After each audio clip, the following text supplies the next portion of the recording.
Chapter 1, Cornered by the Rating Team in the Video Hall. Zhihao, wake up.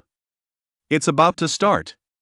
In the dimly lit corner of the video hall, a chubby boy with a round face nudged his slumbering companion on the adjacent sofa, his eyes fixated on the screen ahead, his tone tinged with excitement. When he received no response, the boy furrowed his brow and pushed harder. Zhihao, stop sleeping. The boss said there's a new film featuring a stunning foreign star tonight. It's about to begin. Growing increasingly anxious upon noticing his friend's continued inattention, he was just about to shake him awake when, unexpectedly, Zhihao sprang to his feet, startling the chubby boy. Wei Zihao's eyes were wide open, filled with bewilderment as he scanned his surroundings. The chubby boy felt a forceful kick against the back of the sofa. Hey! You in front, little brother. You don't have to stand, just sit down quietly. You're blocking my view. The chubby boy waved his hand towards the audience in the back, pulling Zhihao back onto the sofa. What were you dreaming about? Here, have some water. He handed over a bottle of mineral water. Zihao's gaze remained dazed, and upon seeing the chubby boy, his eyes widened further, his expression one of disbelief. The chubby boy felt uneasy under his stare. What are you looking at? I'm not a girl, the girl is on the screen. After a moment of staring, Zhihao finally spoke, his voice trembling. Liang. Lianzi? Ma Changlian? The chubby boy rolled his eyes at Zihao's confusion, dismissing him as he became captivated by the foreign woman on the projection screen. At that moment, a blonde in a bikini swam in a pool, her movements creating rippling waves that, through the chubby boy's eager eyes, also stirred something within him. Liangzi, you can't even forget to watch films in the underworld. Zhihao finally managed to utter. Liangzi found this amusing. You must be completely dazed. Does your underworld have a video hall where you can watch films every day? That wouldn't be the underworld, it would be heaven. Was this merely an illusion? Zhihao slowly closed his eyes, and a vivid image surfaced in his mind. He was driving on the highway, racing home with the loud sound of Wangfeng's capital blaring from the speakers. He hadn't returned home for over half a month, having stayed at the company. Today was his daughter's birthday, and in the passenger seat lay a birthday gift he had bought for Hera, dressable Barbie doll that she had long desired. Glancing at the time, he noted it was already 4:30 p.m. His wife was likely in the kitchen preparing dinner, while his high school son was probably idly scrolling on his phone, half-heartedly entertaining his younger sister. With 2 hours remaining on the navigation to home, Zhihao unconsciously pressed harder on the accelerator. Bang! The front right wheel seemed to have run over something, resulting in an instant blowout. The vehicle veered uncontrollably to the right, and Zhihao clearly saw a large truck growing larger in his rearview mirror, realizing it was too late to regain control. A deafening crash ensued. The passenger door and seat were shattered, and his daughter's Barbie doll flew out. The car, struck violently by the truck, careened towards the left guardrail, colliding without losing momentum, rolling rapidly along the highway. The airbag exploded in Zihao's face. He felt shards of glass embedding into his eye. His body was tightly restrained by the seatbelt, making it difficult to breathe. The world spun around him, everything turning eerily silent, allowing him to hear his own breathing. Crack! A soft sound resonated from his neck, and Zhihao lost consciousness altogether.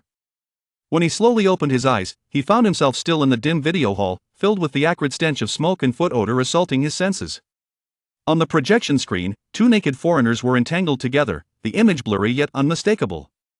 Liangzi's youthful and lecherous face was illuminated by the screen, and the sound system resonated with the female lead's languid moans, a scene that felt oddly familiar.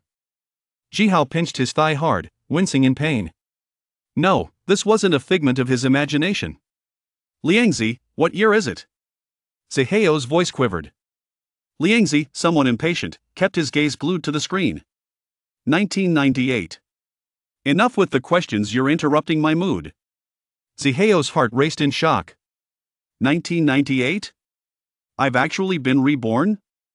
Reborn to the year he was 21, at this very moment in the video hall watching a midnight screening?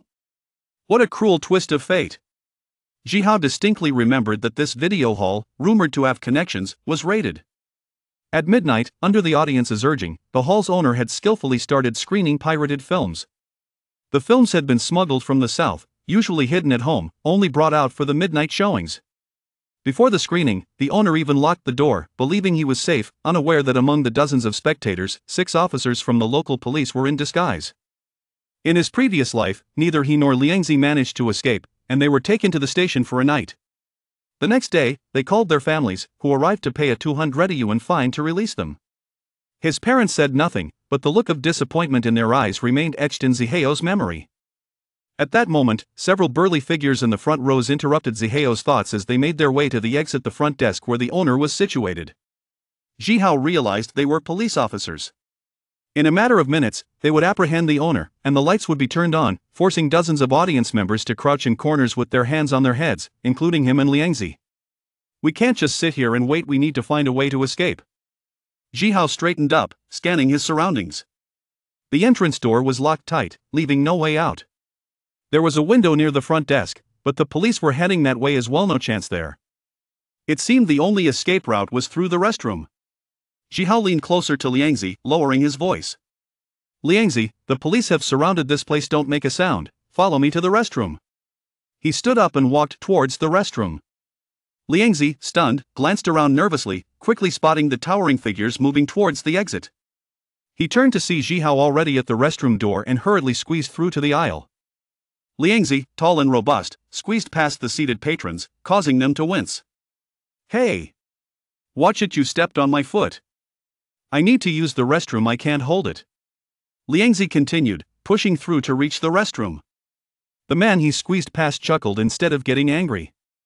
This young guy lacks self-control, he can't even hold it after just a few minutes. Upon entering the men's restroom, Zhihao glanced around and cursed inwardly.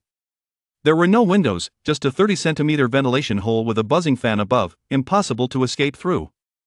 Turning back, he exited the men's restroom just as Liangzi arrived. Zhihao raised a hand to silence him. Don't waste time, we need to find an exit fast. With that, he pushed open the door to the women's restroom and rushed inside. Hey, this is the ladies' room. Before Liangzi could finish, a shrill scream erupted from within. Ah! What are you doing in here? A young woman with long, yellow-dyed hair, dressed in a fashionable manner, was frantically trying to fasten her pants as she lowered her head. Upon noticing the entrance of a man, her expression turned even more alarmed. Liangzi's gaze shifted downward, catching a glimpse of the girl's exposed abdomen, and he couldn't help but swallow hard. Such a tantalizing waist! He silently praised. Liangzi, come help me! Wei Zhihao shouted. Reluctantly, Liangzi pulled his appreciative eyes away from the girl and noticed Wei Zhihao struggling at a single iron window, twisting a wire tightly wrapped around the window handle. Liangzi rushed over to assist. With his considerable size and strength, he quickly untangled the wire. Wei Zhihao pushed the window open and peered outside, his heart sinking. Damn it, how are we on the second floor? Wei Zhihao cursed. This video hall is on the second floor. Liangzi looked at him in confusion. Look at this terrible location you chose. Wei Zhihao felt helpless, as he could only remember getting caught for watching a film, forgetting the details. The long-haired girl managed to fasten her pants and glanced nervously at the two towering figures by the window, hesitating before turning to exit through the door. Don't open the door. There are police outside, conducting raids. If you go out, you'll be arrested. Liangzi shouted, startling the girl. Upon hearing about the police, her face turned pale with fear. The thought of being caught by the authorities for merely watching an adult film was terrifying, while the two men did not seem like good company either, leaving her frozen in indecision. Hurry, you go first, I'll help you. Wei Zhihao, without thinking further, urged Liangzi to go out first. Liangzi stared at the narrow window, barely 30 centimeters wide, then looked down at his own belly, grimacing. I can't fit through such a small window. You have to make it work. Do you want to get caught? Hurry up and stop dawdling. Liangzi struggled to climb onto the windowsill, managing to extend only one leg outside. Standing at a height of 1.87 meters and weighing over 230 pounds, his physique was prominent. As he extended one leg, the rest of his body got stuck in the window frame. Wei Zhihao pushed hard, causing Liangzi to scream in pain. Stop! You're crushing me! Liangzi's features contorted in agony, sweat beading on his forehead, realizing the pain was intense. Wei Zhihao, seeing this was not working, pulled Liangzi back. Liangzi clutched his abdomen, his brows furrowed in distress. Zhihao, you go ahead, I'll figure something out. What can you possibly think of? Here, try extending your upper body first. Wei Zhihao reached out to pull Liangzi. Liangzi brushed his hand away, speaking urgently, Stop talking nonsense. If I go headfirst out of the second floor, I'm going to fall. Wei Zhihao stomped his foot, realizing he had no better options, and decided to follow Liangzi's suggestion. He stepped onto the windowsill, half his body already outside. Though Wei Zhihao stood at 1.83 meters, he weighed less than 140 pounds, making it easy for him to slip through the small window. Peering down, he saw only darkness, but the bright moonlight illuminated a pile of sand below. About 4 meters down, jumping seemed manageable. This is the only way. If the police ask you to contact your family, call my brother. He'll find a way to get you out.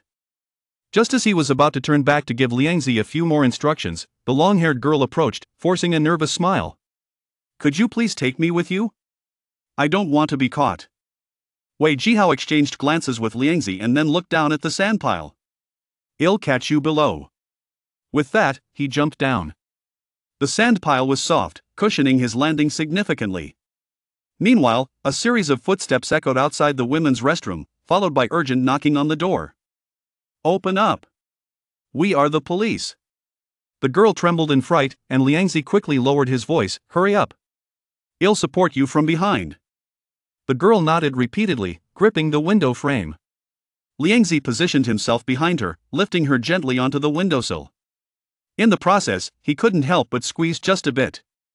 The girl, oblivious to his actions, was too anxious to notice, but the height of 3 to 4 meters below made her legs feel weak. Wei Zhihao grew impatient as the girl hesitated to jump. Jump. I'll catch you. If you don't jump now, it'll be too late. I can't jump, the girl stuttered, her voice trembling. The knocking had escalated to kicking, and it was clear the wooden door wouldn't hold for long. Liangzi made a decisive move, pushing the girl's backside. Go! At the moment of contact, his hands instinctively squeezed again. The girl, caught off guard, let out a startled cry and fell. Wei Zhihao, seeing her tumble down, quickly rushed forward to catch her.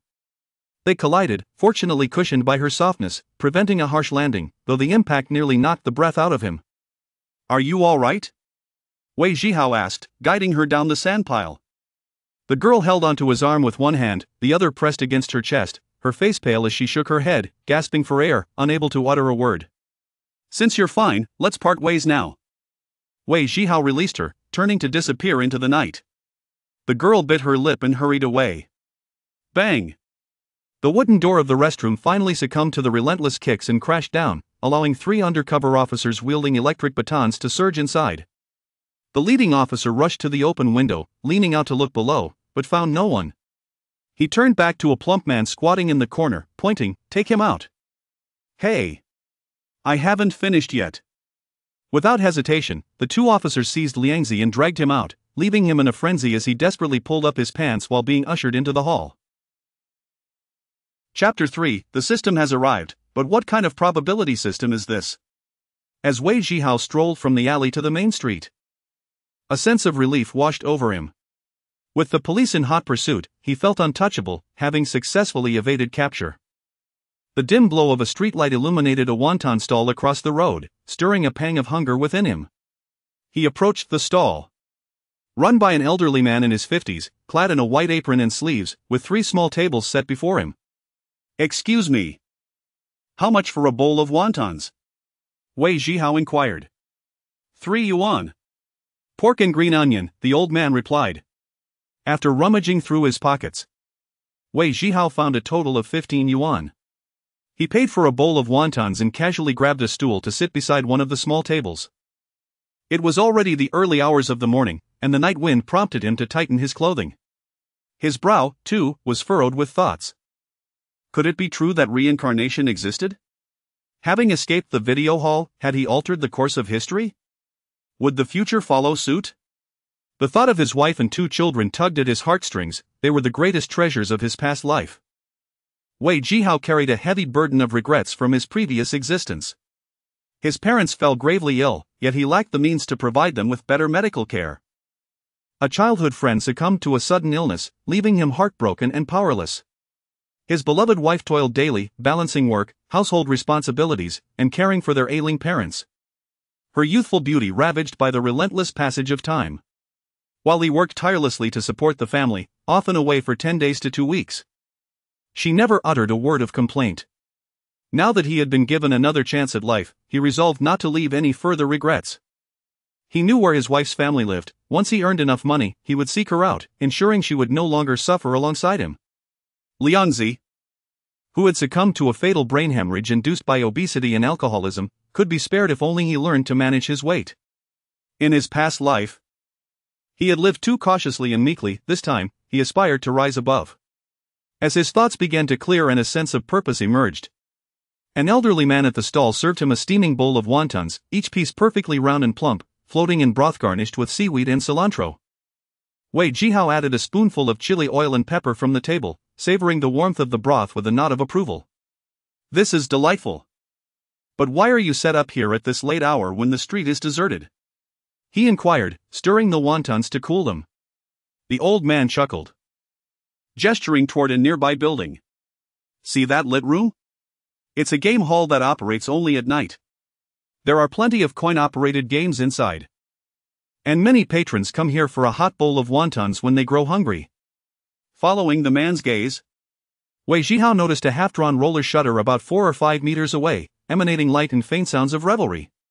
He resumed eating his wontons in silence. Such late-night game halls were often intertwined with gambling, frequented by those indulging in poker machines, slot machines, and electronic games, a common sight in this era. Some establishments even operated around the clock, raking in substantial profits daily. Wei Zhihao had no penchant for gambling. However, as it was already past 1 in the morning and returning home was not an option, he decided to linger in the game hall for a few hours after finishing his wontons, planning to take a bus to his brother's house at dawn. He had instructed Liangzi to call his family and arrange for them to help him out, ensuring that his parents would remain unaware of the situation. In his previous life, Liangzi had been dragged home by his parents after being picked up by the police, only to be met with a beating from his father. Unable to bear it, Liangzi had jumped out of the window and left home for 3 months, mingling with unsavory characters, drinking, fighting, and ultimately ruining his health. With his bowl of wontons emptied and his stomach satisfied, Wei Zhihao waved goodbye to the old man and approached the half-drawn shutter. He crouched and slipped inside the game hall. The old man watched him enter, shaking his head with a sigh as he lit a cigarette. As soon as Wei Zhihao stepped into the game hall, a buzzing sensation filled his head, freezing him in place, not from the cacophony of voices or the acrid smoke, but from the sudden appearance of a translucent interface before him. A progress bar was loading, accompanied by the message, "Detecting surrounding environment, system loading." Wei Zhihao squeezed his eyes shut in disbelief, but the interface remained visible, even behind closed lids. A system loading? Not only had he been reborn, but now a system had manifested as well? He was well aware of what a system entailed, having suffered from severe insomnia in his past life, relying on an app to fall asleep every night. The protagonists of those exhilarating tales often possessed systems granting them immense riches or adoration, effortlessly amassing wealth by showering gifts on live streamers. Having expected to start anew by selling goods on the streets, Wei Zhihao was astonished to find a system greeting him upon entering the game hall. Could this system be linked to the game hall? His excitement grew. At the entrance, a burly bald man lounged on a recliner, either the owner or a security guard, adorned with a thick gold chain and a snug floral t-shirt that revealed a tattoo of a fish on his forearm. Upon noticing Wei Zhihao's entry, he simply stood there, flicking the ash from his cigarette. "Hey, kid, what are you doing just standing there? Are you lost?" Wei Zhihao pulled over a chair and sat down, covering his face with his hands. "I'm just a bit dazed, let me sit here for a moment. You'd better head home if you're feeling unwell. Come back another day. Don't push yourself, if you collapse here, I'll be stuck paying for your funeral." Wei Zhihao cursed inwardly at the bald man's harsh words. Just as he prepared to retort, the system interface displayed new information. Beep. Environment matched, system loading complete. Successfully activated the high-dimensional supercomputing system. Would you like to bind this system? Is that even a question? Binding is a must. Beep. High-dimensional supercomputing system binding successful. High-dimensional storage space activated successfully. Initial space of 1 cubic meter, capable of storing non-living objects not exceeding this volume. System function 1, probability control activated successfully. Function description: whenever the host enters a gambling-related venue or event, the system will automatically activate, deeply analyzing win-loss probabilities and presenting the data. To modify probabilities, the host can use supercomputing values. Each point of supercomputing value can increase or decrease the winning probability by 1, with a maximum modification of 100 or 0. 1 point of supercomputing value is restored every hour, with a current maximum of 100. System function 2, Eye of Insight activated successfully. Function description: the host can activate the Eye of Insight as needed. It will conduct a comprehensive scan of the entire gambling scene, including gambling tools, players' personal belongings, and the environment. Any cheating detected will be highlighted with conspicuous red lines in text, accurately marking the cheating actions, techniques, and the location and structure of the cheating tools. The system can also damage the cheating components or objects, requiring supercomputing values, with a temporary damage cost of 5 points and a permanent damage cost of 20 points. Wealth Disperser not yet activated. System tasks not yet activated. Exchange Mall not yet activated. Chapter 4, Testing the Waters. Acquainting oneself with the system, Wei Zhihao sat motionless, his hands cradling his head, grappling with the intricacies of the system before him. His emotions were a tapestry of joy and trepidation. On one hand, he was elated to possess a system of his own, which, according to its description, boasted formidable capabilities. On the other hand, he found himself perturbed by the system's gambling affiliations. Having never indulged in gambling, and possessing a certain disdain for it due to his uncle's tragic demise as a result of addiction, Wei Zhihao felt a knot of anxiety tighten within him. Life is a game of fate, one is often powerless to dictate its course. Shaking off these thoughts, he rose to his feet. Why dwell on such concerns? In his previous life, he had perished in a car accident, and this second chance at life was a gift, especially with the addition of a system. Surely there was a purpose behind this twist of fate. He resolved to embrace whatever came his way. Wei Zhihao was adept at self-reassurance and swiftly shed his psychological burdens. Since he was already here, he might as well explore. Turning around, he noticed a bald man, cigarette dangling from his lips, gazing intently at him. Wei Zhihao smiled in acknowledgement and stepped into the inner sanctum. The gaming hall, though not expansive, was abuzz with activity. Nearly every machine was occupied, and clusters of onlookers gathered in the aisles. The most popular machines were the poker machines, electronic tables, and various mahjong games, all bustling with patrons. To the left, against the wall, stood a row of gambling machines, reminiscent of the late 20th century gaming halls, adorned with themes ranging from fruits to cartoons and animals. Often referred to as slot machines by gamblers, who felt these contraptions devoured their fortunes without remorse. In comparison to the poker and mahjong machines, the slot area was less crowded, though still fully occupied. High rollers typically monopolized a machine, disallowing others from placing bets alongside them. Their wagers were substantial, often risking an entire stack of chips within mere minutes, while the fortunate few could walk away with significant winnings, albeit the odds were decidedly slim.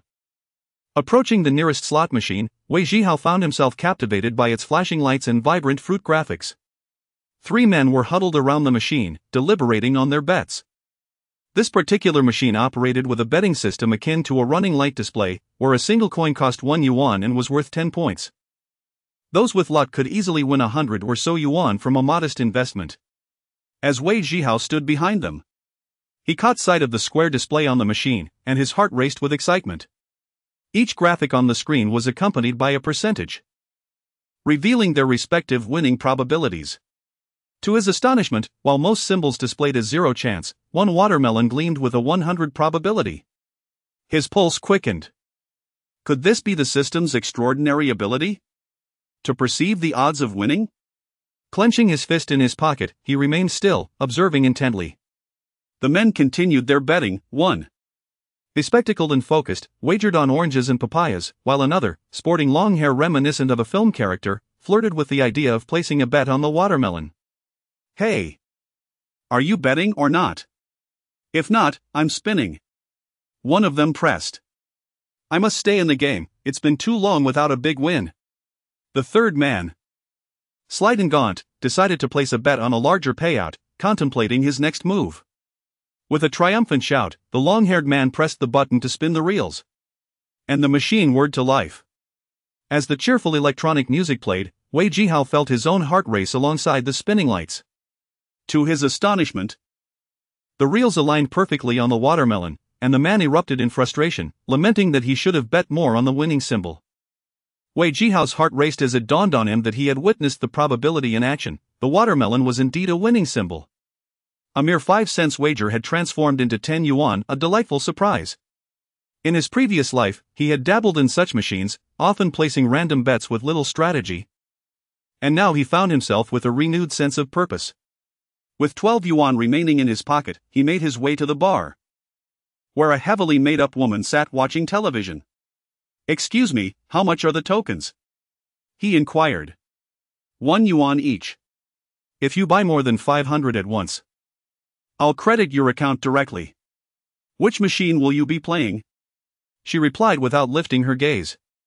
Wei Zhihao, assessing his scant funds, placed a 10 yuan note on the counter. "I'll take 10 tokens for now, just for fun. By the way, can I cash out after playing?" "You can cash out starting with 10 tokens, she answered, finally looking at him as she exchanged the note for a stack of tokens. With 10 tokens in hand, he returned to the slot machine, where the long-haired man was exuberantly collecting coins, clearly having struck it rich again. "You're on a lucky streak. 3 coins won you 30 times back," said the bespectacled man, envy evident in his voice. Meanwhile, the long-haired man basked in his triumph, oblivious to the flakes of dandruff adorning his shoulders. "What do you think will hit next?" "I'm betting on your luck," the bespectacled man urged, leaning closer in anticipation. The long-haired man stroked his chin, adopting a faux air of wisdom. "This round, the small payouts are likely." He placed 4 coins, betting on the smaller symbols, while the bespectacled man hesitated before joining in.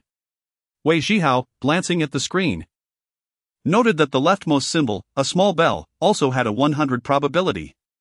Could it be that the long-haired man had an uncanny ability to predict the outcomes? Chapter 5, 2 Hands Connected. 4,000 points. The small bell, when hit, merely pays back threefold. Wei Zhihao chose not to bet this round, he preferred to observe another game. "Let me hit it!" Chang Ma shouted his usual slogan, then pressed the start button, causing the lights to flicker and spin. "Damn, this is too small." The lights eventually settled steadily on the left side small bell. Chang Ma spat on the ground and cursed. He had wagered 4 coins on 4 doors. Although he had a win, the small bell only returned 3 times his bet, leaving him 1 coin short overall. The bespectacled man followed Chang Mao's lead. And although he too lost, his gaze towards Chang Mao grew increasingly fervent. Regardless of the outcome, it was indeed a small win. A thin middle-aged man rushed back, clutching a handful of coins. Upon noticing the previous win was the small bell, he secretly breathed a sigh of relief. He promptly wagered 5 coins, all on the big flower. This round should still be a small win. Chang Mao contemplated the screen for a long moment, placing his previous 30 points on papayas, oranges, and apples, 10 points on each. Still a small win, he avoided betting on the bell, considering he had just hit it. The bespectacled man mirrored Chang Mao's bets, distributing his previous 15 points evenly across the papayas, oranges, and apples. Wei Zhihao chuckled internally. He clearly saw that the probability of hitting the big bell was 100 this time, yet Chang Mao and his companions had not placed their bets on it. Leaning forward, Wei Zhihao inserted coins while remarking, "This guy's predictions are so accurate," claiming it's still a small win. "I might as well place a bet too. With no one betting on the bell, I'll place a few stakes." He hesitated to bet excessively, fearing it would seem too contrived, and thus wagered 5 coins, totaling 50 points, all on the bell. The chance of hitting the bell this time was slim. Chang Mao did not turn his head, exuding an air of confidence. "Why didn't you say so earlier? I've already placed my bets. Can I change it now?" Wei Zhihao feigned regret. Chang Mao grinned, "All right, it's all placed. Consider it tuition for the next round. Be more astute next time." In his mind, Chang Mao had already deemed Wei Zhihao a fool. Wei Zhihao chose to remain silent. He had little patience for those with scant funds and loose tongues. It was wiser to quietly amass his wealth. "Let me hit it." Chang Mao's slogan resounded once more, the lights whirled rapidly, peaking before gradually slowing down. finally coming to rest under the watchful eyes of the group on the largest bell. Big bell, 20 times. Wei Zhihao exclaimed, "What the hell, it really is the bell." Chang Mao struck the machine forcefully, venting his dissatisfaction. "Ha ha! I've won." Wei Zhihao displayed genuine excitement. Indeed, this was his first time winning through the system. And to claim otherwise would be absurd. With a wager of 50 points, he hit the big bell for 20 times his bet, totaling 1,000 points, or $100. Just as he reached for the coin return button, he noticed a number floating above the larger lower bet buttons, 100. Without hesitation, Wei Zhihao pressed it. The machine erupted with a cheerful melody, and his 1,000 points instantly doubled to 2,000. What's going on? Why isn't it dispensing coins? Wei Zhihao began to feign confusion, pressing the small bet button beside it. Bang! Another burst of energetic music emanated from the machine, and his 2,000 points transformed into 4,000. Which is the coin return button? Wei Zhihao scratched his head, refraining from pressing further. In his eyes, both betting options now appeared to hold zero probability. Meaning, regardless of what he guessed, he would lose. Oh my goodness! Chang Mao's eyes nearly bulged out. What kind of operation was this? Guessing both hands correctly? And that fool didn't even know where the coin return button was. He pressed the wrong button and ended up doubling his points. Where was the fairness in that? The thin middle-aged man gave Wei Zhihao a thumbs up. "Little brother, your luck is remarkable, truly impressive. With this fortune, you'd be foolish not to pick up money on your way out." Wei Zhihao continued to play the fool, flashing a grin at the middle-aged man and turning to locate the coin return button. Didn't I just win 1,000 points? How did it become 4,000 now? Chang Mao covered his face with one hand, feeling his temples throb, his head aching. Damn it, I knew it would be a small win. Why was I too lazy to bet on the bell? If I had bet, the win would have been mine, not this fool's. Chang Mao could hardly contain his urge to slap himself. The thin middle-aged man leaned over to assist Wei Zhihao by pressing the coin return button at the top left of the console. Coins cascaded out like a stream. You pressed the wrong button earlier, guessing both sizes correctly doubled your points. That's why they say you're lucky. Thank you, big brother. Wei Zhihao smiled and nodded at the middle-aged man. This fellow was quite decent, not looking down on him for being a novice. The coins continued to spill for over 2 minutes. The delightful clinking of metal resonated pleasantly. Chang Mao loved the sound of coins dispensing, but only when they were his winnings. Wei Zhihao dashed to the front desk to fetch a small plastic basin, squatting down to scoop out coins. Seeing others win, Chang Mao and the bespectacled man found their desires rekindled, unwittingly raising their betting amounts. Chang Mao wagered 10 coins on double stars and watermelon, placing 50 points on each. The bespectacled man followed suit, investing 6 coins, mimicking Chang Mao with 30 points on each bet. The middle-aged man still placed 5 coins, all on the big flower. The first round yielded nothing, they continued. The second round also resulted in a loss. Chang Mao grew noticeably quieter, no longer as lively as before. By the time Wei Zhihao finished collecting his coins and stood up, they had completed 3 rounds. In the third round, they hit the small watermelon on the right side of the screen, 3 times the bet, causing Chang Mao's face to turn green. This is disgusting. The machine is starting to eat points, I can't play anymore. Chang Mao cursed angrily, glancing at Wei Zhihao with a furrowed brow. I still have 5 coins left. If I lose them all, I'll just go home and sleep.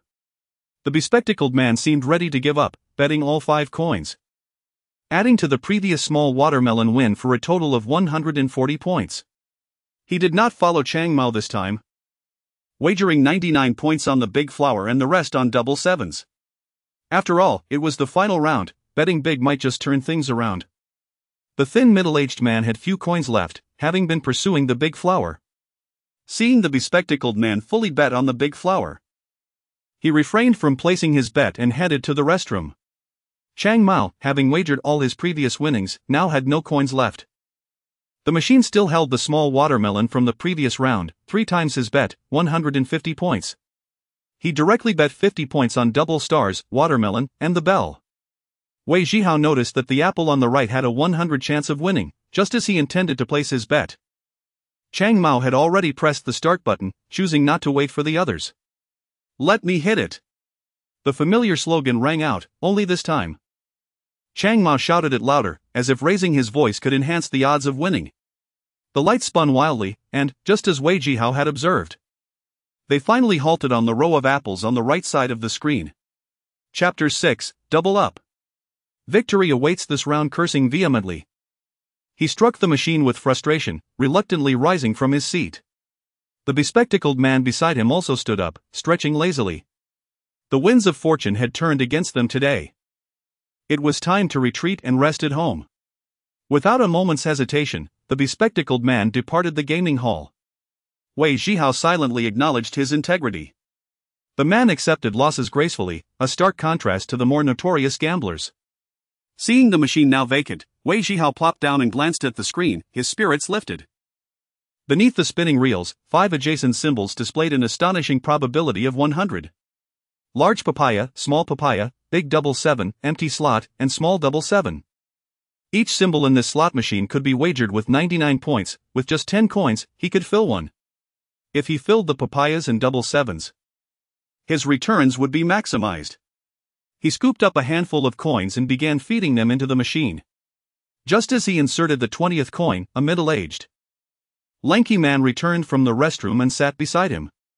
Wei Zhihao pondered briefly before inserting an additional 10 coins. He filled the papayas and double 7s to 99 points each, while the remainder was evenly distributed between watermelons and bells. He wished to keep his betting strategy discreet. Revealing his choices could be detrimental. The middle-aged man also wagered 5 coins, all on the big flower, and pressed the start button. The lights whirled rapidly before finally halting on a beautiful figure in the center right. The screen erupted with flashing lights, accompanied by jubilant music, as a cascade of illuminated symbols danced around the screen like a playful serpent. "Wow! A train has come!" exclaimed the middle-aged man, brimming with anticipation. Typically, only one symbol would appear per spin, but with the train, 5 symbols could emerge simultaneously, greatly increasing the chances of winning. The train ultimately landed on the bottom row. And the man's expression shifted from hope to disappointment as the symbols flashed: large papaya, small papaya, big double 7, empty slot, small double 7. With each illuminated symbol, the score increased, culminating in a grand total of 3,564 points. The middle-aged man gazed enviously at Wei Zhihao. "Young man, your luck is truly unparalleled. You wagered across 4 symbols and struck gold. What remarkable fortune!" Wei Zhihao chuckled. "Indeed, today is a fortuitous day. It seems any bet I make is a winner. With such luck, why not try a double wager? If you guess correctly, you could double your points." The middle-aged man encouraged him, relishing the thrill of the game. Wei Zhihao glanced at the bet buttons. The odds for big were 100. "My friend, dare I ask, will you wager big or small? I cannot dictate your choice. Make your own decision, but should you miss, do not blame me. Then I shall press both at once, let fate decide." Wei Zhihao placed his hands on both buttons, pressing down simultaneously. Only he knew that while his right hand genuinely pressed big, his left hand merely grazed small. The screen erupted in a flurry of lights, the music crescendoed, and his points multiplied, soaring to 7,128. "Wow! Incredible!" the middle-aged man exclaimed, his excitement overshadowing even Wei Zhihao's. "Brother, shall we go for another round?" he urged. "Enough chatter. It is wise to walk away while ahead. Greed can lead to ruin." Wei Zhihao rationalized, sensing the risk. The odds were now 0 for both big and small. He decided to refrain from further wagers and instead transferred his winnings from the prize pool to the base score pool. Noting that his next turn on the big flower had transformed into a 100 win probability, the middle-aged man risked his remaining 4 coins, hesitating before placing all on the big flower. "Why do you only bet on the big flower?" Wei Zhihao inquired. "I have been at this all night without a win, so I am betting on it now." Wei Zhihao nodded. "Let us wager together." With the middle-aged man placing 40 points on the big flower, Wei Zhihao added 59 points, filling it completely, while also betting on oranges and bells. He pressed the start button. The big flower, the highest payout of the machine at an astonishing 120 times, began to slow as the lights twinkled above. The middle-aged man held his breath, eyes wide, fists clenched in anticipation. As the lights slowed to a halt, the big flower emerged. The screen erupted in a riot of colors, and exhilarating music flooded the air, igniting a rush of dopamine. Yes! We've won! The big flower has appeared. The middle-aged man leaped from his seat, laughter and joy drawing the attention of onlookers from all corners of the gaming hall. What luck! A fully wagered big flower! This is unbelievable! One onlooker exclaimed. I've never hit the big flower while betting, it seems to favor those who don't wager. The crowd buzzed with excitement, casting envious glances towards Wei Zhihao and the middle-aged man. With a full wager of 99 points at a 120-fold return, they collected a staggering 11,880 points. Taking a deep breath, Wei Zhihao turned to the middle-aged man. Brother, you have 4,800 points here. Shall we try another wager? The man hesitated, scrutinizing the screen before finally responding, I think not. I've recouped my losses and made a profit, there's no need to take unnecessary risks. Wei Zhihao respected his decision. He had hoped to assist him in winning further, but he would not press the matter. He transferred the middle-aged man's points to the base score pool, leaving 7,080 points in the prize pool. With 6,969 points remaining in the base pool and 380 coins in hand, Wei Zhihao felt confident. Come on, let us double our wager. Fortune favors the bold. The machine is due to pay out. The surrounding crowd, eager for excitement, encouraged him to make the leap. Let us do it, Wei Zhihao declared. Rising to insert 12 more coins, bringing his total to 7,089, just enough for a double wager. He pressed the doubling button, and the prize pool surged to 14,160 points. The lights for big and small began to flash, and once again, he placed both hands on the buttons, pressing them simultaneously. He knew well that the left hand was destined for small, while the right hand merely served as a fade. The prize pool instantly doubled to 28,320 points. The slot machine illuminated in a dazzling display, and the crowd erupted in astonishment. Unbelievable! Did that really just happen? Can you press both? This is incredible! The bald proprietor of the establishment, watching from the crowd, furrowed his brow, reaching into his pocket. Wei Zhihao felt a surge of blood rush to his head. Reaching out to strike again, but his hand halted mid-air, frozen. Just moments ago, he had confidently seen the odds of guessing correctly at 100%, now it had plummeted to 0. Wei Zhihao realized that the boss had resorted to deceit. Chapter 7, The Emergence of the Eye of Insight Boss, Refund the Credits. Wei Zhihao shouted, having resolved to withdraw. Just moments ago, the odds shifted from 100 to 0, prompting him to activate the system's Eye of Insight. Before him unfolded a cinematic display of images. The bald-headed proprietor pressed his thumb against the remote control in his pocket. And the wireless signal transformed into a visible red beam, transmitting to a circuit board within the slot machine. An inconspicuous square receiver received the command, adjusting the machine that was supposed to dispense credits to its maximum difficulty. Now, this slot machine resembled a tiger with its jaws wide open, eagerly awaiting its meal. Ready to devour its prey until nothing remained but bones. Come on, just one more bet. Your instincts are strong, now is not the time to hesitate. Indeed. The machine is currently paying out, placing another bet is bound to succeed.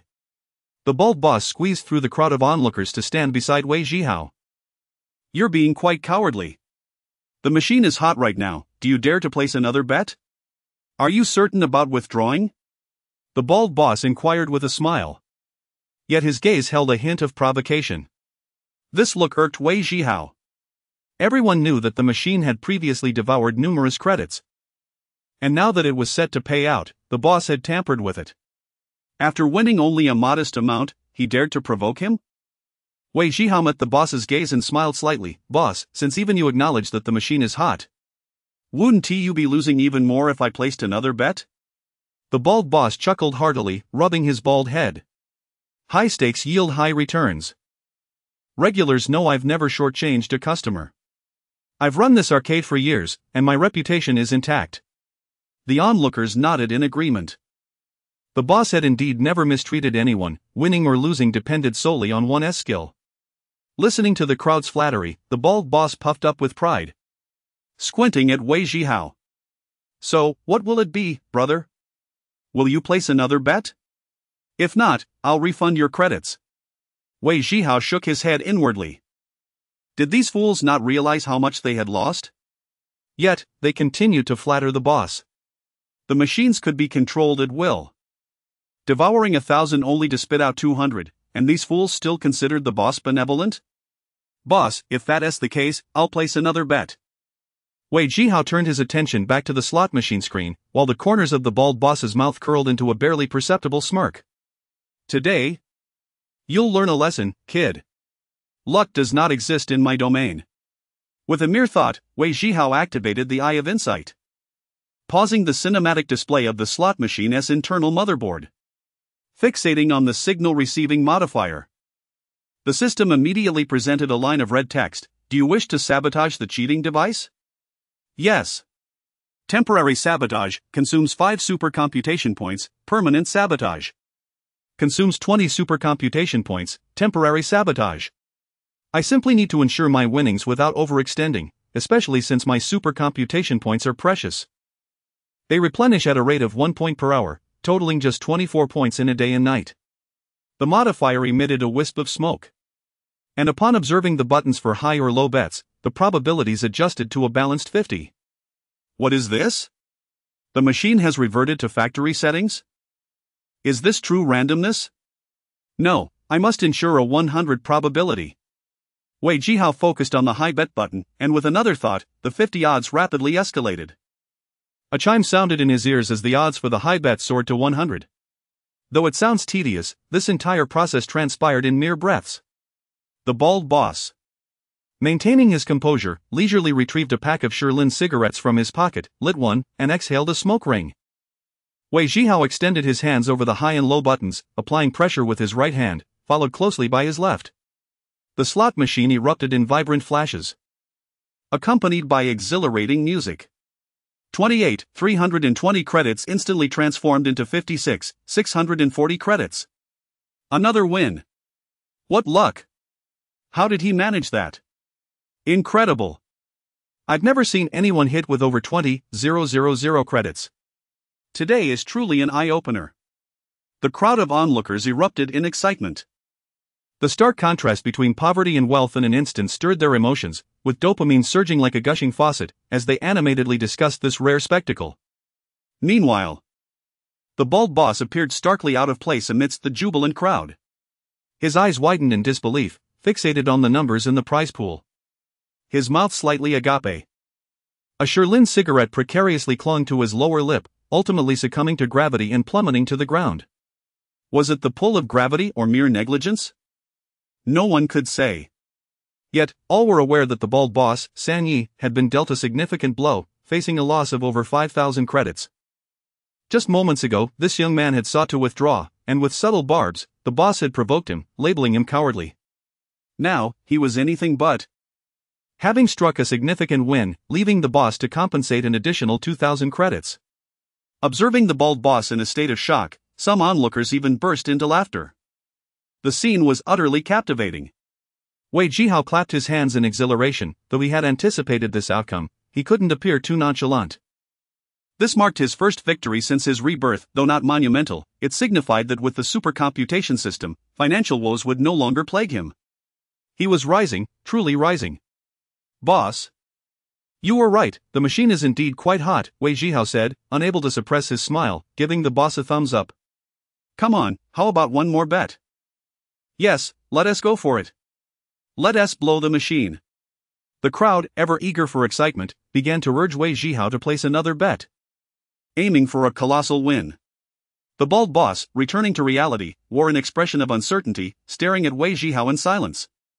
He was at a loss for words. Losing a few thousand credits was trivial to him, hardly a concern. However, the problem lay in the fact that he had manipulated the machine's difficulty. Yet this young man still triumphed, indicating a flaw in the machine. With so many gamblers watching, if he didn't allow the young man to continue betting, it would tarnish his arcade's reputation. Yet, permitting him to go on could lead to even greater losses. At that moment, the bald boss was mentally overwhelmed with a torrent of frustration not directed at Wei Zhihao, but at the manufacturer of the slot machines for failing him at a critical juncture. "Boss, refund the credits." Wei Zhihao flashed a grin at the bald proprietor. Chapter 8. After winning a little money, I attracted attention. One must not be avaricious, for such greed only invites trouble. The well-being of one is contingent upon the well-being of all. The bald-headed boss's taut expression immediately softened, and he secretly exhaled a sigh of relief. He transferred the points from the bonus pool to the bottom pool, along with the middle-aged man's points. There were a total of 61,449 points. The bald-headed boss noted this figure and turned off the machine's power without inquiring whether the middle-aged man wished to continue playing or to cash out. The middle-aged man opened his mouth but ultimately said nothing. He did not want to invite trouble. Seeing that the excitement had dissipated, the onlooking gamblers dispersed, returning to their respective machines. Not far away, a scruffy-haired man fixated his gaze intently on Wei Zhihao, took a deep drag from his half-burned cigarette, then discarded it, extinguishing it with his foot. 2 plumes of smoke escaped his nostrils as he signaled towards a corner of the arcade, before turning to exit. A young man with yellow hair followed closely behind. The boss led both of them to the bar counter, where they settled the cash, totaling an even 6,145 yuan. In addition to the 368 tokens remaining in Wei Zhihao's plastic basin. The total refund amounted to 6,513 yuan. "Boss, a pack of yushi, please." 25. The bald-headed boss's tone was curt, his face devoid of any expression. He tore open the cigarette box, distributing a few cigarettes to himself and the middle-aged man, before lighting one for himself and taking a deep drag. Yushi was indeed a fine smoke. Wei Zhihao relished its flavor. Receiving a wad of cash from the bald-headed boss, Wei Zhihao counted out 480 yuan and handed it to the middle-aged man, pocketing the remainder. At the moment his hand delved into his pants pocket. A thought crossed his mind, and the stack of bills vanished instantaneously. His system contained a storage space, a secure and convenient place to keep it safe.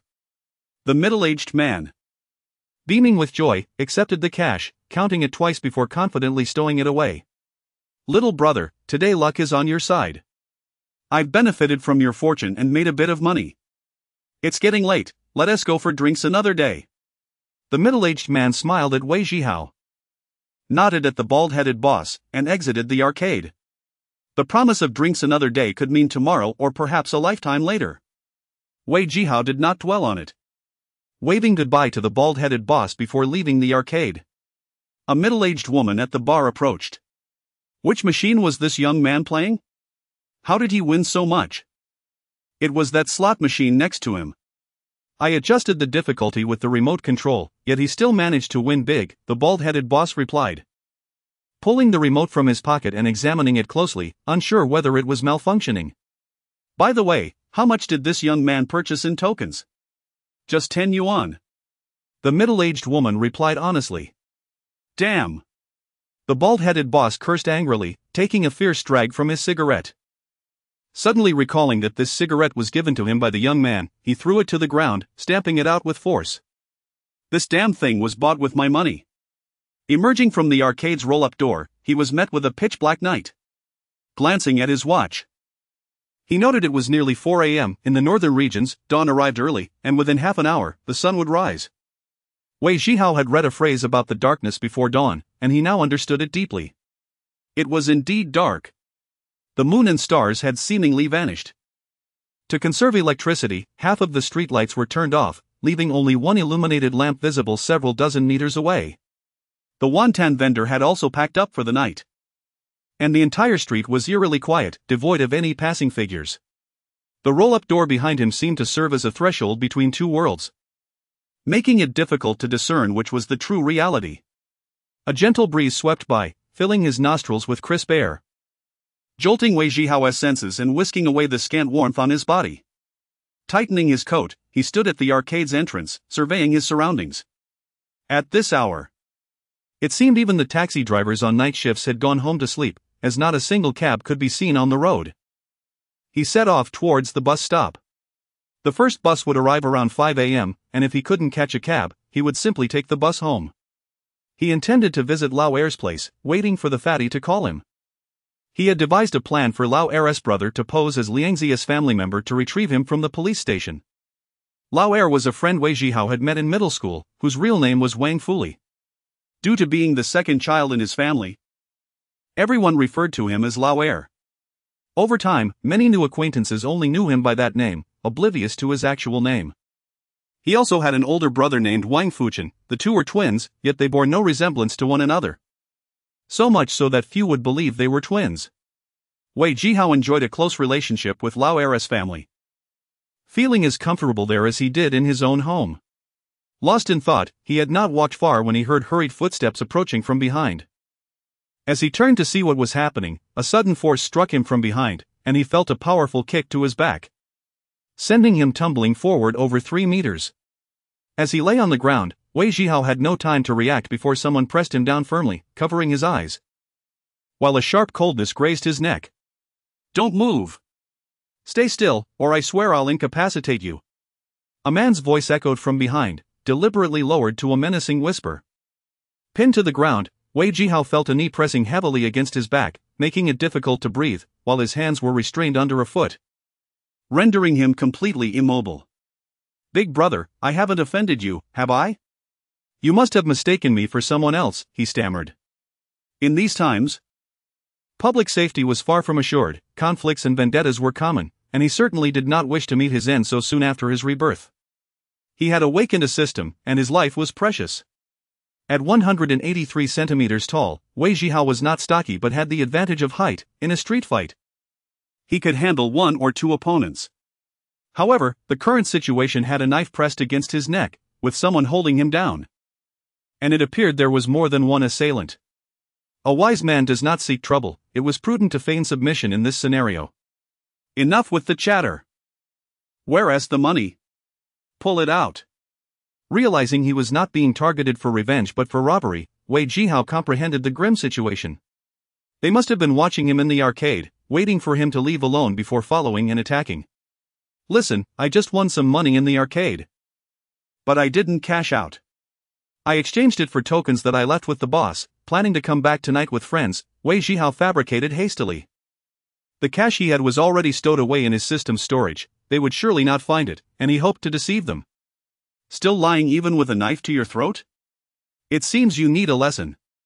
Wei Zhihao felt the cold blade press down harder against his neck, a slight sting indicating that it had breached the skin. "Hey! Big brother, I swear I'm telling the truth. If you don't believe me, check my pockets. I really left everything with the boss." After a few tense moments of silence, all of Wei Zhihao's pockets were rifled through, yet the knife remained poised at his neck. And the knee against his back did not relent. It was evident that at least 2 individuals were involved.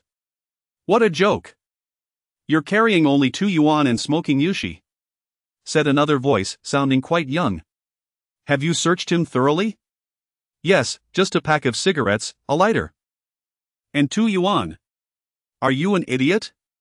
You won money and didn't cash out? You're not afraid the boss will cheat you?" The man pressing down on him appeared somewhat agitated and flustered.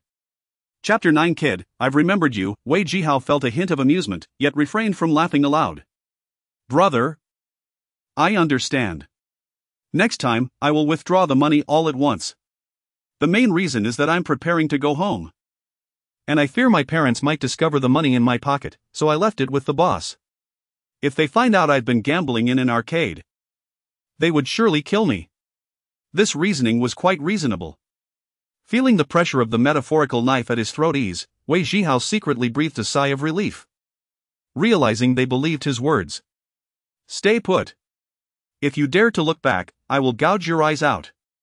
Yes, brother, I absolutely won't move." As the knife was withdrawn, the man pressing down on him also got up, and the sound of running echoed. Wei Zhihao flipped over and sat up. In the dimly lit street, he vaguely saw 2 shadowy figures sprinting into the distance. It was impossible to discern their clothing or age. Wei Zhihao stood up and brushed off the dirt from his clothes. He had no intention of pursuing them. Firstly, he had suffered no loss, and secondly, the assailants were armed with a knife, and he lacked the skill to disarm them with bare hands. He gazed at the 2 figures disappearing into the night, and suddenly, his eyes widened. These foolish thieves didn't take a shortcut through an alley but ran straight down the main road, fortuitously reaching a streetlight. Although the distance was somewhat far, Wei Zhihao could make out their distinct features. The shorter one sported a golden yellow head, likely dyed hair. The taller one seemed to be a woman? More accurately, she had long hair. In an instant, Wei Zhihao recalled a person, the long-haired girl from the arcade. Quickly piecing together the sequence of events from entering the arcade to his exit, Wei Zhihao was nearly certain that one of the robbers was indeed the long-haired girl from the arcade. Little brat. I've remembered you. He touched his neck.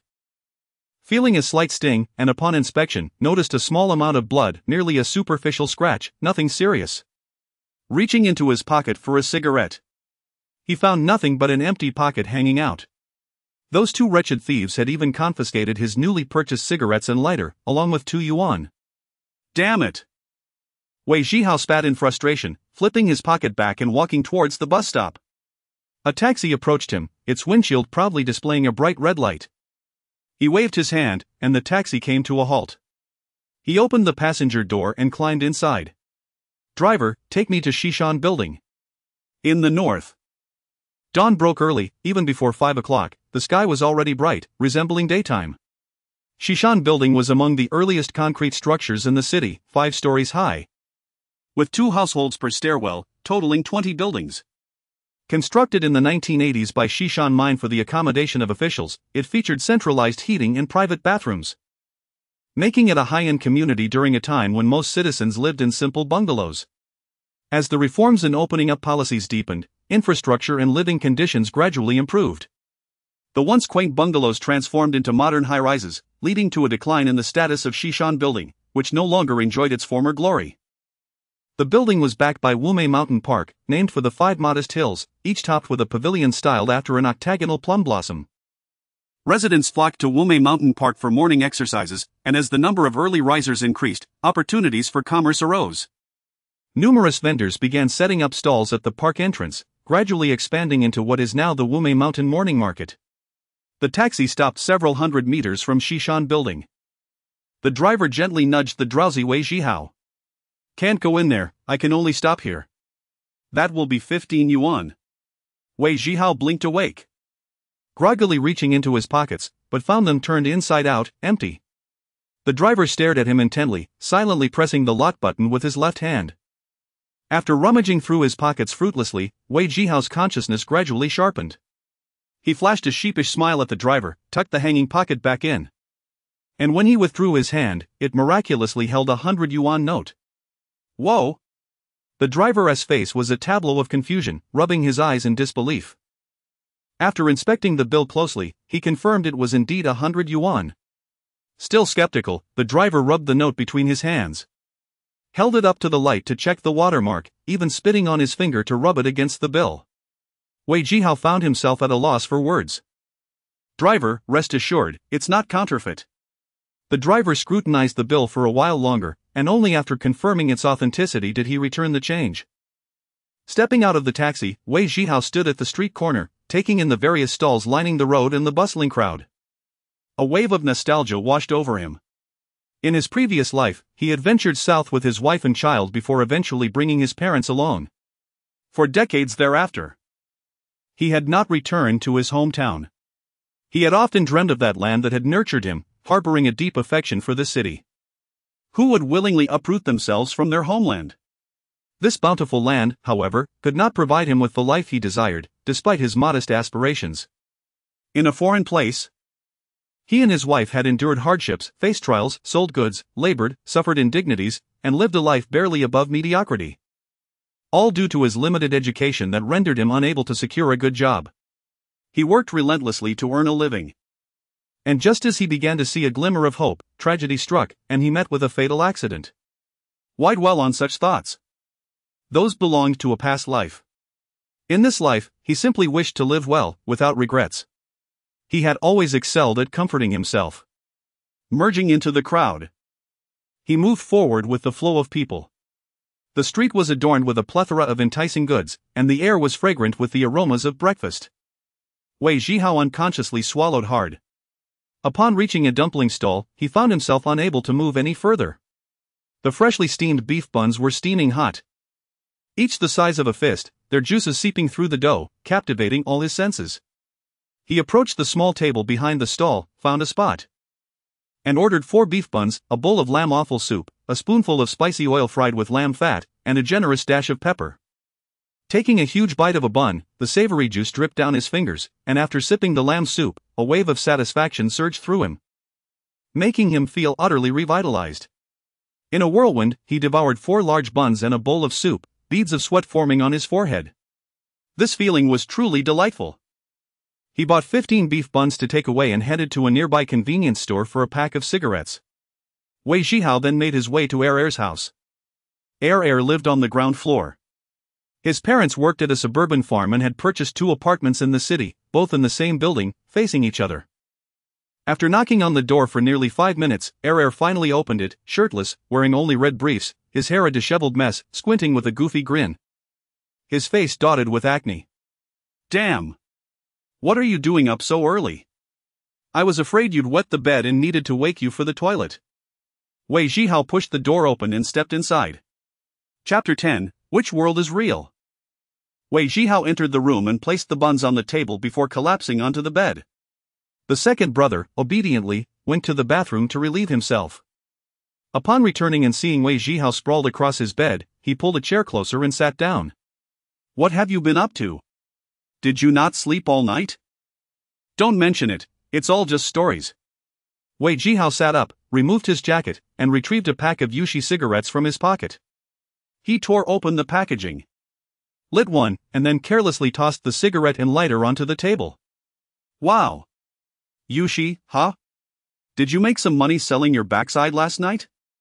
The second brother scooted his chair forward and lit a Yushi for himself. "Where's your brother?" Wei Zhihao, having eaten and drunk his fill, felt the weight of fatigue settling in, lacking the energy to engage in banter. "He's sleeping in the other room. Do you need him for something? Wake him up.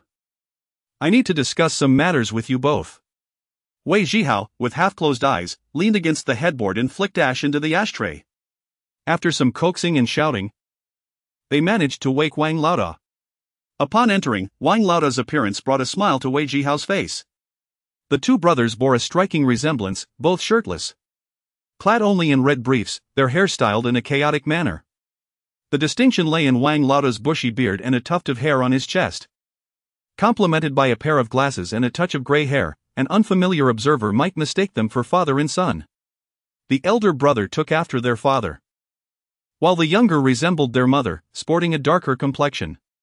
Wang Laoda's face was contorted, clearly still drowsy, and with Wei Zhihao laughing, he expressed his annoyance. "What are you laughing at? Look at the 2 of you, you resemble the temple's guardians. What kind of style is that? Should I have done an ionic perm just to sleep?" Wang Laoda grumbled, turning to head back to bed. "Wait. I have something to discuss with you. Freshly steamed beef buns. Eat them while they're hot, and we can talk as you eat." At the mention of beef buns, the brothers' drowsiness evaporated, and they hurriedly pulled up chairs to the table, devouring the buns. Wei Zhihao extinguished his cigarette in the ashtray and reached for another. He was exceedingly fatigued, and without the cigarette, he felt he could fall asleep at any moment. "Around 8 a.m., the 2 of you will be waiting by the phone. Liangzi will call, addressing you as Dad, and you'll need to go to the precinct to pick him up. Wang Laoda, wear your father's clothes and pretend to be Liangzi's father. Go to the public security team at the precinct, pay the fine, and bring Liangzi out."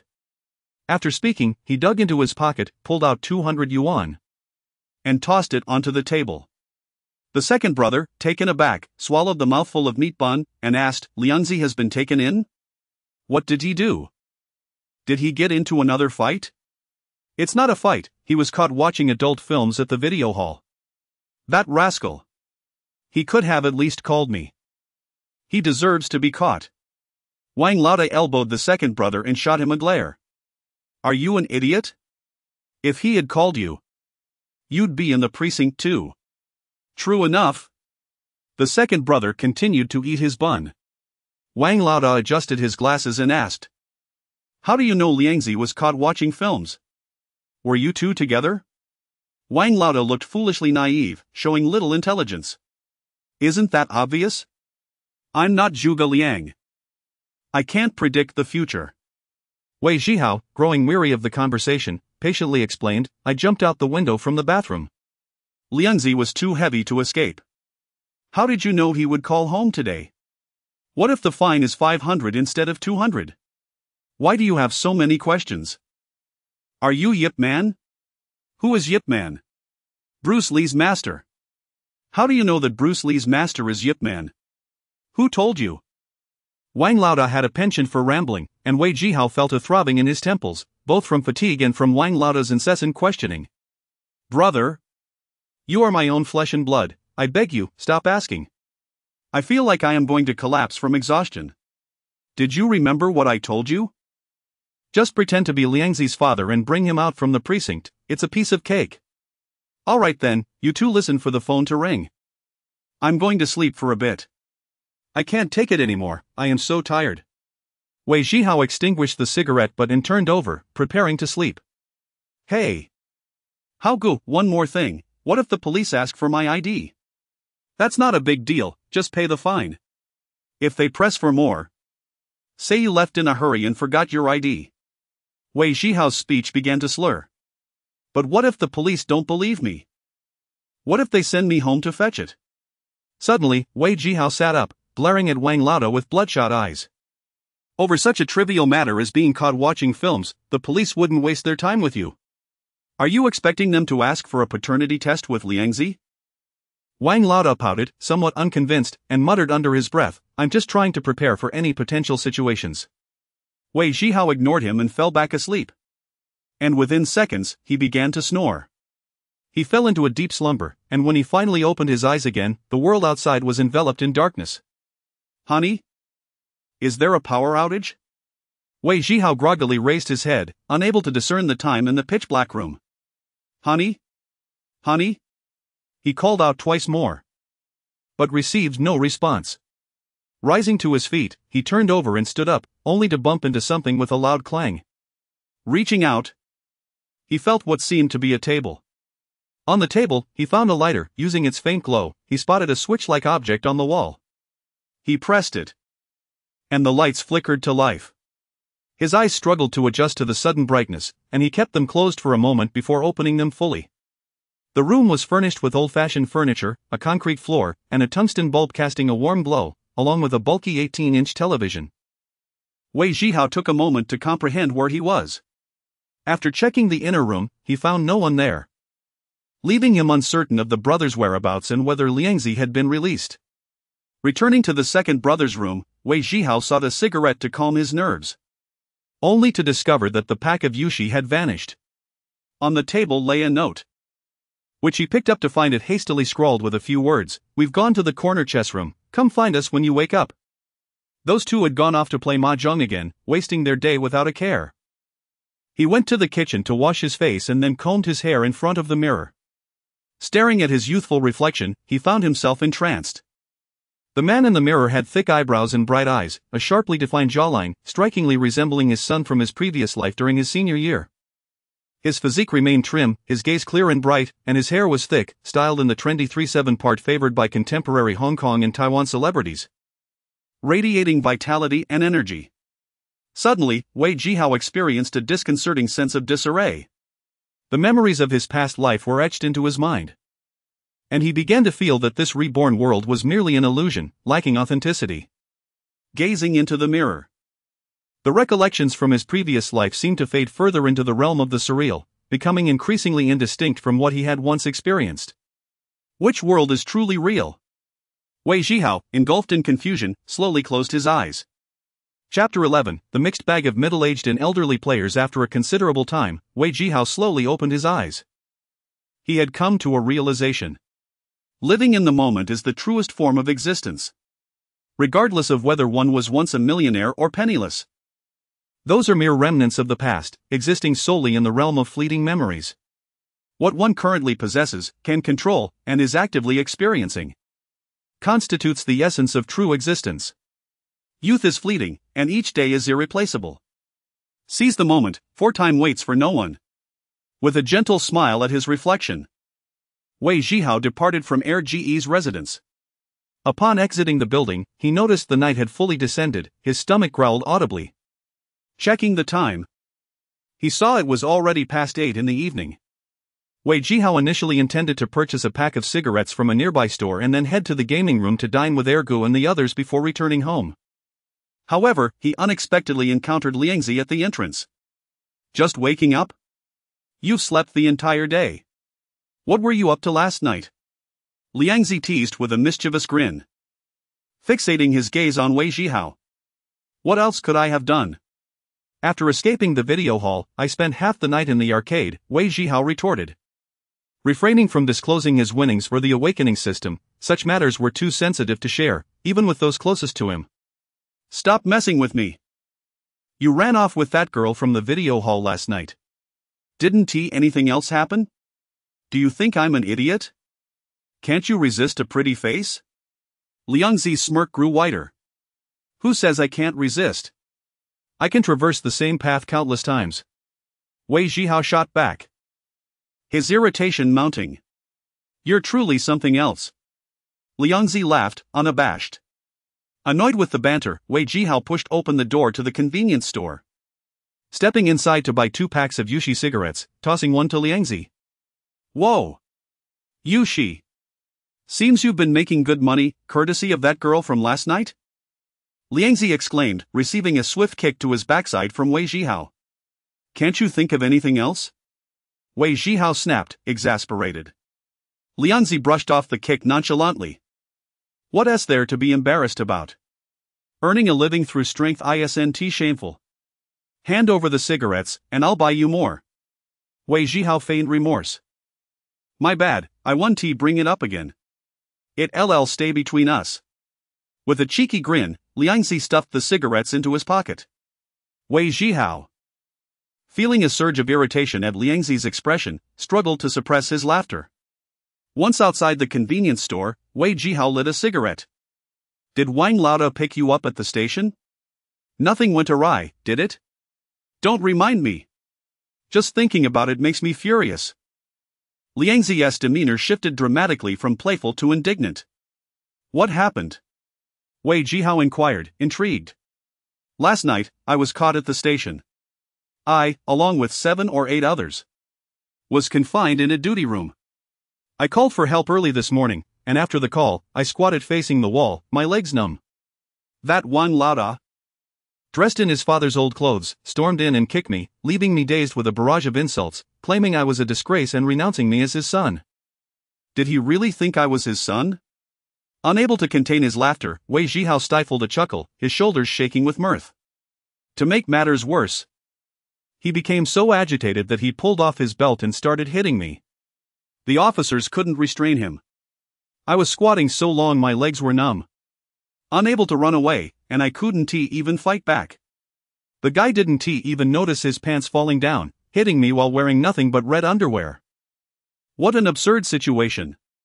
Liangzi recounted, his voice trembling with indignation. Wei Zhihao burst into laughter, unable to hold back any longer. And then? He managed to ask, clutching his stomach, feeling slightly breathless from laughter. And then, the officers pulled him away. I paid a 200 yuan fine, and they let me go. Once out of the station, I gave him a good beating. If he hadn't run fast, I would have made him stay in bed for days. All right. Wang Lauda was just trying to help you. Don't bite the hand that feeds you, don't actually hurt him, Wei Zhihao advised, patting Liangzi on the shoulder in a comforting gesture. Yet, he couldn't shake the image from his mind, and laughter bubbled up again. I know. Liangzi huffed in frustration. Are Ergu and the others still at the gaming room? Have you all eaten yet? Not yet. They're still playing mahjong. They had stir-fried noodles for lunch and don't seem to feel hungry, Liangzi grumbled, still miffed. Let us go find them and grab a bite, Wei Zhihao suggested. At the street corner stood a brightly lit establishment resembling a long garage, adorned with a sign illuminated by colorful lights, the middle-aged and elderly gaming room. This venue, intended for the leisurely entertainment of retirees, had transformed into a haven for those seeking to gamble. As Wei Zhihao and Liangzi pushed open the door, a cloud of smoke enveloped them. The gaming room was spacious, over 100 square meters, with 7 or 8 mahjong tables filled to capacity. Alongside 3 tables for playing Xian Hong, scene match detected, system activating automatically. Upon witnessing the virtual interface pop up, Wei Zhihao chuckled. The system was indeed intriguing. Activating instantly upon encountering anything related to gambling, with no hesitation whatsoever. He recalled having spent 55 computational points in the arcade last night. Glancing at his current total of 72 points, he noted that he had regained 17 points throughout the day, at a rate of 1 point per hour. Wei Zhihao felt a twinge of discontent. The recovery of these computational points was rather sluggish. According to the system's description, 1 point could influence the winning probability by 1%. In critical moments, should he need to forcibly alter the odds to 100, a mere handful of points would suffice for only 1 round. How could he possibly win a substantial amount with such limitations? Or was it that his system needed to meet specific criteria to upgrade? Was this basic computational system merely in its initial phase? Surveying the right side of the virtual interface, he noted 3 sections: Fortune Child, System Tasks, and Exchange Mall, all grayed out, indicating they were inactive. Wei Zhihao scratched his head, contemplating. System, how can I activate the other functions? Is there a hint? He mentally repeated this several times, yet the system remained unresponsive. No hints. No guidance on how to upgrade or activate other functions. Was he to rely solely on trial and error? The system felt woefully unrefined. Casting his gaze across the room, he spotted Ergo and Wang Lauda seated at a corner mahjong table. He and Liangzi made their way over. Ergo and Wang Lauda were partners, with Ergo's opponent being a middle-aged man in his 40s, wearing glasses and exuding an air of sophistication. Wang Lauda's opponent was a slightly plump middle-aged woman, adorned with a jade necklace and gold bangles, her ring finger sparkling with a substantial diamond, a testament to her affluent background. When will you finish playing?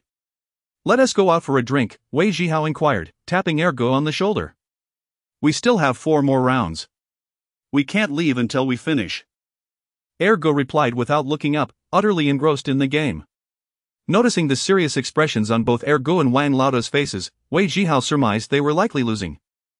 However, he found it peculiar. Ergo and his brother played together, aware of each other's signals, which Wei Zhihao understood. If they were losing even while playing together, perhaps they had encountered formidable opponents today. A thought crossed his mind, and activating his inside eye, Wei Zhihao scanned the entire mahjong table. No wonder. Observing the unfolding scene, he realized that Ergo and Wang Lauda were in for a significant loss today. Chapter 12, Former Classmates.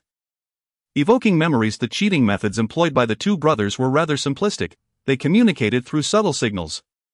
One would focus on acquiring a winning hand, while the other would assist by providing hints. After drawing their cards, if they found their hand to be relatively organized, a mere touch to their forehead or a gentle ruffle of their hair would indicate a strong hand ready for victory.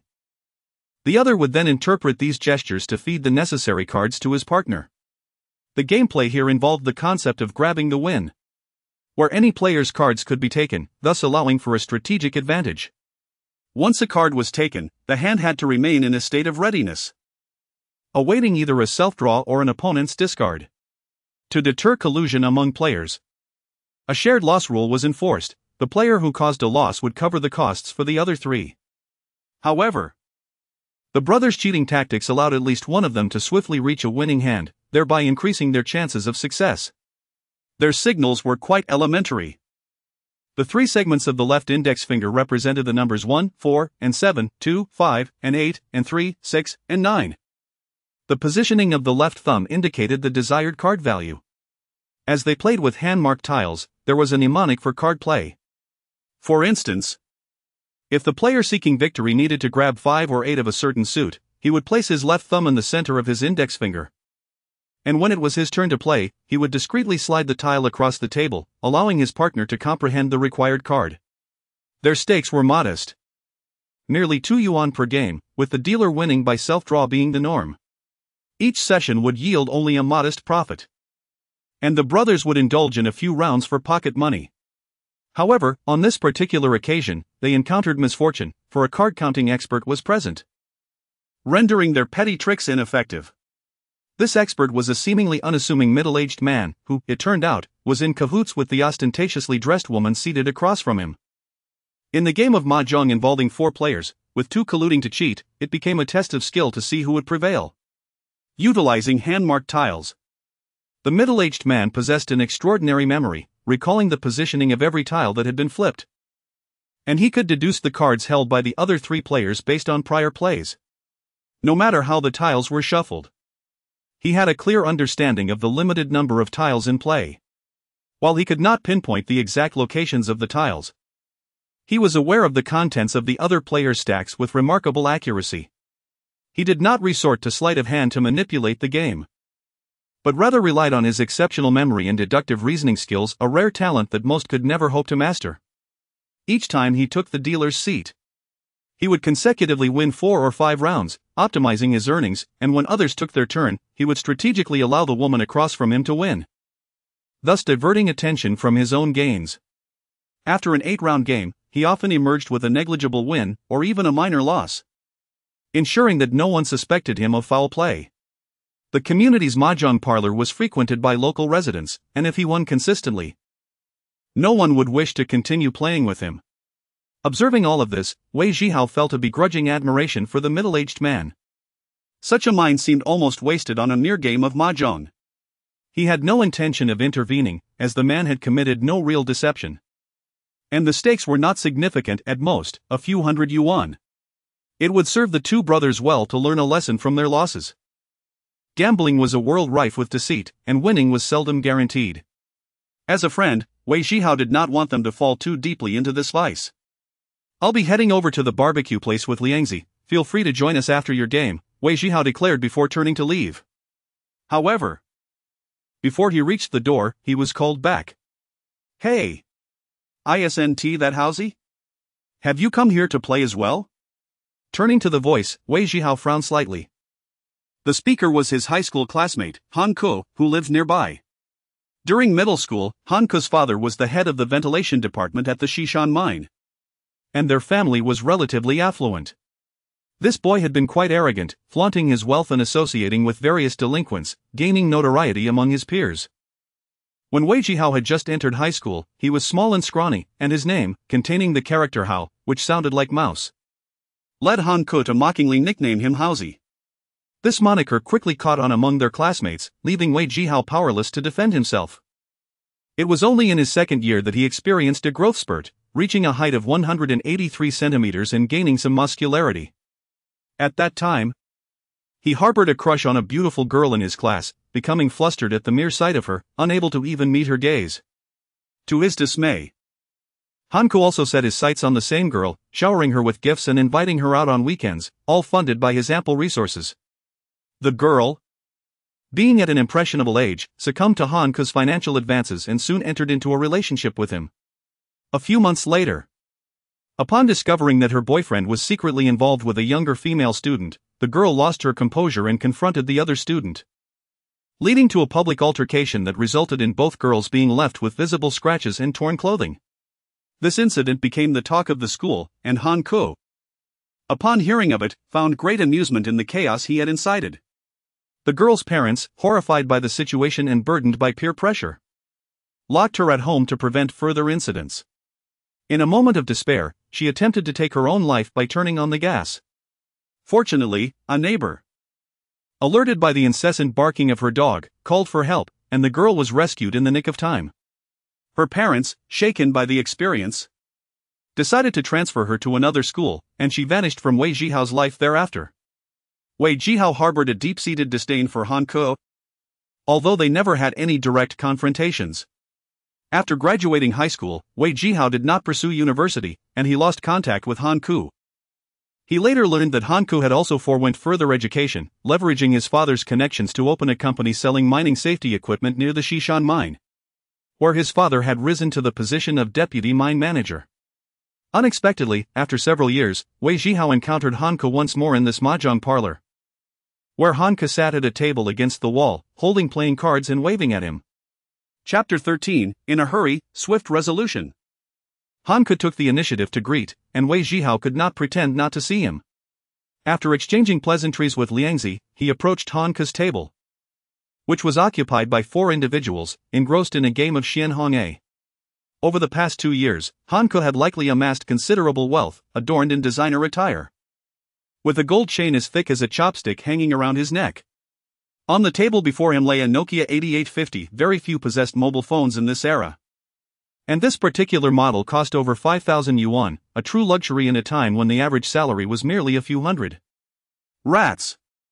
It's been years. And you've changed quite a bit. You've grown into quite the big rat, ha ha.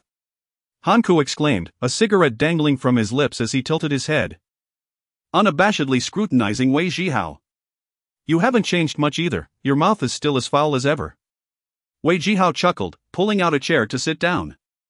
Hanko paused momentarily, then quickly regained his composure, casting a sidelong glance at Wei Zhihao, a shadow of a smile playing on his lips. I owe you an apology for something, I only learned about it later, Hanko said with a serious demeanor, though his eyes betrayed a hint of concealed mockery. What is it? Wei Zhihao inquired, studying Hanko. I heard someone say you had a secret crush on Bai Bing in middle school. I wasn't aware at the time and ended up sleeping with her. Don't blame me, bro. Hanko intended to maintain a serious faade, but his lips involuntarily curled into a smirk as the 2 underlings behind him erupted in laughter. Wei Zhihao furrowed his brow momentarily before relaxing. Had he not been a soul unexpectedly transported back in time to his middle-aged self, at his current age of 21, he would have undoubtedly lashed out at Hanko. The passage of time had tempered his temperament, allowing him to let go of many grievances. With a slight smile, Wei Zhihao remarked, no one is to blame for that. One could only say Bai Bing was blind at the time, mistaking dog feces for a twisted dough. One of Hanko's underlings suddenly stood up, pointing an accusatory finger at Wei Zhihao. Hey, kid, mind your language. Who are you calling dog feces? Wei Zhihao did not even lift his gaze, pulling out a cigarette from his yushi pack. Hanko's expression twisted in displeasure as he waved dismissively at his underling, who sat down in a huff. Let us not dwell on the past, it's all water under the bridge. It's been years since we last met as classmates, and running into each other today is fate. How about we play a couple of rounds? I've got plenty of cash today, let you win a bit, and you'll feel generous. Not interested. It's dull. Wei Zhihao countered, employing a strategy of feigned disinterest. He possessed a system that ensured he had no fear of gambling. He merely sought to toy with Hanko. If he truly wished to avoid playing, he would not have taken a seat. Is it that you're short on cash? We're old classmates, I can lend you some if you need it. Hanko fixed a bemused gaze on Wei Zhihao, picking up the cards on the table to shuffle them. I came here to find friends for a meal, they are still waiting for me. And I am pressed for time.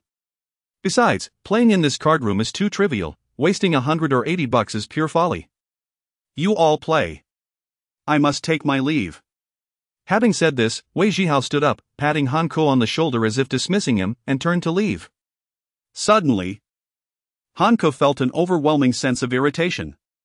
He ran a small company that easily earned him 200,000 to 300,000 a year, always accompanied by a few underlings, and was addressed as President Han by everyone. To onlookers, he appeared accomplished, handsome, and affluent. Even his former teacher, who had reprimanded him in school, now treated him with deference. Yet today, when encountering Wei Zhihao, he received no respect, the words exchanged were laced with barbs. Who did Wei Zhihao think he was? Seizing Wei Zhihao's arm, Hanko's expression darkened. Is it too trivial for you? Then let us raise the stakes, let us play a single round of Zhajin Hua. 1,000 per hand. Are you game? The others at the table were taken aback by his audacity. 1,000 per hand was equivalent to the salary of an ordinary worker for 2 to 3 months. They quickly stood to give Wei Zhihao space. Wei Zhihao appeared intrigued, glancing back at Hanko, who still held the freshly shuffled deck of cards. A thought sparked in his mind. Activating his inside eye, he scanned the table and its occupants thoroughly. A striking red prompt emerged, revealing a vivid image before him. At the bottom of the deck lay 3 aces. Nearby, onlookers were captivated by Wei Zhihao, and those playing at adjacent tables paused their games to witness the spectacle. After all, 1,000 yuan per hand of Zhajin Hua had never been seen in this establishment. Hanko's underling perked up, pointing at Wei Zhihao. "Hey, kid, stop boasting. President Han is asking you, are you daring enough to play at 1,000 yuan per hand?" Wei Zhihao smiled slightly, pulling a chair to sit opposite Han Ku. "Why bother with all that? I'm pressed for time, let us each draw a card and compare values. Luck will determine the winner." Han Ku was momentarily taken aback, narrowing his eyes at Wei Zhihao, surprised by his proposed method of play. "What card is the highest? Which is the lowest? You decide. I have no preference." Wei Zhihao took a drag from his cigarette, exhaling a ring of smoke leisurely. After a few contemplative moments, Han Ku declared, "Let us go by the suit order. Spade A is the highest, and Diamond 2 is the lowest. How about that?" "Agreed. Let us begin." A slight smirk tugged at the corners of Han Ku's mouth, revealing a barely perceptible cold smile. He shuffled the cards twice, concealing 3 aces at the bottom, including the highest card, Spade A. Arranging the cards in a long line, Han Ku extracted 100 yuan bills from the stack of money in front of him and tossed them onto the table. "Place your bets," I shuffled the cards. "So you draw first." Han Ku exuded confidence. Wei Zhihao extinguished his cigarette in the ashtray, reached into his pocket, and, with a mental command, retrieved a thick wad of 100 yuan bills. Counting quickly, he revealed 5,600 yuan, the entirety of his winnings from the night before at the arcade, and laid it all on the table. Han Ku instinctively frowned, pointing at the scattered bills on the table. "What do you mean by this? I'm pressed for time. Let us resolve this swiftly. This is all the money I have one hand to determine the winner." "You're that confident? All in? It's a gamble based on luck. The odds are 50-50, who can claim absolute victory?" Wei Zhihao chuckled, his demeanor remarkably relaxed. Seeing Wei Zhihao's calmness unsettled Han Ku. Had this fellow struck it rich? Was money no object for him? Or did he have unshakable confidence in winning this round? The cards belonged to the card room, and Han Ku had cleverly hidden 3 aces. Wei Zhihao had not touched the cards at all, he hadn't even glanced at them while Han Ku shuffled. Thus, cheating was out of the question. Could it be that he genuinely wished to test his luck against Han Ku? Or was he deliberately trying to intimidate him? Regardless, Han Ku felt assured of victory. "Rats, do you think I'm easily frightened? I'm in." Han Ku licked his parched lips, retrieved a bundle of 100 yuan notes bound with white paper from his wallet, and counted out 46 bills, tossing them onto the table. The onlookers gasped in astonishment. Having played in this card room for many years, they had never witnessed such a game. In an era where the average salary was only a few hundred yuan, the money on the table represented the annual income of a dual-income household. Yet the game was simplified to merely comparing the size of a single card. Wasn't this a bit too frivolous? I shuffled the cards. "You draw first," Han Ku commanded. Chapter 14, If You Dare to Die, I Dare to Bury. Wei Zhihao closed his eyes and casually drew a card from the side, placing it before him before opening his eyes. Han Ku's heart raced, and his eyes widened in disbelief. How could this be possible? Han Ku had been closely observing every move of Wei Zhihao, and when he saw him blindly drawing a card, he couldn't help but mock him internally for his pretentiousness. However, to his astonishment, Wei Zhihao had accurately drawn the ace of spades that Han Ku had previously set aside. Had this rascal cheated? It seemed improbable. He hadn't touched the cards at all, and he was even blindfolded while drawing. Could he possibly know the cards? That was unlikely, as the deck was provided by the gaming room, consisting of ordinary playing cards devoid of any markings.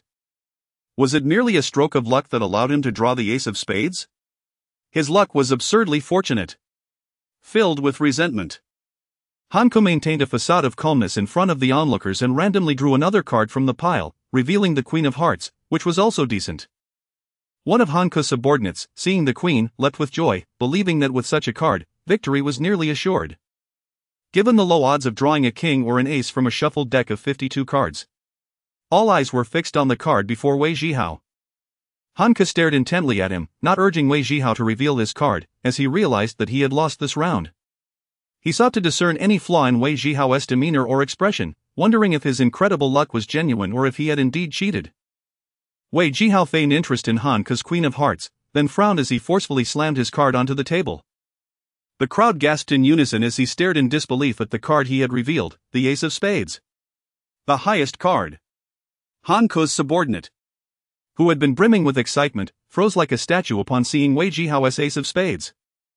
Just as he was about to utter a few words to salvage Han Ku's dignity, he caught a glimpse of Han Ku's sullen expression and wisely chose to retreat.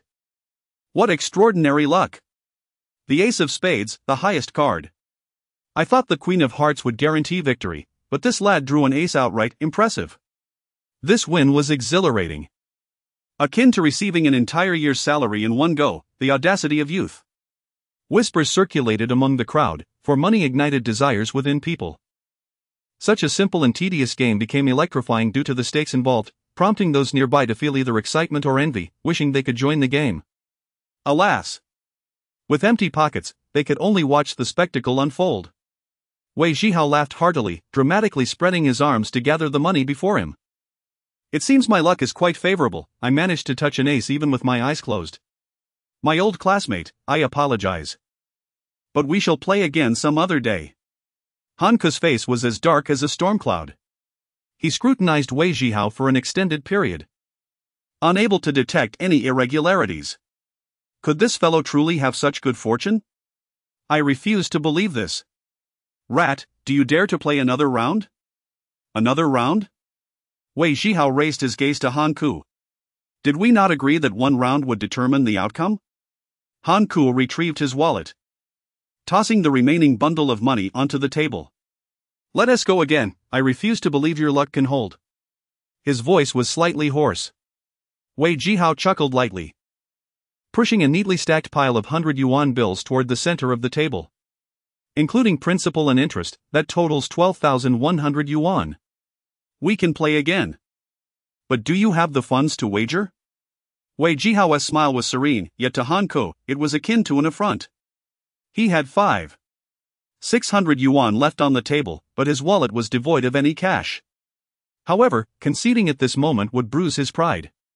The banks had long since closed, and he could not think of a way to acquire more funds. Let us call it a day. Your betting capital is insufficient. We can play another time. With that, Wei Zhihao reached for his money. Wait, I'll stake this. It should be comparable to your wager on the table. Han Ku tossed his brand new Nokia 8850 into the center, his tone laced with determination and ferocity. Wei Zhihao observed the increasingly agitated Han Ku, feeling a surge of delight.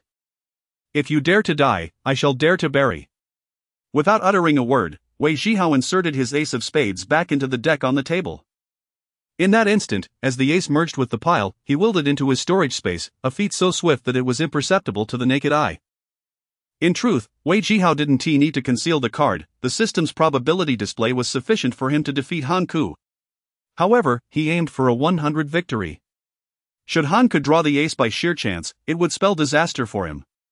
Shuffling the cards as one would with mahjong tiles, Wei Zhihao gestured for Han Ku to proceed.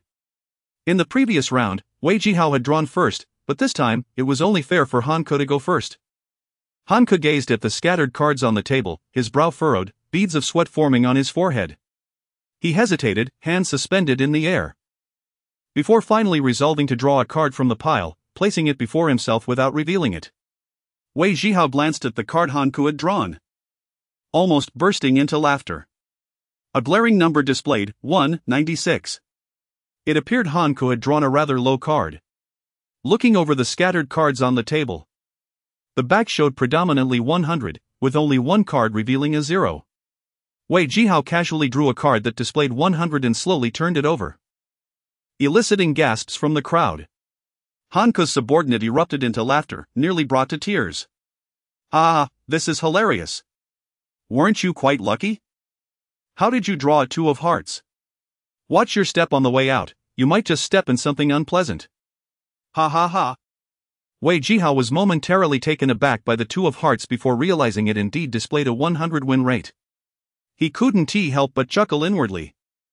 Anticipating how furious Han Ku would be once the cards were revealed, this was pure psychological warfare. Upon seeing Wei Zhihao's 2 of hearts, Han Ku slammed the table, his face radiating joy. Ah, rat, it seems your luck isn't all that great either. You drew a 2. Sorry, but I'm winning this round. With that, Hanko rose to claim the money on the table, but Wei Zhihao firmly grasped his hand. You haven't revealed your card yet. Collecting your winnings now seems rather improper. Hanko, beaming, pointed a finger at Wei Zhihao.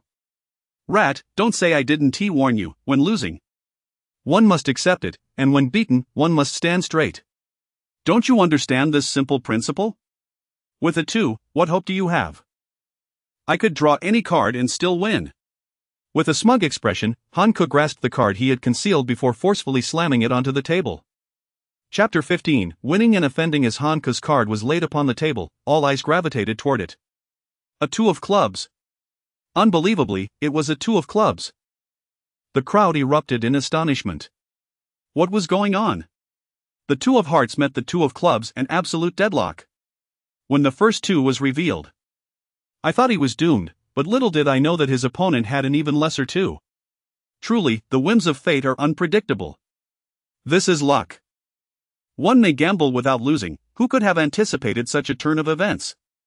Hanko stared at his 2 of clubs, utterly dumbfounded, his smile evaporating instantaneously, leaving behind a visage of disbelief. His lips quivered slightly as he attempted to utter something, yet his voice was drowned out by the surrounding clamor. Wei Zhihao beamed even brighter, sweeping the money and phone on the table toward himself. Seizing the opportunity, he returned the ace of spades he had previously placed in the system space back into the deck. Hanko, it seems that the god of wealth is not on your side today. How about we play a few more rounds? Upon the utterance of these words, laughter erupted from the crowd. Hanko's face flushed alternately red and white, as if he had been dealt a series of stinging slaps. How infuriating. Hanko finally managed to squeeze out a retort after a prolonged silence. His heart was aflame with anger and frustration, yet he found himself powerless, merely watching Wei Zhihao abscond with his money and phone. Alright then, that concludes today's game. I have matters to attend to, so I shall take my leave. Wei Zhihao meticulously gathered the money and phone, preparing to exit. Wait! Hanko suddenly shouted, his voice tinged with rage. You can take the phone, but return the SIM card. Wei Zhihao halted, turning around with an impassive expression as he regarded Hanko. What you wagered on the table constitutes the stakes. I have won, thus it rightfully belongs to me. You wish for the SIM card? No problem, redeem it for 1,000 yuan. Hanko sprang to his feet, glaring fiercely at Wei Zhihao. 1,000 yuan? Have you lost your mind? Before Hanko, Wei Zhihao stuffed a thick wad of cash into his pocket. A thought crossing his mind as the money was seamlessly transferred into the system space.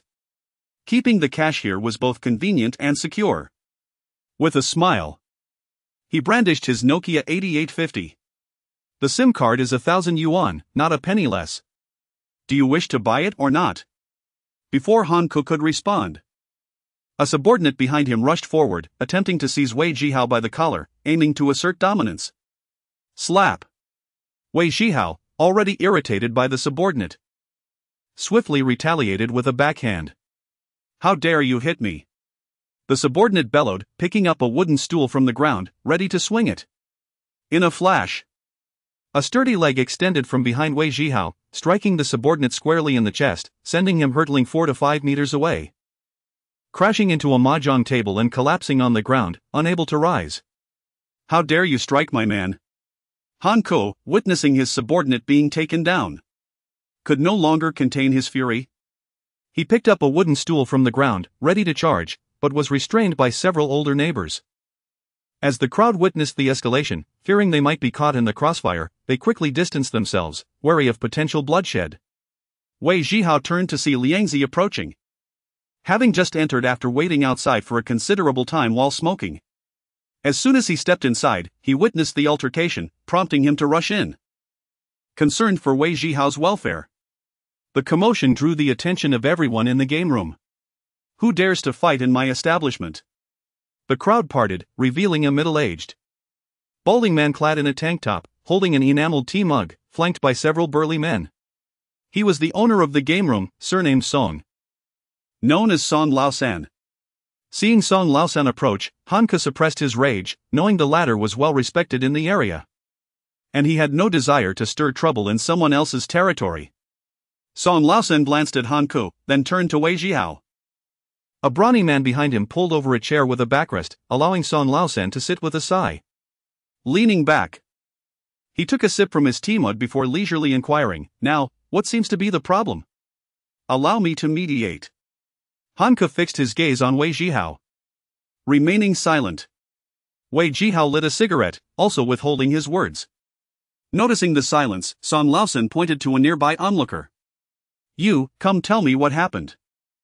The singled-out young man, not daring to be negligent, stepped forward and recounted the entire sequence of events to Song Laosen. At that moment, Lao-Er and Lao-San squeezed in beside Wei Zhihao, with Lao-Er speaking up, "Uncle San, this is my friend, you mustn't be harsh on him." After hearing the account, Song Laosen set down his tea mug and cleared his throat, scanning Wei Zhihao and Han Ku's faces several times before raising his voice. Song Laosen, value reason above all. When playing cards here, one must adhere to the rules. A bet is a bet, even a child of 3 understands this. Han family lad, do not disrupt the order. Han Ku's face reddened, and he retorted defiantly, "Uncle San, he's extorting me. Wanting 1,000 yuan for a SIM card is utterly unreasonable." Wei Zhihao flicked the ash from his cigarette, unhurriedly responding, "He wagered his phone, which naturally includes the SIM card. If he wishes to reclaim it, paying for it is perfectly reasonable." Song Laosen pondered for a moment, stroking his balding head. "Here's what we'll do, the SIM card is yours as per the rules, and you have the right to dispose of it. However, 1,000 yuan is indeed excessive. How about we have it to 500? This way, it gives the Han family lad a way out. As you all know each other, and there is no need for animosity." Wei Zhihao contemplated, 500 yuan was still substantial. And it would earn him a favor from Song Laosen. He nodded, "I have no obligation to give Han Ku any leeway, but since you, Boss Song, have spoken, 500 it is." Han Ku gritted his teeth, retrieving 500 yuan from his pocket and slamming it onto the table. Grabbing the SIM card, he shot Wei Zhihao a fierce glare, feeling humiliated before so many witnesses, knowing that this enmity had been established. Wei Zhihao accepted the money, giving Song Laosen a thumbs up. "Boss Song, you truly uphold fairness and do not pressure others, no wonder your establishment thrives." Song Laosen chuckled, patting his thigh, raising his voice, "All right, everyone disperse. Continue your games, and let us keep it civil." The crowd began to disperse, with Han Ku and his injured subordinate leaving in disgrace. But not before Han Ku turned back to issue a parting threat, "Wei Zhihao, just you wait." Wei Zhihao shrugged, dismissing the remark as he exited the game room with Liangzi and the others. Outside, night had fallen, and the streetlights cast a dim glow. Wei Zhihao patted his pocket. Addressing his companions, "Let us find a restaurant and treat ourselves, it's on me." Chapter 16, Returning to my childhood home. Encountering my youthful mother, it was already past 9 in the evening, and many restaurants had closed for the night, leaving only the barbecue joints still bustling with activity, filled to capacity with patrons. In the northern regions, barbecue establishments are favored locales for enjoying a second round of drinks. Those frequenting these venues at this hour were largely inebriated, ordering little beyond a few items as they shifted locations to continue their revelry over beer and idle chatter. Wei Zhihao and his companions found a barbecue place nearby, where the din of voices was vibrant, and the delightful aroma of grilled skewers wafted through the air. With a grand gesture, Wei Zhihao ordered an array of skewers and a case of chilled beer. The establishment was efficient, and before long, the table was laden with a feast succulent and colorful, igniting their appetites. "Come on, brothers, it's been ages since we've shared a drink together. Let us raise a glass," Wei Zhihao proclaimed, lifting his cup and clinking it with Liangzi and Lao-Er, downing the contents in one gulp. His words resonated with sincerity. Liangzi had passed away in his 30s, and Wei Zhihao had settled in another region, having not shared a drink with his friends for decades. Liangzi tilted his head back and downed his drink, placing the cup down and glancing at Wei Zhihao. "Have you lost your memory? We drank together just a few days ago, you got so drunk you vomited all over me, forgotten already?" Wei Zhihao chuckled, choosing silence as he filled his cup once more. Lao-Er, while savoring a skewer, mumbled indistinctly, "Brother Hao, my brother and I had planned to win some money to treat you to dinner, but instead, we lost our stake. You'll have to foot the bill. I had no intention of letting you treat me anyway, but on a serious note, You two should find something more constructive to do. Stop gambling, it's a slippery slope, and if you continue down this path, you'll ruin yourselves. Well, I'm done playing, I have no money left. Lao Er replied, a look of dejection on his face. Wei Zhihao was genuinely famished, having only eaten buns for breakfast. Now, he held 5 skewers in one hand, nearly singeing himself on the hot metal. Lianzi looked on in disbelief. Hey! Take it easy. You almost stabbed me with that skewer. Wei Zhihao dismissed him, intent on satisfying his hunger first. It had been years since he tasted the barbecue of his hometown. Its familiar flavors transported him back to his youth, a stark contrast to the small, expensive, and unappetizing options found in the South. As they ate and conversed, Wei Zhihao polished off over 100 skewers on his own. After several rounds of drinks, the conversation shifted to future plans. Old Wang sighed. My parents want my brother and me to attend college in the provincial capital, saying that an education will make finding work easier in the future. Wei Zhihao nodded vigorously. That's the right approach. Pursue a worthwhile major, and your future will be brighter. It's far better than aimlessly drifting through life. Lao Er wore a troubled expression. It's already arranged, we're heading to the provincial capital in a few days. What about you? What are your plans? Wei Zhihao nudged Liangzi with his elbow. Liangzi furrowed his brow, looking distressed.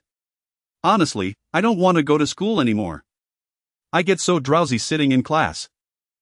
I'd rather find a job and start earning money sooner. Wei Zhihao regarded Liangzi thoughtfully. If you can't sit still in school, how do you expect to endure a job? Didn't you used to wrestle? You even placed second in the city competition. Don't squander that talent. Pursue wrestling. You might even make it to the provincial or national team, which is far better than working menial jobs. Scratching his head, Liangzi replied, I've considered it. But my family thinks wrestling has no future and doesn't pay. How can it have no future? Nowadays, sports stars are in high demand, with endorsements and prize money. They earn quite a bit. If you genuinely enjoy it, don't give up, Wei Zhihao urged. He encouraged Liangzi to continue wrestling, remembering how, in a past life, Liangzi's struggles with obesity had hindered his potential. After a moment of silence, Liangzi took a hearty swig of beer. All right. I'll think it over and discuss it with my family. Enough about us, what are your plans for the future, Brother Hao? Lao Er asked. Gnawing on a chicken foot. Wei Zhihao raised his beer and replied with determination, I aim to earn a substantial amount of money, striving to retire before 30. So I can travel the world with my wife and children. Damn! The three exclaimed in unison. Engaged in lively conversation. They lost track of time until it was nearly 11 o'clock. Lao Er, feeling a bit intoxicated, insisted, don't go home tonight, stay at my place. And let us keep chatting. Wei Zhihao waved his hand dismissively. No, I haven't been home for several days, my family must be worried. After settling the bill and exiting the barbecue joint, he hailed a taxi, bidding farewell to the Wang brothers, and headed home with Liangzi.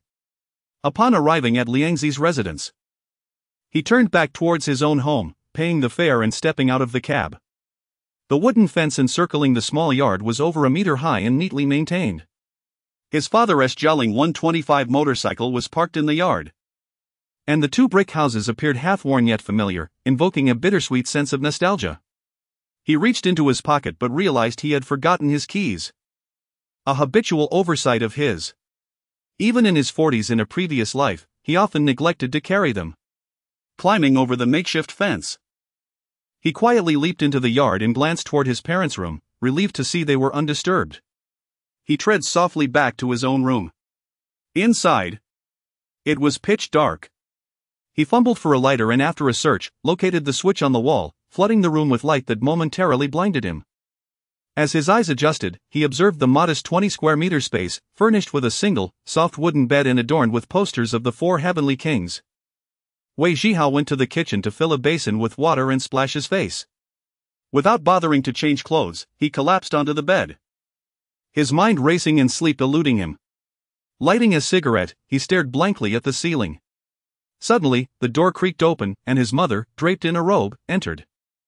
Upon seeing her youthful self, Wei Zhihao instinctively sat up, overwhelmed with emotion, unsure of how to express himself. When did you start smoking? His mother furrowed her brow. I don't really, just messing around. He stammered, hastily extinguishing the cigarette in a flower pot. Mom, why are you awake? Did I disturb you? You haven't been home for 2 days, I couldn't sleep soundly. I heard the water running and knew you were back, so I came to check. A wave of guilt washed over Wei Zhihao. In his youth, he had been oblivious, often out late, dismissing his parents' concerns. Now, in his 40s, with grown children, he understood the worry he had caused them. His face flushed with shame, akin to receiving multiple slaps. Noticing her son's unusual demeanor, his mother approached, placing a hand on his forehead to check for fever. Satisfied he wasn't ill, she finally relaxed. Where have you been these past few days? You didn't bother to inform us. Her voice was laced with worry, but she tempered her tone, cautious not to provoke him. Mom! I've been working with a partner on a business venture, I just returned tonight. With that, Wei Zhihao reached into his pocket, conjured 2,000 yuan from his system, and handed it to his mother. Chapter 17, Setting Goals and Starting to Earn Money. Wei Zhihao hesitated to give his mother too much money, fearing it might lead her to overthink. Nonetheless, the 2,000 yuan he handed her was still a considerable amount, equivalent to the wages of an ordinary worker for 3 to 4 months. Wei's mother gazed at the bundle of cash with a look of apprehension. Son, tell me. Who are you partnering with? What kind of business are you involved in? Wei Zhihao scratched his head, a wry smile on his face. It seemed that 2,000 yuan might be a bit too much. Mom, I have a middle school classmate named Han Kud, you should be familiar with him. His father is the deputy director of the Xishan mine. We are collaborating to transport coal to other regions. He handles extracting the coal from the mine, while I help arrange transportation. Rest assured, it's a legitimate business. Is it really that profitable? Wei's mother still harbored some doubts. We won't return with an empty truck. We can also bring back materials and machine parts needed for the mine, making money on both ends, Wei Zhihao improvised, hoping to alleviate his parents' concerns. All right, Mom. It's nearly midnight. You should head to bed, you have work tomorrow. He gently ushered her out, not giving her a moment to ponder further. Though she still felt uncertain, his words momentarily reassured her. We won't touch this money, it's for you to save for when you marry. Do you still have any money on you?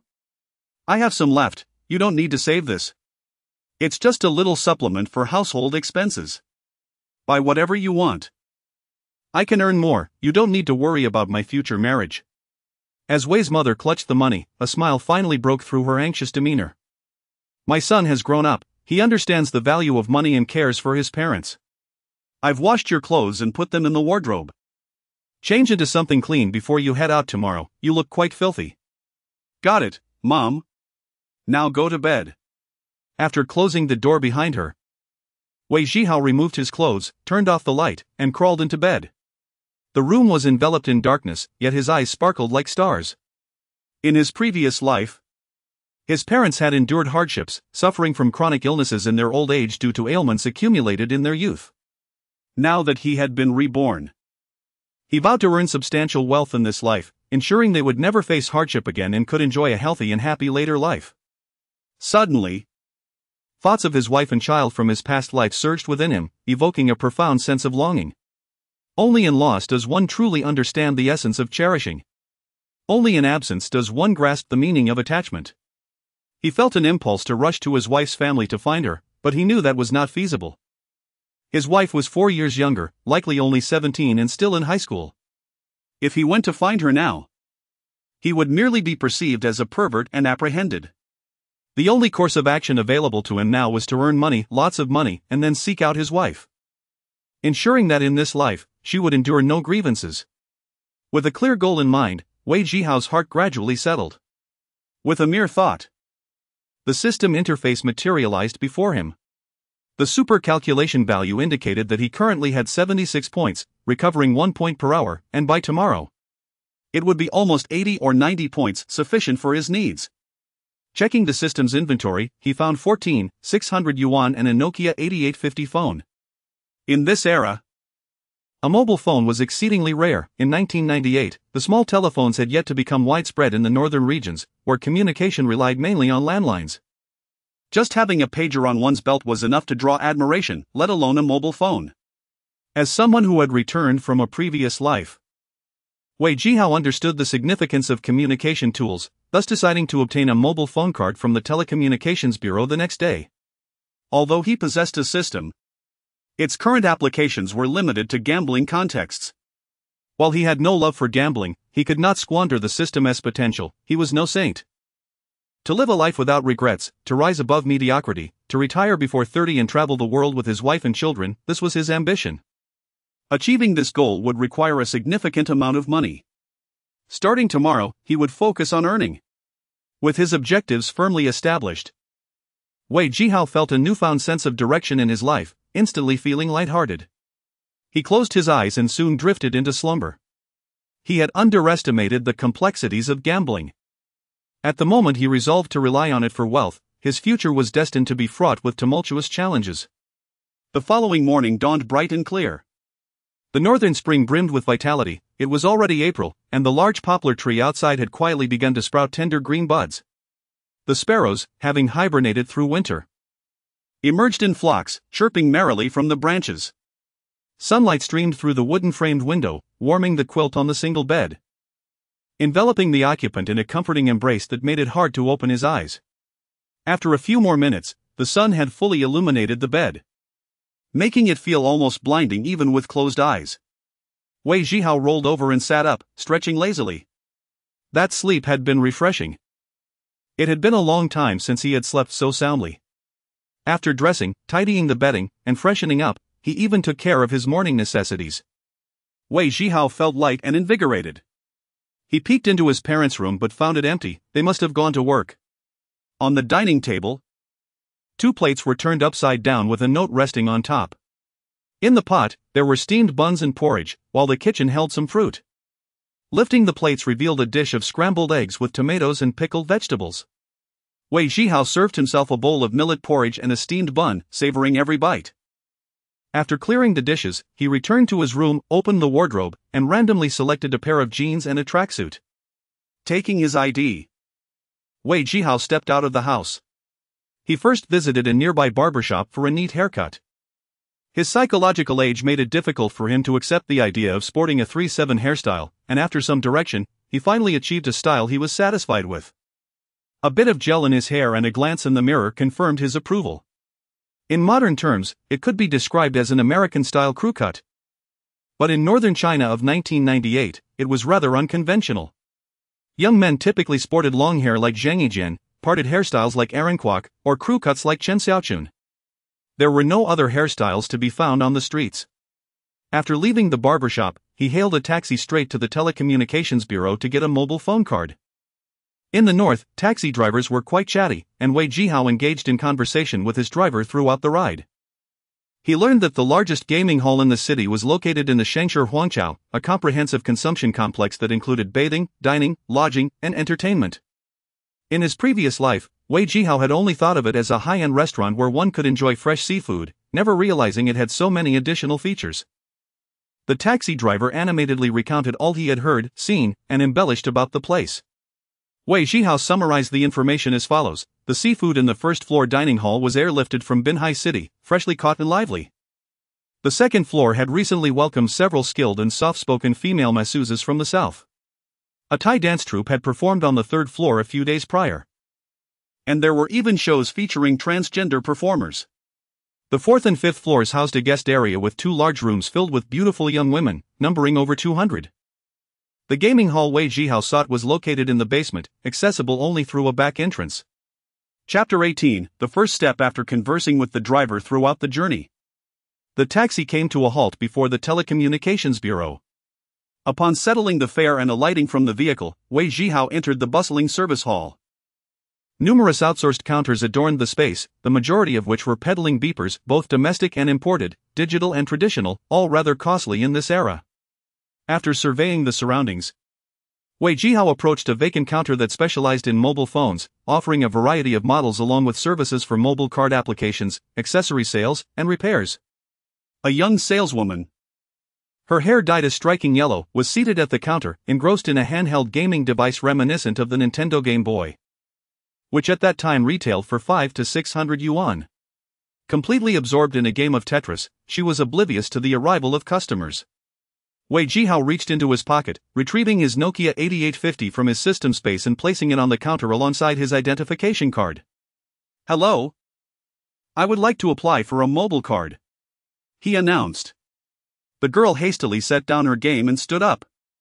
"Hello, may I ask which model you are using?" Upon catching sight of Wei Zhihao, she froze, her face flushing a bright crimson. Recognizing her, he too was momentarily taken aback. The young woman before him had delicate features and large, astonished eyes, strikingly familiar as if he had encountered her before. It soon dawned on him. He had indeed met her in the video hall shortly after his rebirth. He and Liangzi had assisted her in escaping from a window in the women's restroom, evading a raid by the anti-vice squad. A sense of awkwardness washed over Wei Zhihao, for attending such films was hardly a noble affair. Noticing that Wei Zhihao recognized her, the girl's embarrassment deepened, and she bowed her head, retrieving a form from behind the counter. "Please fill out this form," she murmured, her voice barely audible. Clearing his throat, Wei Zhihao feigned ignorance, taking a seat nearby to diligently complete the paperwork. The girl, keeping her gaze lowered, took his identification card for photocopying. By the time she returned, he had already filled out the form. The activation fee is 1,500 yuan, the processing fee is 30. And a minimum of 200 yuan must be prepaid for call credits, totaling 1,730 yuan. She reported, still avoiding his gaze as if inspecting the accuracy of the form. Wei Zhihao couldn't help but chuckle inwardly, the costs were exorbitant. No wonder mobile phones were considered a luxury at this time, as simply obtaining a card required nearly 2,000 yuan, not even accounting for the price of the phone itself. "Please also provide me with an original Nokia charger." "How much will that be in total?" he inquired. The girl glanced at the Nokia 8850 on the counter, crouched down, and retrieved a box from beneath the counter. "The original charger is 170 yuan, bringing the total to 1,900 yuan. Wei Zhihao placed 2,000 yuan on the counter. "Please keep 300 yuan for call credits. When will it be activated?" The girl stole a quick glance at him before hastily returning her focus to the invoice she was preparing. "First, please select a number. Normally, activation takes 1 to 2 days, but if you need it urgently, it can be done in 10 minutes. Any number will do. I would appreciate your assistance in getting it activated quickly, as I am in a hurry." She accepted the payment, retrieved a new SIM card, and recorded the code. Then produced a pristine Motorola phone, dialing a number before placing it to her ear. "Uncle Zhang, this is Lin Lin. A friend of mine has just completed the mobile registration process and urgently needs it activated. The code is..." Wei Zhihao shook his head internally, bemused by the nepotistic society of the late 90s in the north. While the official process required 2 days, personal connections could expedite it to mere minutes, a stark contrast to the more developed southern regions. After hanging up, Lin Lin inserted the SIM card into the phone and pushed the charger and invoice towards Wei Zhihao, biting her lip as she glanced at him. "Everything is set. The phone should be activated soon. Thank you."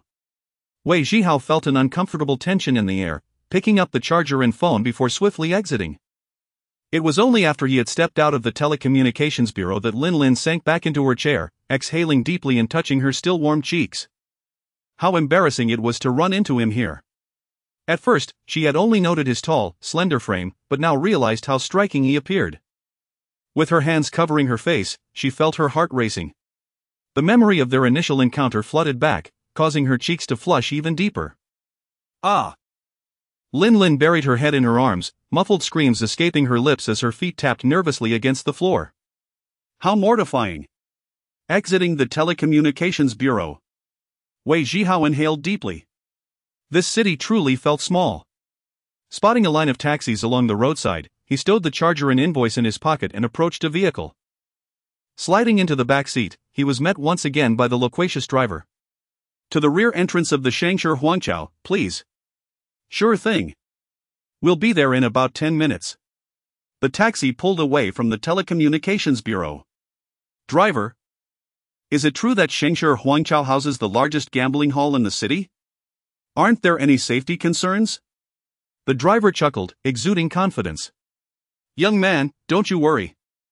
The authorities may raid anywhere, but they won't dare touch Shengshi Huangqiao. It's well protected. How well protected? Pray tell? Wei Zhihao inquired.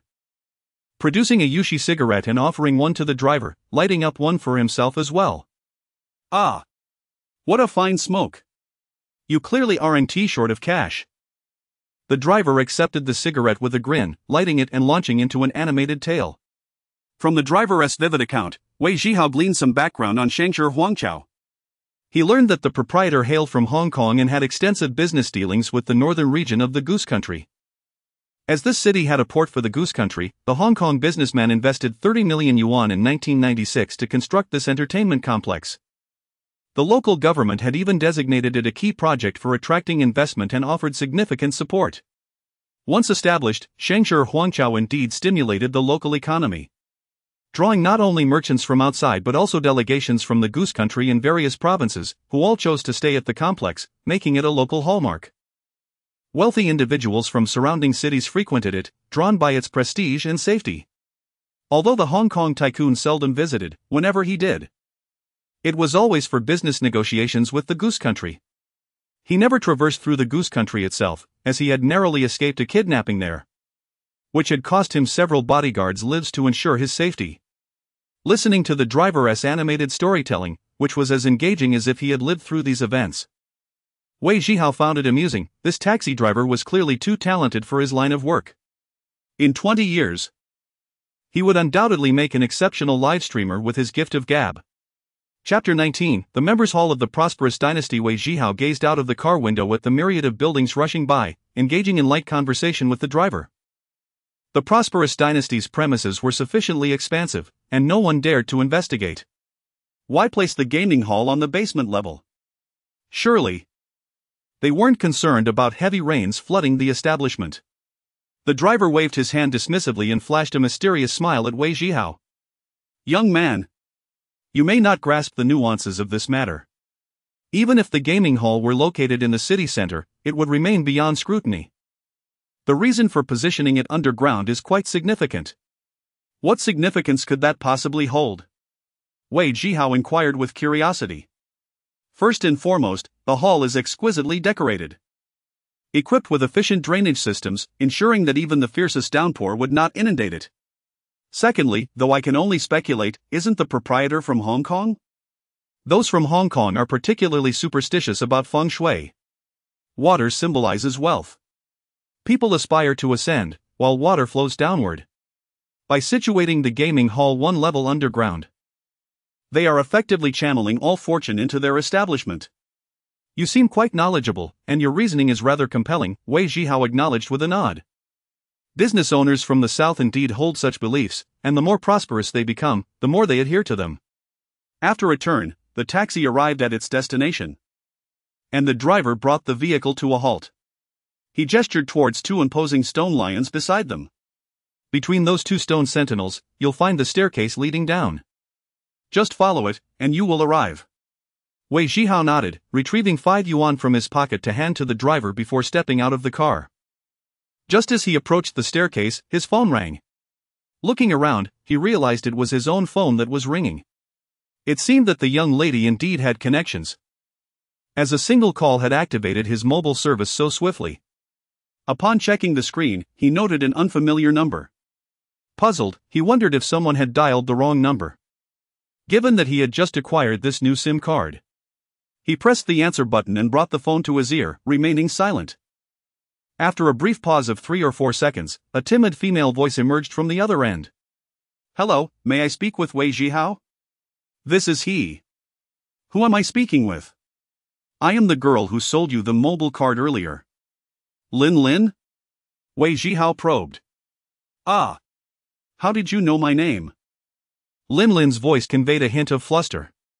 Wei Zhihao chuckled. I overheard you when you called. Oh, I see. Lin's tone relaxed somewhat. Is there something you needed to discuss? You left your ID card with me. Let me know when you have time to come by and collect it. I'll be here waiting. My ID card? Wei Zhihao patted his pockets, realizing it was indeed missing. It appeared he had forgotten it during the photocopying process in his haste. Just hold on to it for now, I'll retrieve it when I have a chance. There was a brief silence on the other end. Alright then. By the way, this number, it's my mobile number. If you come to pick it up, feel free to give me a call in advance. Lin Lin's words came out a bit stuttered, revealing her slight nervousness. Thank you very much. I will contact you when I'm ready. Wei Zhihao concluded the call and proceeded down the steps towards the entrance of the basement. On the other end, Lin listened to the dial tone, her lips pursed in annoyance. This Wei Zhihao really is oblivious. I selected such a great mobile number for him and even noted it on the receipt, didn't he notice? He didn't even thank me. She picked up the ID card from the table and scrutinized the details along with Wei Zhihao's photograph once more. Gradually, her previously pouting lips curved into a smile. Inexplicably amused. Women, after all, are creatures of ever-shifting moods. As Wei Zhihao descended the last step, the glass door swung open from within. Two elegantly dressed female attendants in white shirts and black vests stood on either side, their arms crossed at their waists, bowing slightly as they greeted him. Welcome, sir. Wei Zhihao was taken aback. He had never visited such an establishment in his life and was astonished to find female attendants in a gaming hall. Today, he was certainly witnessing a new world. Peering into the hall, he was momentarily taken aback. The gaming hall was not as vast as he had imagined. Though it was still sizable, approximately 400 to 500 square meters. A considerable number of patrons were present, yet most of the machines were classic arcade games. Like Samurai Showdown, and he did not spot any gambling machines. Are there no slot machines or poker machines here? Wei Zhihao inquired of one of the female attendants. Sir, the slot machines and poker tables are located in the members' hall, which requires a membership card for entry, the attendant explained. What are the requirements for obtaining a membership card? To acquire a membership card, a one-time deposit of at least 10,000 yuan is required. The card will hold points equivalent to your deposit, which can be utilized on the machines in the members' hall. If you choose not to play anymore, the points can be redeemed for cash. However, if your points reach zero and you do not recharge, the card will be reclaimed. The implementation of a membership point system since 1998 was unexpected.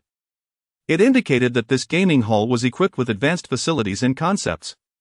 Wei Zhihao nodded. Please take me to obtain a card. This way, sir. The attendant gestured for him to follow, leading him to a nearby reception desk. The receptionist nodded slightly at Wei Zhihao. Good day, sir. How much would you like to deposit? 10,000, just to try it out. Wei Zhihao reached into his pocket, focusing his thoughts, and drew out a thick stack of cash, counting out 10,000 yuan and placing it on the counter. Thank you, sir. Please hold on a moment. The attendant smiled, taking the money and running it through the counting machine. She then retrieved a card, performed some operations on the computer, and handed the card to Wei Zhihao. Sir, this is your membership card, please keep it safe. This card is anonymous and cannot be reported lost. Any points you earn on the day can be securely stored on the card and redeemed at any time. Wei Zhihao nodded and followed the attendant as she led him through the noisy gaming hall toward a closed fire exit. Two security guards stood at the entrance.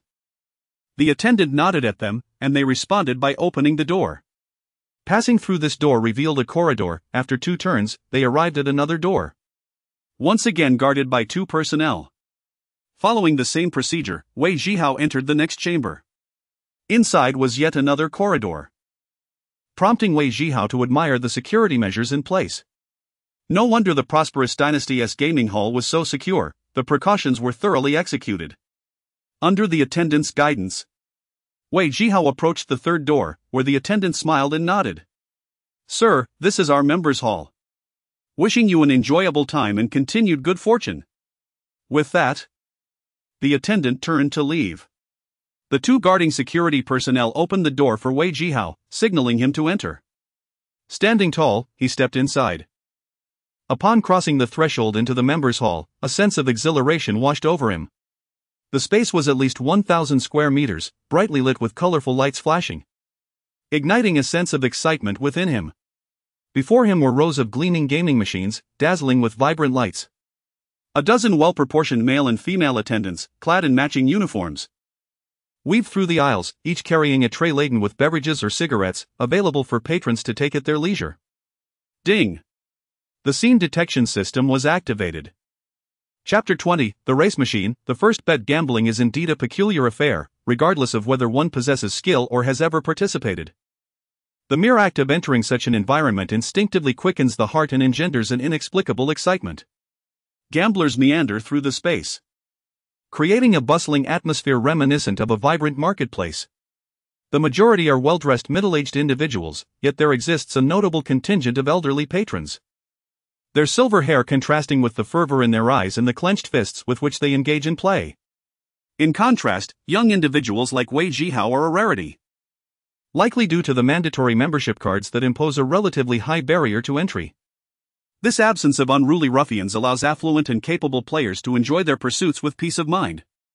Wei Zhihao strides into the fray, where rows of gaming machines stand neatly arranged, akin to shelves in a library. The gamblers resemble eager students, rushing to seize the books they desire. The plethora of gaming machines dazzles the senses, over half of them are unfamiliar to him, not to mention beyond his comprehension. However, his attention is not drawn to the mechanics of the machines but rather to the probabilities displayed before him. In essence, he need not grasp the intricacies of any specific machine, he merely seeks out those with favorable winning odds. His current calculation value is a mere 88 points. And even at full capacity, it would barely reach 100 points. Should he wager all his funds, forcibly manipulating his calculation value to alter the odds, he could only secure a single victory, a process far too slow for his taste. Wei Zhihao understands that all gaming machines operate on pre-established algorithms, with a predetermined return rate. For instance, a machine may be set to a 60 return upon reaching a threshold of 100 units won. His objective is to await the opportune moment for this return. At present, with his calculation value so low, he must reserve its use for critical moments. Soon, a prominent race machine captures Wei Zhihao's attention. Before it, two individuals are wholly engrossed in the screen, one, a rotund man with slightly curly hair, glistening with sweat as he dabs his brow with a handkerchief, and the other, a robust middle-aged man whose intense gaze betrays a fierce determination. Go! Go! Go! Come on! The middle-aged man bellows, his frustration evident as he pounds his fist against the machine, cursing vehemently. The curly-haired man wipes the sweat from his brow, his expression pale and silent, indicating that he too has suffered a loss. Wei Zhihao approaches, the system before him clearly displaying the winning probabilities for each horse combination. Although a sense of nervousness tinges his excitement as he observes the fluctuating numbers, he is resolute. This machine is nearing its payout. Despite his inexperience with race machines and ignorance of the rules, he feels empowered by his understanding of the probabilities. The middle-aged man scrutinizes the screen for an extended period. Finally resolute, he inserts his membership card, revealing a balance of 26,000 points. I'm betting on number 5. I figured it out, this machine is malfunctioning today. Betting on a double will surely lead to a loss. He lights a cigarette and places 3,000 points on horse number 5. The rotund man also inserts his card, revealing a balance of 14,000 points. He hesitates, raising his hand in the air for a prolonged moment before ultimately deciding to wager on horse number 1. Also a single bet. Wei Zhihao stands before the machine, inserting his membership card. However, he finds himself at a crossroads. As the winning probabilities for 3 horses are exceedingly close, horse 6 at 99, horse 5 at 97, and horse 2 at 96. It is evident that any of these 3 could claim victory, as none possess a perfect win rate. As long as there is no absolute certainty, even a minuscule chance could lead to an upset. Unsure of how to proceed, he turns to the middle-aged man with a smile. Brother, this is my first time playing this, may I ask, does betting on a horse mean it must finish first to win, or is placing in the top 3 sufficient? The middle-aged man exhales a plume of smoke, casting a glance at Wei Zhihao, and scoffs derisively. What are you doing playing this if you know nothing? Are you just here to burn your money? Perceiving the man's irritable tone, likely a result of recent losses, Wei Zhihao chooses to ignore him and instead turns to the rotund man. The man wipes his brow and replies, "Little brother, for this machine, you must bet on a horse to win first place to secure a victory." "Alright, I understand, thank you." Wei Zhihao contemplates, since only a first place finish counts. He resolves to bet on all 3 horses to ensure success. Much like a lottery ticket, where one number may not suffice. A combination bet guarantees a payout regardless of which horse prevails. 1 to 4 odds mean, after deducting the 2 losses, he could still double his winnings. Seeing a button for a 3-horse combination on the control panel, Wei Zhihao decisively presses it, betting 10,000 points on horses 6, 5, and 2. All in. As he presses the confirm button, the middle-aged man and the rotund man seem momentarily stunned, staring at him in disbelief. Noticing their peculiar looks, Wei Zhihao furrows his brow. Perplexed. "Why are you looking at me like that? Is there a problem?" The middle-aged man coughs violently, as if choked by his own smoke. While the rotund man simply shakes his head, a smile on his face, yet silent. After quelling his cough with a sip of drink, the middle-aged man finally gives Wei Zhihao a thumbs up. "Little brother, impressive. You've got guts." His words, disjointed, leave Wei Zhihao feeling bewildered. "I'm off." The rotund man presses the start button with his pudgy hand. As lively electronic music fills the air, 6 animated jockeys mounted on their steeds burst forth from the gate. The middle-aged man, cigarette between his lips, tenses every muscle, fists clenched, rhythmically urging his horse forward. 5. 5. 5. The rotund man fixates on the screen, wiping the sweat from his brow once more. Wei Zhihao suspects that the handkerchief could wring out water. Push. Push. Push. The middle-aged man's voice grows louder, eventually rising to a stand as his horse, number 5, positions itself in second place, just a half-length behind the leader. Push. Push for victory. Curse it. As the horses cross the finish line, the screen reveals the top 3 contenders. 6. 5. 2. Chapter 21, 3 minutes, 200,000. Hey! I've hit it! 20,000. Wei Zhihao exclaimed, his fist clenched in excitement. The curly-haired man beside him reminded, "Little brother, you missed a 0. You placed a bet on the 3-horse combination with a 20-fold payout. If all 3 win, that is 200,000. Wei Zhihao froze momentarily at the thought of 200,000. He turned to the screen, leaning in closely to count the numbers in the prize pool. After 3 careful counts, he confirmed it was indeed 200,000. Despite possessing an advanced computational system, sweat beaded on his forehead. 200,000, just like that. In a matter of minutes? He had anticipated winning, but never imagined it would be such a substantial amount. The curly-haired man spoke with envy, "Little brother, your luck is incredible. Even with reckless betting, you managed to hit the jackpot." A middle-aged man, frowning, cast a sideways glance at Wei Zhihao, feeling both jealousy and anger. He envied the young man's extraordinary fortune, winning big without understanding the game, and was furious at his own misfortune, having lost repeatedly by a hair's breadth. Damn it! Just half a position away, what a stroke of bad luck! The middle-aged man slammed his machine in frustration, his gambling temperament was not commendable. A waitress approached, smiling as she bowed slightly to the middle-aged man. "Sir, please control your emotions. Our machines are specially ordered from abroad, each one costly. We kindly ask you to take care of them, thank you." Already boiling with rage, the middle-aged man stood up, glaring. "I'm a member here. I've loaded 50,000. Can't I hit the machine? How expensive can these machines be? If I break it, I'll pay. Right now, it's fine. So step aside." The waitress maintained her smile. "Sir, I mean no offense. I'm merely giving you a friendly reminder to remain calm. All our guests are members, and it would be unfortunate if your actions disturbed others." The middle-aged man waved his hand dismissively, clearly irritated. "All right, enough with the chatter." The waitress smiled faintly and turned to leave. After witnessing the middle-aged man's outburst, Wei Zhihao felt a surge of clarity. His unexpected windfall was precarious and drew attention. Like a turtle retracting into its shell, he resolved to quietly accumulate his gains.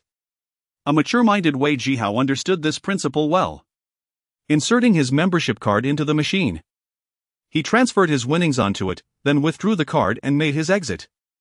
Incredible!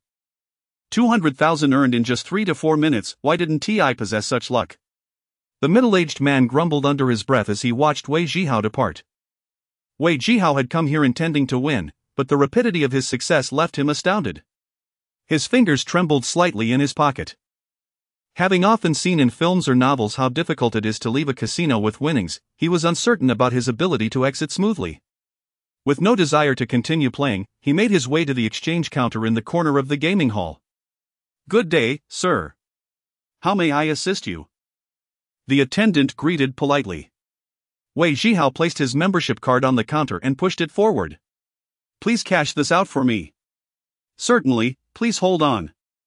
The attendant checked the card on her computer and smiled at Wei Zhihao. "Sir, your card currently has a balance of 200,000 points. How much cash would you like to exchange?" "All of it."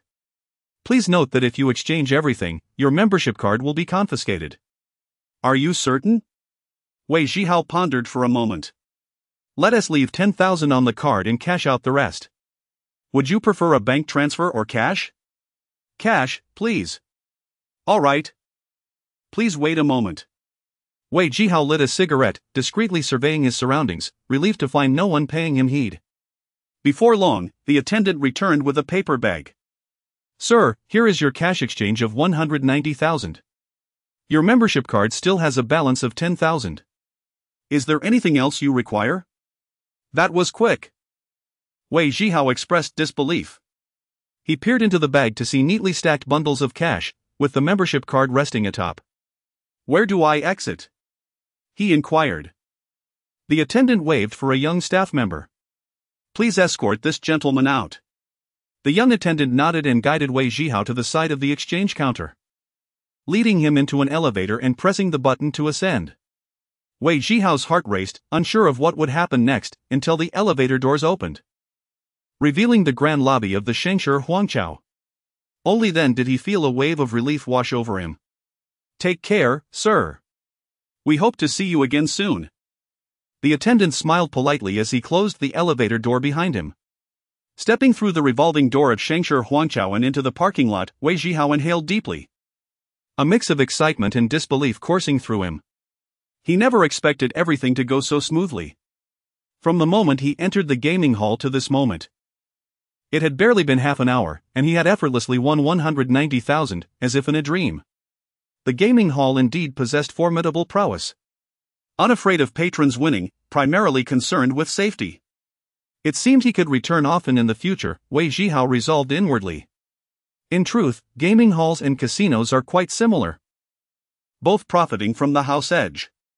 Casinos take a cut from each game, with varying percentages depending on the type of play. For example, baccarat typically has a house edge of about 1 to 1.5, while roulette usually hovers around 2.7. These percentages are established through long-term market practices and calculations, remaining stable over time. Conversely, gaming machines are pre-programmed to return a set percentage. For instance, if a machine takes in 10,000 points, it may allow a player to win 6,000 points at an appropriate time, netting the house 4,000. Notably, the return percentage varies by machine and depends on the owner's settings. In more unscrupulous gaming halls, some machines may return as little as 30. And some even have remote controls to adjust the returns at will, making them potentially more exploitative than casinos. Both gaming halls and casinos operate as lucrative businesses, thriving on the patronage of gamblers, with larger venues tending to adhere more strictly to rules. They are unafraid of their guests winning. What they dread is their patrons losing interest in playing. Yet, those who truly profit from gambling are exceedingly rare. Casinos face card counters, while gaming halls contend with remote controls. The buyer is always at a disadvantage against the seller.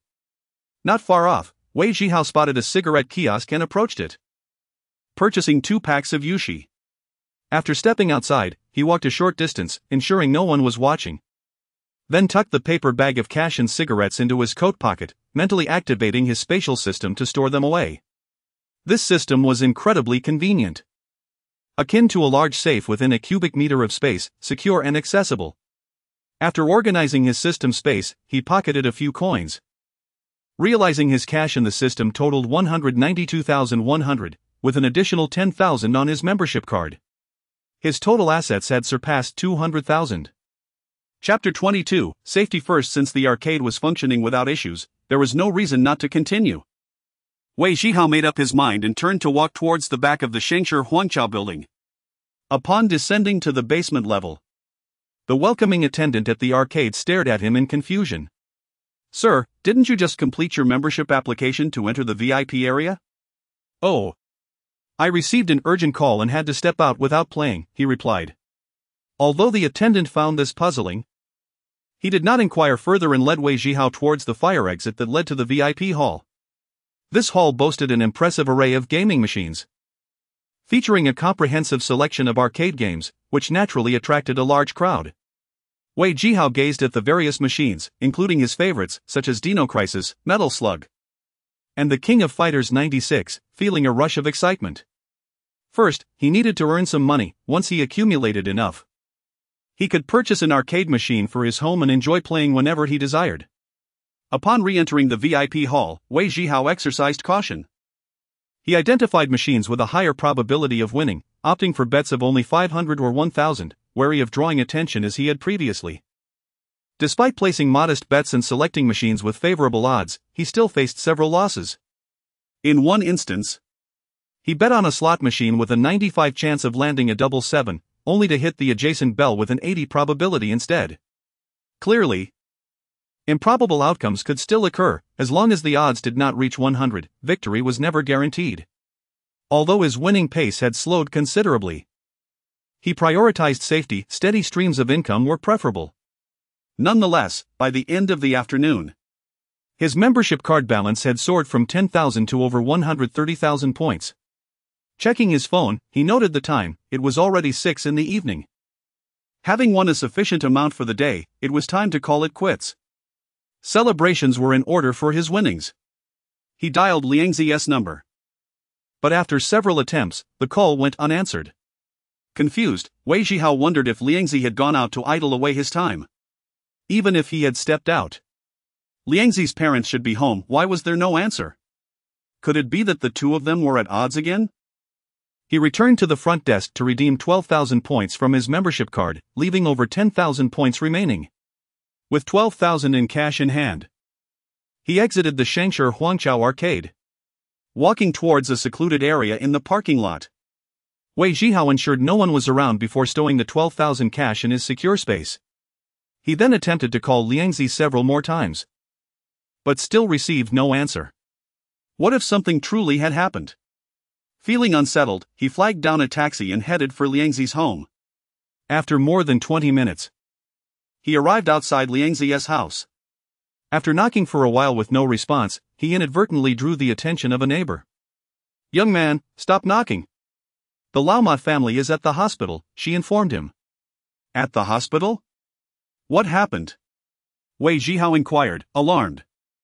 "Laoma injured his foot at the mine and has been hospitalized for several days. Last night, his son was knocking loudly. But that rascal spends all his time outside and didn't even know his father was in the hospital. What a waste of a good upbringing. Auntie, do you know which hospital they're in?" "The General Hospital of the Mining Bureau, room 108 in the orthopedics department on the 3rd floor. I just visited them the day before yesterday."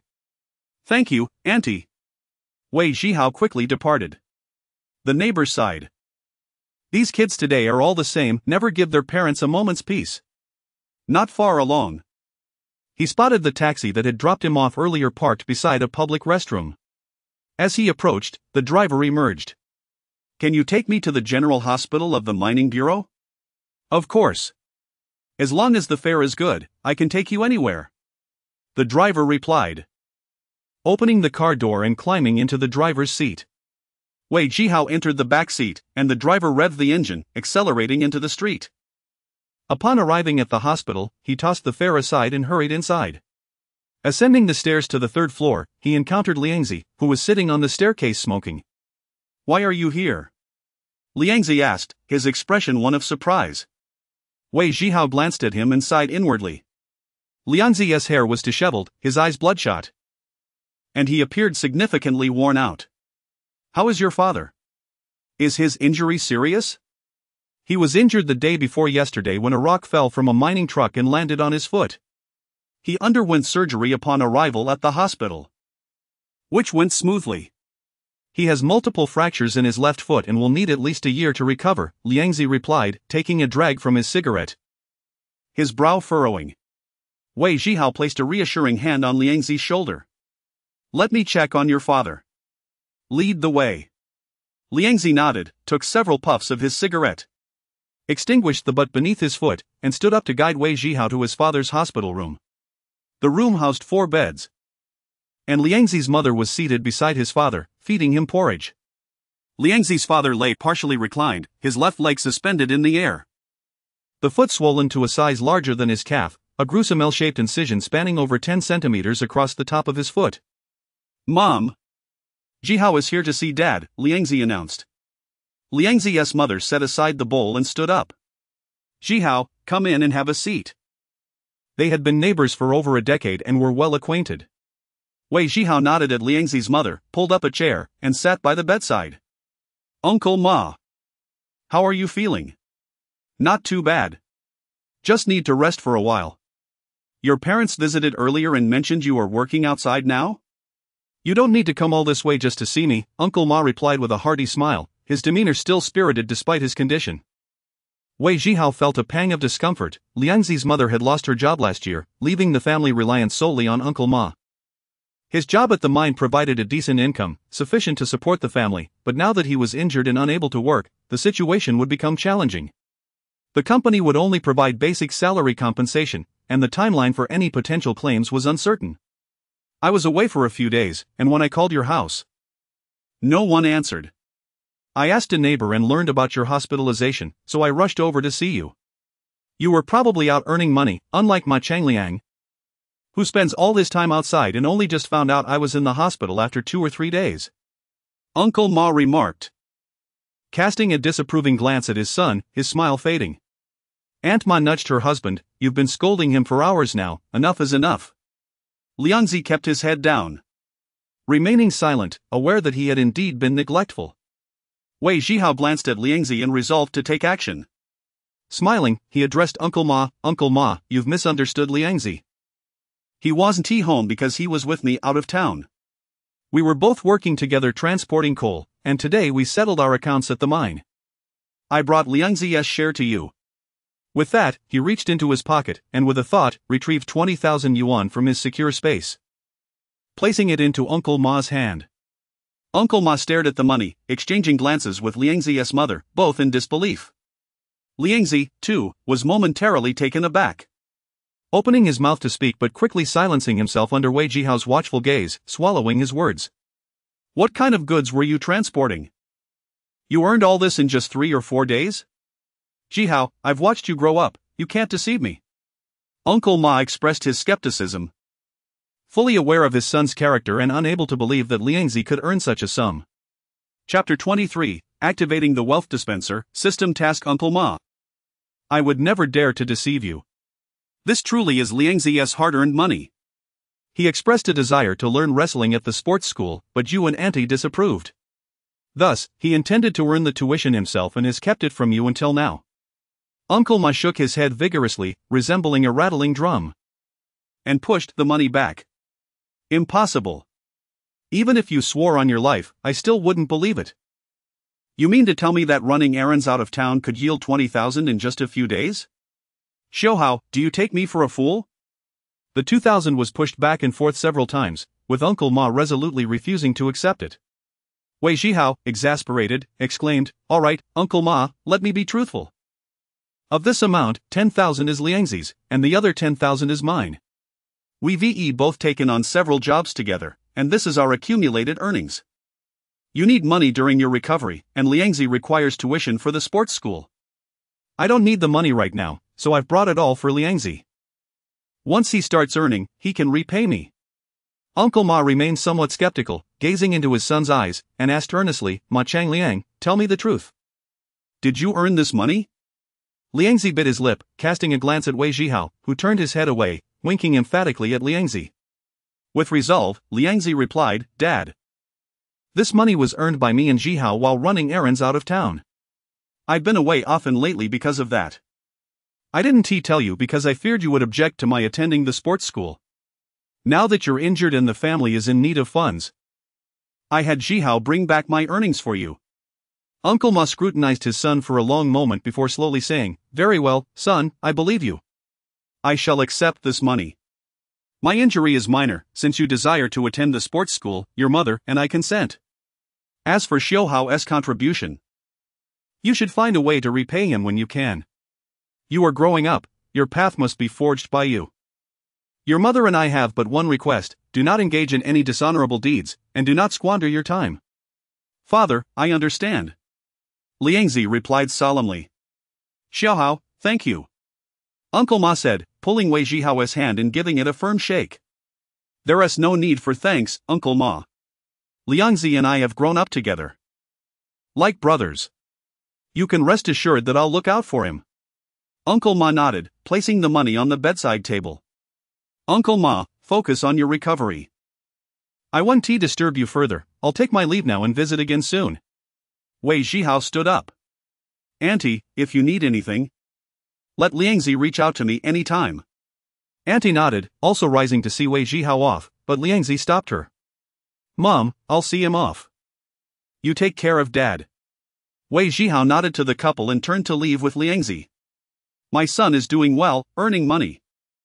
Auntie Ma beamed for the first time in days. However, Uncle Ma maintained a serious demeanor, snorting through his nose. "Do you really believe it was earned by our son? Is it not so? If it truly was, I'll add my surname to his." "Then why did you accept the money?" Uncle Ma sighed. "Xiaohao offered this money both to assist us and to provide our son with a stepping stone. We must accept it to facilitate his transition. It cannot continue like this. It's time to instill some pressure on him, hoping he can rise to the occasion." Auntie Ma gazed at her husband, finally understanding.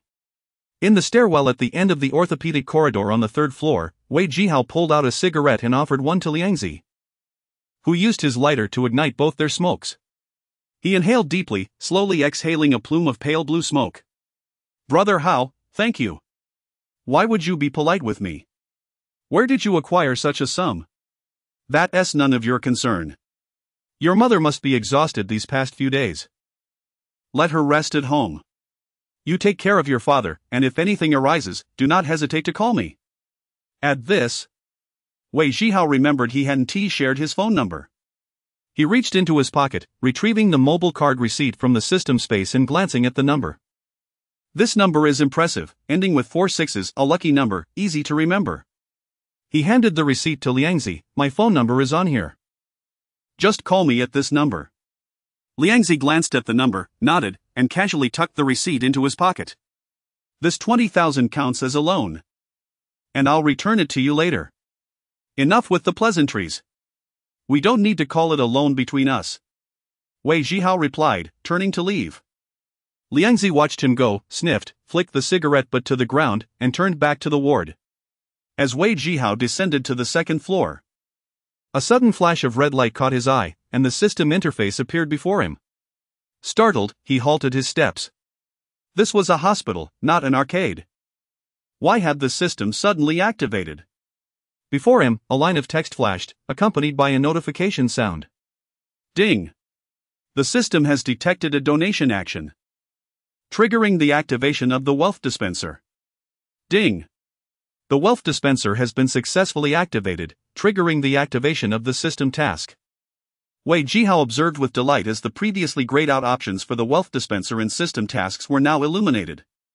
With a thought, he opened the wealth dispenser option, which presented an introduction.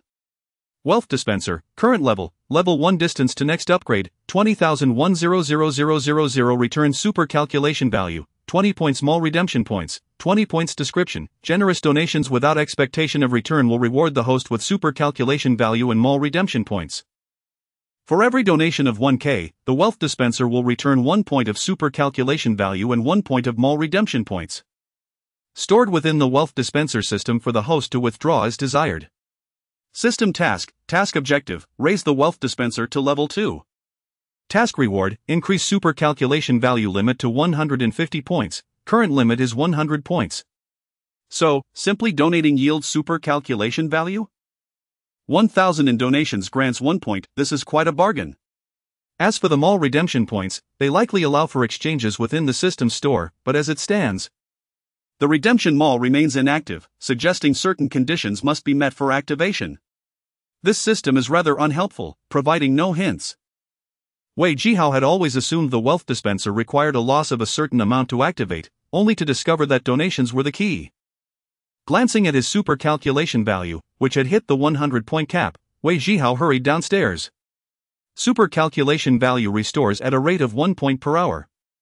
Since he had reached the cap, it would no longer restore. He needed to donate 1,000 to gain a single point, such a waste. He had to expend some of his super calculation value quickly. Upon exiting the hospital, Wei Zhihao hailed a taxi. After much hesitation, he ultimately headed to the Shangshi Huangqiao. Although he had won a considerable amount there today, he had not planned to return, but he could think of no other venue. If he randomly entered another game hall, he feared winning too much and being unable to carry it away, or winning too little and wasting his super calculation value. After much contemplation, he concluded that the Shangshi Huangqiao game hall was the most suitable option. The Shangshi Huangqiao game hall was vast and prosperous, with daily revenues in the millions. He doubted they would notice him. Wei Zhihao excelled at self-reassurance. Chapter 24, The Prosperous Dynasty of Earning Money. Upon arriving at the grand entrance of the Prosperous Dynasty, I alighted from the taxi and stepped into the opulent lobby. Approaching the elevator, I produced my membership card and presented it to the attendant, who graciously accepted it with both hands. To the basement level, please. The attendant meticulously examined the card, beaming as she returned it and pressed the button for the descending elevator. As the doors opened slowly, I strode in confidently, while the attendant bowed with a smile, wishing me a pleasant experience. As the doors closed, I couldn't help but admire the establishment. Truly, the standards upheld by the Prosperous Dynasty are remarkably advanced for the year of 98. The overall infrastructure, business philosophy, and service attitude are commendable. It is no wonder the business thrives so splendidly. This affluent proprietor of Hong Kong is indeed not an ordinary individual. Entering the gaming hall, I made my way directly to the slot machines. With my supercomputing value fully charged, I aimed to place a bet, win some money, and expend a bit of that value to fulfill my objective. Having not eaten the entire day, my stomach growled audibly in protest. The slot machines were predominantly manned by solitary players, for those who frequented this establishment were undoubtedly well off. All 8 symbols lined up at a staggering 99 points each. And the game commenced. A single round could yield nearly $800, with the outcome resting solely on fortune. Each game lasted merely 4 to 5 seconds. A concept incomprehensible to anyone unfamiliar with gambling machines in a region where the average monthly wage hovered around $400 to $500. Now past 7 in the evening. The hall buzzed with patrons. I was surprised to see so many affluent individuals in this seemingly inconspicuous border town. I settled at a machine with a relatively high probability of winning, where the system indicated a 90 chance for watermelons, 89 for double stars, and 87 for oranges, with other symbols falling below 50. It appeared this machine was on the verge of payout, needing a bit of encouragement. I placed my bets on watermelons, double stars, and oranges, each at 99 points, and let the game begin. The light spun, finally landing on the watermelon for a 20x multiplier, elevating my winnings to 1980 points. In this round, I had triumphed, wagering less than $300 and winning 1980. However, my immediate intention was to feed the machine, anticipating a larger win later. With the probability of guessing high or low at 0%, I randomly made a guess, which resulted in a loss, wiping my winnings to 0. Following this method, I played several more rounds, winning occasionally but ultimately losing over 2,000 points. Then, the double sevens displayed a 100 probability. This was it. I placed a full bet on double sevens, and the lights began to whirl. I lit a cigarette, calmly watching the screen, fully aware of what was to come. The light stabilized on double sevens, the screen flashed, revealing a 40x multiplier, totaling 3,960 points. A glance at the guessing game showed that the probability had finally risen above 0%. With over 8,000 points remaining on my membership card, I doubled down, confidently betting on high success. The jackpot climbed to 15840, with the guessing probability still at 100. Without hesitation, I placed another bet on high. The machine erupted in a flurry of lights, and I won again, bringing my score to 31680. My demeanor remained serene as I took a deep drag from my cigarette and exhaled a perfect smoke ring. Having secured 2 consecutive wins, the guessing probabilities equalized at 50 for both options. This was the essence of true randomness. It seemed the machine had a limited payout potential of just a few tens of thousands. Fixated on the high button, I concentrated. Consuming 50 points of supercomputing value to elevate the 50 probability to 100. With a gentle touch, I pressed the high button. The machine erupted in a colorful display.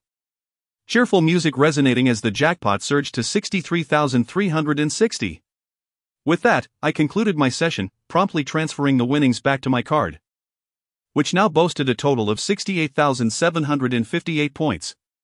Rising from my seat, I withdrew my membership card, ready to depart when a middle-aged man approached, grinning widely. "Young man, impressive. This machine had been consuming points all day, yet you managed to break it in mere minutes. Quite a skill." I glanced at the man. He was of modest height. Lean, dressed in a navy blue suit, standing upright, and wearing a friendly smile. However, his slightly squinted eyes radiated an intense sharpness. I chuckled softly, tucking my membership card into my pocket. Tonight had been fortunate. I had serendipitously won a substantial sum. Most would be ecstatic, but I remained unfazed, sensing that he too was no stranger to such fortunes.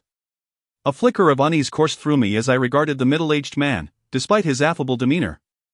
His piercing gaze felt as though it could pierce through one's soul.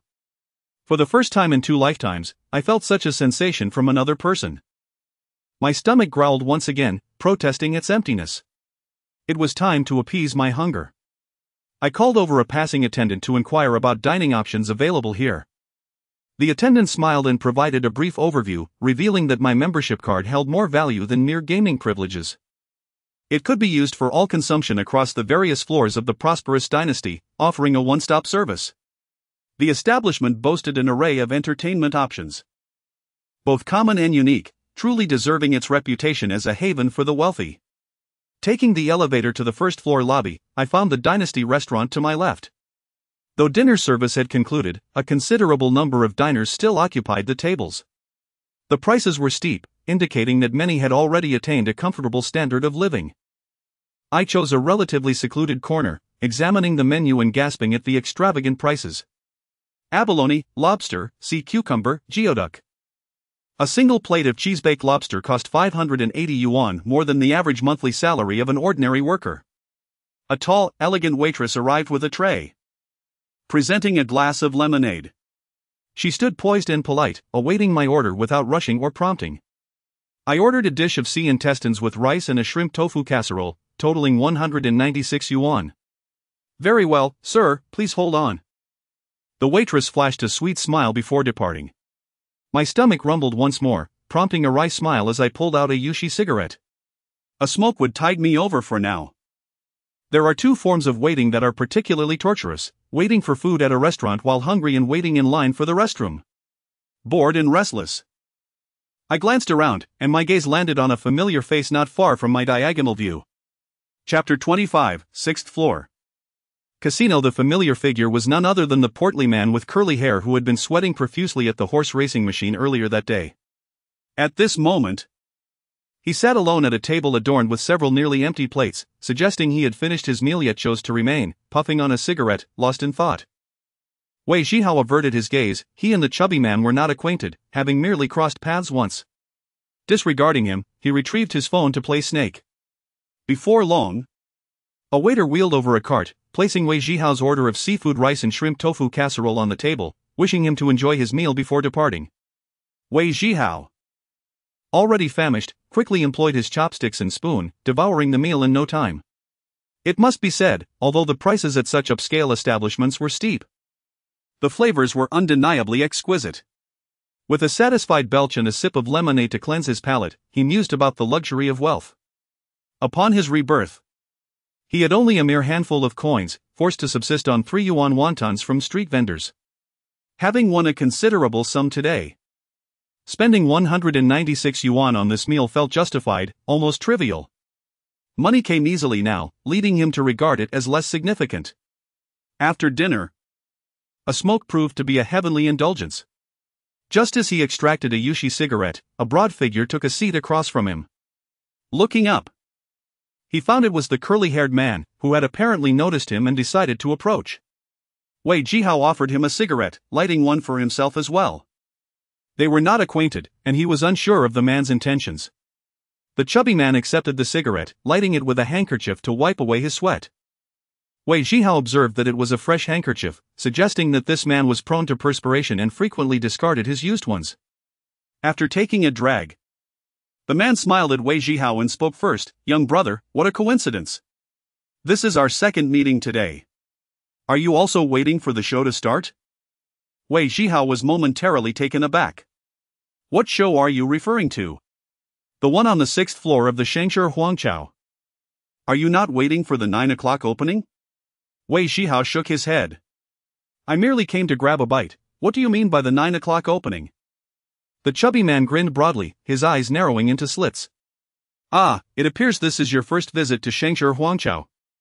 The 6th floor is a casino.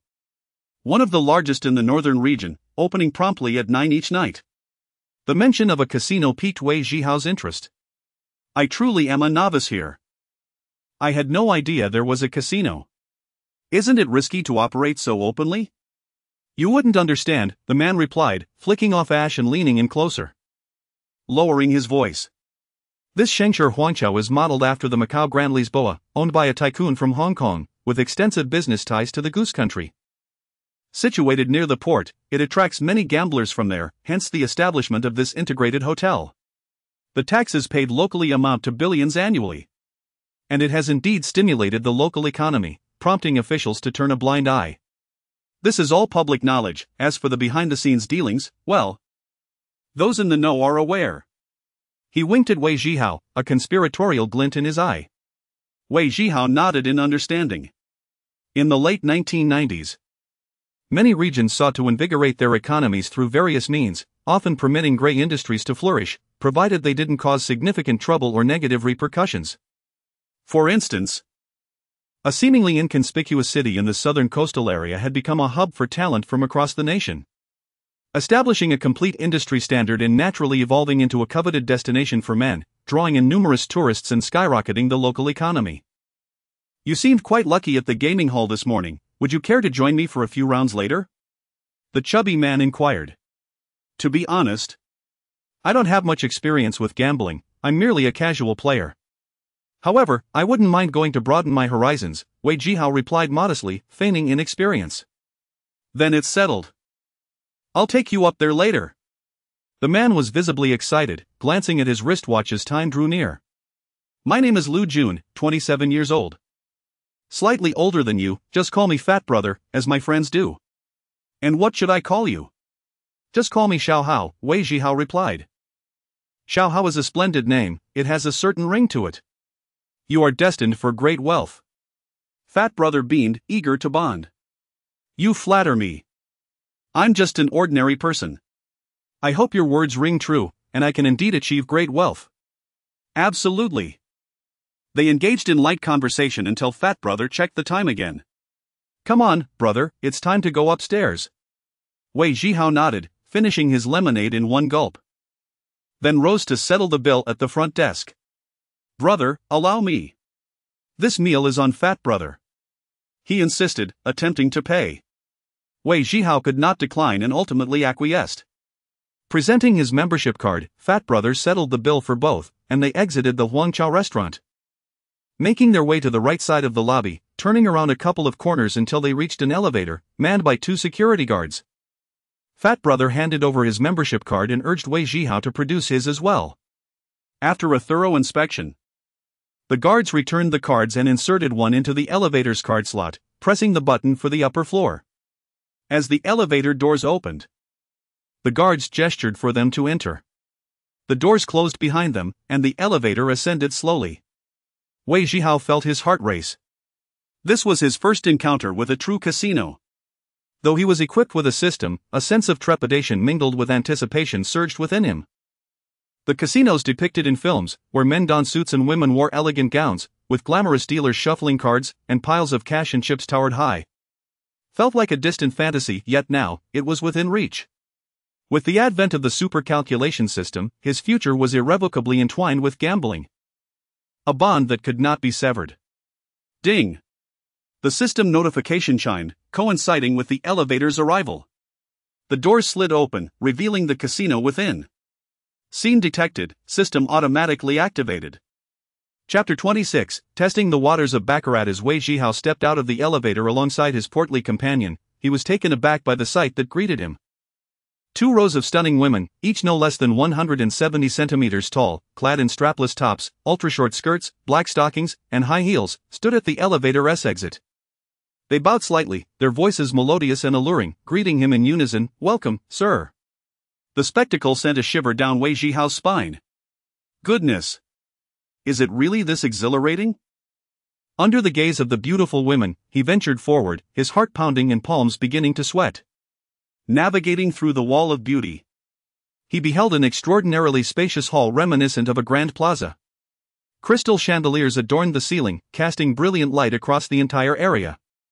Straight ahead, a wide corridor led to the end of the hall, flanked by a multitude of gaming tables resembling stalls in a bustling market, eagerly awaiting patrons. To his right, rows of long rectangular baccarat tables were neatly arranged, their green felt surfaces impeccably clean. Each table was staffed by a dealer, male and female alike, clad in uniform. Their hands crossed in front of them. It was just past 9 o'clock, and guests were steadily arriving, leaving most tables still vacant. To his left, the first few rows featured roulette tables, where a large wheel spun, surrounded by alternating red and black numbers, alongside a smaller wheel indicating various odds. Further back were the sick bow and blackjack tables, with a few Texas Hold'em tables situated at the rear. Security personnel in black suits stood every few meters along the walls, their ears plugged with wired headsets. "Brother!" The portly man patted Wei Zhihao on the shoulder and gestured towards the cashier's desk not far from the elevator, sometimes referred to as the cage. "That's where you exchange for chips. Let us get started." Wei Zhihao chuckled, "Brother Pang, you go ahead. It's my first time here. I'd like to explore a bit and get familiar." After a moment's thought, the portly man, eager to indulge, nodded in agreement. "All right, take your time. I'll play for a while. If you have any questions, feel free to find me. I'm heading to the blackjack table, it's incredibly entertaining." Wei Zhihao nodded as the portly man made his way to the exchange desk. "Good evening, sir. Champagne, cocktails, red wine, beer, whiskey, what would you like to drink?" A server wheeled a cart of beverages beside Wei Zhihao, politely inquiring. "No, thank you," he replied. The server nodded and moved on. In large casinos, cigarettes and drinks are offered complimentary, as the establishment encourages patrons to indulge. The more they drink, the more exhilarating the experience, often leading to an overestimation of their luck. Many find themselves caught in the thrill, believing they can continue winning, only to lose their winnings, and eventually, their entire stake. After circling around the various areas and perusing the introductions to the different games, Wei Zhihao gained a general understanding of the various gaming options and rules.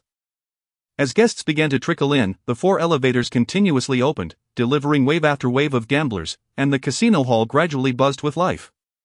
With a thought, he activated his insight vision, and the supercomputing system commenced a scan of all gaming equipment in the hall. 10 seconds later, the scan concluded, revealing no anomalies. It appeared that this casino operated quite legitimately, without resorting to any cheating methods. However, not all casinos maintain such integrity. Some not only take a cut but also employ high-tech gadgets to manipulate outcomes. Yet, these establishments are typically smaller in scale. Truly large casinos see no need for deceit. Their profits from the house edge alone are substantial. They prioritize their reputation, knowing that if patrons discover any cheating, years of goodwill could be shattered.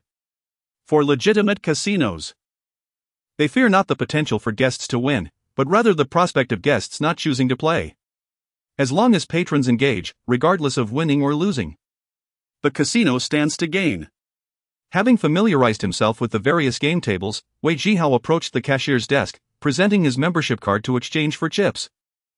The minimum denomination was 50, but preferring convenience, he opted for 20 yellow chips, each worth 1,000. The cashier placed the chips into a black chip box, covered it, and handed it to Wei Zhihao with a smile. "Sir, here are your chips. Wishing you an enjoyable time." Wei Zhihao nodded, accepting the chip box, and made his way to the nearest baccarat table.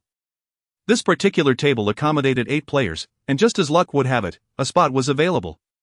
To briefly introduce the game of baccarat, it utilizes 8 decks of cards, shuffled and placed into a black shoe. There are 3 main betting options. The first is to bet on the player S hand to win. If the player S total surpasses the banker S, one wins. The second is to bet on the banker S hand to win. If the banker S total is greater, the banker wins. The final option is to bet on a tie, where the player and banker S totals are equal. The dealer distributes 2 cards to both the player and banker, aiming to achieve the highest total. Card values are summed, with 10, J, Q, and K counting as 0, A is 1, and 2 through 9 valued at their face value. If the total exceeds 10, only the last digit is taken into account. For example, if the 2 cards are 7 and 8, totaling 15, the effective score is 5. If the initial 2 cards total exactly 8 or 9, it is termed a natural win, determining victory without further draws. Under normal circumstances, both player and banker have the opportunity to draw a third card. The player decides on the third card based on their 2-card total, while the banker follows the casino-esque baccarat rules. In terms of payouts, a winning bet on the banker yields a 6-point victory, with odds of 1 o'clock. 5 bets on the player or banker yield even odds of 1-1. But a 5 commission is deducted from banker wins. Conversely, the tie payout is significantly higher, typically 8-1, although ties are quite rare. As the previous round concluded with a player win, the dealer distributed chips and rang the bell.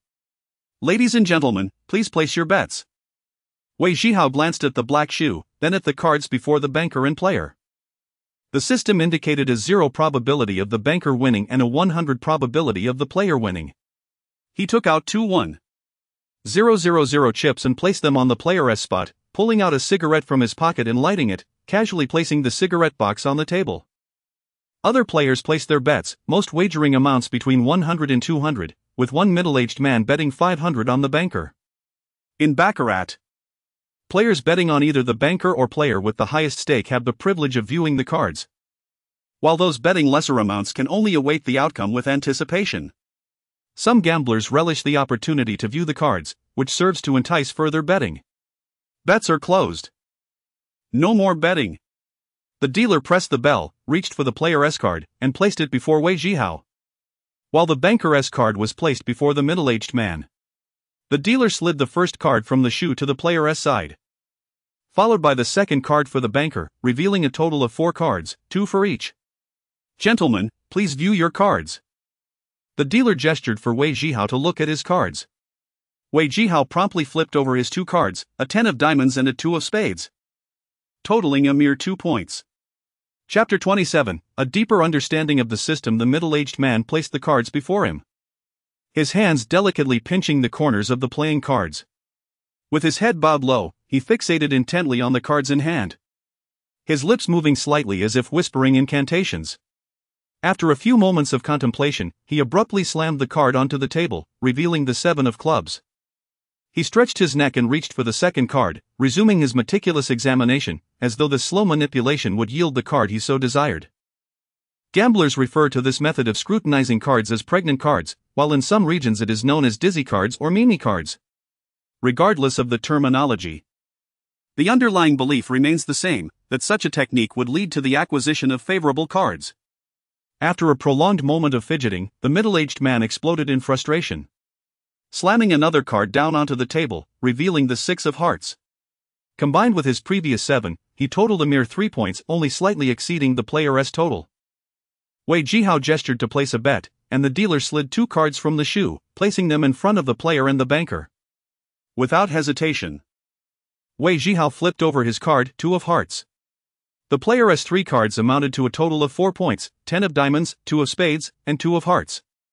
This hand was far from impressive. Noticing the player S total of 4 points, a flicker of joy crossed the middle-aged man's face. His 2 cards totaling 3 points presented a promising opportunity. He reached for the third card to wager and began his methodical examination once more.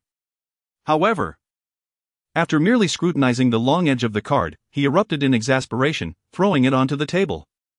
To his dismay, it was the 10 of diamonds. The banker had 3 points, while the player had 4, thus, the player emerged victorious. The dealer neatly arranged the cards from both the banker and player, announcing the outcome of the round, before discarding the 6 revealed cards into the shuffling machine.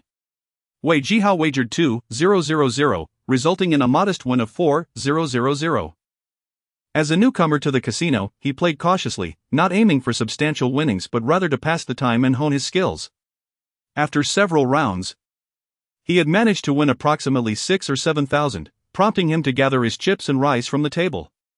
Thus, he roamed from one table to another, gradually grasping the various games and developing a clearer strategy for winning. In this casino, if one were to speak of easy winnings, Sic Bo was undoubtedly the most straightforward game. In essence, Sic Bo involves 3 dice to determine the outcome. The dealer places the 3 dice in a shaker, gives it a vigorous shake, and then reveals the results. With a myriad of possible outcomes and diverse gameplay options, the betting methods are abundant. The simplest form of betting is predicting high or low. If the total of the 3 dice sums between 4 and 10, it is considered low, while 11 to 17 is deemed high, both offering a 1-1 payout. Betting on odd or even totals yields the same odds. Additionally, players may bet on triples, where all 3 dice show the same number, such as 111 or 222. There are 2 types of triple bets. One can wager on a specific triple, such as 333, which offers a staggering payout of 181 if successful. Alternatively, betting on any triple guarantees a win if 3 identical numbers are rolled, with a payout of 24-1. Betting on specific totals is also common, with sums ranging from 4 to 17 available for wagers. The odds vary, with rarer totals like 4 and 17 offering a payout of 50-1, while more common totals such as 10 or 11 yield significantly lower odds of 6-1. Sic Bo's appeal lies in its straightforwardness. At the start of each round, the dealer shakes the dice before inviting players to place their bets. For Wei Zhihao, the clearly marked betting options displayed the probabilities, making it easy to wager toward a 100 certainty. However, for every game that promises easy winnings, there exists one that poses significant challenges. In Wei Zhihao's experience, the efficacy of his system diminished when applied to roulette. The game consists of a rotating wheel inscribed with numbers from 0 to 36, alongside a small ball that leaps across the spinning surface. The wheel is divided into 37 segments, with one green space marked as 0, while the remaining numbers alternate between red and black. As the game commences, the dealer spins the wheel vigorously and releases the small ball, which bounces erratically until it eventually settles into a segment, revealing the outcome. There are numerous betting options. The simplest involves wagering on a single number, which, if the ball lands on the chosen number, rewards the player with a remarkable payout of 35-1, the highest in roulette, yet also the most challenging to achieve. Players may also bet on colors, predicting whether the ball will land in a red or black segment, with odds of 1-1. Furthermore, there are bets on number ranges, such as 1 to 18 or 19 to 36, with the same 1-1 payout if the ball falls within the selected range. Additionally, players can wager on whether the ball will land on an odd or even number, which offers the same odds. However, the green segment marked as 0, if successfully wagered upon, offers a payout of 35-1, yet, most players tend to overlook this option, making it a profitable outcome for the dealer. In Wei Zhihao's perspective, each betting method revealed distinct probabilities. Betting on a single number yields a mere 2.70 chance, while betting on color, ranges, or odd even numbers each present a probability of 48.65, as the game requires players to place their bets before the wheel is spun. The efficacy of his computational system waned. Initially perplexed as to why his system struggled to compute these probabilities, Wei Zhihao gradually unraveled the intricacies of its limitations. His supercomputing system was not omnipotent, it could not foresee the outcomes of future events. The accuracy of predictions in slot machines and baccarat stemmed from the pre-established programming of the machines and the fixed arrangement of cards in the baccarat shoe. To illustrate, if Wei Zhihao were to engage in a game of rock-paper-scissors, once the opponent revealed their gesture, even if concealed from his view, the system would reliably provide a 100 probability of victory. However, if the opponent had yet to reveal their gesture, the system faltered, unable to predict the unpredictable. It was theoretically possible to alter outcomes using the supercomputing system's probabilistic control feature, consuming computing power to elevate probabilities to an absolute certainty, thereby ensuring victory.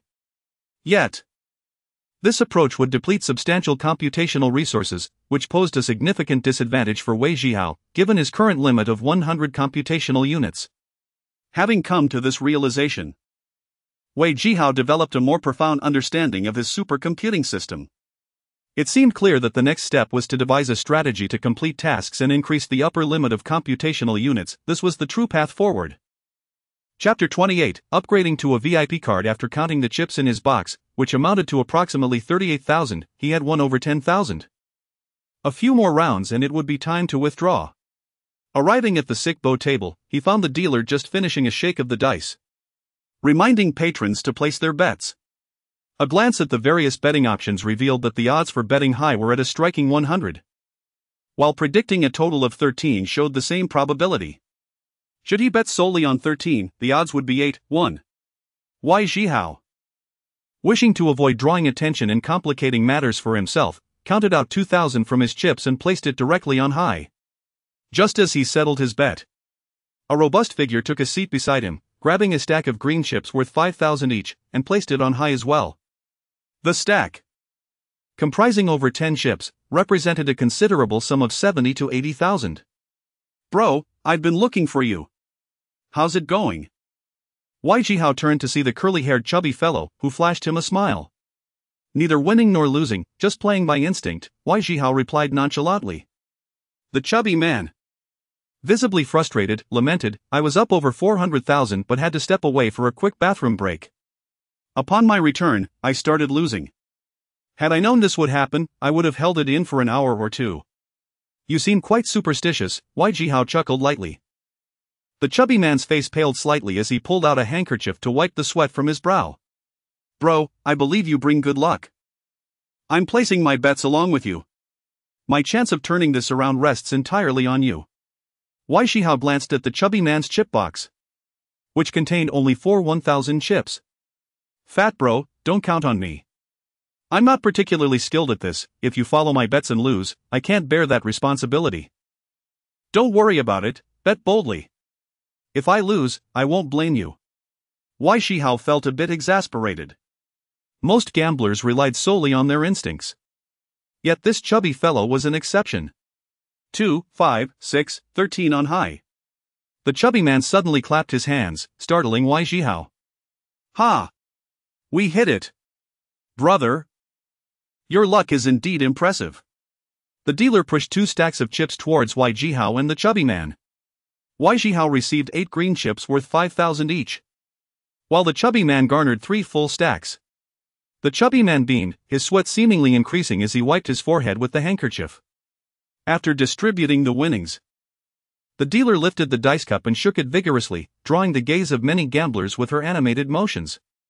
As the dice cup settled, the dealer tapped its top, signaling, ladies and gentlemen, please place your bets.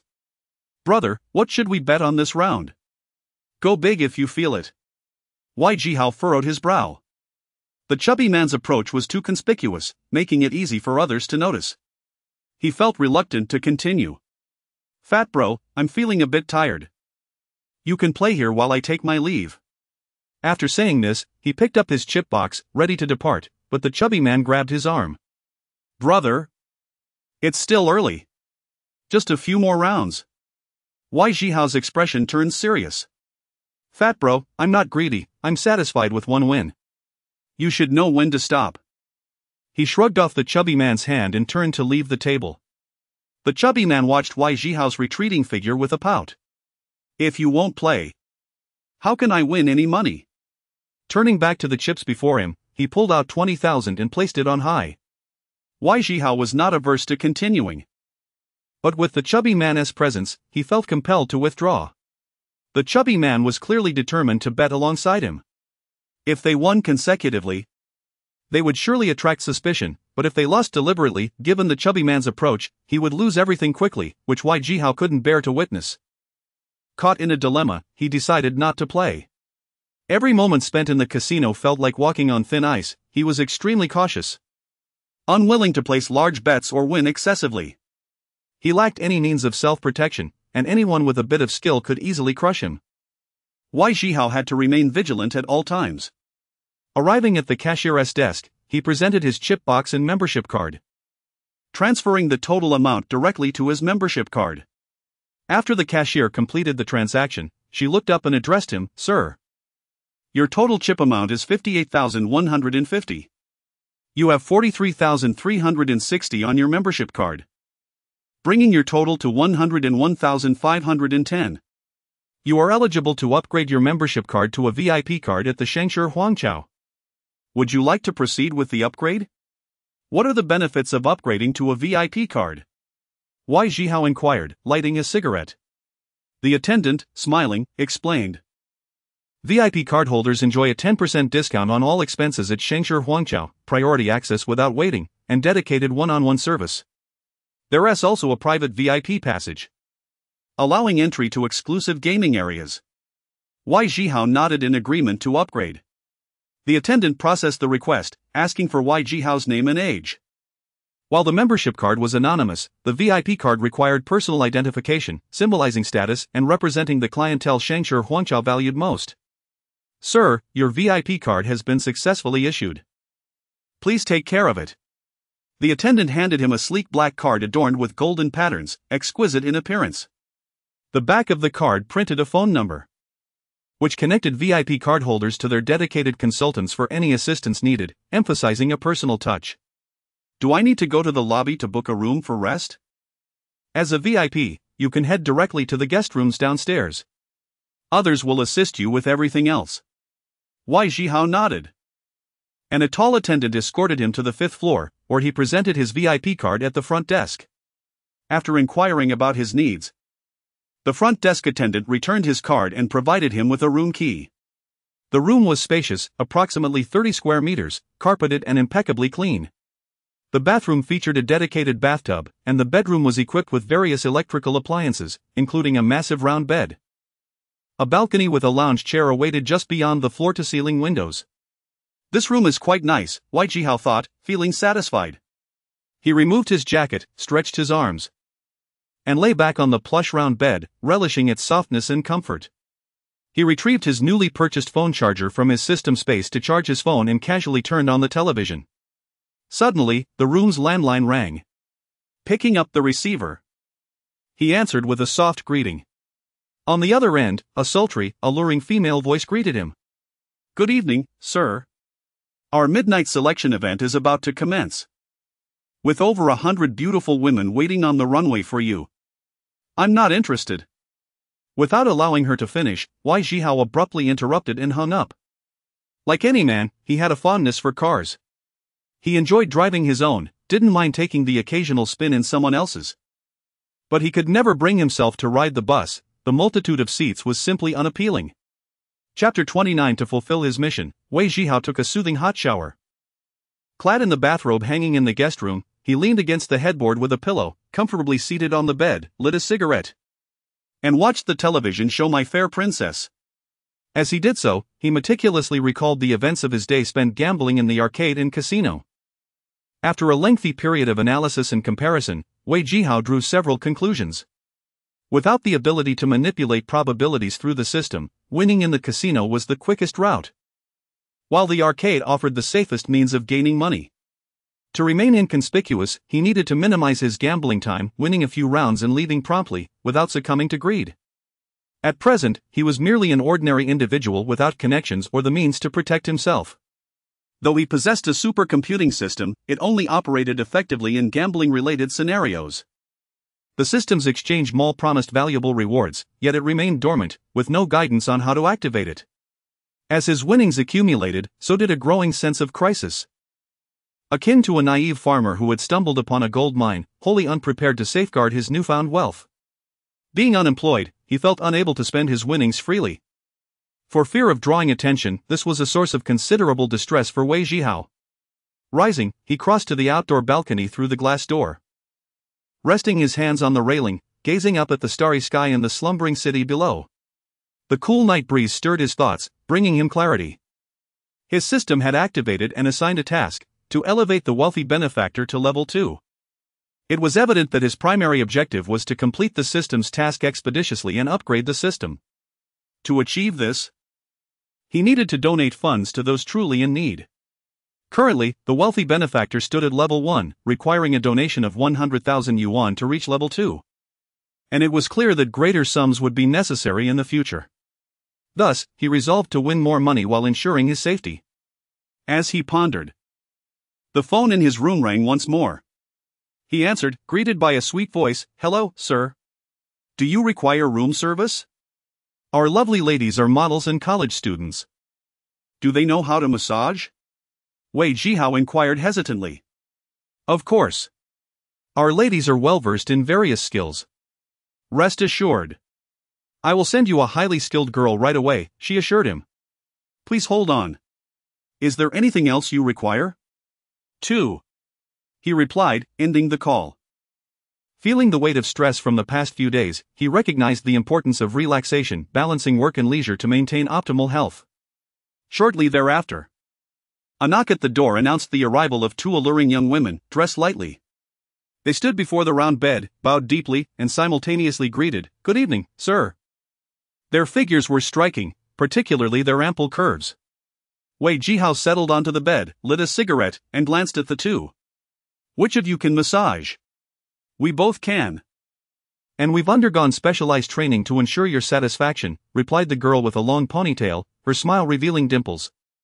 He pointed to the other girl. "You, come massage me." With that, he lay back on the bed. "And what about me?"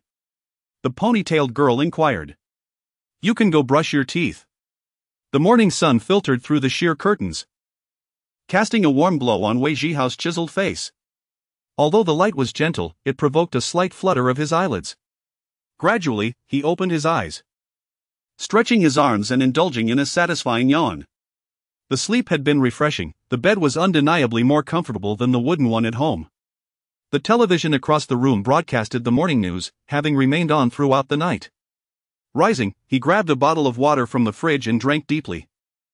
A news segment captured his attention. 5-year-old Tonton, a child who should be playing in kindergarten, now lies in a hospital room awaiting her final life-saving surgery due to congenital heart disease. Her parents have sold their home and borrowed from friends and family. Yet they still lack 300,000 yuan for medical expenses. The attending physician warns that if surgery cannot be performed within 2 months, the child's heart will fail completely. The anchor urged, "We call upon all compassionate individuals in society to act, to extend a helping hand and save this child. To support a family on the brink of despair." A bank account number and contact information for donations appeared on the screen. Wei Zhihao glanced at it and scoffed. "If I'm going to donate, I'll give directly to the girl's parents. These charities and foundations are nothing but opportunistic leeches." While he did not possess particularly lofty ideals and was not wealthy himself, the need to donate arose from his obligation to complete the system's task. However, he genuinely hoped that his contribution would make a meaningful difference for those in need. Checking the time on his phone, he noted it was already 8 in the morning. And his phone had fully charged. After a quick cold shower and getting dressed, he grabbed his phone and room key before exiting the guest room. Taking the elevator to the first-floor dining area, he found it bustling with hotel guests enjoying breakfast, as the restaurant was not open to the public. He ordered 2 servings of shrimp dumplings, a bowl of century egg and lean meat congee, accompanied by a small dish of pickled vegetables, satisfying fare for a northerner. After settling the bill, Wei Zhihao stepped out of the hotel and hailed a taxi, directing the driver to the city hospital. As he sat in the back seat, he noticed the driver was oblivious to him. With a thought, he retrieved 80,000 yuan from the system's storage, took out the paper bag he had used before, and carefully placed the money inside, ensuring everything was in order. Donating this amount would allow him to complete his task. Upon arriving at the hospital, Wei Zhihao exited the taxi, clutching the paper bag under his arm, and swiftly entered the hospital, heading straight for the service desk. After inquiring with the triage nurse, he learned the location of the little girl's room and made his way through the hospital lobby to the inpatient ward.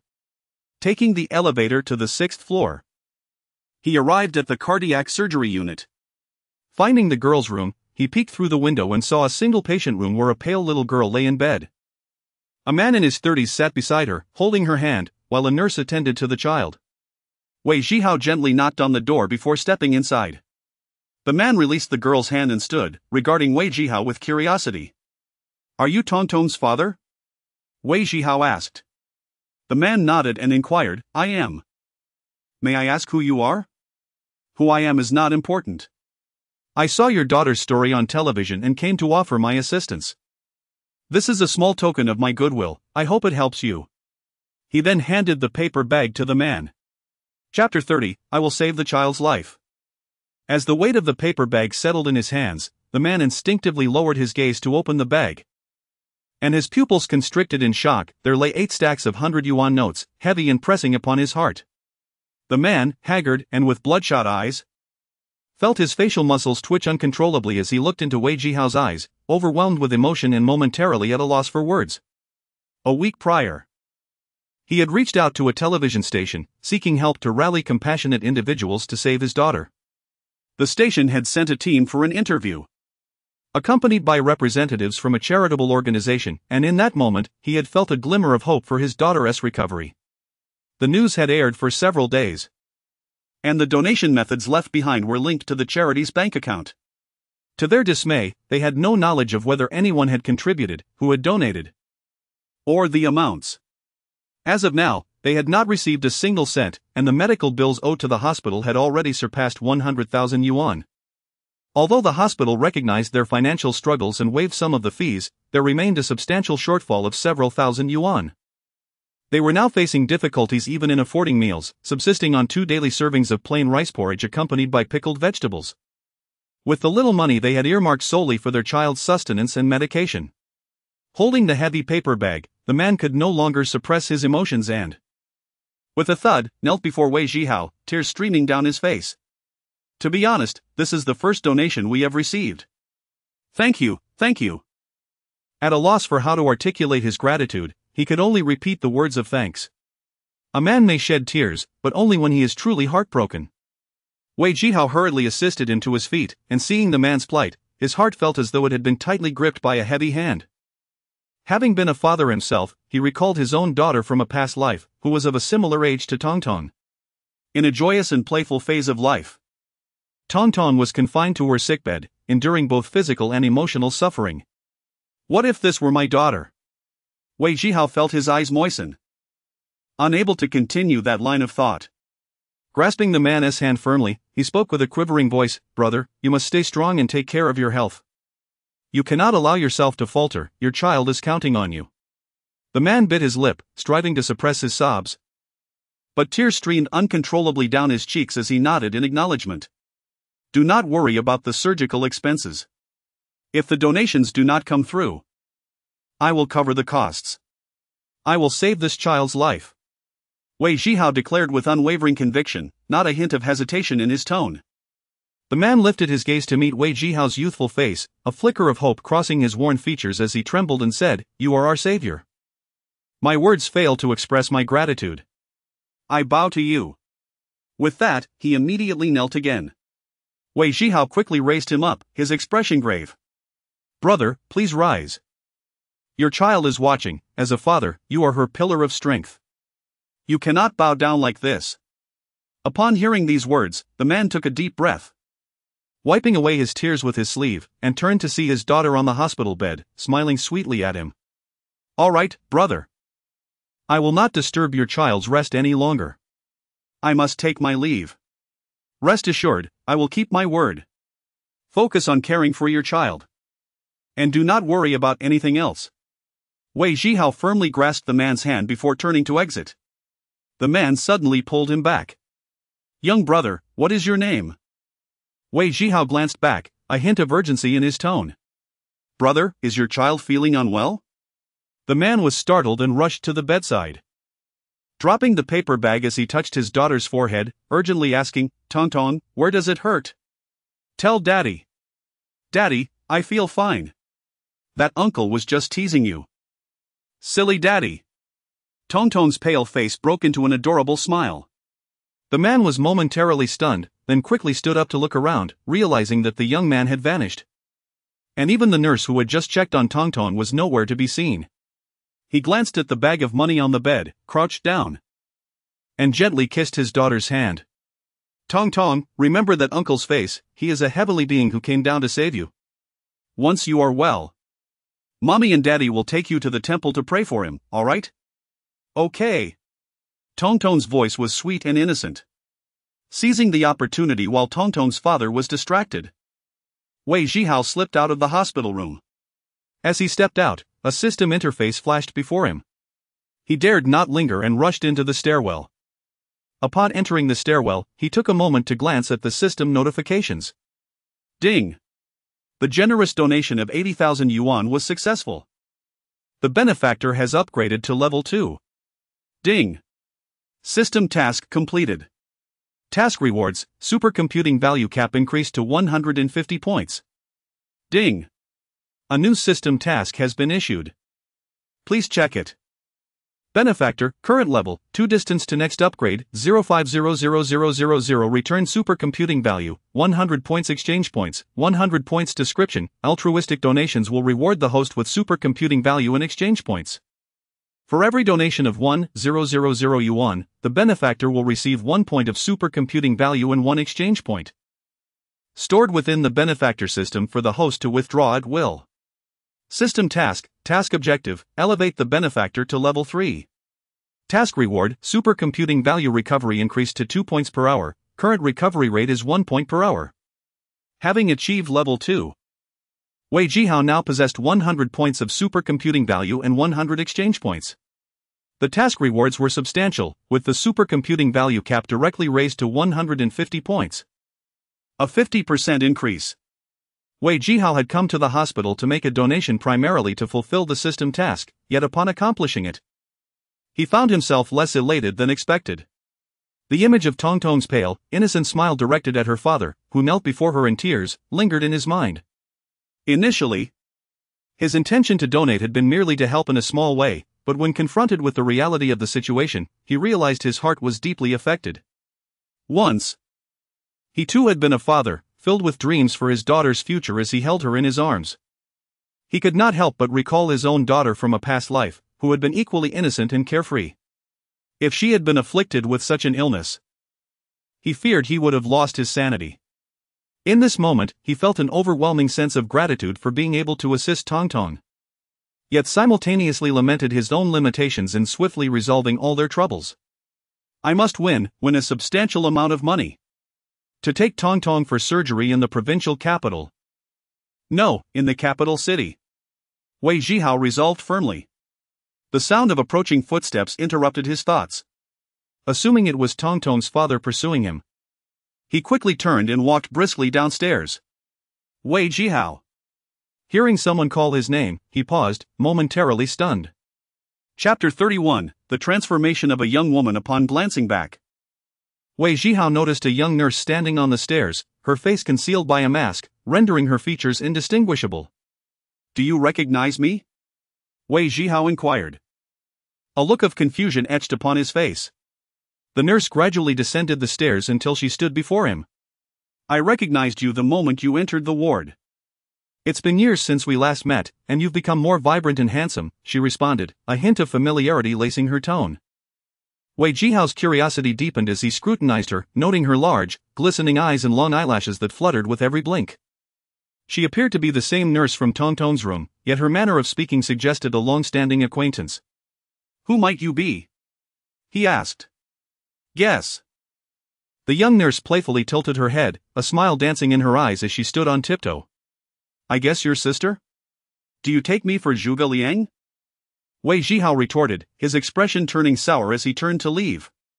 Hey! The nurse swiftly grasped his arm. Why are you so unamused? With a swift motion, she removed her mask, revealing a fair and lovely face. Wei Zhihao frowned, examining her closely. There was an undeniable sense of familiarity. Yet he could not place where he had seen her before. Noticing his continued bewilderment, the nurse pouted slightly. What? Still can't recognize me without the mask? Wei Zhihao shook his head. You look familiar, but I truly cannot recall where we met. The nurse rolled her eyes dramatically. I am Xia Xiaoqing, your classmate from high school 3 years ago. Have you forgotten me so easily? Xia Xiaoqing? Wei Zhihao repeated her name, contemplating. He recalled a classmate by that name from his past, yet after graduation, they had lost contact, and her appearance had faded from his memory. Reborn in this life. He hadn't anticipated crossing paths with her again. Was it possible that his choices in this new life might alter the course of history? Seeing Wei Zhihao still lost in thought, Xia Xiaoqing's expression grew cold. Wei Zhihao, this is quite exaggerated. It's only been a few years since high school. You can't even recognize my name? Am I a mere ghost in your eyes? Suddenly, Wei Zhihao feigned a moment of clarity. Ah. You are Xia Xiaoqing. How have you changed so much that I didn't recognize you? Xia Xiaoqing burst into a soft laugh, slightly bashful. Women change rapidly, the older I grow. The more beautiful I become. It's normal for you not to recognize me, as I developed later than most. Indeed, the transformation of a woman can be swift, fluctuating from icy demeanor to blossoming laughter. As he observed the bashful Xia Xiaoqing, Wei Zhihao found himself momentarily entranced. Well, you are indeed more beautiful than before. You've blossomed, he remarked, following her lead. Wow, after years apart, your words have become quite sweet. I remember you were rather reticent during high school. Even greetings felt awkward. You've changed significantly, Xia Xiaoqing noted. Indeed, change is a part of growing up. Yet, one must know when to be gentle and when to be firm to maintain balance, Wei Zhihao chuckled, attempting to ease the tension. How have you become so smooth-tongued? Xia Xiaoqing blushed, clearly understanding his jest, and rolled her eyes at him. Enough of the jokes. What time are you heading to Old Luos this weekend? She inquired. This weekend? Which Old Lu? Wei Zhihao asked, puzzled. Didn't the class monitor inform you? This Sunday, our high school homeroom teacher, Old Lu, is getting married. The class monitor wanted to surprise him by gathering contributions from classmates still in the city for a gift. I don't have a phone at home, so they may have been unable to reach me, he explained. Will you attend? Xia Xiaoqing pressed. Wei Zhihao contemplated before replying, count me in for the gift. But I might not make it to the wedding, my schedule is uncertain. Now that you're a big boss making money, you're preparing to cut ties with your old classmates? Xia Xiaoqing teased, pursing her lips. Which I saw me as a big boss. I'm just an ordinary person. Ordinary people don't donate several thousand at once. Though Xia Xiaoqing couldn't see the contents of the envelope. The weight in Tongtong's father's expression suggested it was a substantial sum. We can discuss attending Old Luos' wedding later. How much should we contribute for the gift? Wei Zhihao asked. Each person contributes 200. Don't give me any, the class monitor invited me to dinner after work, so you can just give her the money directly. Xia Xiaoqing insisted, waving him off. I have plans tonight, just pass it on for me, he said, handing her 200 yuan. Alright, I have things to attend to. So I'll take my leave. We'll talk later, he concluded, waving goodbye as he prepared to descend the stairs. Xia Xiaoqing grasped his arm. If you only say we'll talk later, how will I contact you? We shall meet again if fate allows, he replied. Get lost. Xia Xiaoqing pointed at Wei Zhihao's bulging pockets. Don't think I can't see you have a phone. Be straightforward, give me your number. Reluctantly, he revealed his number as she pulled out an Ericsson GH398 from her lab coat pocket, dialing his number. The classic Nokia ringtone echoed. And she hung up after a moment. It'll just be me and the class monitor for dinner tonight. It's been years since we last met. You come for a chat? Her large, glistening eyes bore into him, sending a shiver down his spine. I have plans tonight. I'll visit on Old Luos' wedding day, he reiterated. Xia Xiaoqing waved the 200 yuan in her hand. Then I'll give this to the class monitor for you, and we'll keep in touch. Wei Zhihao nodded, waving as he turned to leave. Xia Xiaoqing watched his retreating figure until he vanished around the staircase corner, a subtle smile gracing her lips. As if struck by a sudden thought, her cheeks flushed. And she bit her lower lip, turning back with a light-hearted step toward the cardiology department. After exiting the city hospital, Wei Zhihao hailed a taxi directly back to Shengshi Huangqiao. Throughout the journey, he pondered a pressing question: would his every action and decision affect the future of this world? His life path would undoubtedly shift, that much was certain. But what of those around him? Would their lives also alter in tandem? If not, then Xia Xiaoqing's existence would remain unchanged, just as it was before their paths intertwined. Now, having encountered her unexpectedly while fulfilling his system task of donating to Tongtong, he mused whether this new life would indeed diverge from the previous one. The magnitude of this divergence might stem from the influence he had on her. The more they interacted, the greater the potential impact. This realization sent a chill down Wei Zhihao's spine. He had contemplated reaching out to his former wife from his past life, despite her still being in school. He believed that an early acquaintance wouldn't harm anything. Yet, he now questioned whether such an introduction would alter their future together. Would she still become his wife? The uncertainty loomed, and no one could provide clarity. As he stepped out of the taxi, a decision crystallized within him. Prior to September 23, 2005, he would not seek her out.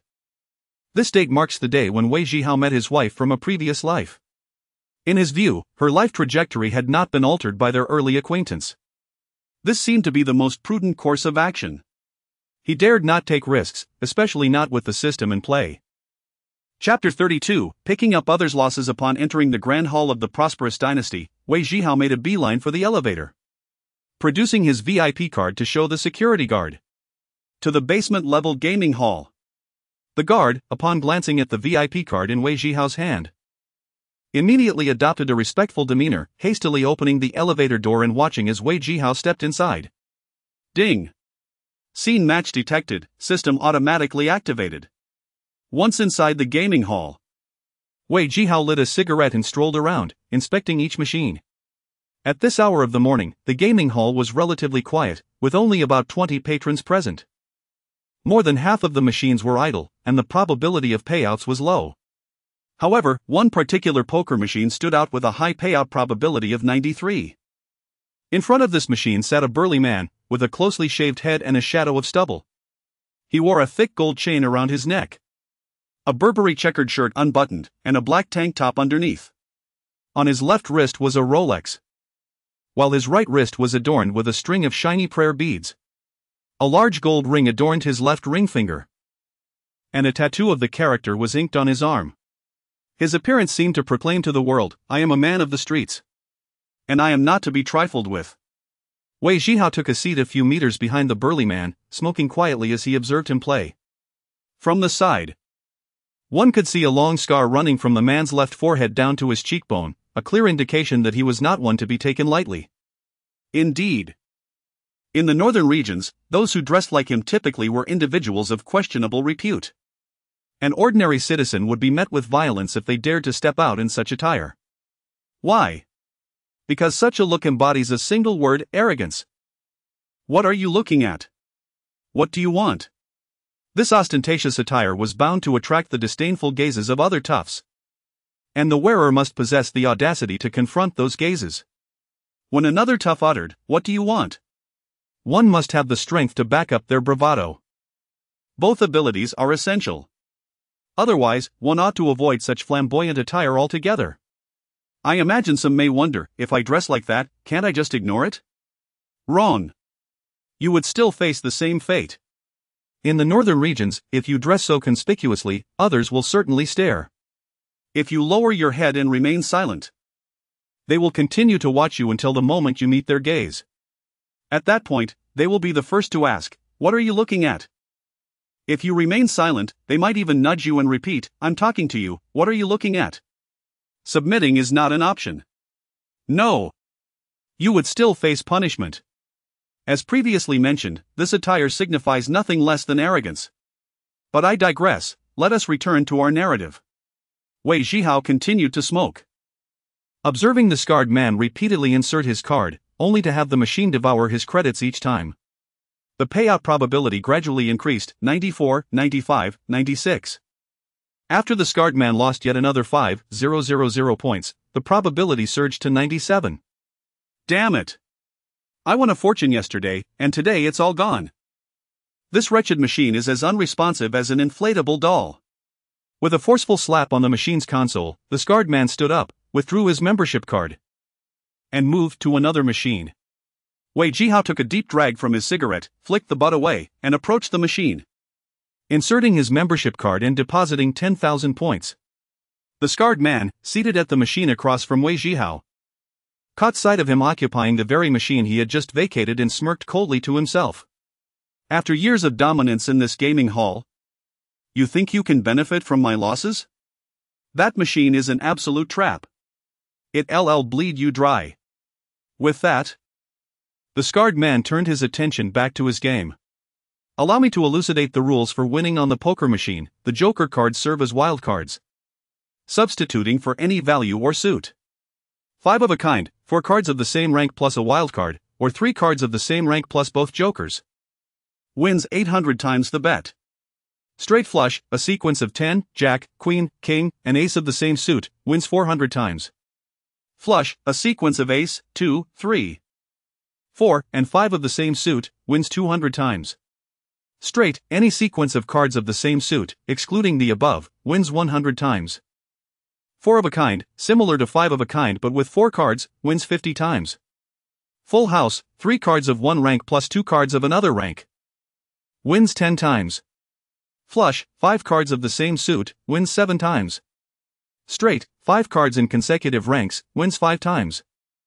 3 of a kind, 3 cards of the same rank, wins 3 times. 2 pairs plus 1 unmatched card, wins 2 times. 1 pair, wins 1 time. Add points until reaching 250, then press the start button. The screen revealed 5 poker cards, a mismatched hand, and all 5 cards were replaced, resulting in a small pair. After 3 rounds, a straight was achieved, and the machine prompted for a bet, which was declined. Collecting points continued. After 2 more rounds, a full house was achieved, and again, no bet was placed. Points continued to accumulate. The scarred man, hearing the winning music from Wei Zhihao's machine, leaned over to take a peek. Damn it! Not even a bet on a full house, and still playing that ridiculous poker machine. Wei Zhihao ignored him, continuing to play. The exhilarating music erupted once more as he hit 4 of a kind, earning 500 points. The machine prompted for a bet again, which was declined, and he continued to collect points. After just 2 more rounds, another 4 of a kind was achieved, and still, no bet was placed. Points continued to accumulate. The continuous winning tunes from Wei Zhihao's side were beginning to irritate the scarred man, who craned his neck to see yet another 4 of a kind. Yet this young man was stubbornly refusing to place any bets, which left the scarred man quite displeased. Do you even know how to play the poker machine? You've hit 4 of a kind and don't even place a bet? You're wasting the machine I've nurtured for so long. Wei Zhihao shot a glance at the scarred man, initially wanting to retort, but upon assessing their respective sizes, he swallowed his words. After 4 or 5 more rounds, he drew 3 queens, keeping them while replacing the other 2 cards, and miraculously drew a joker. Another 4 of a kind. In just a matter of rounds, he had already achieved 3 4 of a kinds. The exhilarating music played again, and, unsurprisingly, the scarred man leaned in once more. Another 4 of a kind? Damn it! This is outrageous. The scarred man glanced between Wei Zhihao's machine and his own, feeling utterly exasperated. As Wei Zhihao prepared to collect his points again, the scarred man lunged forward, blocking his hand. Kid, you really don't know how to play, do you?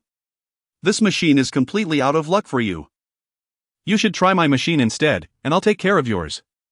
As he spoke, he reached out to push Wei Zhihao aside. Wei Zhihao brushed the scarred man's hand away. Wait, I need to make a phone call first. With that, he pulled out his phone and dialed a number. Just after 1 ring, the call connected. This is Wei Zhihao. I'm at the poker machine number 18 on the basement level, you need to come here immediately. Chapter 33, a royal flush. The scar-faced man looked down at Wei Zhihao, seated before him, smirking contemptuously. Calling for backup? Are you trying to intimidate me? After hanging up the phone, Wei Zhihao took out a Yushi cigarette and offered one to the scar-faced man, who swatted it away with disdain. He then pulled a chair and sat right next to Wei, propping his elbow on the gaming machine, his gaze fixed intently on Wei, making him feel increasingly uneasy. Feigning calmness, Wei leaned back in his chair and lit a cigarette. Both men were of similar height, yet their builds differed significantly. Wei knew he could not match the scar-faced man's strength, but fortunately, they were within the confines of the Shangshi Dynasty's members-only gaming hall, where the scar-faced man dared not make a move. In any other gaming establishment, he would have likely been kicked aside without a second thought. Such disputes over machines were commonplace in other gaming halls, where the law of the jungle prevailed. "Do you know who I am?" the scar-faced man inquired. When Wei ignored him, he reached out to nudge him. "Hey, I'm talking to you. Do you recognize me?" Wei's temper began to flare. "I've seen you before." The scar-faced man raised an eyebrow. "Seen me? I see you every day." Upon hearing this perplexing statement, the scar-faced man paused, scrutinizing Wei's face to confirm he did not recognize him. "Where have you seen me?" "In the restroom, don't you remember?" "In the restroom? Which one?" "I see you every day?" The scar-faced man looked bewildered, scratching his head in confusion. "Don't try to fool me, I've never seen you before," he insisted, convinced Wei was deceiving him. At that moment, a man in a suit and tie hurried over to Wei. After glancing at the two, he slightly bowed and addressed Wei, who was seated at machine number 18. "Excuse me, are you Mr. Wei Zhihao?" "Yes, I am." "Mr. Wei, good day. I am your exclusive consultant here at Shangshi Dynasty. You can call me Xiao Tang. How may I assist you?" Wei cleared his throat and pointed at the scar-faced man. "This gentleman, who resembles a bear, is disrupting my game. Please handle it." "Who are you calling a little brat?" the scar-faced man shouted, reaching for Wei, but Xiao Tang swiftly intervened. With a smile, Xiao Tang addressed the scar-faced man. "Sir, please remain calm. Let me get you a drink. We're here to enjoy ourselves, so let us respect each other's space. Shall we?" The scar-faced man shoved Xiao Tang aside and glared at him. "I'm a member of Shangshi Dynasty. Who are you, a mere servant, to tell me what to do? Get lost." The commotion had attracted the attention of several gamblers nearby. "Sir, you may play as you wish, but please do not disturb my guests," Xiao Tang maintained his polite demeanor. "Am I not a guest? I want to play machine number 18. I've been at it for over an hour and lost over 20,000. Why should he get to take advantage? Once someone occupies a machine, it is no longer yours. If you continue to act unruly, I will have to ask you to leave." Two security guards approached, standing beside Xiao Tang. Recognizing the situation could turn against him, the scar-faced man relented. "Fine. I'll leave that machine alone. I'll play my own." He pointed to his machine number 20. Xiao Tang smiled slightly. "Enjoy your game, sir." Returning to Wei, he respectfully stated, "Mr. Wei, please play at ease. Should you need anything, feel free to call on me." He then stood silently behind Wei. The scar-faced man shot a venomous glare at Wei before returning to his own machine. He realized that this seemingly ordinary young man must possess considerable wealth, otherwise, the attendant would not treat him with such respect. What's the big deal about having some cash? Once outside, I can still deal with you, he thought maliciously. Seeing the situation had calmed, Wei refocused on the screen of the gaming machine. He had just hit a 4 of a kind, earning 12,500 points. And the screen was still displaying the guessing game, where the probability of winning by guessing low was at 100. Not wanting to guess, he decided to collect his winnings. The machine had already yielded 3 4 of a kinds, and he had not made a single guess, deliberately waiting for a bigger payout. After the 3 4 of a kinds, Wei's score climbed to just over 40,000, while the machine's payout probability dropped from 97 to 92. With a concentrated thought, he activated the probability control feature of the super calculation system, expending 8 calculation points to elevate the machine's payout probability to a perfect 100. He placed a full bet of 250 points and initiated the game. The first hand yielded a miscellaneous hand, no win. The second hand also yielded a miscellaneous hand, no win. The third hand revealed spade 10, spade Q, diamond 2, spade A, and heart 6. He chose to keep the spade 10, Q, and A while discarding the 2 and 6. The machine screen erupted with vivid flashes, accompanied by exhilarating music that could instantly elevate one's spirits. The two discarded cards revealed a spade K and a joker. A royal flush. 400 times multiplier. 100. 000 points. At the sound of the machine's triumph, the scar-faced man leapt from his chair, craning his neck to see what had happened. Upon realizing it was a royal flush, he stomped his feet in frustration. Damn it! If I hadn't T-switched machines, that royal flush would have been mine. 100,000. The scar-faced man was filled with regret. Seeing his remaining score of 40,000, Wei stood up, inserted his VIP card, and added 60,000 points, bringing his total to exactly 100,000. He was now ready to double his bet. The scar-faced man, noticing that Wei was not withdrawing points but instead adding more, was momentarily stunned. However, he quickly realized that this young man intended to double down. That was real money, 10,000 for the royal flush. And another 10,000 for the added points, making a total of 20,000. Could this young man be so wealthy? Damn! 20,000 could buy my life. Xiaotang stood behind Wei, his heart racing. This Mr. Wei had barely played a few hands and already hit a royal flush, what luck! Seeing Wei add points, Xiaotang's jaw dropped in astonishment. A double down? That would amount to 20,000. Having served many patrons, Xiaotang knew that such high-stakes players were rare in Shangshi dynasty. This guest was undoubtedly extraordinary, his modest attire was merely a cover for his wealth. Xiaotang resolved to provide him with exceptional service, knowing generous tips would follow. Xiaotang earned just over 2,000 a month, and on fortunate occasions, when his patrons won, they might reward him with a bonus, sometimes reaching over 5,000 in total, considered a respectable income in this era. Yet, compared to Wei Zhihao, who was even younger, Xiaotang felt insignificant. Chapter 34, Money comes quickly, and it spends just as fast as the exhilarating music echoed. A swift flick of the wrist sent the stakes doubling, and suddenly, the score surged from 200,000 to 400,000 points. The scar-faced man stood there, utterly dumbfounded, struggling to comprehend the sheer ease of this windfall. 400,000, such a staggering amount. Stealing a glance at Wei Zhihao, who appeared unfazed, the man couldn't help but wonder about this young man's true identity. Most individuals would be elated at winning such a sum in mere seconds. Yet this young man exhibited no excitement whatsoever. It became increasingly clear that he must belong to a wealthy family, for whom 400,000 was merely pocket change, allowing him to remain so composed. As his mind raced with these thoughts, the scar-faced man shivered at the recollection of nearly striking this young man moments ago. Clearly, he was not someone to be trifled with. Meanwhile, Xiaotang was equally engrossed in his own musings. With a flush of excitement and envy, he noted the remarkable feat of transforming 200,000 into 400,000 through a royal flush. However, witnessing Wei Zhihao's calm demeanor in the face of such fortune struck him as peculiar. Having served several high-profile clients who relished the thrill of gambling, Xiaotang had never seen anyone remain so serene after such a substantial win. There were only two possibilities to explain this: either Wei Zhihao had an unshakable confidence in his winning streak, which was nearly impossible in a casino, or he simply did not care about winning or losing at all. The latter seemed more plausible. 400,000 was of no consequence to him. Xiaotang, in awe, regarded Wei Zhihao with newfound respect, recognizing the potential for a lucrative relationship.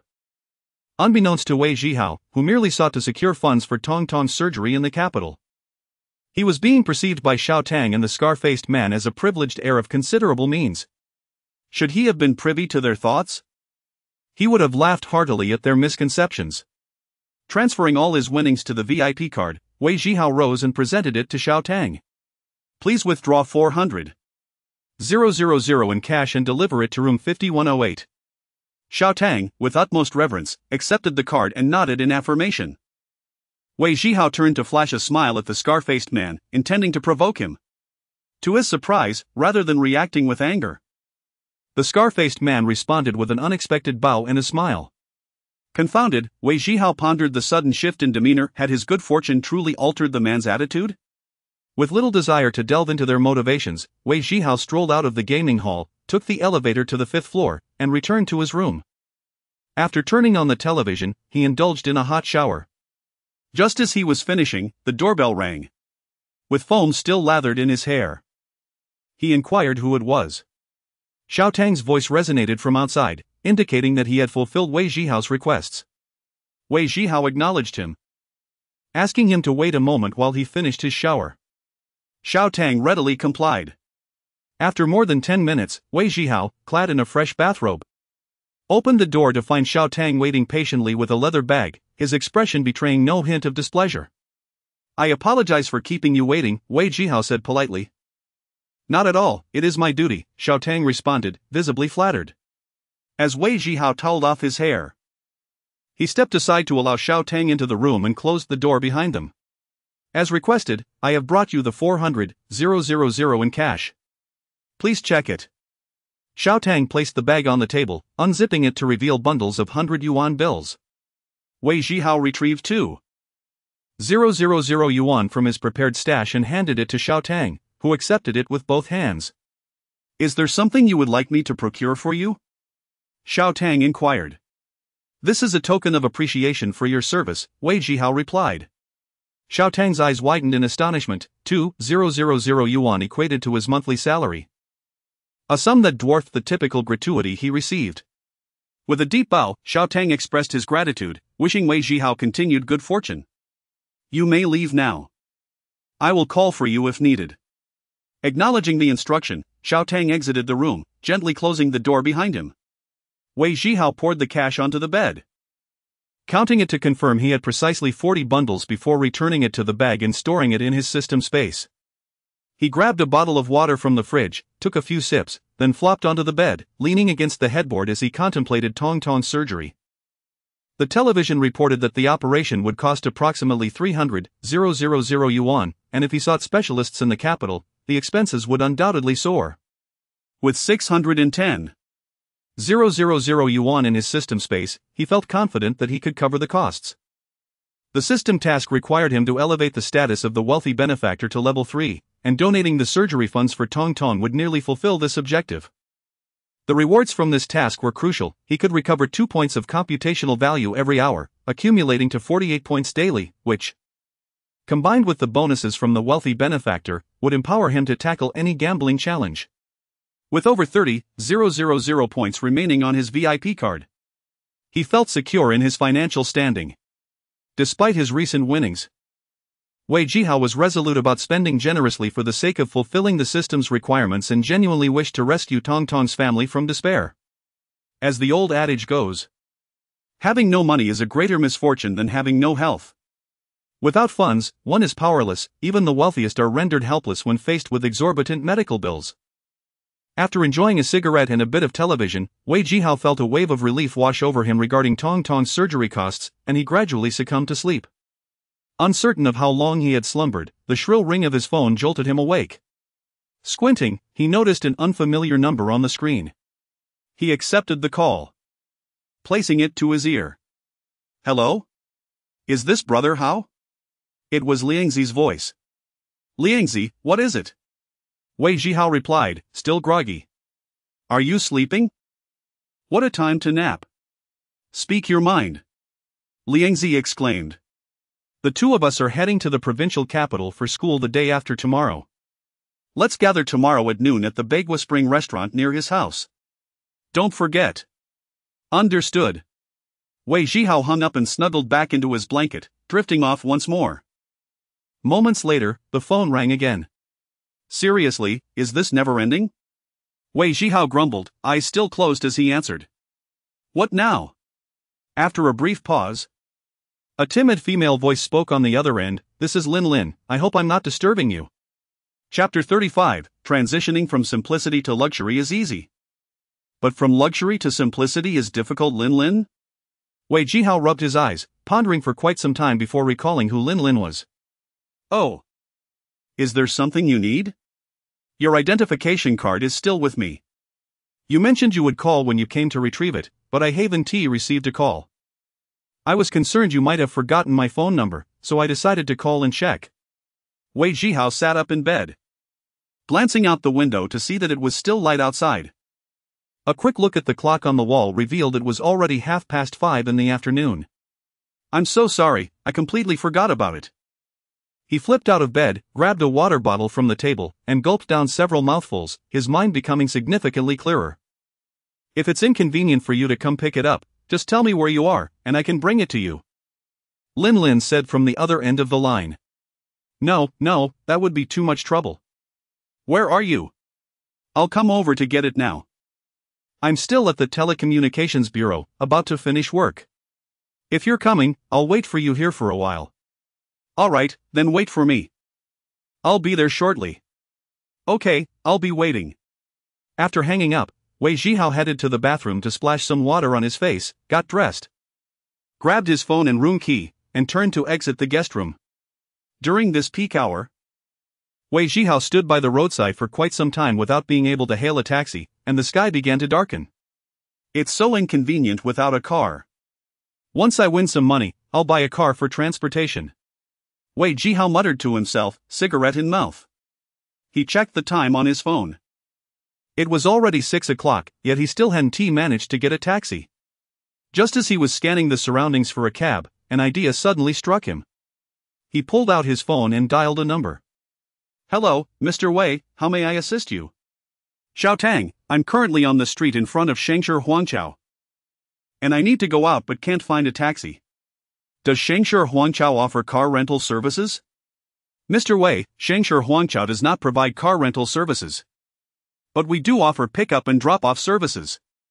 As a VIP cardholder, we can provide you with complimentary transportation within the city. How thoughtful. Please arrange a car for me. Certainly, please hold on, I will arrange it right away and call you back shortly. After hanging up, Wei Zhihao couldn't help but nod in admiration. The service at Shangshi Huangqiao truly was impeccable. It's worth noting that in the northern border city of 1998, even in first-tier cities in 2025, it is rare to find businesses that genuinely alleviate their clients' concerns. No wonder Shangshi Huangqiao has established its reputation, ranking among the best in the northern region. The entire operation of Shangshi Huangqiao mirrors the service philosophy from Macau: one-stop service, customer-centric, a paradise for the affluent. However, there is a prerequisite: only the wealthy become their clientele. And only by being their clientele can one enjoy their services, a fixed formula. No money? Then you are not their customer, don't even expect service. They won't even glance your way. This is the reality. Thus, to receive quality service from them, you must first become wealthy. Secondly, you must become their customer. It's that simple. In less than a minute, Wei Zhihao's phone rang, and he pressed the answer button. Mr. Wei, I apologize for keeping you waiting. I have arranged a Mercedes-Benz S500 for you, license plate long BXXXXX. The vehicle has already departed from the garage, just wait in front of the main entrance. And it will arrive shortly. Will the car leave after dropping me off? According to your needs, if you require the driver to wait, you may simply instruct him. There are no time restrictions. Alright, thank you, Xiao Tang. Mr. Wei, there is no need to be polite, feel free to call me anytime if you need assistance. After ending the call, Wei Zhihao returned to the lobby entrance of Shangshi Huangqiao. Soon, a black Mercedes-Benz S500 came to a gentle stop at the lobby exit. As he approached and was about to reach for the car door, a driver clad in a suit and tie, donning white gloves, emerged from the driver's seat. Jogging towards Wei Zhihao, slightly bowing. May I ask if you are Mr. Wei Zhihao? Yes. Upon receiving an affirmative response, the driver promptly opened the rear door. Standing impeccably at the side of the door with his right hand positioned atop the doorframe to prevent the guest from hitting their head. Mr. Wei. Please enter the vehicle. Wei Zhihao hesitated, feeling slightly embarrassed as he withdrew his hand that was about to pull the door open. Throughout his life, in both his past and present lives, he had never experienced such treatment, leaving him feeling somewhat self-conscious. Thank you. Wei Zhihao bent slightly to enter. And the driver gently closed the door before jogging back to the driver's seat. Mr. Wei, where would you like to go? To the telecommunications bureau. Understood. The driver shifted into drive, and the Mercedes-Benz S500 smoothly departed from Shangshi Huangqiao. Mr. Wei, there is a seat adjustment button on the door to your right. You can adjust the seat to a comfortable position as you desire. Wei Zhihao was momentarily taken aback, suddenly feeling as though he had returned to his past life. Did cars in 1998 already have electric seat adjustments? Such features are rare even in 2025. After examining the seat adjustment button, he discovered a feature that left him utterly astounded. A car from 1998 even had a boss button. Incredible! Wei Zhihao was utterly amazed. Adjusting the rear seat to a reclined position, he leaned back comfortably. The joy of wealth was something Wei Zhihao had truly experienced these past few days. He couldn't help but inwardly reflect, transitioning from simplicity to luxury is easy, but transitioning from luxury to simplicity is difficult. This ancient wisdom is undoubtedly true. Not to mention others, even he himself, after riding in this Mercedes, would no longer wish to endure the experience of a taxi with drafty windows and manual crank handles. He even pondered whether his outfit should be updated. This cheap attire from the street markets hardly suited such an extravagant vehicle. Wei Zhihao glanced at the impeccably dressed driver in a suit and white gloves, then looked down at his own sportswear and jeans. A wave of inexplicable shame surging from within him. Damn it! I need to make money, lots of it. I'm a person with a system now. Why should I continue to live in such hardship? Isn't that merely foolish? This journey in the luxurious Mercedes S500 fundamentally transformed Wei Zhihao's perspective on consumption. Several minutes later, the Mercedes S500 came to a steady stop. Wei Zhihao was still lost in thought when the driver swiftly approached and opened the rear right door, holding his right hand beneath the doorframe. Only then did Wei Zhihao realize they had already arrived at their destination and hurriedly exited the vehicle. Please wait for me here for a moment, I'll go retrieve something and be back shortly. Certainly. Wei Zhihao crossed the flowerbed towards the telecommunications bureau entrance. The sky had completely darkened, and in the distance, he spotted a faint silhouette pacing in front of the now-closed telecommunications bureau. He hurriedly walked a few steps closer. And the figure turned out to be Lin Lin, who had been waiting there for nearly an hour. Chapter 36, This car? My father owns one too. I sincerely apologize for my tardiness. I kept you waiting. Wei Zhihao smiled apologetically at Lin Lin, feeling a bit embarrassed. It's nothing. I haven't been waiting long. It's rush hour, so it's normal to struggle to hail a cab and encounter traffic. Lin Lin smiled back at Wei Zhihao, her expression devoid of any displeasure. The more she reassured him, the guiltier he felt. Lin Lin lowered her head, rummaging through her bag to retrieve her ID, which she handed to Wei Zhihao, saying, Your ID, please don't lose it again. It's quite troublesome to replace one these days. Thank you for keeping it safe for me. Wei Zhihao glanced at the ID before tucking it into his pocket, storing it in his system space. Suddenly, the atmosphere around them fell into a quiet stillness, and neither spoke, creating an awkward silence. Have you eaten yet? After a few seconds of silence, both spoke in unison, their gazes locking momentarily before they erupted into laughter. Wei Zhihao genuinely felt a pang of guilt. She had already finished work and waited an hour just to return his ID. After receiving it, he felt it inappropriate to turn and leave immediately, so he lingered, hoping she would suggest departing first. Yet, seeing her reluctance to leave, he awkwardly inquired about her meal status. Wei Zhihao chuckled, You haven't eaten yet, have you? I feel quite bad for making you wait so long. I haven't had a meal either. Let us find a place, and I'll treat you. I'm a bit hungry too. But let me treat you as a token of my gratitude. Gratitude? What do you mean? Lin Lin's cheeks flushed, and she appeared somewhat bashful. I'm grateful for your help in getting me out of the video hall that day. Lin Lin stared down at her shoelaces, her white sneakers nervously nudging a small stone on the ground. Wei Zhihao suddenly understood, noticing her flushed face, and felt it inappropriate to decline her offer. In that case, I shan't be polite. I'm genuinely feeling a bit hungry. Are there any delightful eateries nearby? Delighted by his eagerness, Lin Lin's tension dissipated. Can you handle spicy food? She inquired, her large eyes sparkling with mirth as she gazed at him. I even add mustard oil to my porridge. Wei Zhihao replied with utmost seriousness. Is that an exaggeration? Lin Lin covered her mouth, bursting into laughter. Wei Zhihao's jest lightened the mood considerably. There's a great place on Wuda Street for spicy duck heads. I can devour an entire pot by myself. Their spicy shrimp and potato slices are also delicious. Let me take you there. Upon mentioning food, Lin Lin's eyes lit up, revealing her true foodie nature. What are we waiting for? Let us go. As they reached the roadside, Lin scanned for an available taxi and spotted a Mercedes-Benz S500 parked nearby. The driver, who was smoking, tossed aside his cigarette upon seeing Wei Zhihao and opened the back door, gesturing for them to enter. Is this your car? Lin asked, momentarily taken aback. It's not mine, it belongs to a friend. I couldn't hail a taxi, so my friend sent me here, Wei Zhihao explained candidly. Let us get in. Lin nodded and bent down to enter the vehicle, making room for Wei Zhihao as he joined her. The driver closed the door gently and hurried back to the driver's seat.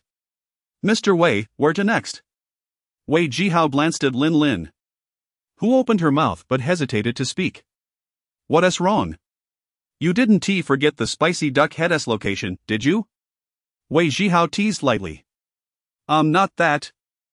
I just thought I wasn't sure if you like spicy duck heads. I'll think of something else seeing Wei Zhihao's lavish car.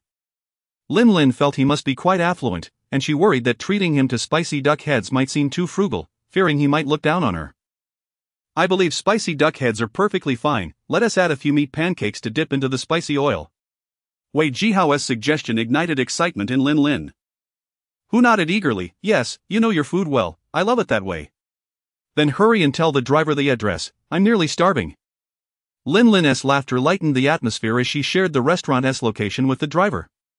The car smoothly merged into the bustling traffic.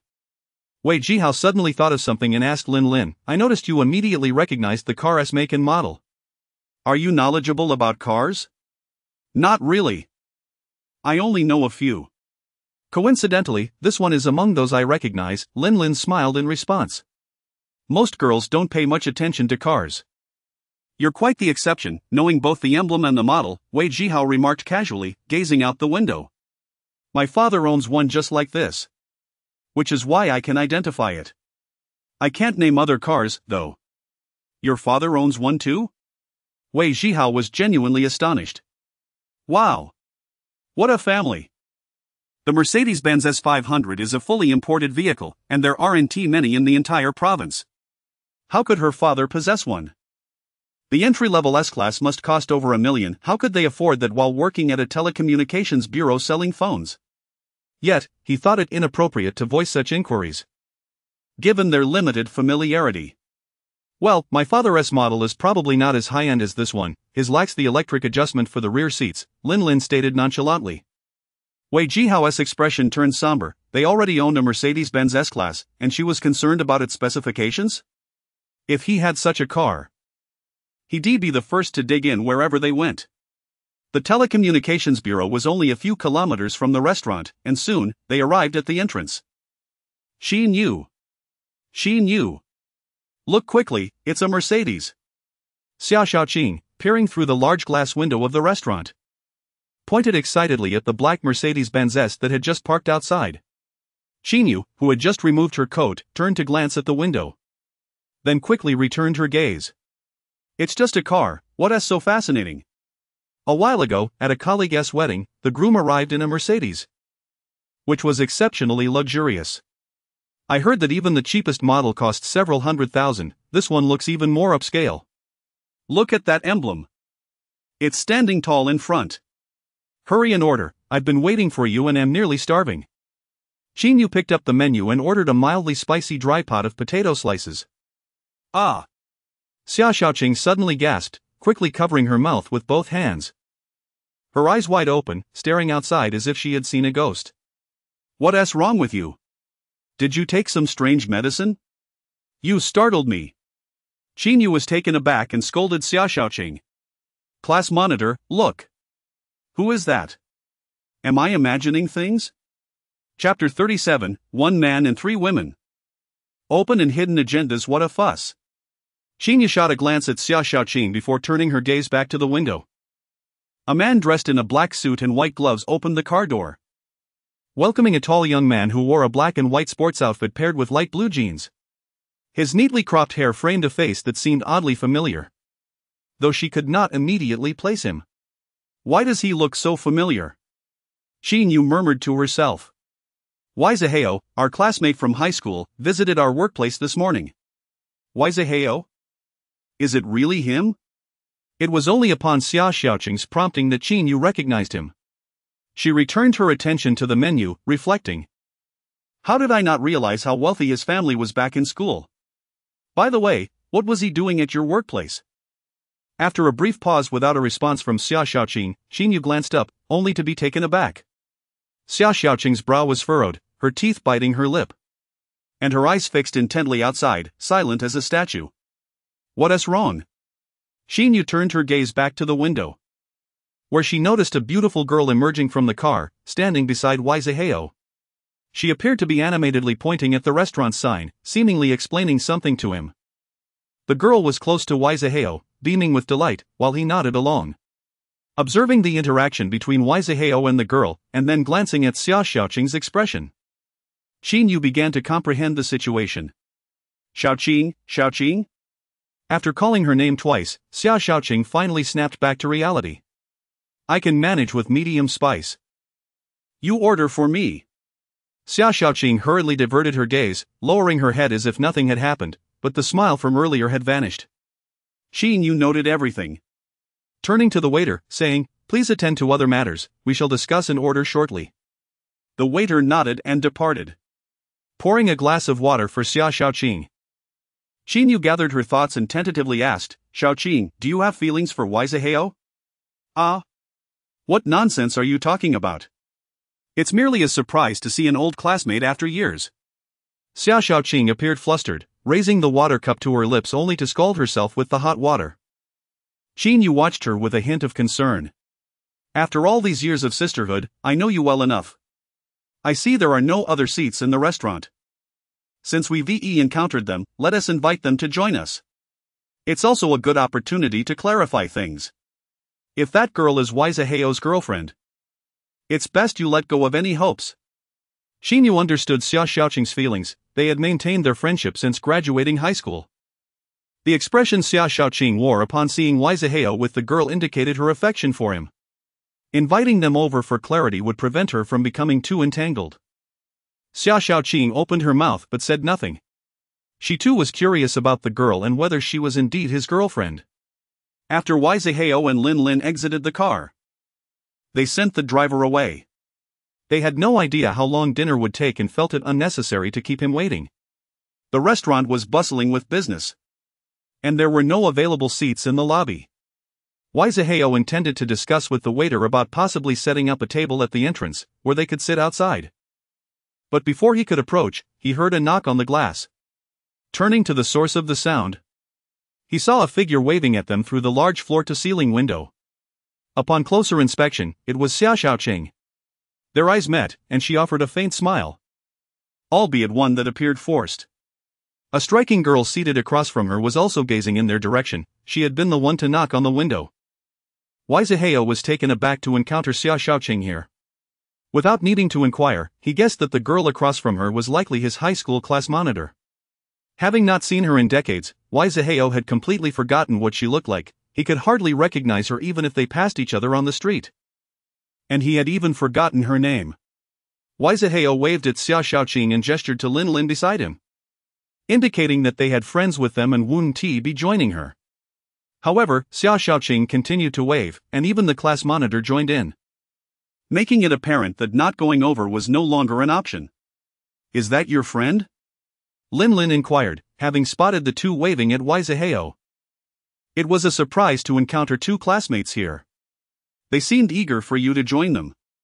Yes, but I think you don't know them. And sitting with strangers might feel awkward, don't you think? So, do you want to go over? Lin Lin's unwavering gaze on Wei Zhihao made him feel a little uneasy. He sensed something peculiar in her eyes, yet could not articulate what it was. I'll just pop in to say hello, you can wait here. I'll be back shortly, he decided, but Lin Lin promptly followed him. Since we've run into your classmates, it would be rude not to greet them. I'll come in with you, it's rather chilly outside. What if we end up having dinner together? So what if we do? We don't have to wait, I promise to treat you. And their 2 pairs of chopsticks 1 tea make a difference. Lin Lin flashed Wei Zhihao a smile and took the lead into the restaurant. Wei Zhihao felt a bit puzzled. Why was she so eager? Seeing Lin Lin already in the lobby, he shrugged off his thoughts and hurried after her. When Lin Lin reached the table where Xia Xiaoqing and the class monitor were seated, Wei Zhihao arrived just in time to greet them. Well, Wei Zhihao, this morning at the hospital. I invited you to dinner, and you claimed to be busy. Turns out you were secretly out on a date with your girlfriend. Xia Xiaoqing, now seemingly at ease, behaved entirely differently from before, while Qinyu watched with a frown. Don't speak nonsense, she is not my girlfriend, just helping me. Before Wei Zhihao could finish, Lin Lin interrupted him. Hello, I'm Lin Lin, a friend of Wei Zhihao's. I hear you are his classmates? Lin Lin introduced herself with poise, extending her right hand towards Xia Xiaoqing, her gaze unwavering. Xia Xiaoqing stood to meet her, smiling warmly as she shook Lin Lin's hand. I'm Xia Xiaoqing, Wei Zhihao's high school classmate. We used to sit together, and he often borrowed my homework. The two clasped hands, their eyes locked in smiles, creating a moment that felt suspended in time. Don't say such things, when did I? Hello, I'm Qinyu, their class monitor from high school. Wei Zhihao had barely finished speaking when he was interrupted by Qinyu standing up. Lin Lin turned to shake Qinyu's hand briefly before letting go. Wei Zhihao felt increasingly uneasy with the series of interruptions. The atmosphere felt strange, but he couldn't pinpoint why. Qinyu was the first to break the silence. This restaurant is quite popular, it may take a while before you can get a table. Let us eat together here. It'll be livelier with more people, and we haven't ordered yet. Before Wei Zhihao could respond, Lin Lin chimed in cheerfully, great. Then I'll treat you all to this meal. Wei Zhihao was taken aback. Chapter 38, a play starring three women. Lin Lin promptly pulled a chair and sat down, beckoning to the waiter. Order. Xia Xiaoqing, quick-witted, dragged a chair beside her. Zhihao, don't just stand there foolishly, sit down. We haven't tea ordered yet. What do you want to eat? Zhihao again? What on earth? What is going on with these two? I don't seem to be that familiar with either of them. Reluctantly seated beside Xia Xiaoqing, he cast a sidelong glance at her. Wei Zhihao found himself utterly perplexed, unable to grasp the situation. Anyone with a discerning eye could see the dynamics at play, yet he felt like a fool, oblivious to it all. It was no wonder Wei Zhihao was confused. Despite having lived two lives, with the first ending in his 40s, he remained a complete novice when it came to understanding women. In high school, he had a crush, his first love, yet before he could confess, Hanko had whisked her away, not only stealing her heart but also leading her to betray him. After being jilted, she transferred schools, leaving him without a trace for decades. His second romance was with his wife from his previous life. They dated for just over a year before marrying. After their union, Wei Zhihao was consumed with the pursuit of wealth, lacking both the inclination and opportunity to indulge in flirtations until his untimely demise in a car accident at over 40. When it came to street vending, running a restaurant, or trading used cars, Wei Zhihao was well-versed, able to articulate his knowledge with clarity. However, when it involved understanding women, how to cater to their tastes or interpret their subtle cues, he was truly a dimwit, and a rather dense one at that. In the current scenario, he sensed an unusual atmosphere, yet he couldn't pinpoint what felt amiss.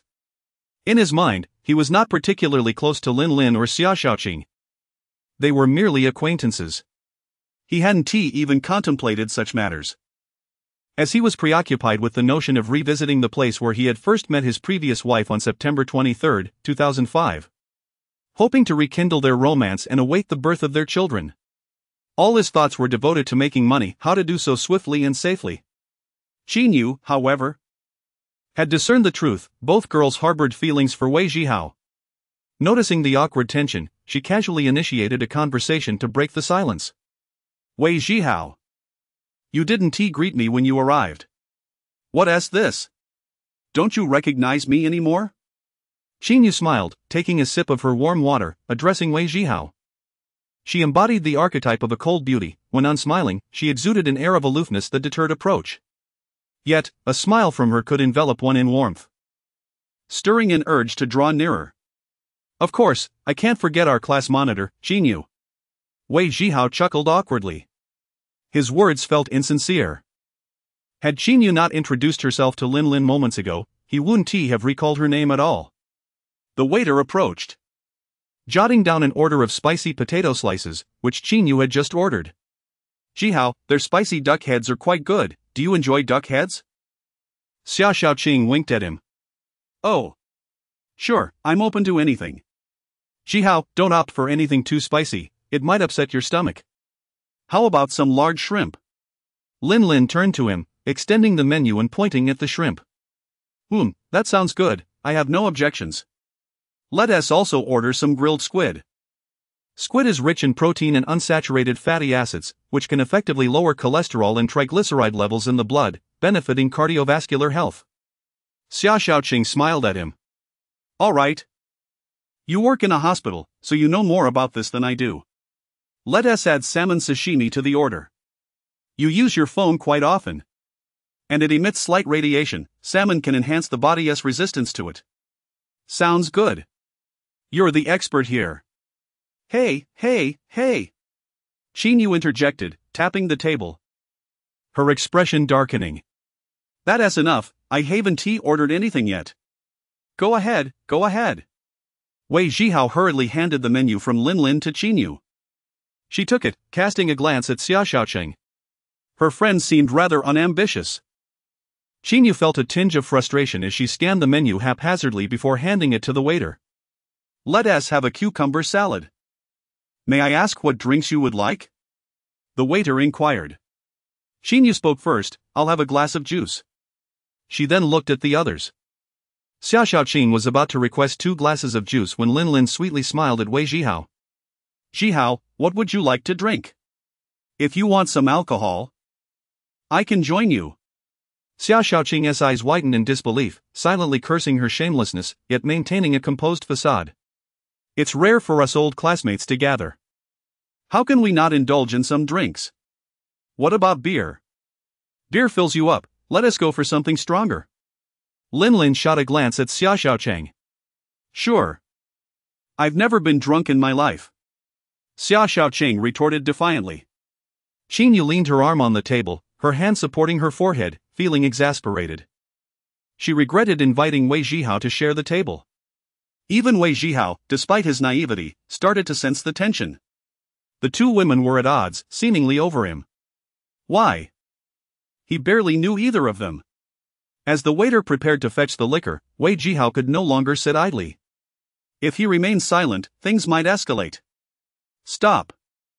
Just get some drinks, we don't need any liquor. Waiter, listen to me, bring 4 glasses of juice.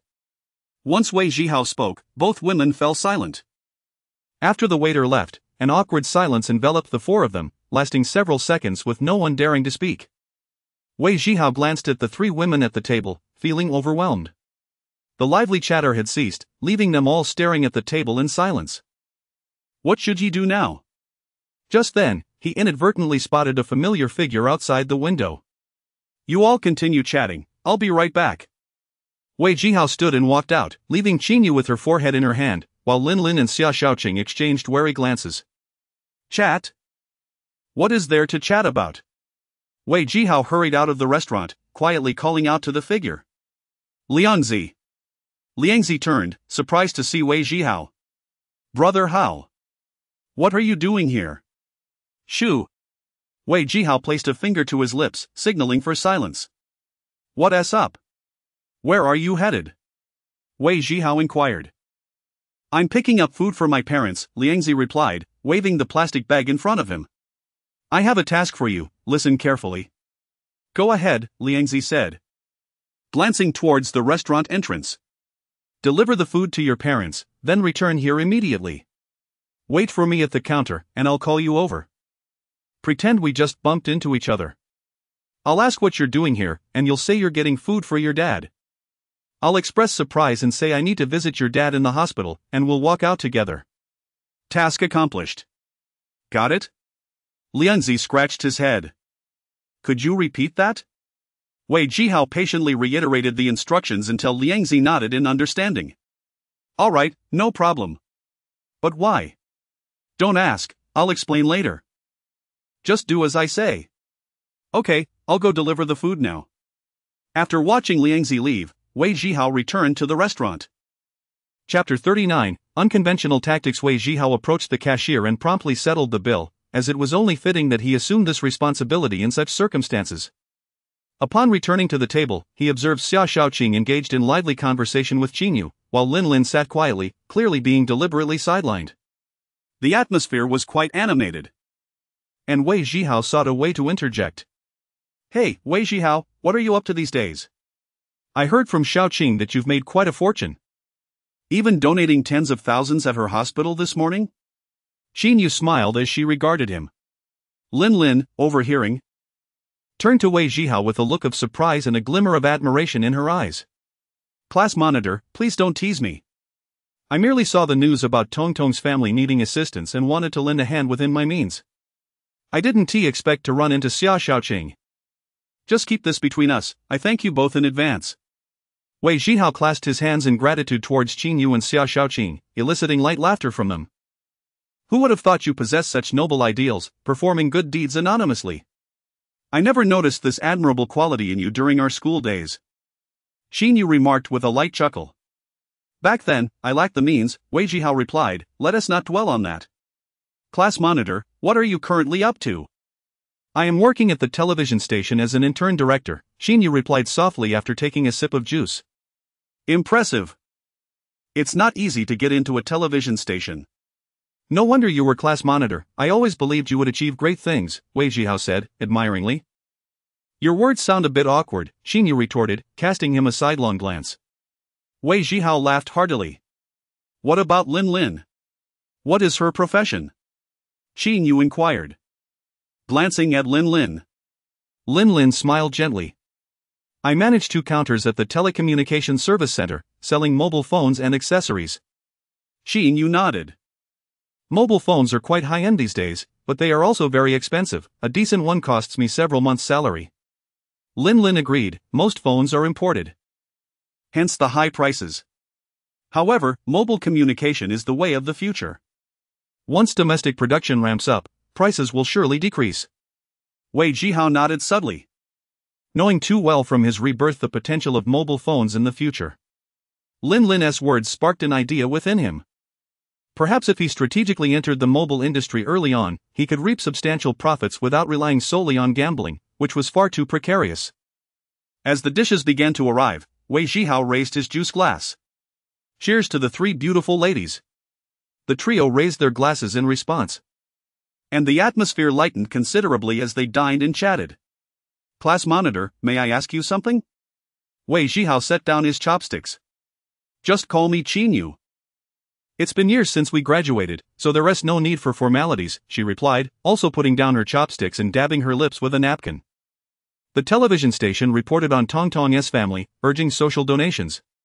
Yet, as far as I know, they haven't received any contributions. "Is it that no one has donated?" Wei Zhihao inquired. Qinyu pondered for a moment. "The report on Tongtong's family has been airing for nearly a week now, so surely someone has donated. Our station organized a donation drive with over 300 employees contributing more than 50,000 yuan. However, the funds were donated under the station's name to the Diching Charity Foundation for Unified Management." "Why do you ask?"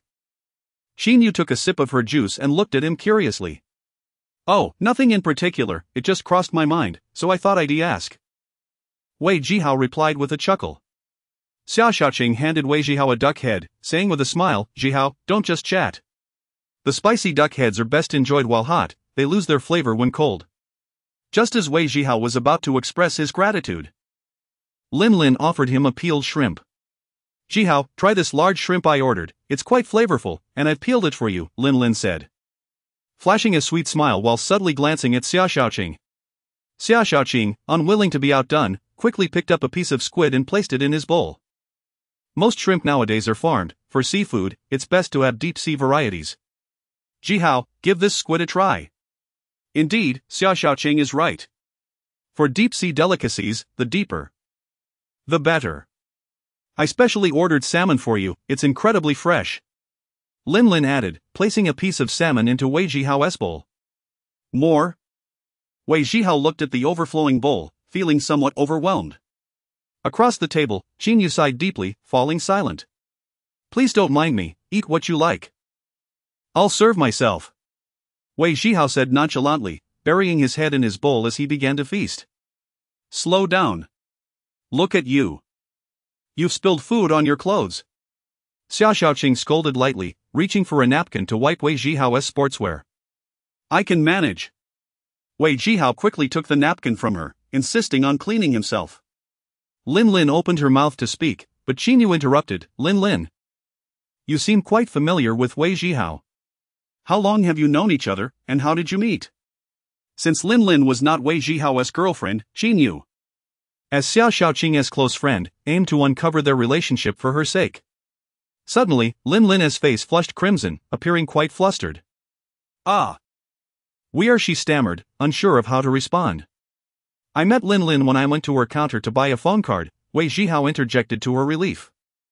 I see, so you haven't known each other for long, Xia Xiaoqing remarked with a smile. Just as Lin Lin was about to respond, Wei Zhihao stood up and waved towards the cashier. The three women turned to see a burly man approaching, towering nearly 6 feet tall, resembling a standing bear. Liangzi. What brings you here? Wei Zhihao inquired, recalling their prior arrangement. Liangzi, spotting the three exceptionally beautiful women at the table, looked astonished and pointed, Brother Hao. What asks this impressive gathering? I'm asking you a question, stop being frivolous. What are you doing here? Wei Zhihao shot Liangzi a glare. What else would I be doing at a restaurant? Of course, I'm here to eat. This place is quite popular, there aren't any seats left, Liangzi replied innocently. His eyes darting between the three girls while completely missing Wei Zhihao's warning glances. Qin Yu glanced at him. Wei Zhihao, what is wrong with your eyes? Nothing. Just a little strained, he replied, rubbing his eyes. Internally, Wei Zhihao cursed Liangzi for his obliviousness. Despite their earlier agreement, he seemed to have forgotten everything the moment he saw the women. Liangzi's gaze was fixated on the three beauties at the table, his mouth practically watering. Especially for the one by the window, who perfectly matched his aesthetic preferences. This is absolutely thrilling. Chapter 40, Liangzi's heart stirred. Liangzi, did you come here just to eat? Wei Zhihao, undeterred, inquired once more. Brother Hao, I feel something's off about you today. Liangzi blinked playfully. Wei Zhihao was rendered speechless, casting a sharp glare at Liangzi before plopping down onto a chair. Since there is no more space, you might as well join us, Qin Yu proposed to Liangzi. This was precisely the invitation Liangzi had been awaiting. Alright then, I shall not be polite. He pulled a chair closer and settled between Qin Yu and Lin Lin, directly facing Xia Xiaoqing. With the situation now established, Wei Zhihao had no choice but to relent. It seemed he was stuck here. So he resolved to go with the flow. He called the waiter for 2 more dishes and introduced everyone around the table. What had begun as a 2-person meal had now transformed into a gathering of 6. As Wei Zhihao introduced Lin Lin, Liangzi suddenly recalled something and widened his eyes. I remember now, you're not. Lin Lin, of course, recognized Liangzi as well. Upon hearing his bluntness, her face flushed crimson. Fortunately, Wei Zhihao quickly interjected, allowing Lin Lin to breathe a sigh of relief, her gaze towards Wei Zhihao filled with gratitude. Though Liangzi may not be conventionally handsome, his cheerful disposition and quick wit, filled with jokes and puns, had the three girls giggling, gradually lightening the atmosphere around the table. After over half an hour of dining, Wei Zhihao sensed it was time to conclude the meal and suggested wrapping things up. Liangzi, feeling a tinge of reluctance, continued to engage Xia Xiaoqing in conversation, eventually even asking for her phone number, as she was keen to connect with Wei Zhihao's close friends. Xia Xiaoqing willingly shared her number with Liangzi, who was elated, his smile so broad that his eyes nearly disappeared. Qin Yu informed Wei Zhihao that their homeroom teacher, Teacher Lu, would be hosting a wedding banquet at Fu Man Lu this weekend. The 200 yuan he had entrusted Xia Xiaoqing to deliver had been received.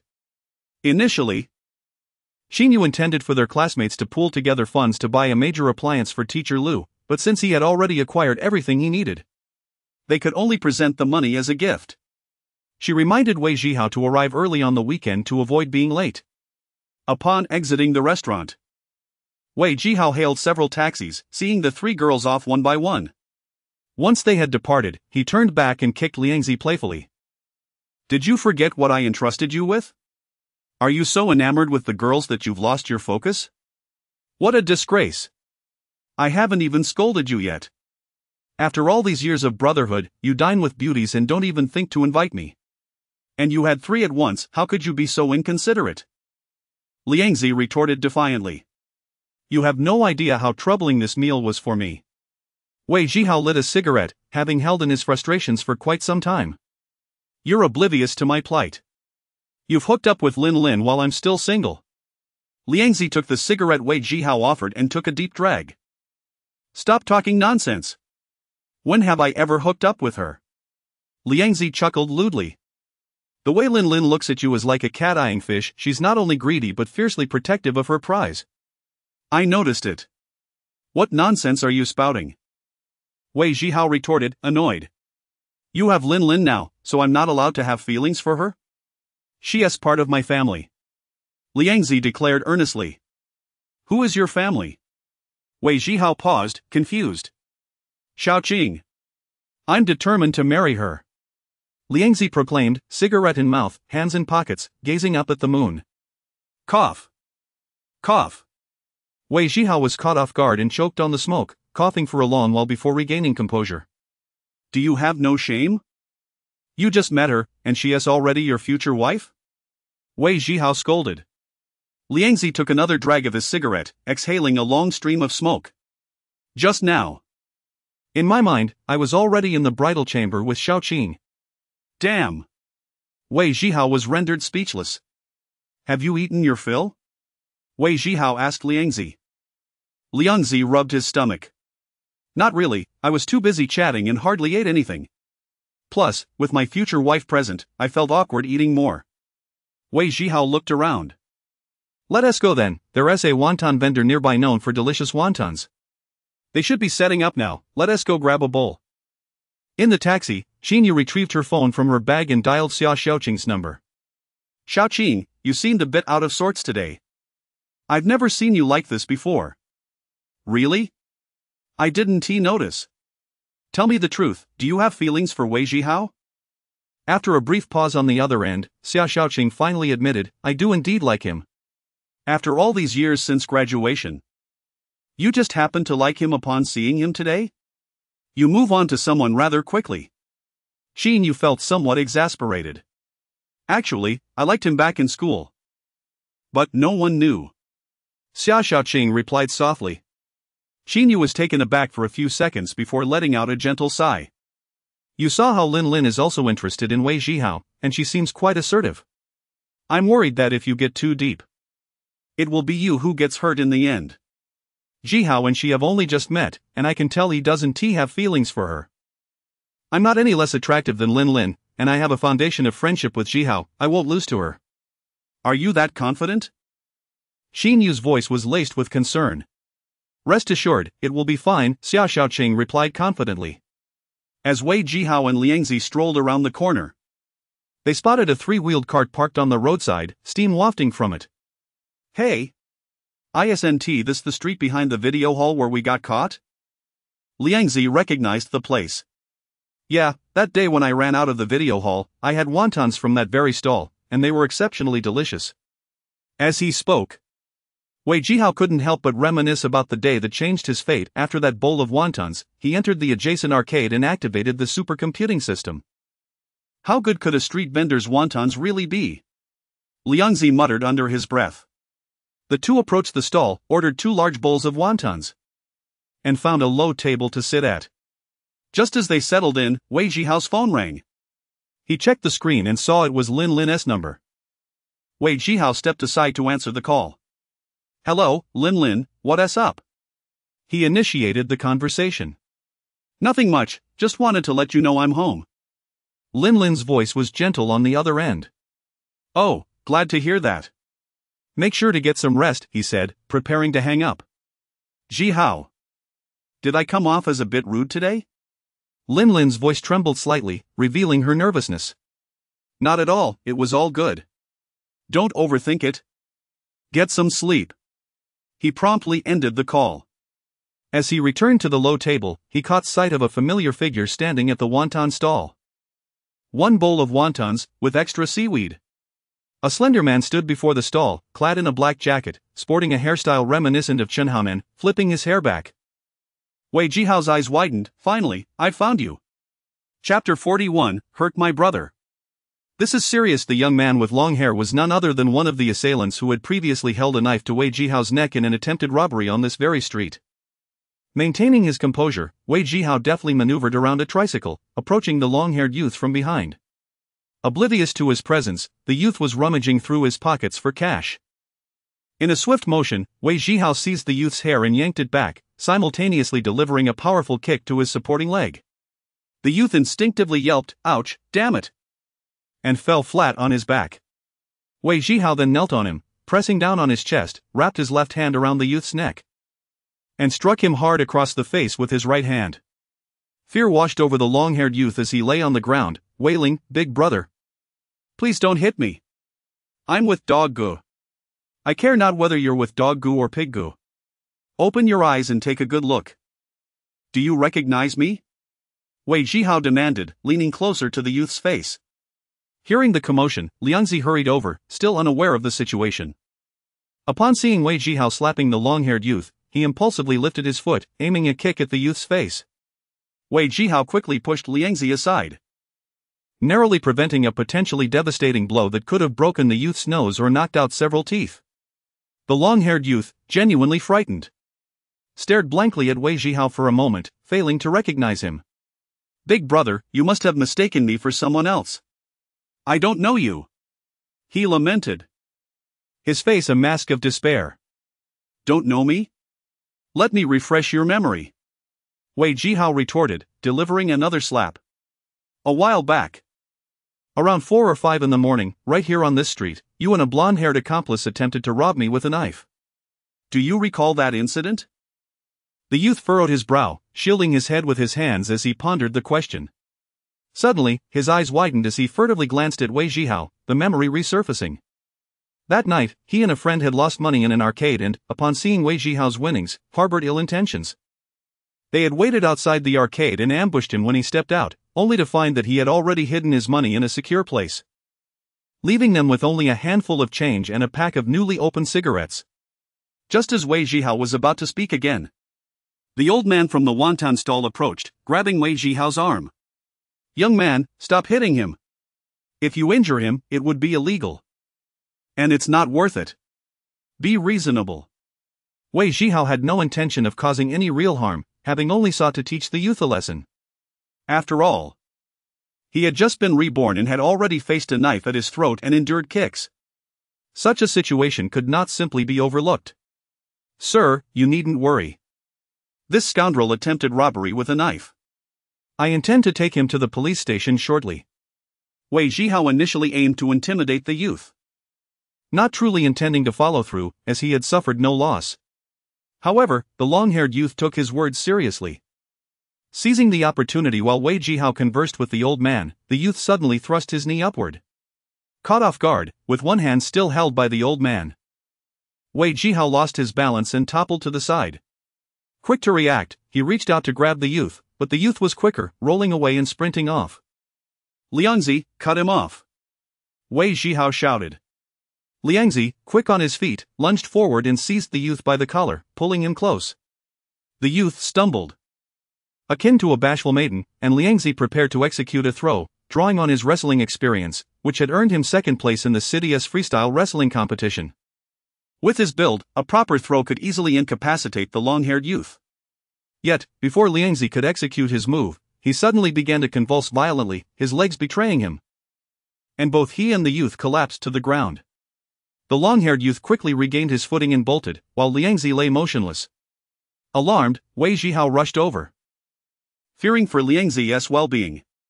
Leaping into action, he delivered a kick to the long-haired youth's head, sending him sprawling several meters away. Without a moment to pursue the fleeing youth, Wei Zhihao knelt beside Liangzi, who was rolling his eyes and had ceased convulsing. Next to Liangzi's thigh lay a small, dark object resembling a mini flashlight. An electric baton. Looking up, Wei Zhihao saw that the long-haired youth had not paused to look back. having already sprinted a considerable distance away. Liangzi, are you alright? Wake up! Wei Zhihao called out urgently, gently propping Liangzi's body flat and patting his chubby face. After a considerable pause, Liangzi's eyes finally focused, staring blankly for a few moments before meeting Wei Zhihao's gaze. Liangzi, are you okay?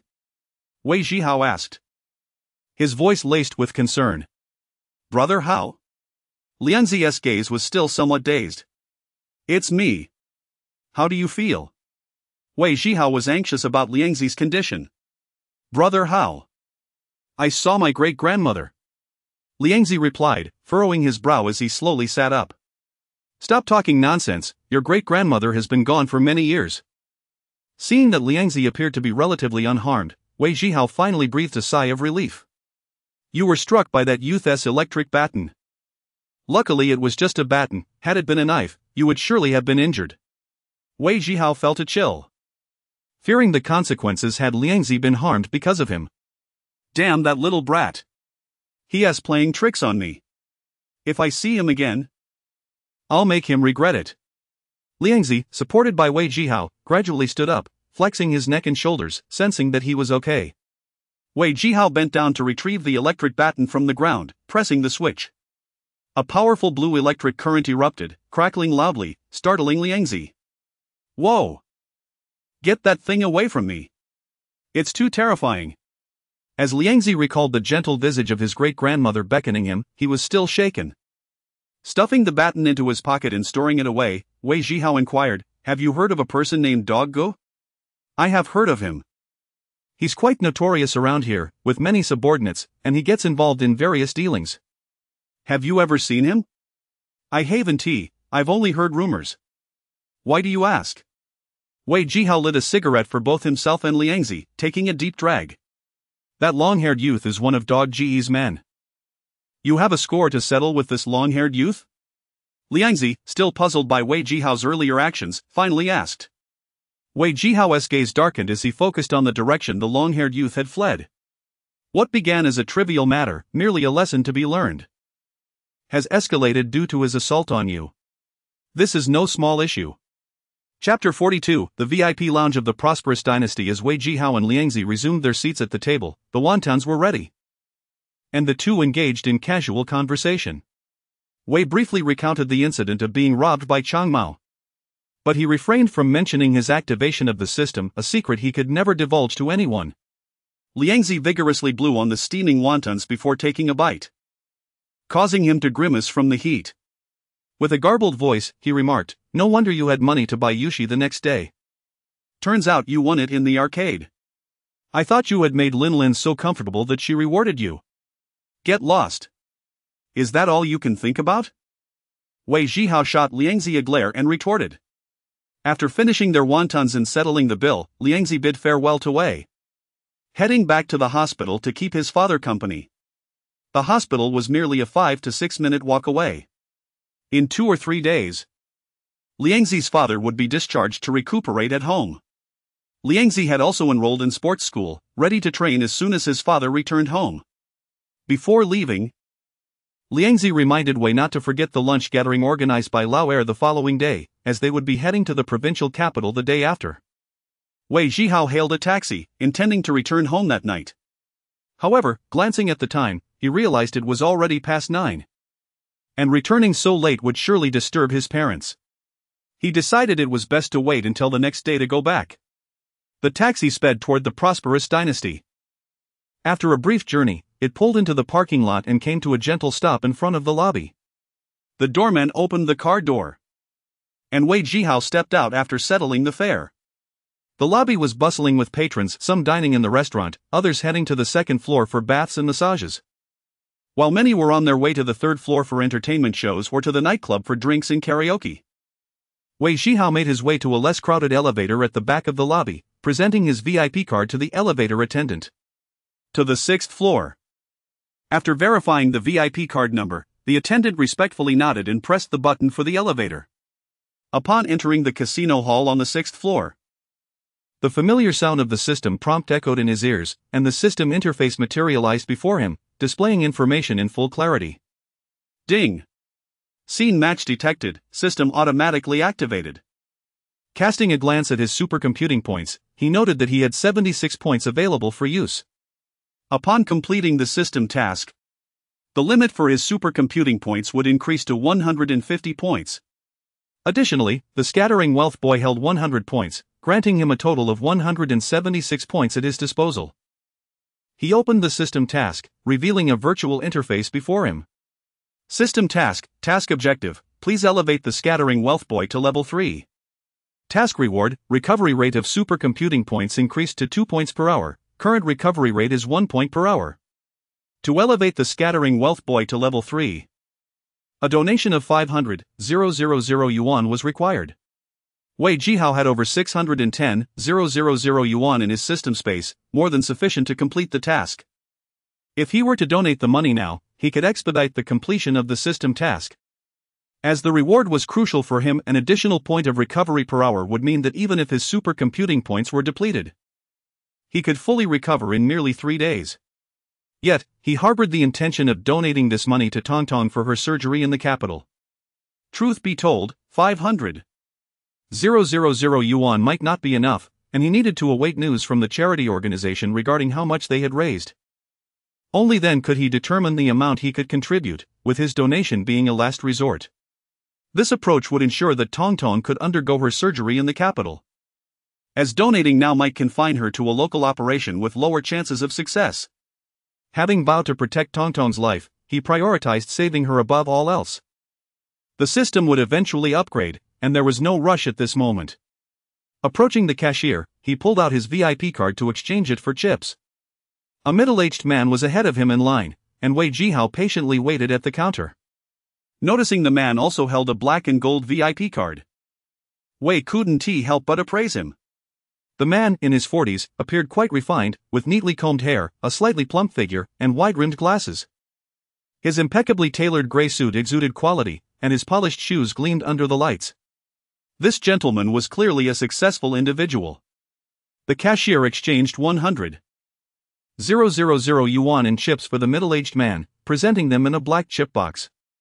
The man graciously thanked the attendant with a smile before turning to head towards the gaming tables. Wei Zhihao approached the counter and presented his VIP card. The attendant accepted it with both hands, inputting the information into the computer. Good evening, Mr. Wei.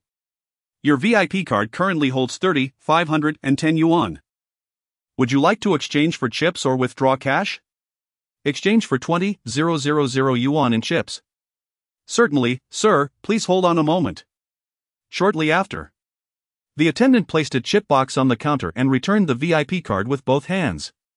Wei Zhihao stored the card back in his system space, picked up the chip box, nodded to the attendant, and turned to leave.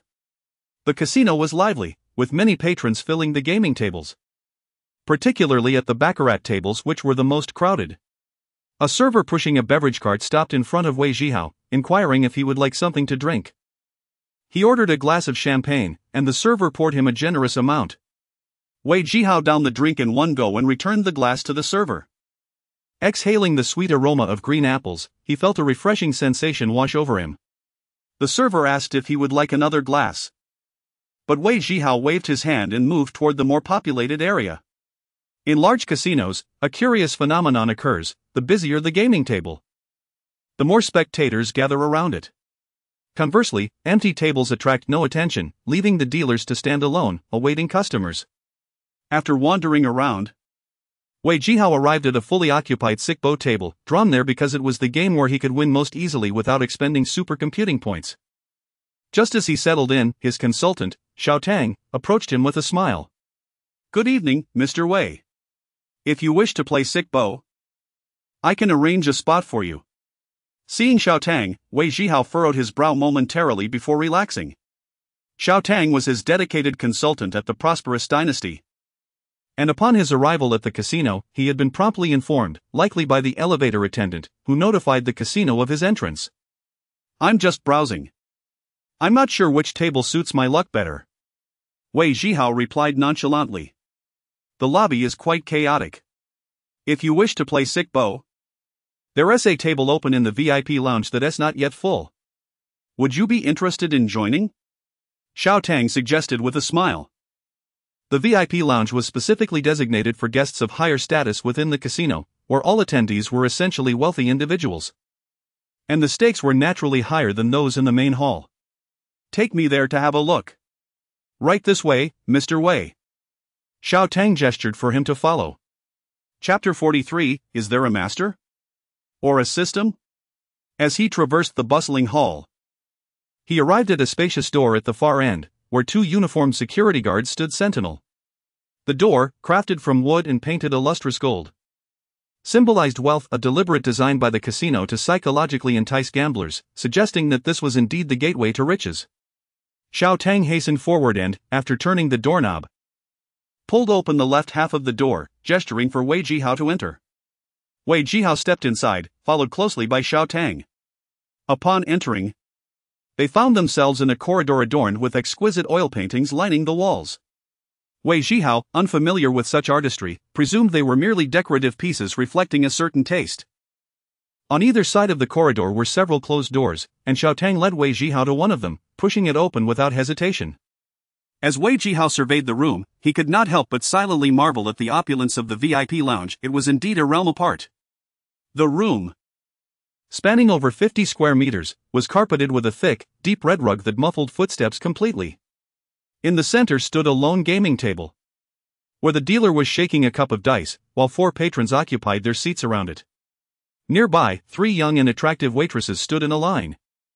Arms crossed in front of them, their posture impeccably straight, they were there to cater exclusively to the guests of the VIP lounge. In one corner of the room, a sizable liquor cabinet was filled with an array of high-end spirits, easily distinguishable from the offerings in the main hall. A waitress stood by the cabinet, with various glasses and bartending tools laid out on the counter before her. "Mr. Wei, please." Xiao Tang beckoned, guiding Wei Zhihao to a seat at the gaming table. Pulling out a chair for him. Leaning slightly, he whispered, "Mr. Wei, enjoy your game, and I shall be right behind you. Should you need anything, feel free to call." Wei Zhihao nodded appreciatively as Xiao Tang moved to a long sofa situated 3 or 4 meters away from the gaming table, where several individuals in similar attire sat, likely accompanying consultants for other VIPs. The table now had 4 players, including Wei Zhihao, who took a position on the left side. Noticing a new player had arrived, the others glanced momentarily in his direction before returning their focus to the game. Wei Zhihao turned his gaze to the right, observing 3 men and 1 woman. One man, the middle-aged bespectacled fellow he had seen earlier at the cashier exchanging chips, occupied the far right seat, his eyes fixed intently on the table as he fiddled with his chips. "Stop betting. Bets are locked." The dealer rang a small bell, then unveiled the dice. 3, 5, 6, 14 points, a large win. Ugh. Another large win? When will this end? Grumbled a woman in her 30s seated to Wei Zhihao's right. She leaned back in frustration against her chair, her brow furrowed. Dressed in a fitted beige low-cut dress, her figure was striking, though her makeup was somewhat excessive. "I told you to follow my lead and bet where I said, but you insisted otherwise. How does it feel to lose now?" She chided the man next to her, an older gentleman with thinning gray hair, who looked to be over 50. He was gleefully gathering his winnings, casting a smirk at the woman while his eyes darted to her cleavage, accented by a southern accent. "Losing is losing, who cares? I can afford it," she retorted dismissively. As the dealer distributed the chips, he lifted the dice cup, shaking it for several seconds before placing it down and signaling the start of betting. Wei Zhihao scanned the betting options. The system indicated a 100 chance of winning by betting on high, a 100 chance on a sum of 13, and a 100 chance on a pair of 4s. It appeared this round would yield a total of 14, still a high win. Not wishing to rush into betting, especially as it was his first time in the VIP lounge, Wei Zhihao observed the others' wagers to gauge the stakes. "I refuse to believe it will be high again," declared the buxom woman, slamming 5 1,000 chips onto the small betting area. Her action caused a noticeable stir, drawing the attention of the older man beside her, who swallowed hard, his gaze fixated on her alluring figure. "Beautiful lady, why don't you listen? I told you to bet with me. I'm feeling lucky today and can guarantee a win," he said with an overly familiar tone. The woman shot him a disdainful glance. At your age? You think you can still be lucky? Just standing straight would be an accomplishment. Suppressing a chuckle, Wei Zhihao turned away, amused by her sharp retort. Ah! You have quite the sense of humor. The old man chuckled awkwardly, his confidence slightly shaken. He then placed a 5,000 chip on the high bet. Casting a challenging look toward the woman. She rolled her eyes in response. The middle-aged bespectacled man fiddled with his chips, placing two 5,000 chips on the low bet. Adjusting his glasses as he did so. My dear, I'm betting with you, this round will definitely be low. The bespectacled man exuded a gentlemanly charm. And the woman responded with a flirtatious smile. Seeing the woman's favorable treatment of the middle-aged man, the older gentleman shot him a glare, muttering under his breath. Between the old man and the bespectacled player sat a middle-aged man in a casual jacket, who remained silent, expressionless, as he placed a 5,000 chip on the high bet. Then drifted into a trance. The bets were placed, the buxom woman, the older gentleman, and the middle-aged man each wagered 5,000, while the bespectacled man bet 10,000. Giving Wei Zhihao a clearer understanding of the stakes in the VIP lounge. He produced two 5,000 chips and placed them on the high bet. Lighting his cigarette as he awaited the dealer's reveal. Stop betting. Bets are locked. The dealer rang the bell. Wei Zhihao casually glanced at the table. Preparing to light his cigarette, but his hand froze mid-air, his brow furrowing in surprise. Two 1,000 chips were placed in the area for betting on a pair of fours. And he had not noticed who had made that wager. A sense of astonishment washed over him. Could there be a master at this table? Or perhaps someone with a system akin to his own? 4, 4, 5, 14 points, a large win. The dealer revealed the dice, and as he began to distribute the chips, Wei Zhihao was taken aback. What an extraordinary occurrence! Another large win, 5 in a row. The buxom woman slammed her hand on the table in frustration, as this relentless string of victories had drained her funds. In stark contrast, the bespectacled man, having also bet low, remained unfazed. His demeanor calm as though he were unaffected by the losses. As the old gentleman chuckled in delight, casting a triumphant glance at the woman, he meticulously arranged his winnings with a cacophony of clinking chips. Wei Zhihao had wagered 10,000 on high and won 20,000. While the middle-aged man had bet 5,000 and won 10,000. As Wei Zhihao collected his chips, his attention sharpened on the dealer, who was now distributing the winnings. The dealer scooped the 2,000 chips from the pair of fours betting area and pushed forward a total of 16,000 chips to one fortunate individual. Wei Zhihao's heart raced. Could it be that the one who had won with the pair of fours was him? Chapter 44, The Leopard, Unstoppable. The individual who accurately predicted the outcome was none other than the expressionless middle-aged man seated to the left of the bespectacled man. With a mere thought, Wei Zhihao activated his inside eye, a crimson light illuminating before him, radiating like ripples across the confines of the VIP room, enveloping every corner. 3 seconds later, the system confirmed that everything was normal, no one was cheating or engaging in any unscrupulous behavior. A sense of perplexity washed over Wei Zhihao. Could it be that this man was relying solely on luck, making random bets? While not entirely implausible, the odds were exceedingly low. If luck were indeed his ally, then it was remarkably fortuitous. The balding man, witnessing the middle-aged man's substantial win, could hardly contain his envy. Giving him a thumbs up and exclaiming, "Impressive." Yet, the middle-aged man appeared oblivious, focused on organizing his chips. Once again, the balding man found himself ignored. Wei Zhihao remained composed as the dealer dealt the chips, picking up the dice cup to commence the next round. The duration from the shaking of the cup to the payout at the sick bow table was brief, merely 3 to 4 minutes, with wins and losses determined swiftly. As the cup settled on the table, Wei Zhihao glanced over the betting area. Betting on big boasted a 100 win rate, while betting on the number 11 also held a 100 win rate, with all others at 0. While others pondered their bets, Wei Zhihao was the first to place a wager, producing 10,000 in chips and betting on big. Appearing nonchalant as he smoked, he was actually keenly observing the betting patterns of others, particularly the middle-aged man. I refuse to believe that every single time is big.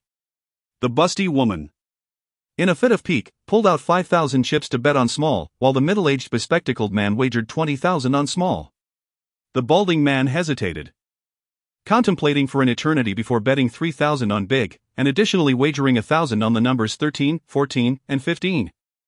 The middle-aged man either abstained from betting or did so without hesitation, promptly placing 5,000 on big and 2,000 each on 11 and 12. A jolt of realization struck Wei Zhihao. He understood that this round was destined to yield a big outcome, with the middle-aged man again betting successfully on the 11, which paid 5 to 1. Was this merely a coincidence? No. There was certainly something amiss with this middle-aged man. However, having utilized his inside eye, he had detected no signs of cheating or illicit devices. What could this mean? Wei Zhihao held firm belief in his system's infallibility. But the notion that the middle-aged man was consistently relying on luck was hard to swallow. Perhaps once could be a fluke, but twice? The odds were simply too slim. Stop betting, bets are locked in. A bell chimed as the dealer revealed the dice. 2, 4, 5, 11, big. Oh, not again. How many times is this? The busty woman stomped her feet in frustration, her body swaying like turbulent waves, leaving the balding man momentarily speechless. What are you staring at? You lecherous old man. Have you never seen a busty woman before? Go home and look at your mother. The busty woman, having lost 60 to 70,000, was incensed by the old man's lingering gaze. The balding man, his face flushed with embarrassment, turned away in silence. In this round, only 2 had bet on small. The busty woman lost 5,000, while the bespectacled man lost 20,000. Despite these losses, he maintained an air of calm indifference, as if the stakes were inconsequential. Wei Zhihao couldn't help but nod inwardly. This man was undoubtedly affluent.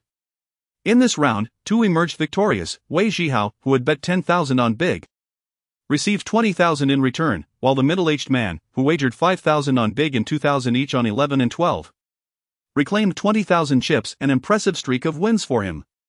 The balding man bet 3,000 on big, but lost 3,000 on the number guessing, resulting in a break-even scenario. As the dealer distributed the chips, Wei Zhihao's mind continued to churn with thoughts of the underlying dynamics at play. Suddenly, a spark of inspiration struck him. He recalled a scene from the film God of Gamblers, where some skilled players trained their ears to discern the sounds of the dice. Could it be that this middle-aged man possessed such an ability? The more he pondered, the more plausible it seemed. Taking a deep drag from his cigarette, he noticed the busty woman fanning herself in irritation. Are you done? You're choking me. My apologies. Wei Zhihao smiled at her, extinguishing the cigarette in the ashtray. The dealer, having completed the chip distribution, picked up the dice cup once more, shaking it with a rhythmic motion. In that moment, Wei Zhihao activated his inside eye again. The red light flashing as the system began scanning the entire room and its occupants. The reason for employing the inside eye while the dealer shook the dice cup was clear. If the middle-aged man truly could hear the numbers, he would need to concentrate intently during the dealer's shaking. Only then could the inside eye detect any foul play. As predicted, the red light flickered, and the system alerted him to the discovery of cheating methods. A line of text materialized before him. Upon closer inspection, Wei Zhihao's understanding deepened. The system presented a three-dimensional image illustrating the position of the cheater, none other than the middle-aged man. As he had surmised, the method employed was rooted in his ears, honed over 30 years of practice. Since childhood, he had trained himself in quiet rooms, repeatedly listening to the sound of dice falling, even recording and analyzing the audio. Familiar with the nuances of each die, he understood how the weight distribution influenced the frequency of the sound. The 6 faces of the dice, varying in depth of engraving, produced distinct auditory signatures upon impact. Through countless hours of practice, he had ingrained these sounds into his very being. Acquainted with the weight distribution of every die, he could discern the frequency differences produced by their collisions. The 3 essential elements of sound: volume, pitch, and timbre became his keys to unlocking the secrets of the dice. However, as different establishments utilized various dice, upon entering a new environment, he would need to listen to the shaking cup multiple times, gradually honing his accuracy. Having absorbed the system's insights, Wei Zhihao realized that such extraordinary individuals truly existed. The middle-aged man had evidently mastered the auditory characteristics of the dice within the cup, allowing him to discern the dealer's outcomes with precision. A clear bell chimed, drawing Wei Zhihao's attention back to the gaming table. Now that he understood the middle-aged man's method of deception, a sense of admiration welled within him. The dedication required to master such a skill was immense. The potential of human capability truly knows no bounds. Casting a glance at the gaming table, Wei Zhihao's pupils dilated slightly. This round was intriguing. Betting on big or small yielded a 0 chance of winning, while betting on the number 9 had a 100 success rate. Betting on a leopard of 3 also guaranteed a 100 win. Wei Zhihao opted not to place a bet this time. He was uncertain if the leopard of 3 was a deliberate outcome orchestrated by the dealer. He recognized that he would have ample opportunities to win, but only if he ensured his own safety and avoided attracting the casino's attention. He noted the dealer's gaze subtly shifting towards the middle-aged man, suggesting that the dealer had begun to sense something amiss with him. The busty woman stubbornly continued betting on small, while the balding man persisted with his big bets. The middle-aged man, however, wagered a staggering 40,000 on small, employing a strategy of doubling his bet in hopes of recouping his losses. A faint smile graced the middle-aged man's lips as he casually placed 2,000 on both 8 and 9. The dealer cast a glance at the middle-aged man and slowly unveiled the dice cup. 3 threes, a leopard, an unstoppable victory. Chapter 45, The Ghost Hand. Ding rong at the sick bow table, the dealer revealed a triplet, resulting in a complete loss for all bets on high and low. Only a middle-aged man wagered on a 9, earning a payout of 6 to 1, while everyone else faced defeat. Wei Zhihao rose and made his way toward the exit, prompting Xiao Tang to rush forward to greet him. "Mr. Wei, are you leaving so soon?" "Yes, I'm feeling a bit tired today and I'm going to rest," he replied. Xiao Tang quickly opened the door for Wei Zhihao, and they exited the VIP hall in succession. Wei Zhihao had only placed 2 bets, winning a total of 20,000. At the cashier, he exchanged his chips, leaving a balance of over 50,000 on his VIP card. After dismissing Xiao Tang, he descended to his room on the 5th floor. After taking a warm shower that left him feeling refreshed, he lay on the round bed and turned on the television, absent-mindedly watching while his mind wandered back to the events in the VIP hall. The skill of that middle-aged man had astonished Wei Zhihao. He had only ever encountered such talent in films and novels, thinking it mere dramatization. Witnessing it firsthand, however, was compelling enough to challenge his skepticism. Given the circumstances, it was clear the dealer had noticed the middle-aged man, yet he appeared unfazed. Was he not concerned about the casino turning against him? After all, he was but one individual amidst such a grand establishment. Dealing with him would be a simple task. Wei Zhihao found himself perplexed, for he lacked knowledge in such matters. Ultimately, it was irrelevant to him, and he dismissed the thoughts. His most pressing concern was how to discreetly donate money for Tong Tong's medical treatment without attracting attention. After all, it was 1998, and a sudden donation of 500,000 was no trifling sum. It would undoubtedly raise suspicions regarding its origin. If all else failed, he could simply leave the money behind. That would be a last resort. However, Xiao Shaoqing recognized him, and he had boasted to Tong Tong's father about saving her life. If someone inexplicably delivered 50,000, they would surely suspect him. Wei Zhihao pondered for a long while but could not devise a better plan. Opting to set it aside for the moment, believing that things would resolve themselves in due time. The television was airing My Fair Princess, a show he had once adored in his youth, yet now it felt bland and uninspiring. Suddenly, the phone in his room rang, and without needing to inquire, he knew that auditions had commenced once more. He reached out to disconnect the phone line, turning over and clutching a pillow as sleepiness gradually enveloped him. Meanwhile, in the 6th floor casino VIP hall, a man dressed in the uniform of the front desk manager hurriedly exited, entering the staff elevator and pressing the button for the 8th floor. The 8th floor of the Grand Dynasty was a private area, closed off to guests. Upon exiting the elevator, the manager quickly traversed the corridor and knocked gently on a door. After several seconds, the door opened to reveal a stunning woman clad in a sheer silk nightgown, her wavy hair cascading over her shoulders, exuding an air of sensuality. She was Yi Hong, the general manager of the Grand Dynasty. "Jia, there has been a problem in the casino VIP hall," the manager said, unable to lift his gaze. His eyes fixed on the floor. "What has happened?" Yi Hong inquired lazily. "The man who came with young Master Chiao is playing sickbo in the VIP hall. He can discern the numbers on the dice. Come in and explain the details to Ronggu, Yihong said, stepping aside to allow the manager entry. In the living room, a middle-aged man draped in a white bathrobe reclined on the sofa, eyes closed in repose. The manager quickly approached him, recounting the situation in the VIP hall. Just have Xiaolu handle it. Do we need to consult me for such trivial matters? The man on the sofa replied, still with his eyes shut. Xiaolu has already gone over, bringing the soundproof dice cup, but the other party can still discern the numbers. The man opened his eyes, which gleamed with an extraordinary brightness, seemingly capable of peering into one's soul. The manager dared not meet his gaze, bowing his head in respect. How much has he won? He doesn't bet much each time, winning only about 10 to 20,000. But overall he has accumulated around 5 to 600,000. However, since he is with young Master Qiao, I suspect he may be attempting something at our casino. Xiao Zhenyu is with him? No, young Master Qiao is drinking in a nightclub booth, only that middle-aged man is playing in the VIP hall. Let him win. If his winnings exceed 2 million and he continues, inform me then. Understood, Ronggu. The manager exited the room. Yihong closed the door, swaying her serpentine waist as she retrieved a glass of red wine from the table and settled beside the man. Is the Qiao family here to stir trouble? Yihong sipped her wine softly, posing the question. It should not be the old Qiao's intention. After all, he has substantial business dealings with Uncle Jian. He would not jeopardize that for such trivial profits. Then why has young Master Qiao come here with such a skilled individual? It doesn't seem like a casual visit. I have heard that the largest casino in the provincial capital is now under his full management. It appears he is here to establish his authority. Yihong draped her left arm over Rong Ji's shoulder, extending her wineglass toward him. Just a spoiled young master, let us not concern ourselves with him for now.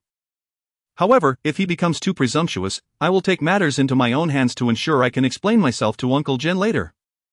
Rong Ji's eyes flickered with a glint of sharpness as he accepted the wineglass, taking a gentle sip from where Yihong's lips had touched. Have you discovered anything about that young man you mentioned earlier? Yihong rose to the wine cabinet, pouring herself a glass. Ronggu stood up from the sofa, moving to the window to gaze at the night view while sipping his wine. It has been investigated, he is an ordinary person, a local born and raised. His parents are also regular workers, nothing remarkable. Yihong swirled her wineglass, speaking softly. Then how could he win consecutively? From 1,000 to 60 or 70,000. If it were pure luck, I find that hard to believe. Ronggu continued to gaze outside, his tone calm. You know, I am the least inclined to believe in luck, yet regarding this young man, I can think of no other explanation than that. But you are the ghost hand, Ding Rong. Can you not discern if he is cheating or manipulating the game? I can assure you he is not cheating. However, why he wins every time remains a mystery to me. Ding Rong furrowed his brow, his voice low. Yihong approached Ding Rong. What do you intend to do next? We shall observe for a while longer. If he indeed relies solely on luck, he is a rare individual, and I believe our boss would find him quite intriguing. Yihong nodded, standing shoulder to shoulder with Ding Rong before falling into silence. Chapter 46. Home is an eternal harbor. The next day, Wei Zhihao exited the Shengshi Huangqiao at 11 a.m., hailing a cab directly to Xishan Tower. His two brothers were set to depart for the provincial capital for school the following day, and they planned to host a gathering at Bagua Spring restaurant nearby. Wei Zhihao and Liangzi had been childhood friends, growing up together, while he had met the second brother 6 years ago at the age of 15. In a modest private room at Bagua Spring restaurant, 4 of them sat around a table laden with 6 dishes, 2 bottles of white wine, and a case of beer. Their conversation flowed from amusing anecdotes from school to recent international affairs, then transitioned to humorous scenes from a movie, and finally speculated on which team might reach the quarter-finals in this year's World Cup. Their discussions were always lively and exhilarating. As the last bottle of beer was divided among their glasses, Wei Zhihao raised his cup. All right, we've had our share of banter and drink today. With this final toast, I wish you two a smooth journey ahead and success in your studies. The Wang brothers, already inebriated, had a dreamy look in their eyes. The second brother, slurring his words, lamented, Zhihao, you must remember to visit us in the provincial capital whenever you can. The thought of not being able to meet and enjoy a drink together, it pains my heart. To everyone's surprise, he even wiped away tears. Liangzi nudged the second brother playfully. Stop it, you've had enough to drink, don't get sentimental on us. It's just a 2-hour bus ride to the provincial capital, it's not that far. The second brother replied, wiping his reddened eyes. You don't understand the feeling of being away from home. Wei Zhihao clinked his glass with the others. Alright, the drinks are finished, let us head home and rest. Liangzi and I will come to visit you soon. The four of them downed their beers in unison. Zhihao, you sing beautifully. Why not perform Wish You a Smooth Journey by Wu Qilong for me? One of them requested. Go sing it somewhere else. Wei Zhihao retorted as he settled the bill and called a cab for Liangzi to take his brothers home. Standing outside the restaurant, he lit a cigarette. The gentle breeze began to heighten his inebriation. He wandered to a nearby shop to buy a bottle of milk, downing it in one go. This was a method he had learned in his previous life to counteract the effects of alcohol.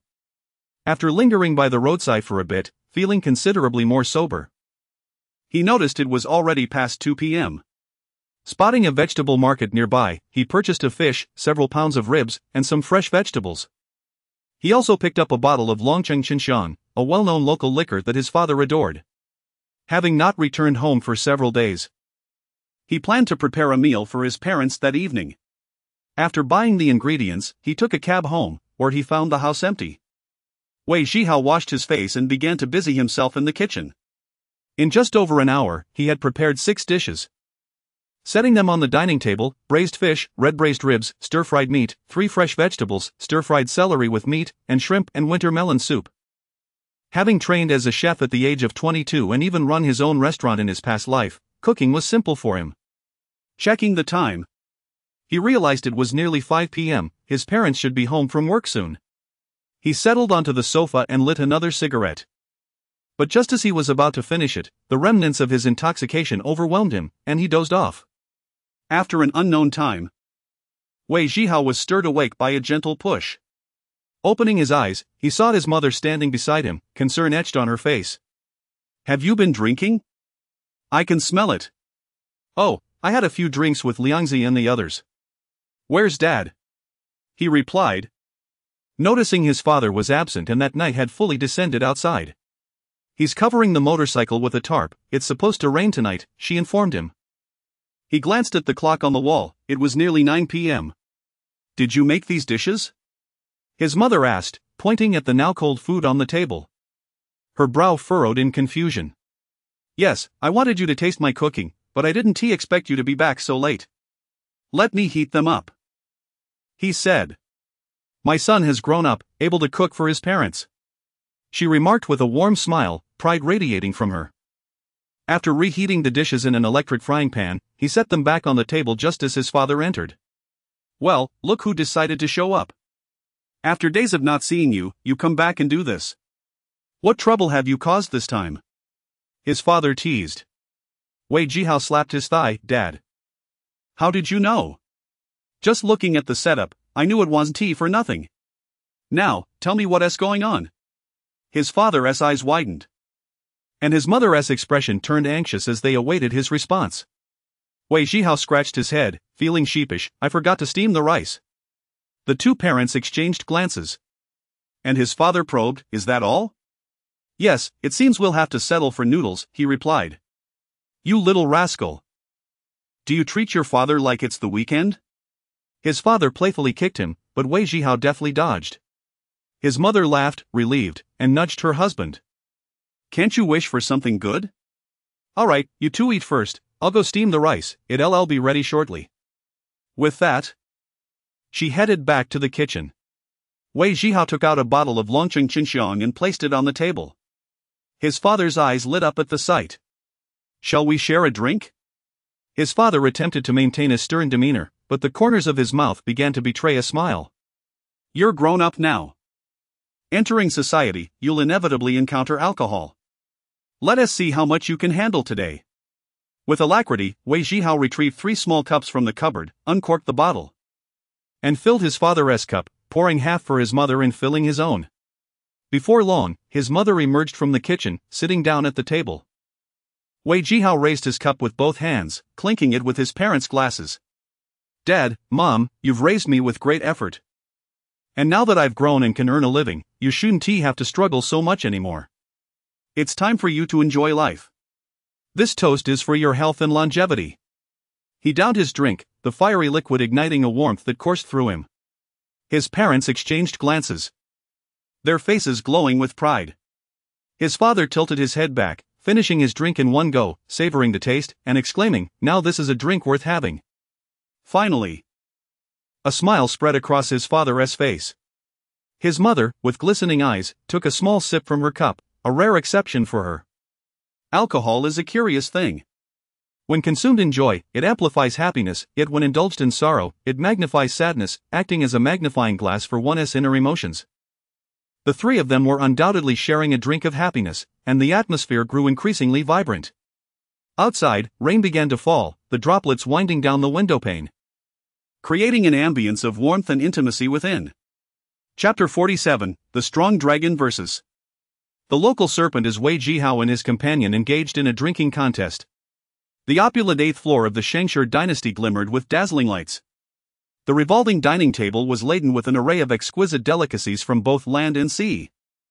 3 gentlemen and 1 lady raised their red wine glasses, exchanging silent toasts before savoring the wine. Seated at the head of the table, Ding Rong set down his glass and turned his gaze towards the guest to his left, smiling as he spoke, "Young Master Qiao. This is your first visit to our Shangshi dynasty, and you did not give me a heads up. I must admit, it took me by surprise. I trust my staff has treated you well?" The young man known as Young Master Qiao, dressed in a designer suit, had a slender face and slicked back hair tied into a small braid.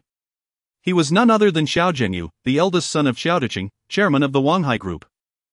"Ding sir, you are too kind. I was simply quite bored in the provincial capital and have long heard of the illustrious reputation of Shangshi dynasty. I came specifically to broaden my horizons and indulge my curiosity." "And what do you think?" Ding Rong inquired. Seeing is believing, and indeed, Miss Yi Hong, the general manager of Shangshi dynasty, is a paragon of beauty, akin to a meticulously crafted work of art, with every detail breathtaking.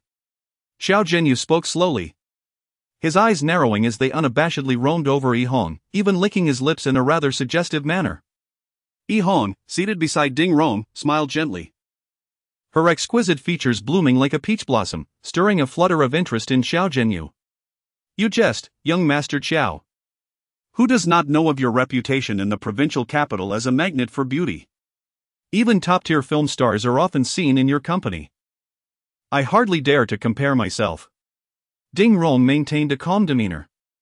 "Could it be, young Master Qiao, that your sole purpose for visiting Shangshi dynasty is to admire Managerie, this exquisite piece of art? Her beauty is secondary. It is her management skills that truly set her apart." Xiao Zhenyu laughed heartily, naturally.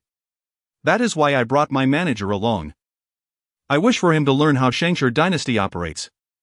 Ding Rong turned his attention to the middle-aged man seated beside Xiao Zhenyu and smiled slightly. "I presume this gentleman is one of your most capable subordinates? May I inquire his name?" Xu Chang, the middle-aged man replied flatly, his expression unchanging. "I have heard Mr.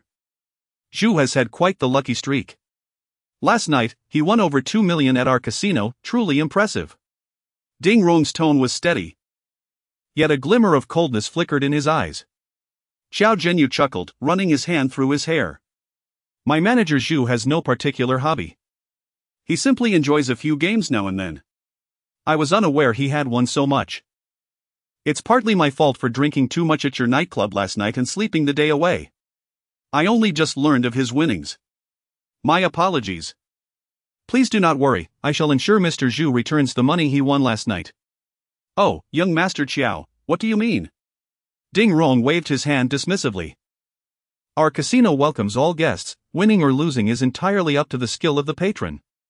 Since Mr. Zhu chose to play in our casino, he is our guest. It is not customary to return winnings. Shangshi dynasty operates cleanly and straightforwardly, we fear no one winning." "Impressive. What a splendid sentiment!" Xiao Zhenyu exclaimed, slapping the table and giving Ding Rong a thumbs up. Yi Hong raised her glass with a radiant smile, addressing Xiao Zhenyu, "Young Master Qiao, I toast to you. Wishing you joy during your time at Shangshi dynasty." "I must drink to Miss Yi's toast," Xiao Zhenyu said, narrowing his eyes at her as he lifted his wineglass and downed it in one gulp. A server approached with a decanter to refill his glass. After taking a delicate sip of her wine, Yihong spoke, "Young Master Qiao, I am uncertain of your culinary preferences. So I instructed the kitchen to prepare a selection of both southern and northern dishes.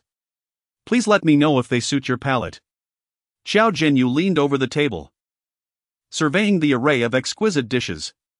Indeed, these southern dishes appear quite elaborate, yet they lack depth of flavor.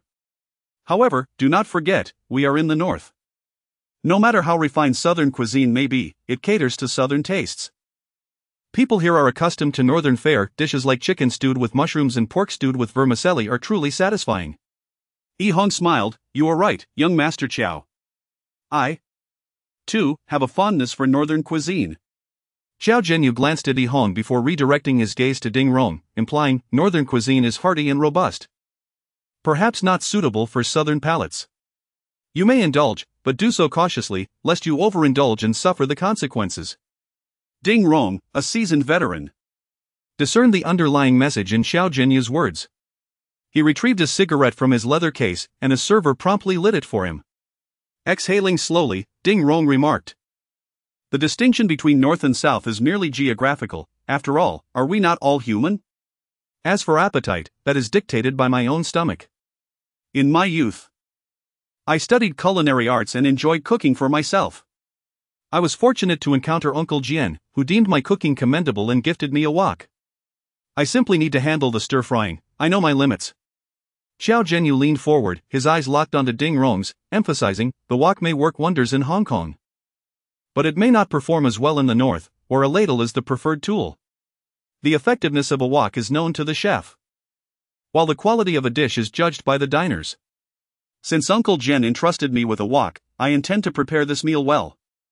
If I am in the process of cooking and someone throws sand into my wok, depriving me of my meal, I shall be most displeased. A chef must wield not only the skill to stir-fry but also the knife for chopping."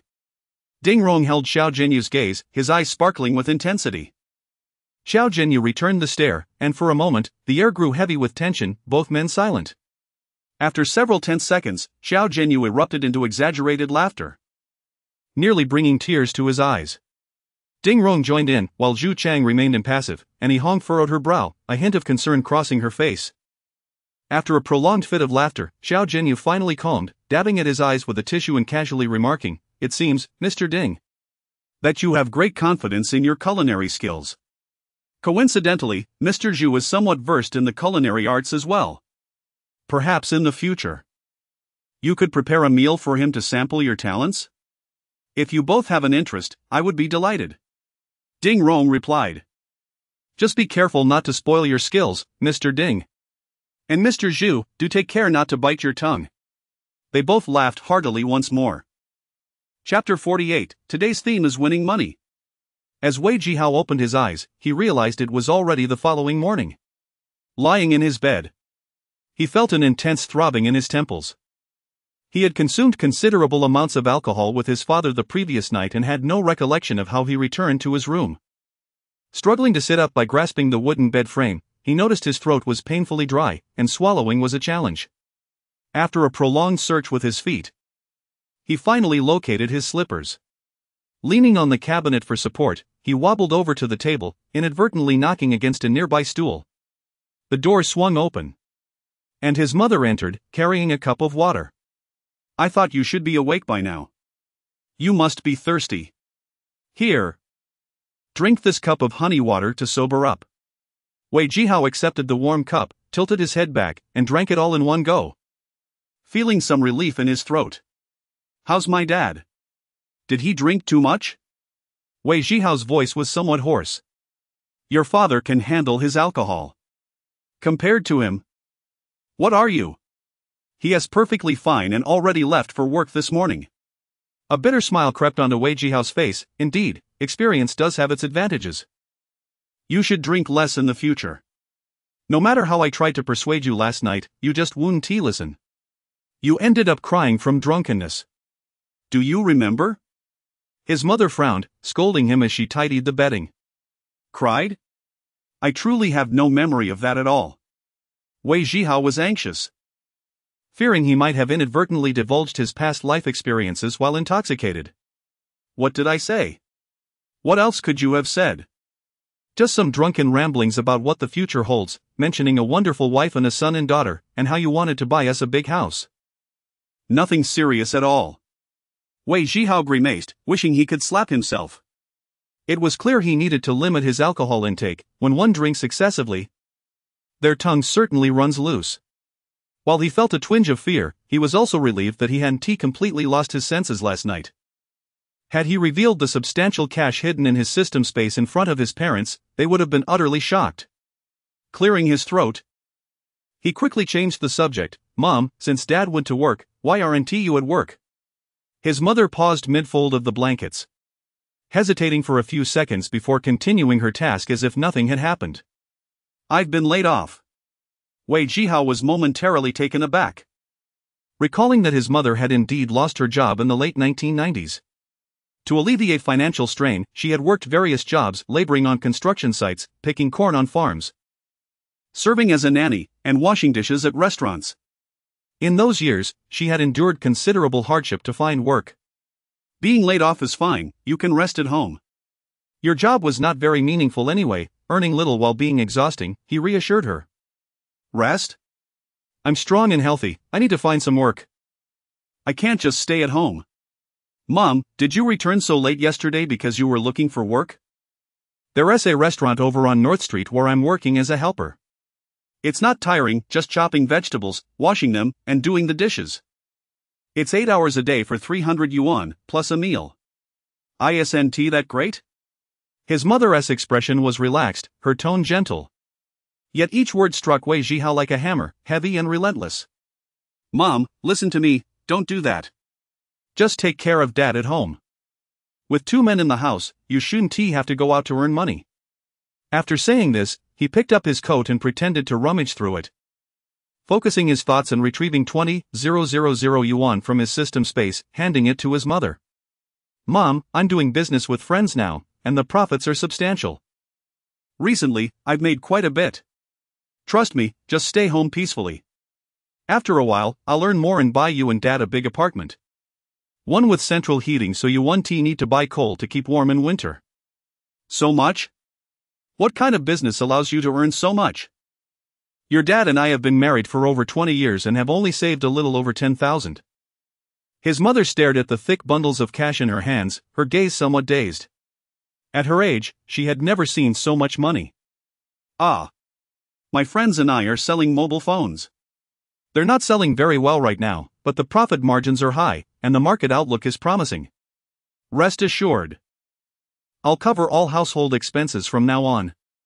Wei Zhihao picked up his pants from the chair and retrieved his phone from his pocket. Noticing several missed calls from Lin Lin and Xia Xiaoqing, he ignored them and waved the phone in front of his mother.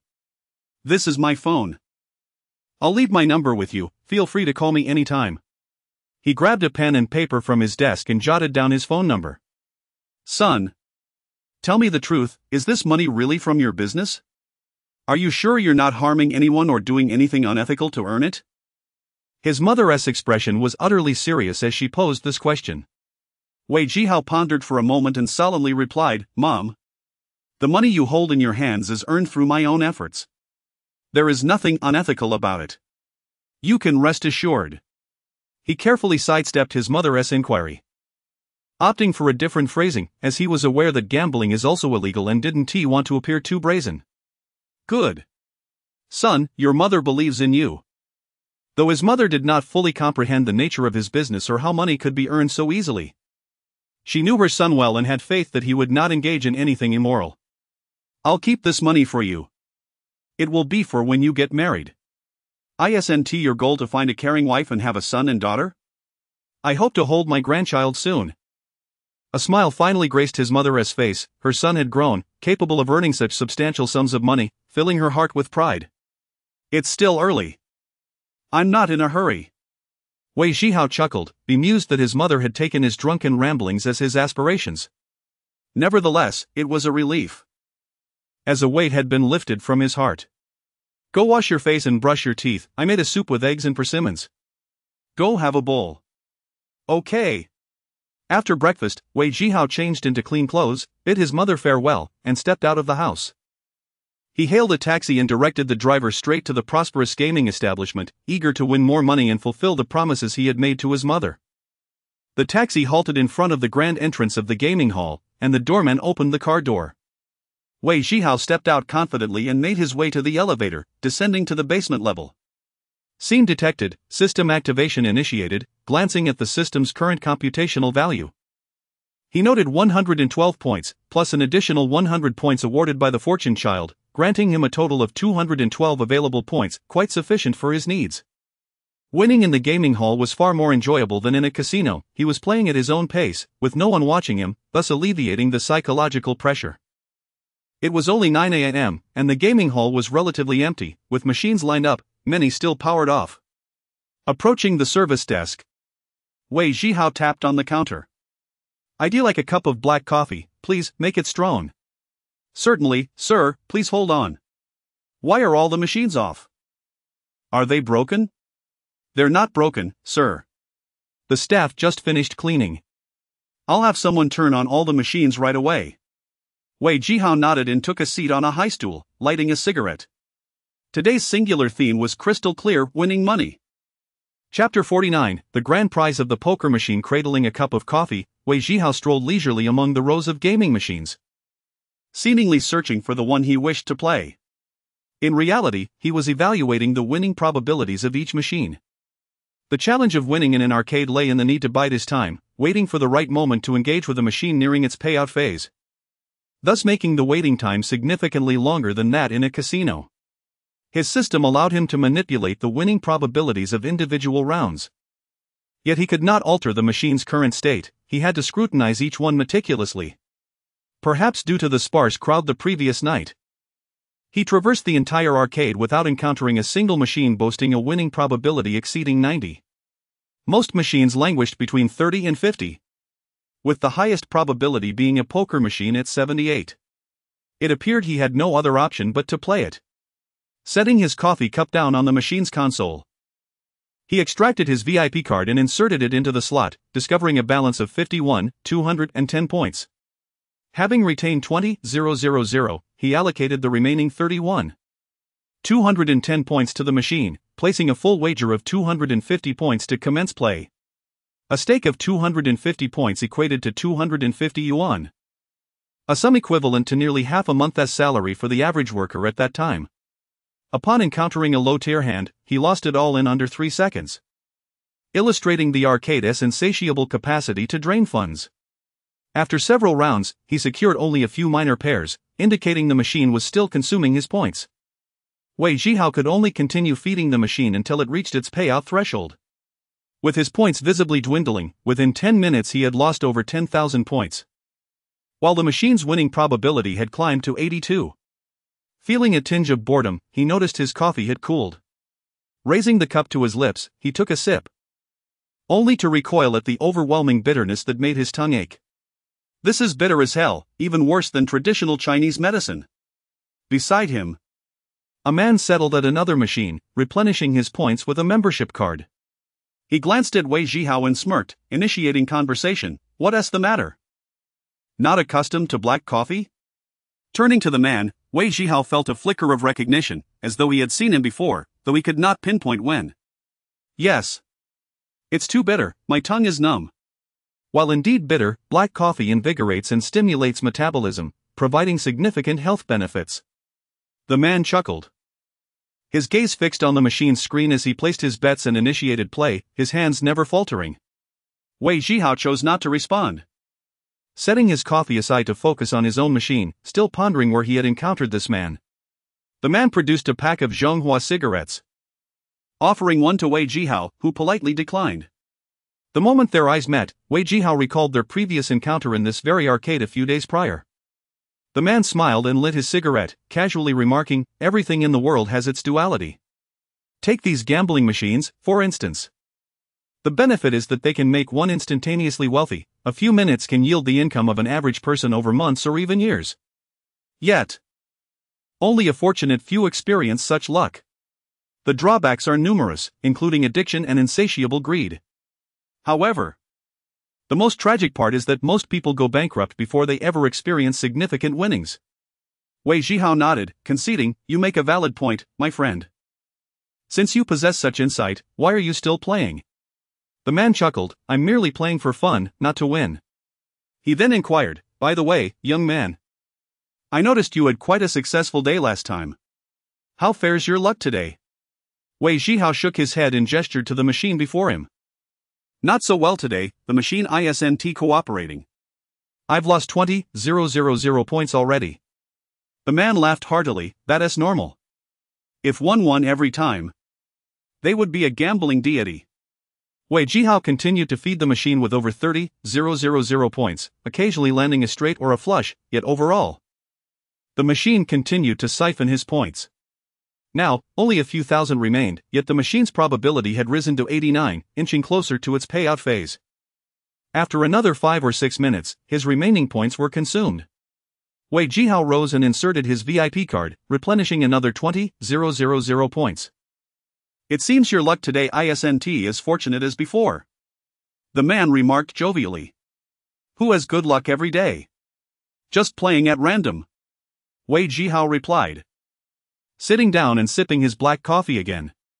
Strangely enough, after the first sip, the bitterness subsided, revealing a rich aroma. He offered a Yushi cigarette to the man, initially expecting refusal, but to his surprise, the man accepted without hesitation, lighting both their cigarettes. Before long, the newly added 20,000 points dwindled down to 10,000. Yet the frequency of winning hands had noticeably increased. Among the winnings was a full house and several pairs. Wei Zhihao instinctively chose to gamble, allowing the machine to consume his points, as its probability finally surpassed 95, indicating a looming opportunity for a significant win. The man, leisurely smoking, continued playing his machine. Occasionally engaging in light banter with Wei Zhihao, his demeanor relaxed. As Wei Zhihao's points dwindled to 5,000, the first 5-card hand revealed a standard 4 of a kind. His eyes lit up. He saw the cards, Hearts 6, Spades 6, Diamonds 6, Clubs 8, and Club 6. The exhilarating music played, and the man leaned slightly to observe. Another 4 of a kind, could it be real? Who knows? Wei Zhihao mused. Among poker machine enthusiasts, a saying circulated regarding the authenticity of 4 of a kind. Those genuinely fortunate could win big, while those with false hands would lose regardless of their choices. This notion was merely a gambler's self-soothing belief, devoid of any basis. Yet for Wei Zhihao, the distinction between real and fake 4 of a kinds was moot. His previous hands had been intentionally lost to allow the machine to consume more points. Now, as he held a genuine 4 of a kind, he chose to retain the 4 sixes and discard the Spade 8, pressing the start button.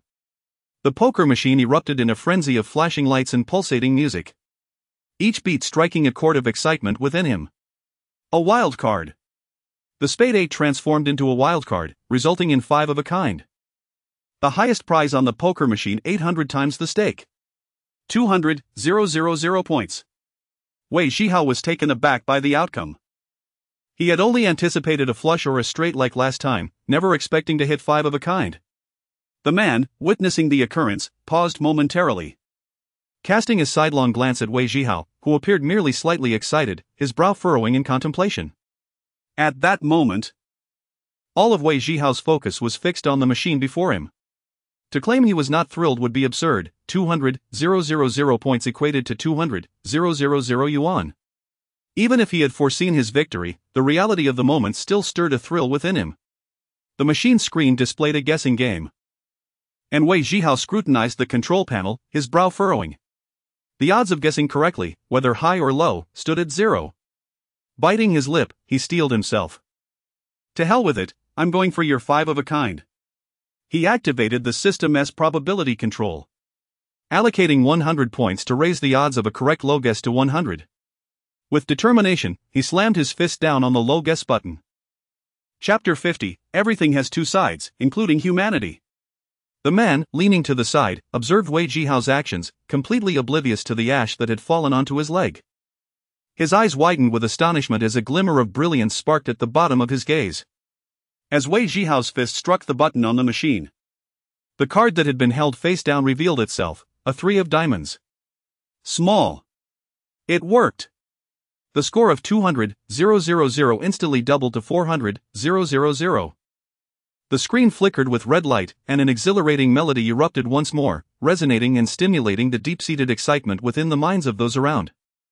The creators of this gaming machine and its accompanying celebratory music undoubtedly understood human psychology. The tune was designed to incite thrill, even causing Wei Zhihao to feel an urge to withdraw the 100 points stored in his fortune account and place another bet. Suppressing his excitement, Wei Zhihao clenched his fist and waved it enthusiastically in front of him. Insert card, withdraw points. Half an hour prior, he had fed over 40,000 points to the machine after starting with more than 50,000, and had hit 5 of a kind, instantly doubling his score. Now, his VIP card boasted 405,200 points. The man nodded repeatedly, giving Wei Zhihao a thumbs up. Young brother, impressive. Today, I've truly opened my eyes. Your luck is remarkable. Wei Zhihao chuckled. Just a lucky cat stumbling upon a dead mouse, it's merely luck. The man laughed heartily. Luck is a part of skill, my friend. I enjoy befriending those who are fortunate. What should I call you? As the man stood and extended his right hand towards Wei Zhihao, the latter hesitated for a moment before standing and shaking his hand. I'm Wei Zhihao. I'm Ding Rong, older than you. You can call me Brother Rong. Hello? Brother Rong. You can call me Xiao Hao. Ding Rong laughed heartily. Modesty in youth is always endearing. According to the customs of my hometown, I shall call you Ahao, if you don't mind. Wei Zhihao smiled. Call me whatever you wish, names are merely codes. Ding Rong patted Wei Zhihao's hand affectionately. I appreciate your character, we seem to resonate well. Do you have time? Let us grab a drink together sometime. Though Wei Zhihao felt a sense of wariness, recognizing that Brother Rong was attempting to befriend him after witnessing his win, he held back any suspicion. They had only just met, and prudence was wise. Brother Rong, I'm sorry, but perhaps another day. I have some matters to attend to, and besides, I overindulged last night and am still recovering. With a light-hearted laugh, Wei Zhihao displayed an innocent demeanor. Let us plan for another time, Ahao. Please give me your phone number, I'll call you to arrange a drink. Wei Zhihao nodded and retrieved his phone, exchanging numbers with Ding Rong. Pulling his VIP card from the machine, he said, Brother Rong, enjoy your time, I'll take my leave now. We'll be in touch. Alright. Ahao. We have a deal. Next time, you can't decline my invitation for drinks. Definitely. After nodding to Ding Rong, Wei Zhihao made his way to the cashier. At the cashier, he handed over his VIP card, which the attendant received with both hands. Please withdraw 300,000 in cash and pack it in a bag. Certainly, sir. Please hold on for a moment. Leaning against the counter, Wei Zhihao lit a cigarette, glancing around before focusing again on Ding Rong, who remained at the machine. His heart easing slightly. Sir, thank you for your patience. Here is the 300,000 cash you requested, already packed for you. Please check. The attendant placed a black fabric bag on the counter, which had a zipper. Wei Zhihao opened it and counted quickly 30 bundles, neither more nor less. He zipped it closed and tucked it under his arm. Here is your VIP card, which still contains 105,200 points. Please keep it safe. Thank you. Accepting the card and placing it in his pocket, Wei Zhihao nodded to the attendant and left. Seeing Wei Zhihao enter the elevator, Ding Rong lit a cigarette and pressed the button on the machine with his right hand, waving his left hand. A man in a manager's uniform jogged over to Ding Rong, hands at his sides, slightly bowing as he quietly asked, Brother Rong, do you have any instructions? Ding Rong exhaled a plume of smoke without turning around, continuing to play.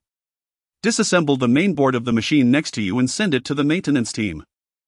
Have Master Zhang inspect it thoroughly for any issues, and inform me immediately of any findings. Understood. The manager departed swiftly. After spending a substantial amount of time without even hitting a 4 of a kind, Ding Rong mused that he might as well go to the 6th floor for a few bets. This was quite dull. He rose, withdrew his membership card, glanced at the elevator once more, and turned to leave. Wei Zhihao arrived at the 5th floor, presented his VIP card, and settled the hotel bill for the previous few days, 280 yuan per night. This rate was certainly not cheap in 1998, but Wei Zhihao paid it no mind. The money is ultimately from the Shangshi dynasty. Returning to his room, he casually placed the money bag into the system space, stripped down, and indulged in a hot shower. The high temperature felt delightful, washing away much of the discomfort from his hangover. Wrapping himself in a fresh bathrobe, Wei Zhihao leaped onto the circular bed. The bouncy mattress cradling his body, swaying gently like a small boat on the sea. Feeling a bit hungry, he was too lazy to venture down to the first floor for a meal. Instead, he plugged in the phone line and called the service desk. Ordering a plate of twice-cooked pork, mapo tofu, old duck soup with tea tree mushrooms, and a large bowl of rice to be delivered to his room. Turning on the television, he flipped through a few channels until he landed on a show featuring the classic film A Better Tomorrow, starring Chow Yun-fat.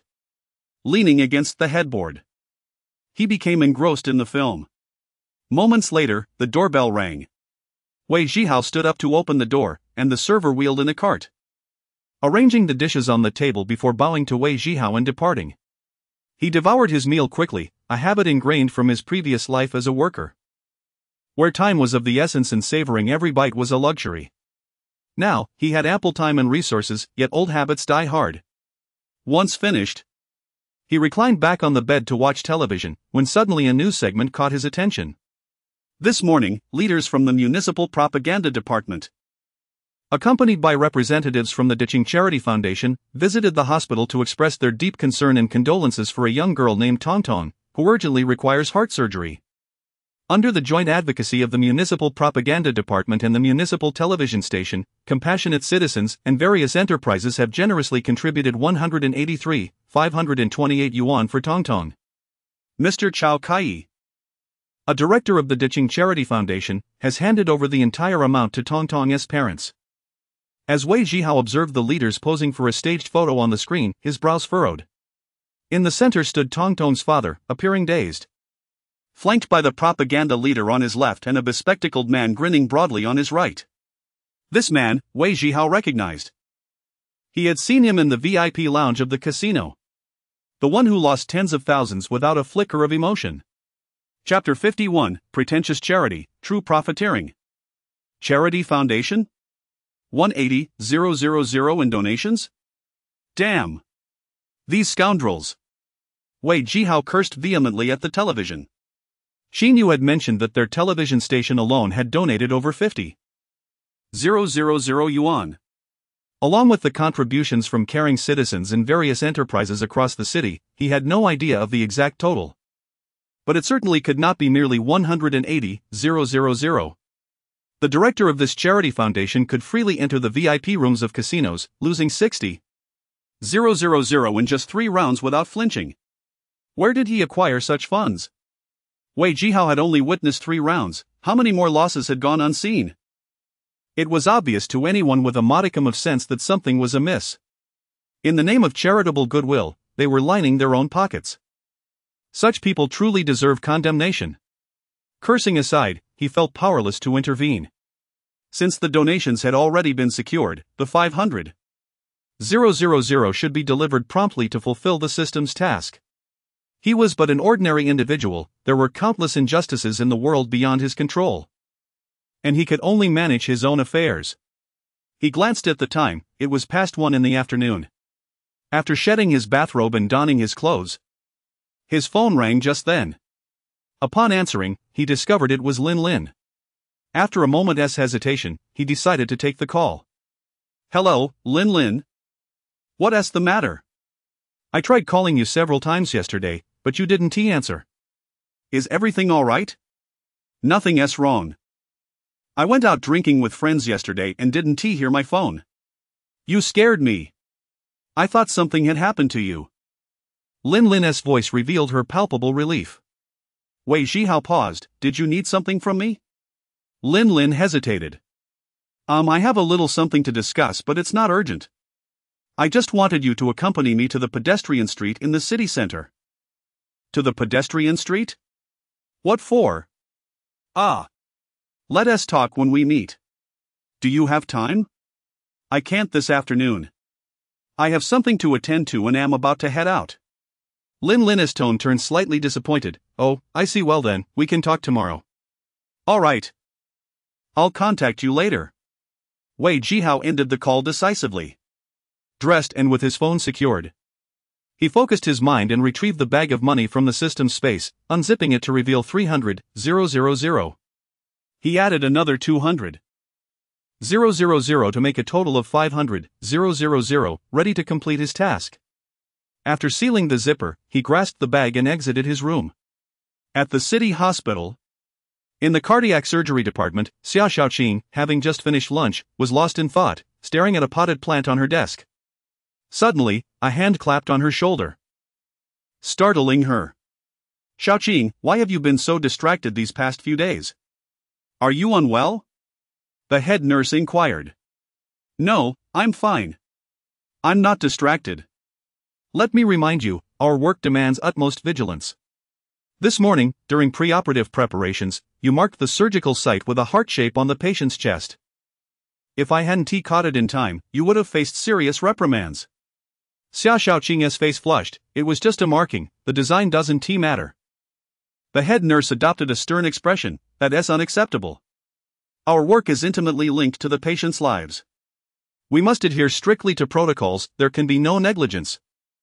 If you make another mistake, I will assign you to night shifts, and you won't participate in surgeries anymore."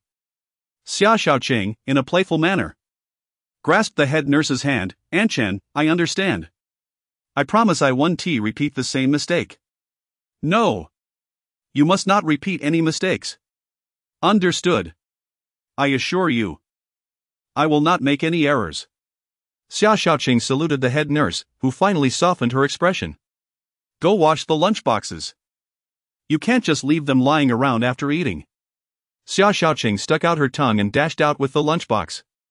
In the washroom, while washing the lunchbox, she noticed Tong's father entering with a thermos. He greeted her and, seeing that the water had yet to boil, stood by the hot water dispenser, waiting.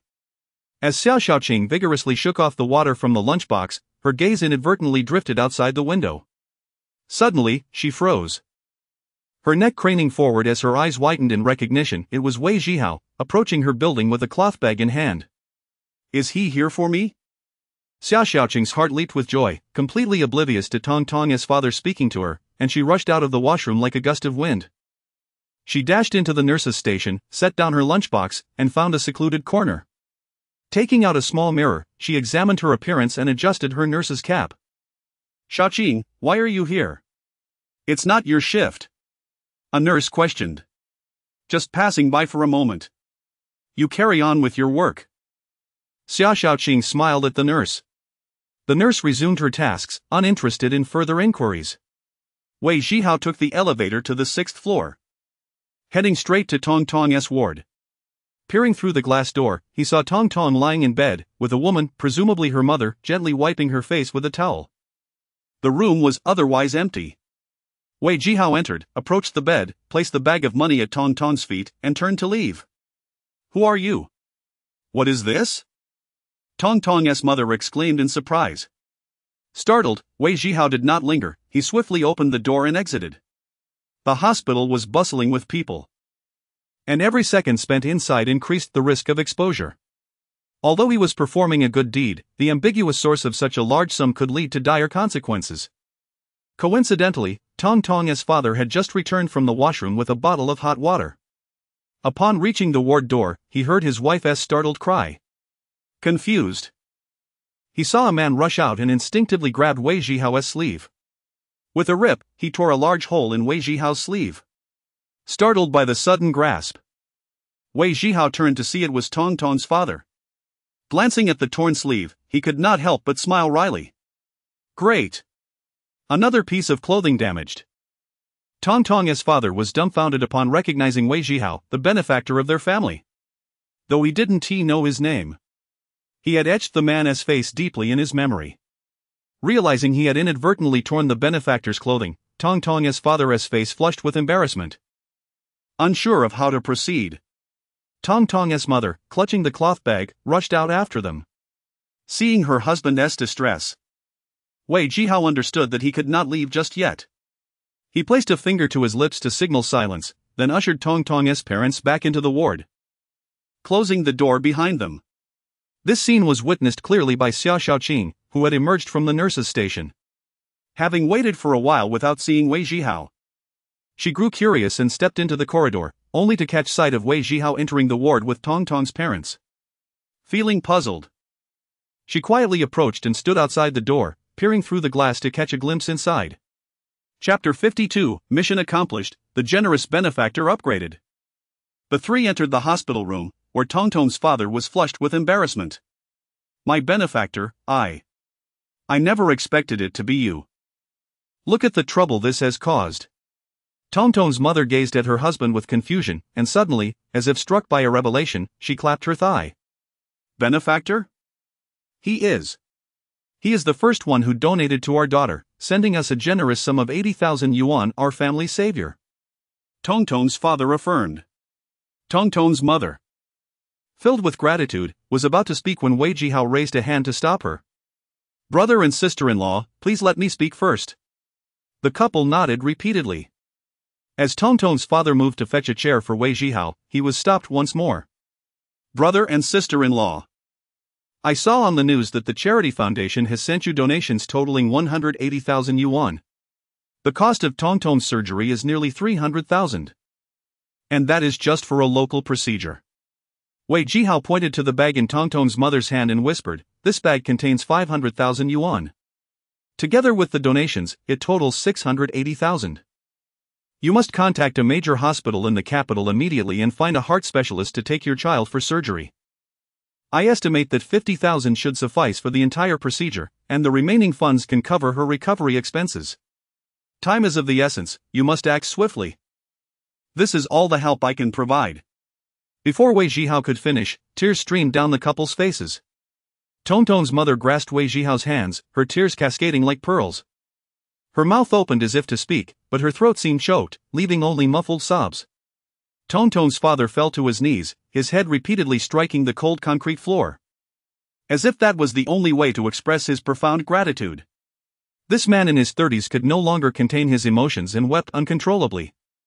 He had sold their home, resigned from his job, and borrowed from every friend and family member, exhausting all resources to save his daughter's life. Yet, faced with the exorbitant surgical fees, he felt utterly helpless. The continuous media coverage had ignited hope within him, rallying the city's citizens to donate. And he truly believed his daughter would be saved. He awaited the life-saving funds with bated breath. But upon the arrival of city officials and charity representatives bearing the donations that morning, his heart plunged once more into despair.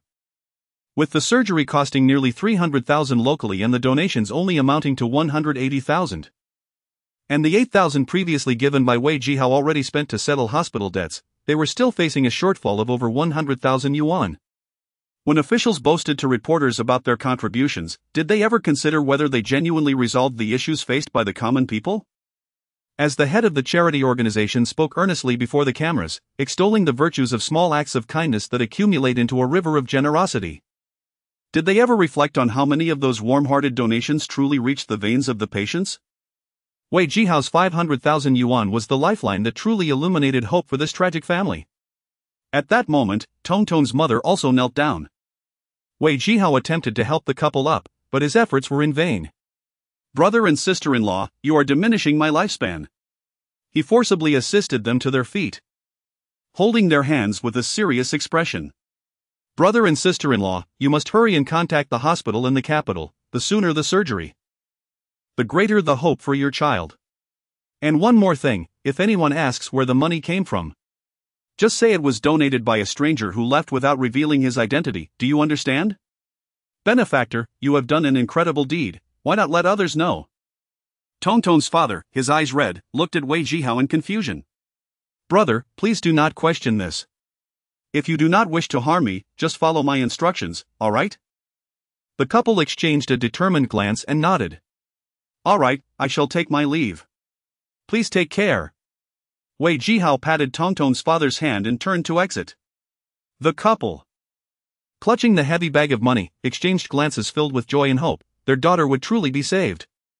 They bowed deeply to the benefactor's retreating figure. Thank you. This was the most sincere sentiment from the depths of their hearts. Ding! The generous benefactor has successfully donated 500,000 yuan. The benefactor has been upgraded to level 3. Ding. System task completed. Task reward increases recovery of computational value to 2 points per hour. Ding. A new system task has been released, please check. Upon exiting the hospital room, Wei Zhihao had yet to review the system notifications when he was startled by Xia Xiaoqing standing at the door. Glancing around, he swiftly grabbed her hand and hurried to the staircase. Xia Xiaoqing allowed him to lead her, her lips pressed together, her eyes brimming with admiration as she gazed at him. How is it that I see you the moment I arrive? Wei Zhihao's tone was somewhat irritable. What of it? Xia Xiaoqing met his gaze directly. While others fear their good deeds go unnoticed, you, on the other hand, donate tens of thousands without wanting recognition. What are you after? I have no desire for fame, you must keep this matter confidential, do you hear? Wei Zhihao spoke softly to Xia Xiaoqing. I can keep your secret. But you must agree to one condition. A hint of a smile played on Xia Xiaoqing's lips. Wei Zhihao furrowed his brow. What condition? Xia Xiaoqing gazed at him with her sparkling eyes, then burst into laughter. My condition is that whenever I call you, you must answer.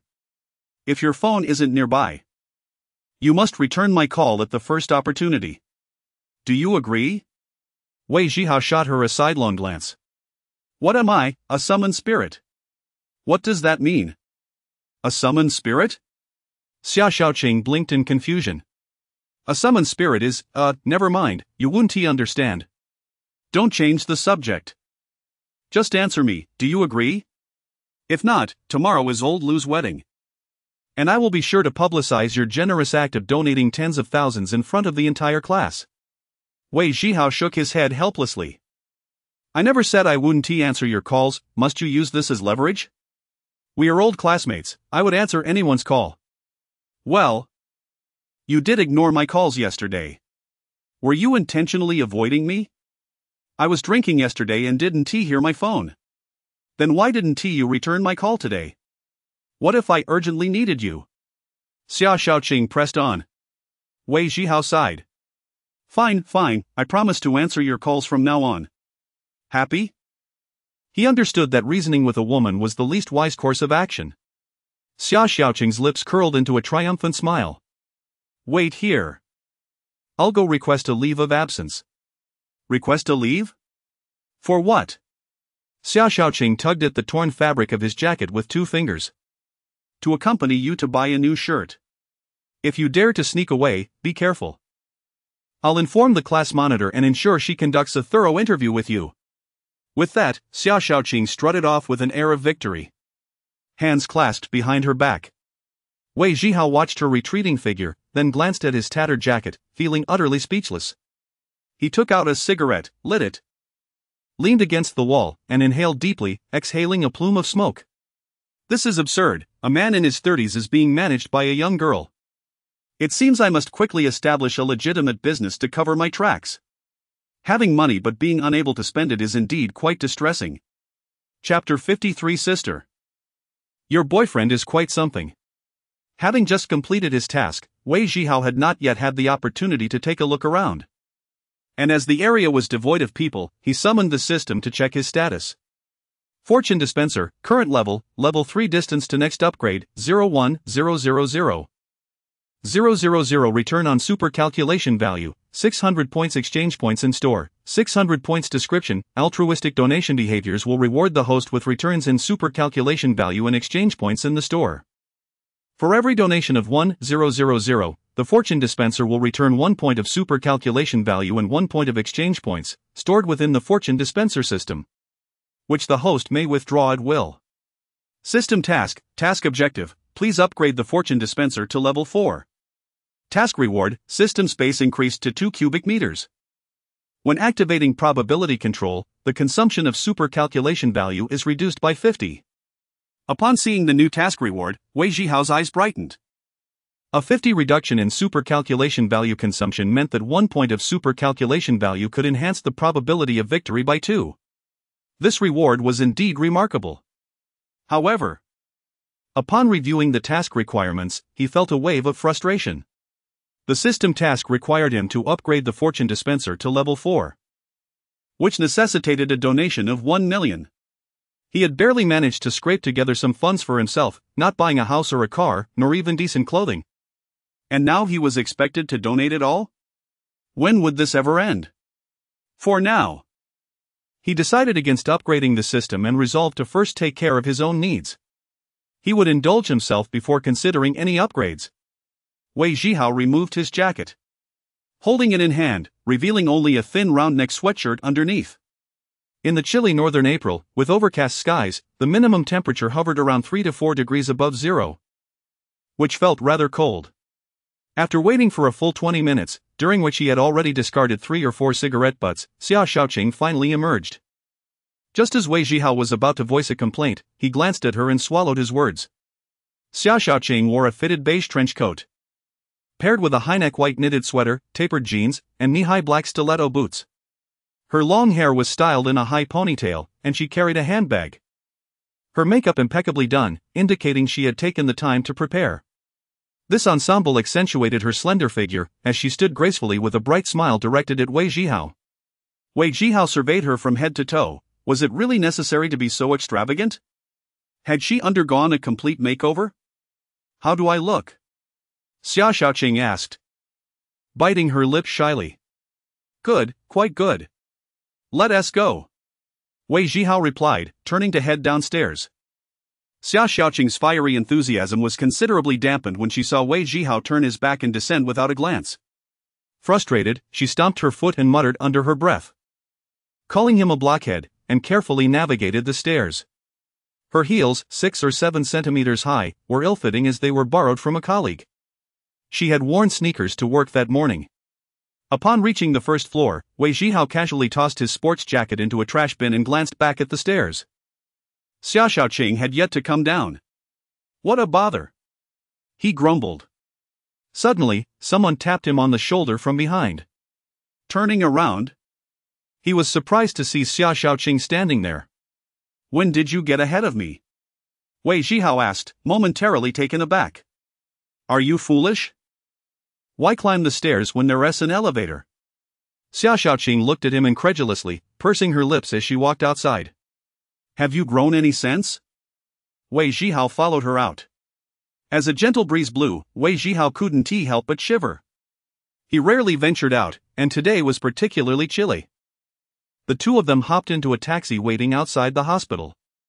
The driver, a young man in his 20s, couldn't help but steal glances at Xia Xiaoqing through the rearview mirror, clearly captivated by her beauty. Where to? He asked. Walking Street, the clothing district, Xia Xiaoqing replied. Got it.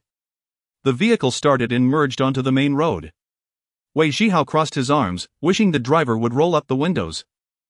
But the odor inside the cab was rather strong, so he decided to endure it. After about 15 or 16 minutes, the taxi pulled up at the entrance of Walking Street. Wei Zhihao paid the fare, and they stepped out. Just as they were about to enter, the taxi driver honked the horn from behind. Hey, is this guy your boyfriend? The driver inquired, leaning over the passenger seat to ask Xia Xiaoqing. Xia Xiaoqing glanced at Wei Zhihao, perplexed. Why do you ask? Is there something wrong?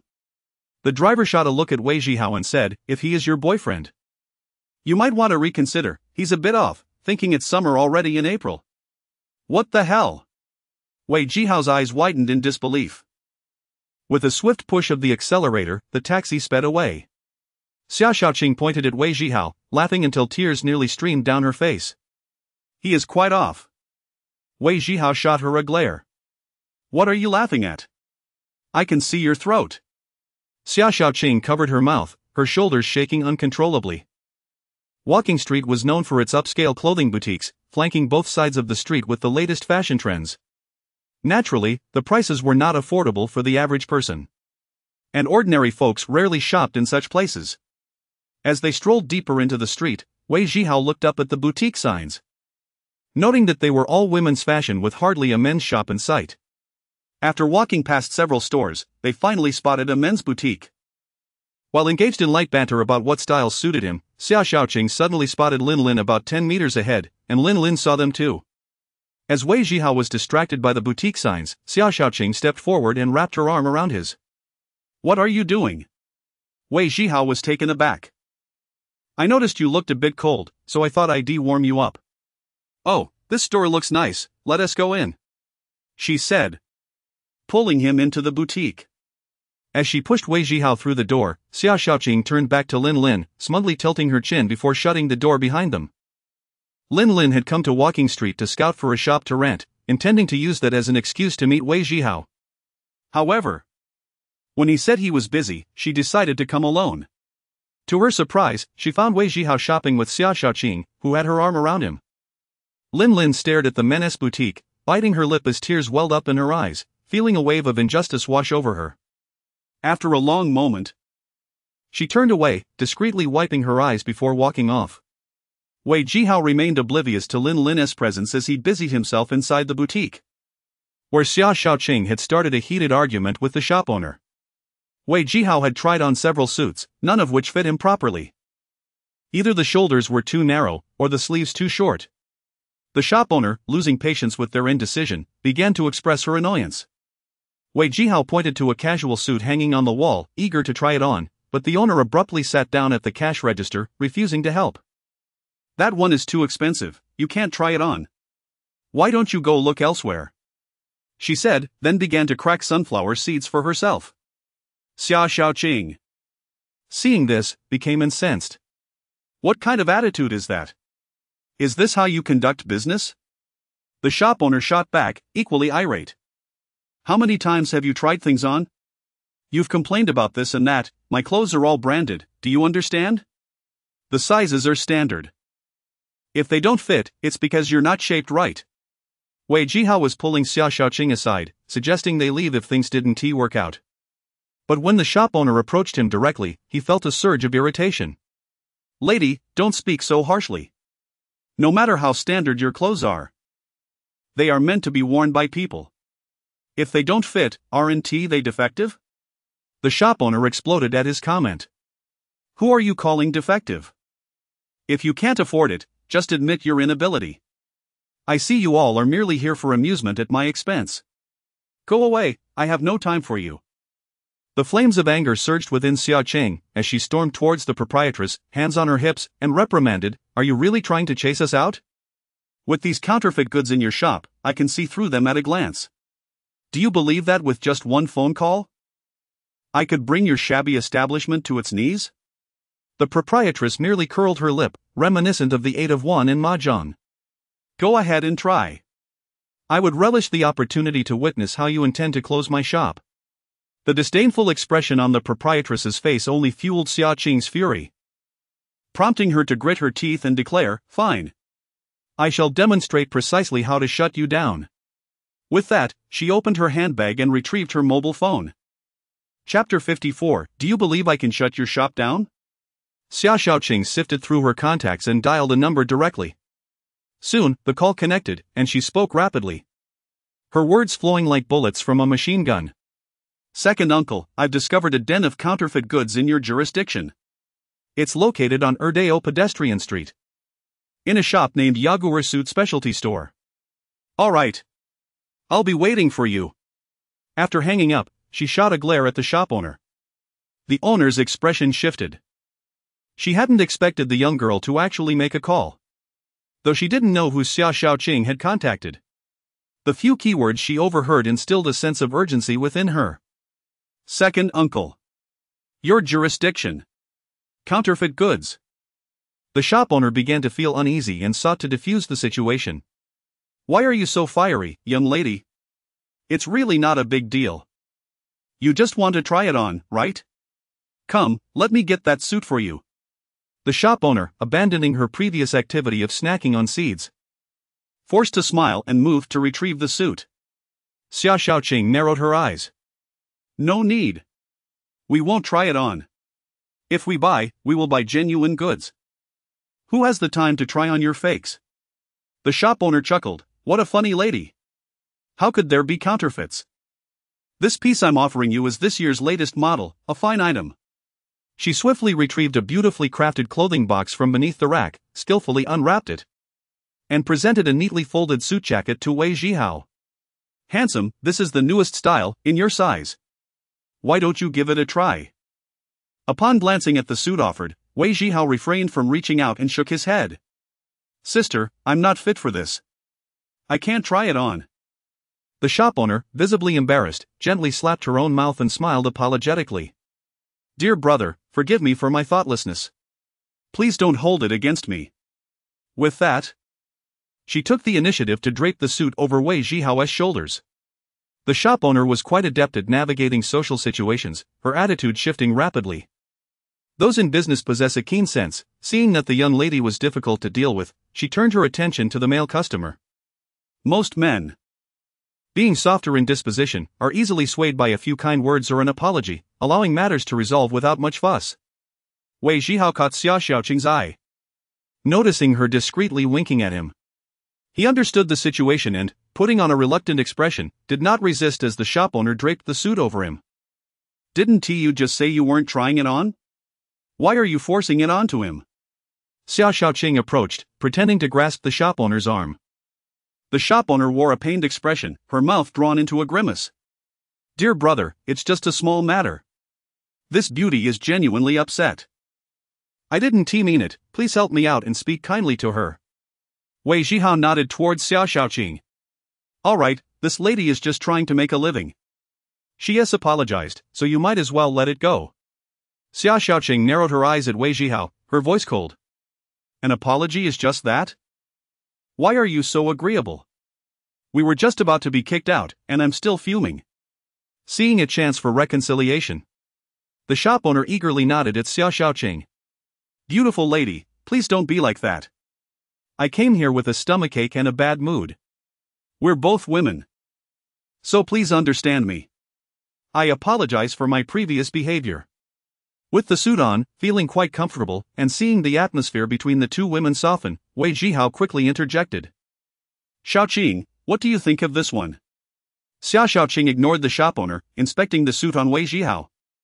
After a thorough examination, she turned to the shop owner with a cold remark. If you had presented genuine goods from the start, we wouldn't have had any of this trouble. Businesses like yours should be heavily penalized by the authorities to learn a lesson. The shop owner nodded vigorously. You're absolutely right, I'll remember this. How much is this suit? Xia Xiaoqing asked, opening her handbag to pay. Wei Zhihao quickly intervened. I'm buying the clothes, you don't need to spend your money. He pulled out a stack of 100 yuan bills, amounting to several thousand. The shop owner raised her hands in protest. Let us forget about the money. Today, I acknowledge my mistake. Consider this suit my apology to you both. After a lengthy discussion, the shop owner refused to disclose a price, adamantly refusing to accept any payment from Wei Zhihao. He relented and chose a shirt and a belt, which he promptly tried on in the fitting room. The shop owner deftly packaged the clothes he had changed out of. This time, let it slide. If I catch you selling counterfeit goods again, I assure you I will ensure your bankruptcy. Xia Xiaoqing declared, tossing a fierce warning before exiting the shop. The shop owner forced a smile at Wei Zhihao. Brother? About that phone call from your lady friend. Wei Zhihao nodded. I'll have her call back shortly and tell her uncle not to come. Sister. Conduct business with integrity. If you entertain crooked thoughts, you will eventually face dire consequences. Yes, I'll remember. Thank you, brother. Wei Zhihao placed a 1,000 yuan note on the counter, grabbed the clothes, and turned to leave. Spotting Xia Xiaoqing waiting for him a short distance away, he walked towards her. Xia Xiaoqing, hands tucked in her trench coat pockets, surveyed Wei Zhihao with a beaming smile, nodding in approval. This casual suit really suits you. It's far more handsome than wearing sportswear. But those shoes don't match. Let us go buy a pair of leather shoes. With that, she pulled Wei Zhihao along. Hey, were you just intimidating her? You didn't actually call the authorities, did you? Wei Zhihao asked, tilting his head at Xia Xiaoqing. Oh? You figured it out? When you winked at me, I guessed. It appears you're not as naive as you seem. Wei Zhihao lit a cigarette. How did you figure out that her clothes were counterfeit? Xia Xiaoqing pressed her lips together, stifling laughter until she could no longer contain herself. It was your words that triggered my realization. Clothes are meant to be worn. If they don't fit, they are defective. I merely played a trick on her. And unexpectedly, it worked. Wei Zhihao nodded in agreement. I wasn't wrong, you've certainly developed a keen sense. Xia Xiaoqing giggled, her face glowing with pride. But what if she was selling authentic goods and had no fear of your calling the authorities? Wouldn't that be self-defeating? Even if she was selling genuine goods, I could still manage to shut her down. Xia Xiaoqing raised her chin confidently. On what grounds? That store belongs to my family. Is that true? To be precise, all the shops in that row, over a dozen, are owned by my family. Wow. Xia Xiaoqing is a landlord? Chapter 55, Is it better to invest in business or gamble? Located in the heart of the city, the pedestrian street showcased the nascent commercial atmosphere of northern China in 1998, albeit less developed than its southern counterpart. Ordinary residential properties were priced around 300 to 400 yuan per square meter, while prime elevator apartments rarely exceeded 1,000. During this period, the average citizen earned modestly. However, the shops flanking the pedestrian street boasted a minimum area of over 80 square meters, with poorly located stores commanding prices above 3,000 yuan per square meter. Xia Xiaoqing's family owned a row of more than 10 shops, conservatively valued at several million yuan. It is essential to note that this was 1998. A time before the real estate industry began to flourish. A sudden thought struck Wei Zhihao: if he could successfully navigate this venture, it would alleviate his most significant concern, his source of funding. He had accrued considerable winnings, yet they were clandestine, presenting a substantial risk should they come to light. Thus, he yearned for a legitimate business that could generate profit, or at the very least, launder his ill-gotten gains. With Xia Xiaoqing's family owning prime retail spaces and Lin Lin renting a counter to sell mobile phones, indicating her access to supply channels, Wei Zhihao realized that by integrating these resources, he could establish a long-term, stable, and lucrative business. Before long, the trend of small communication devices would dominate the market. Entering the telecommunications sector now could yield significant profits, rivaling gambling but with far greater security. Ruminating on this notion, it took root in Wei Zhihao's mind like a wildflower. Lost in his thoughts, he was pulled into a shoe store by Xia Xiaoqing. He believed that all leather shoes were quite similar and merely sought a fitting pair. However, Xia Xiaoqing's considerations extended to color, design, material, and even sole type. This exemplified the fundamental differences between men and women, which often explains why men are reluctant to accompany women shopping. What size do you wear? Xia Xiaoqing inquired. 43, he replied. She pointed to several pairs of shoes, instructing the sales assistant to bring forth all size 43 options for him to try on. After 7 or 8 pairs were laid out, Wei Zhihao casually slipped into one and found it satisfactory. This one will do, he declared, but Xia Xiaoqing interjected, tilting her head as she scrutinized the selection, frowning slightly. This pair feels a bit loose and clumsy. Try that one instead. Reluctantly, Wei Zhihao removed the shoes and donned another pair. This one is too long, try that one. This pattern is unappealing and chaotic, let's find another. This pair is too flat, it doesn't look good, swap it out. Finally, after trying on the last pair, Xia Xiaoqing remained with her arms crossed, still frowning. Is buying a pair of shoes really this arduous? He thought, feeling overwhelmed.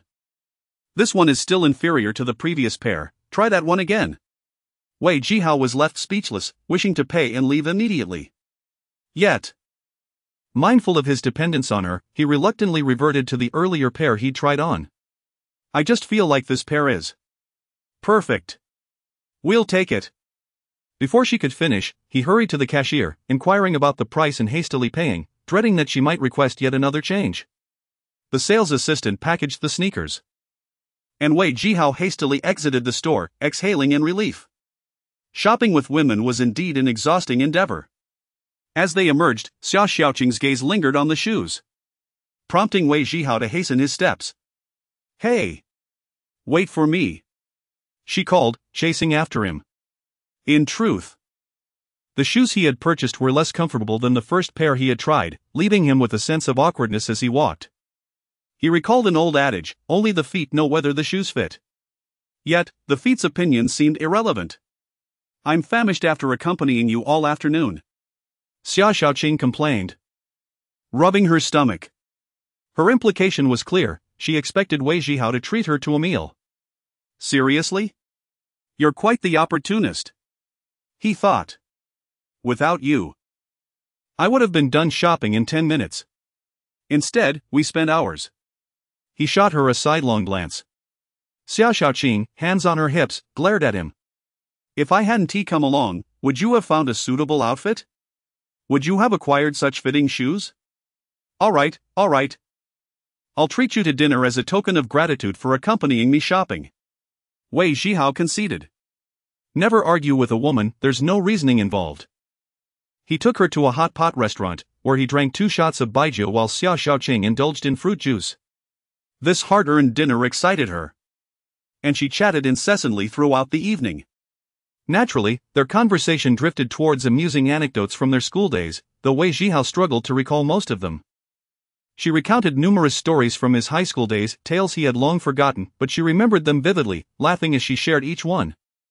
Wei Zhihao mentioned his desire to find a shop of around 200 square meters on the pedestrian street, inquiring if her family had any suitable options. Xia Xiaoqing promised to ask her father and get back to him. After dinner, Wei Zhihao hailed a taxi to take her home. At her building, he noticed a wistful glimmer in her eyes, but he dared not meet her gaze, fleeing into the taxi. Upon returning to the Shangshi Huangqiao, Wei Zhihao went directly to his room, feeling somewhat fatigued. Anticipating an early rise the next day, he opted to forego the casino. He took a warm shower and sprawled on his bed, eyes closed, allowing himself to relax. While his body unwound, his thoughts raced. Had Tong Tong's family managed to contact a hospital in Beijing? Given Tong Tong's heart condition, flying was out of the question. Could her body withstand a train ride? If Xia Xiaoqing's family had a suitable shop, should he rent or buy? He still had 390,000 in his system space, which would not suffice. He would need to devise a plan to acquire more funds, perhaps after attending the teacher's wedding. Lin Lin was currently the only one in the city engaged in the mobile phone business. If he wished to collaborate with her, would she be agreeable? If so, what form would their partnership take? Perhaps he should first register a company to obtain a telecommunications business license, as nothing else could proceed without it. Thoughts swirled through his mind, and before long, the sound of his snoring filled the room. As the first rays of sunlight filtered through the window, they illuminated Wei Zhihao's smooth face. He frowned, groggily reaching for a soft pillow to cover his face, drifting back into slumber. Time passed, and suddenly, the ringtone of his phone pierced the tranquility. Wei Zhihao groggily crawled to the head of the bed and picked up the device. It was Xia Xiaoqing. He glanced at the time, 6 a.m. Why are you calling so early? Didn't we agree on 7? He mumbled, still half asleep. Stop dozing. There's been a problem. Xia Xiaoqing's voice was urgent. What happened? Wei Zhihao jolted awake, fully alert. Teacher Lu's wedding car broke down on the way and can't make it. You need to find a good car quickly. Where am I supposed to find a good car? I don't even have one. Classmate Hanko went to find a car early this morning. I'm not sure if he'll be successful. What about the Benz you rode in that day? That isn't my car. They just gave me a lift. Come on, just ask. What if Hanko can't find one? It's better to be prepared. I shall take my leave now. Do feel free to inquire swiftly. Hello? Hello? Wei Zhihao set down his phone. A hint of exasperation evident in his demeanor. Chapter 56, The Wedding Car Incident. Barefoot. I descended from the bed and made my way to the restroom for a brief wash. While seated on the toilet, I summoned my phone and dialed a number. After 2 beeps, the call connected. Good morning, Mr. Wei. How may I assist you? Xiao Tang greeted me with his usual politeness, though his voice carried a hint of fatigue. Apologies for interrupting your rest, Manager Tang. I feel a bit awkward calling so early, I confessed. Not at all. I was accompanying a distinguished guest at the tables all night and haven't slept yet. Please, let me know what you require. He replied. One of my friends is getting married today, and the lead car for the wedding has encountered a problem. I was wondering if you could arrange for a vehicle from Shangshi Huangqiao to serve as the main car. I'll cover the rental fee and will need it for the morning. After a moment's thought, Xiao Tang responded, Mr. Wei, our company policy generally prohibits external rentals. But given your esteemed status, we prioritize guest satisfaction at Shengshi Huangqiao. I can arrange a vehicle for you. However, since this is not a standard pickup service, there will be a fee of 1,000 yuan. Is that acceptable? Absolutely, please proceed with the arrangements and have the car wait for me at the lobby entrance. I will be down shortly. Very well, I shall call you back shortly. After hanging up, I flushed the toilet and donned a newly purchased casual suit. Just as I was checking my appearance in the mirror, my phone rang again. Mr. Wei, the vehicle has been arranged. It's the same Mercedes S500. Waiting for you at the lobby entrance. Thank you, Manager Tang. I replied gratefully. You're welcome. Should you need anything else, do not hesitate to reach out. Ending the call, I took my room key and exited my quarters.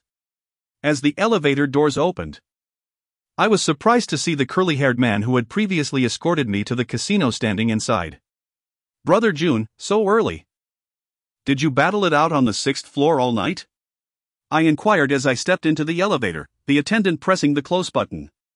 Lu Jun appeared somewhat disheveled. Don't even mention it, brother. I started off winning, but when I tried to cash out, I ended up losing tens of thousands. Now I'm heading down to grab a bite. I patted his shoulder in a gesture of consolation. The elevator doors opened on the 1st floor, and we exited one after the other. Brother, aren't you joining me for breakfast? I asked. You go ahead, I have some matters to attend to. Catch you later. He waved me off as I stepped through the revolving door, where a Mercedes S500 awaited me. The driver stood respectfully by the vehicle and opened the rear door as I approached. Who is this guy? His connections are impressive.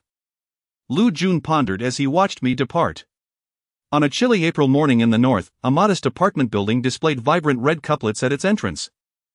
6 or 7 young men in their 20s crowded the staircase, inflating balloons while laughing and chatting, creating a lively atmosphere. Old Lu, a high school teacher in his 30s, donned a suit with a red flower pinned to his chest, which bore the words new groom. Yet, instead of joy, his face reflected anxiety as he paced back and forth, nervously rubbing his hands. He had originally arranged for an Audi A4 as the lead car, but to his dismay, it had broken down en route. Knowing that Hanko was well connected, he had asked for assistance in finding another car. And Han had confidently assured him it would be no issue. But now, with time slipping away, 7 a.m. already passed and the wedding procession scheduled for 8, he felt a rising sense of urgency. Hanku, where is that car? Time is tight. Old Lu urged, trying to maintain a calm demeanor despite his mounting anxiety. It's a bit tight, I admit. I called someone out of bed. And they still need time to find a vehicle. If you're anxious, perhaps you should check with someone else, Hanko replied, cigarette in mouth, adjusting his trousers. Old Lu opened his mouth, then closed it again, letting out a quiet sigh. With less than an hour remaining, where could he possibly find another car? He could only hope Hanko's contact would arrive soon. Look, the car is coming. A student shouted, pointing toward the street. In the distance, a luxury vehicle turned the corner, dwarfing the nearby Santana. Its sleek black body exuded elegance, accentuated by striking chrome accents and the iconic three-pointed star logo proudly displayed on the hood. Wow! A Mercedes! One student exclaimed. You only recognize the logo. That S&S 500, a pure imported luxury vehicle worth over 1.8 million. Absolutely stunning. Another knowledgeable classmate chimed in. 1.8 million? Are you serious? Hanku is that influential? The first student was taken aback. He's now General Han. He runs his own company and easily earns 400,000 to 500,000 a year. Another student whispered. Who would have thought he'd do so well after all these years? The boys watched Hanko with admiration. Their conversation, though quiet, reached Hanko's ears, filling him with pride as he involuntarily lifted his chin. I didn't know my dad's workplace had such an impressive vehicle. Hanko felt a swell of satisfaction. He had contacted the head of his father's department to borrow a high-end vehicle temporarily, and though the driver had been reluctant, he had ultimately complied, recognizing Han Ku's father's status. When old Lu finally saw the luxurious vehicle arrive, his anxiety evaporated, replaced by delight. "Thank you, Han Ku, for securing such an excellent lead car. I must toast to you at lunch." He firmly grasped Han Ku's hand, filled with gratitude.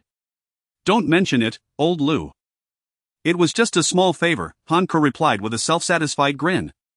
"I always believed in you, you're clever and resourceful. Out of all my students, you have the brightest prospects." Old Lu exclaimed, his excitement palpable. Summer Xiaoqing, covering her mouth, chuckled as she recognized the Mercedes. The classmates in the stairwell, who had been inflating balloons, rushed out to gawk at the approaching vehicle, having never encountered such luxury. Han Ku glanced back at them, inwardly laughing at their naivety. "Come on, don't just stand there. Grab the ribbons and let us get the lead car decorated quickly." Han Ku directed, hands in his pockets, exuding authority. The students complied, retrieving ribbons from a box. The Mercedes S500 came to a gentle stop before the entrance, and Han Ku approached, tapping on the driver's window. The door opened, revealing a sharply dressed man. Han Ku took out a pack of cigarettes, offering one to the driver. "Are you here at Captain Wang's request?" The driver glanced at him but remained silent, instead turning to open the back door, positioning himself with impeccable professionalism. Chapter 57, The Grand Night at Shangshi Imperial Club. As the driver entirely disregarded her, turning instead to open the rear door, Han Ku found herself momentarily stunned. A whirlwind of confusion swirling within her. The driver swung the door open, and slowly, a figure emerged from the back seat, none other than Wei Zhihao. In an instant, Han Ku felt as if struck by lightning, her entire demeanor frozen as her hand, poised to offer a cigarette, hung awkwardly in midair. Reminiscent of the little whirlwind ensnared by the Buddha's spell in Journey to the West. Wei Zhihao? How could he possibly be in the car? Could it be his vehicle? The very notion was unfathomable. Han Ku's eyes widened in disbelief. She was not alone in her astonishment. Teacher Lu and the surrounding classmates, clutching colorful ribbons, were equally dumbfounded by the spectacle. They all recognized Wei Zhihao, yet who could have anticipated that he would make such an entrance? With the driver respectfully opening the door for him? Such an affair was something they had only witnessed in films. "Wei Zhihao? What are you doing in that car?" Teacher Lu inquired, perplexed. He had assumed the vehicle was arranged by Han Ku, yet here was Wei Zhihao stepping out. Xia Xiaoqing quickly interjected, "Teacher Lu. I called Wei Zhihao to inform him that we urgently needed a nice car for the wedding, so he arranged one for us." This is the car you found?" Teacher Lu gazed at the Mercedes with astonishment, then back at Wei Zhihao, his expression a mix of surprise and incredulity. In his memory, Wei Zhihao had been rather unremarkable during high school, and this luxurious vehicle seemed utterly disconnected from the Wei Zhihao he remembered. The current scenario was beyond his expectations. "Teacher Lu, Xia Xiaoqing told me that your wedding car had an issue, so I rented a vehicle for you. Please have someone tie the ribbons quickly. We can't delay the wedding," Wei Zhihao said with a smile. Right. Teacher Lu's expression shifted as he sprang into action, calling upon the nearby students to quickly adorn the Mercedes with ribbons. "Zhihao, let me know how much the rental cost you, and I'll pay you back," Teacher Lu added before hurrying upstairs to prepare for the ceremony. Han Ku listened intently to the exchange, a flicker of disdain crossing her face. She placed the cigarette between her lips, scrutinizing Wei Zhihao with a mocking gaze, and said sarcastically, "Wei Zhihao, what are you trying to prove? Renting a luxury car for show, dressed like a model, don't you think anyone would mistake you for the groom today?" Wei Zhihao remained unfazed, offering her a calm glance before replying with a smile, "I enjoy it." Taken aback, Han Ku burst into laughter, continuing her taunt. "It seems you haven't spent the winnings from our last game yet. Did you sell my Nokia 8850 for cash, or are you still using it?" Wei Zhihao casually pulled out his phone, waving it slightly, and replied, "I'm using it myself, the battery lasts long, it's quite good. Use it as long as you like. When your funds run dry, feel free to find me, and we can have another round. I wonder if you still possess that luck," Han Ku challenged. Wei Zhihao raised an eyebrow, his tone unhurried, "I'm available anytime, the same applies, if you're willing to risk it, I'm willing to bury you." Hanku extended her thumb, her expression a wild mix of arrogance and delight. All right. You've got guts. How about tonight? I'm game. Wei Zhihao responded succinctly, absolutely. Then it's settled. Hanku smirked, shouldering her bag and heading upstairs. After a brief interval, the car Hanku arranged finally arrived, a BMW 530. At that time, this vehicle was valued at over 500,000, a luxury in its own right, yet it paled in comparison to the Mercedes S500, which could purchase 3 BMWs with change to spare. Since the car had arrived, it was integrated into the wedding procession. While it couldn't lead the convoy, it comfortably took the second position. The group swiftly adorned the vehicles with ribbons, and Teacher Lu led the wedding party as they set off. The Mercedes S500 led the way, followed by the BMW 530, with 7 Santana cars trailing behind. Such a wedding convoy in 1998 was nothing short of spectacular, garnering attention wherever they went. Wei Zhihao, Xia Shaoqing, and Qin Yu conversed animatedly, while the other male classmates glared at Wei Zhihao with envy. The 2 most beautiful girls in class were engaged in lively chatter with him, completely ignoring the others. He, Wei Zhihao, dressed impeccably and having rented a Mercedes, merely nodded in their direction upon arrival without engaging further. What was there for him to boast about? In truth, Wei Zhihao couldn't even recall their names, and he had no desire to engage in such trivial socializing. With the wisdom of 2 lifetimes, he found such interactions beneath him, indifferent to the opinions of his former classmates. Conversely, Hanku had become the center of attention among their peers. His father was a deputy mine manager, and he had established his own company at a young age, earning 300,000 to 400,000 a year. With a mere phone call, he could summon a luxury BMW, all while maintaining an unpretentious demeanor, mingling warmly with old classmates. Han, you're really thriving these days. You must take care of your old classmates. One student beamed, grinning widely. Indeed. Han is impressive, you're the most successful among us. Following you, we're bound to make a fortune. Another chimed in eagerly. With your talent, you might become a business magnate here. Yet another seized the opportunity to flatter. Listening to these praises, Hanku beamed with pride, his self-satisfaction evident as he leaned back slightly, almost floating on air. He waved his hand grandly. Old classmates, it's been years since we've seen each other. After the wedding banquet, I'll treat everyone to karaoke at Shangshi Imperial Club. Let us have a good time. Upon hearing this, the classmates erupted in cheers. Wow! Shangshi Imperial. That's South, the most upscale place around. Han, you're too generous. Han is so grand. Being with him brings us face.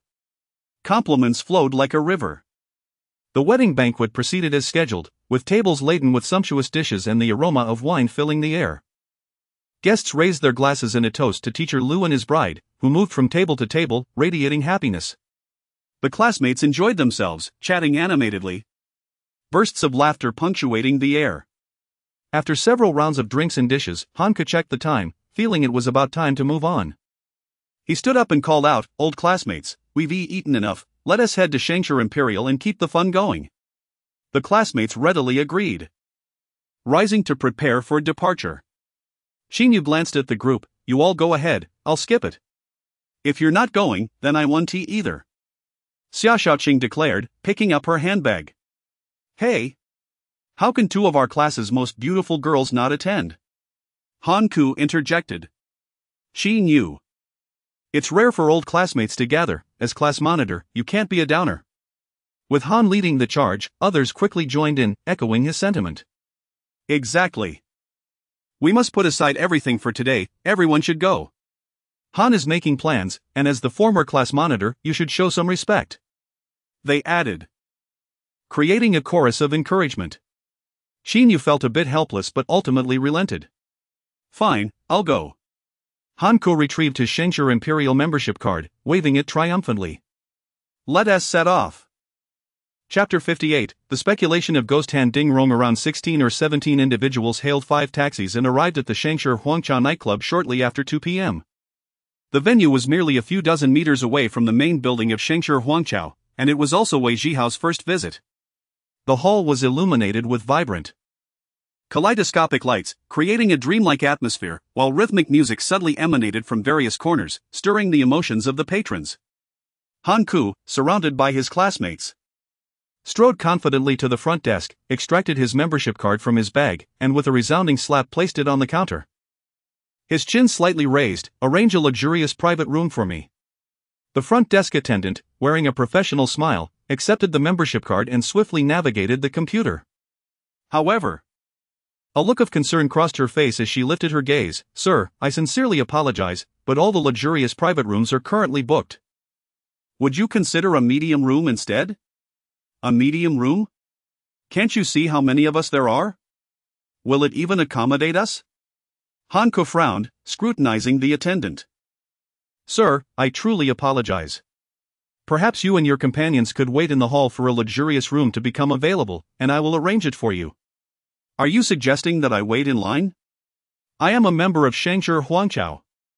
"I apologize, sir, but even members must wait in line," the attendant replied with a smile. Upon hearing this, Hanka's expression darkened. He had intended to flaunt his status before his classmates, but instead, he found himself embarrassed. "Hanko, is it that there are no rooms available? We can wait a little while, it's quite busy here, and it is normal not to have a reservation," a female classmate remarked, gazing at him with understanding. "No need. I am a member, why should I wait? I'll call a friend who is the duty manager here and have him arrange a large room for me," Hanku declared, pulling out his phone and making a call in front of his classmates. Noticing that no one was paying attention to him, Wei Zhihao discreetly stepped aside, gently pulling over a nearby attendant and subtly handing her a VIP card, whispering, "Please arrange a luxurious room for that person, but do not mention that I arranged it."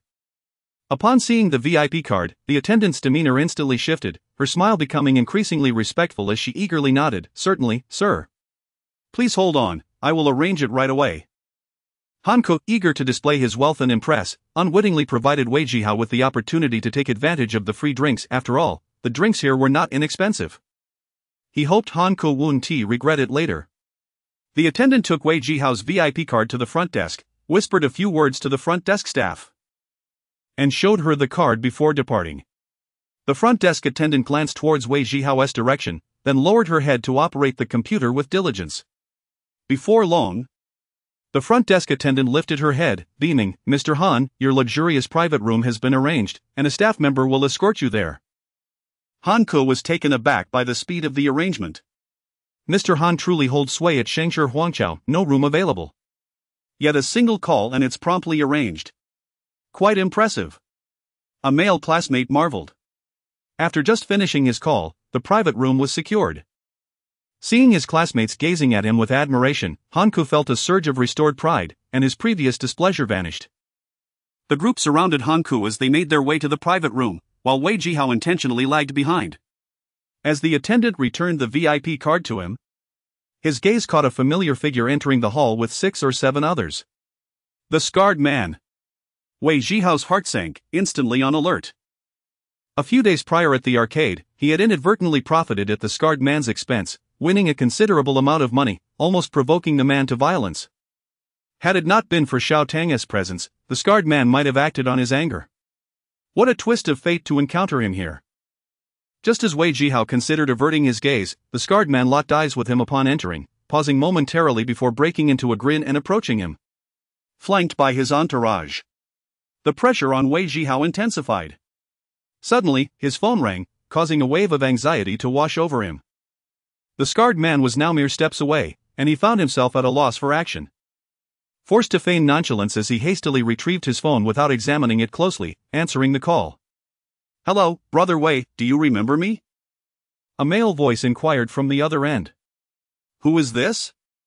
Wei Zhihao's attention remained fixed on the scarred man, his peripheral vision trained on him, ready to flee should the need arise. "We met in the arcade on the ground floor of Shangshi Huangqiao. I'm Ding Rong, do you recall?" The voice on the phone chuckled. The scarred man had now reached Wei Zhihao, yet he still did not look up, his muscles tensed, prepared for any sudden movements. "Ah! Brother Ding, what can I do for you?" Upon hearing Ding Rong's name, the scarred man's eyes widened in shock, as cold sweat broke out over him. He had only assumed this young man was wealthy, never anticipating that Ding Rong would personally call him. While others may not recognize Ding Rong, he was fully aware of the man's significance. Even the powerful figures backing him treated Ding Rong with utmost respect, and officials from various levels of government were on familiar terms with him. Ding Rong was, in fact, the figure behind Shengshi Huangqiao. While many believed Yi Hong to be the general manager, the true authority lay with Ding Rong. "Brother Wei, I wanted to invite you for a drink last time, but you had prior engagements. Is today convenient for you?" Wei Zhihao glanced up at the scarred man, noticing the latter's affable demeanor, which suggested he was not inclined to violence, leaving Wei Zhihao perplexed.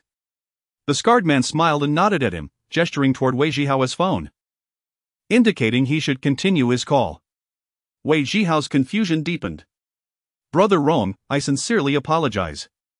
I just arrived at the Shengshi Huangqiao nightclub for a gathering with classmates. Perhaps we could reschedule?" Ding Rong paused momentarily. "I promised to treat you to drinks, so I will ensure that happens. Enjoy your time." With that, he ended the call and picked up the desk phone, dialing a few numbers. "Manager Liu, this is Ding Rong. There's a young man with a VIP card at the nightclub named Wei Zhihao. Please locate his private room and send 2 bottles of fine liquor over." He hung up immediately after. "You hold him in high regard?" Yi Hong mused, flicking her cigarette and tilting her head to regard Ding Rong. Ding Rong set down his phone, gazing at a bronze Pichot statue on his desk, and spoke slowly. "Master Zhang from the arcade meticulously examined that machine's motherboard and found no issues. Theoretically, it should be impossible for it to yield 5 cherries, let alone predict the outcomes. Yet, he managed to do so. Do you grasp the implications? Could he have employed any cheating methods that Master Zhang failed to detect?" Yi Hong furrowed her brow, clearly taken aback. "If there were any cheating, it would have been uncovered. Master Zhang is someone I brought over from Auto, no one understands gaming machines better than him," Ding Rong asserted firmly. "Could it be that he truly possesses?" A person, without any cheating or manipulation, could achieve exceptional wins at both the arcade and casino. Never facing defeat, there exists but one explanation. Ding Rong turned to Yi Hong, articulating each word with intent. "He possesses an extraordinary luck in gambling." Chapter 59, Shall I pour you a drink? Do you deserve it? Upon hearing Wei Zhihao hang up the phone, the scarred man wore a facade of obsequiousness, approaching Wei with an eagerness reminiscent of long-lost relatives reuniting. "Brother, do you remember me? We played the poker machine together at the arcade that day." Wei Zhihao was momentarily taken aback, his mind racing with confusion. What is this all about? Just a few days ago, this man was ready to brawl with him. Yet now he greets him as if he were a beloved father. "I remember. What do you want?" Wei Zhihao replied, nodding and regarding the scarred man with suspicion. The scarred man, still grasping Wei Zhihao's hand, introduced himself with an enthusiastic spittle-flying monologue. "Everyone on the street calls me Biaogu, you can just call me Biao." "What do they call you, brother?" "See how. That name packs a punch. Your uncle has a knack for naming. It was my grandfather who named me."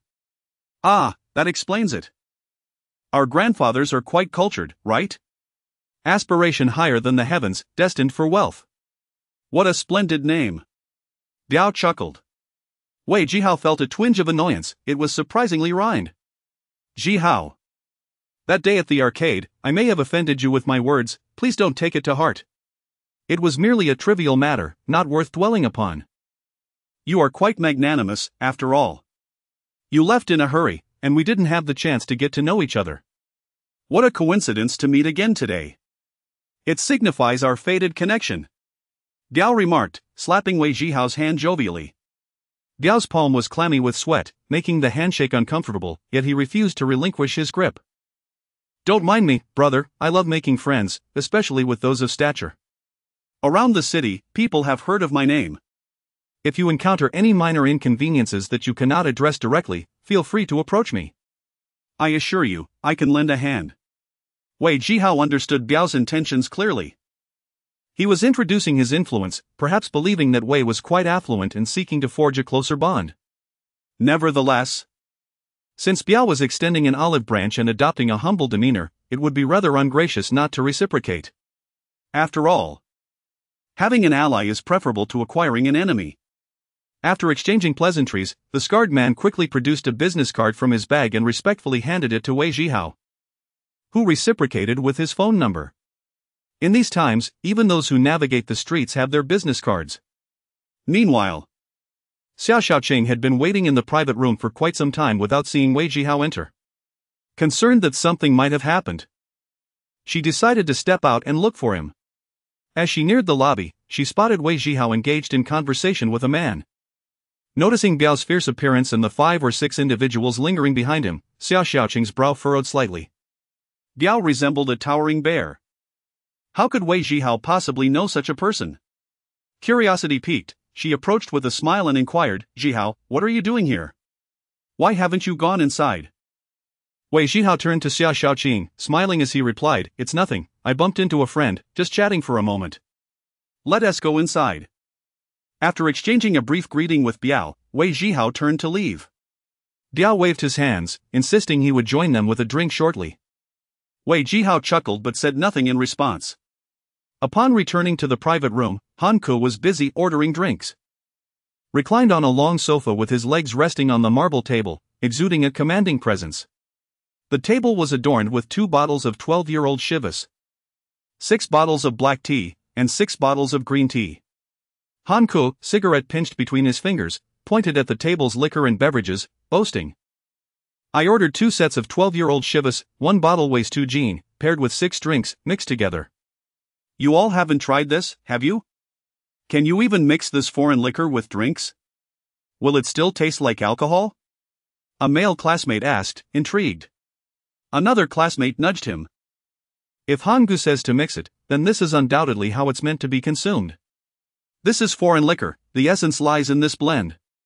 Not some homemade brew." Han Ke laughed heartily, patting the classmate on the shoulder, "You can drink it neat, but this foreign liquor hits hard. If you go straight, you'll be out cold. Listen to Han Ke, mix it." The surrounding classmates chimed in agreement. Han Ke stretched his neck and stood up, calling to the group, "All right. The drinks are ready, bring over the empty glasses." As he spoke, he cast a casual glance at Wei Zhihao, a wicked smile playing on his lips. He pushed a jug filled with liquor toward Wei Zhihao and laughed, "Wei Zhihao, since you're the last to arrive for old Lu's wedding, you must fill everyone's glasses." Han Ke raised his chin, adopting a commanding demeanor, as if giving orders to underlings. Wei Zhihao's brow furrowed, irritation bubbling within him. He looked at Han Ke, his tone icy. "Han Ke, have you lost your mind? You want me to pour you a drink?" Han Ke's expression shifted instantly, anger flaring. "What do you mean, pour? You won over more than 10,000 from me not long ago, the phone you're using now is mine. You could at least express some gratitude, yet here you are complaining about pouring a drink?" The room fell silent. Classmates bewildered as to how a pleasant gathering had turned confrontational so abruptly. Wei Zhihao remained seated, lighting a cigarette before slowly responding, "You said it yourself. That was my win. Why should I thank you? Pour you a drink? Do you even deserve it?" Han Ke's temper ignited, "Damn it. If you refuse to pour, get out of my sight. You're only a nuisance here.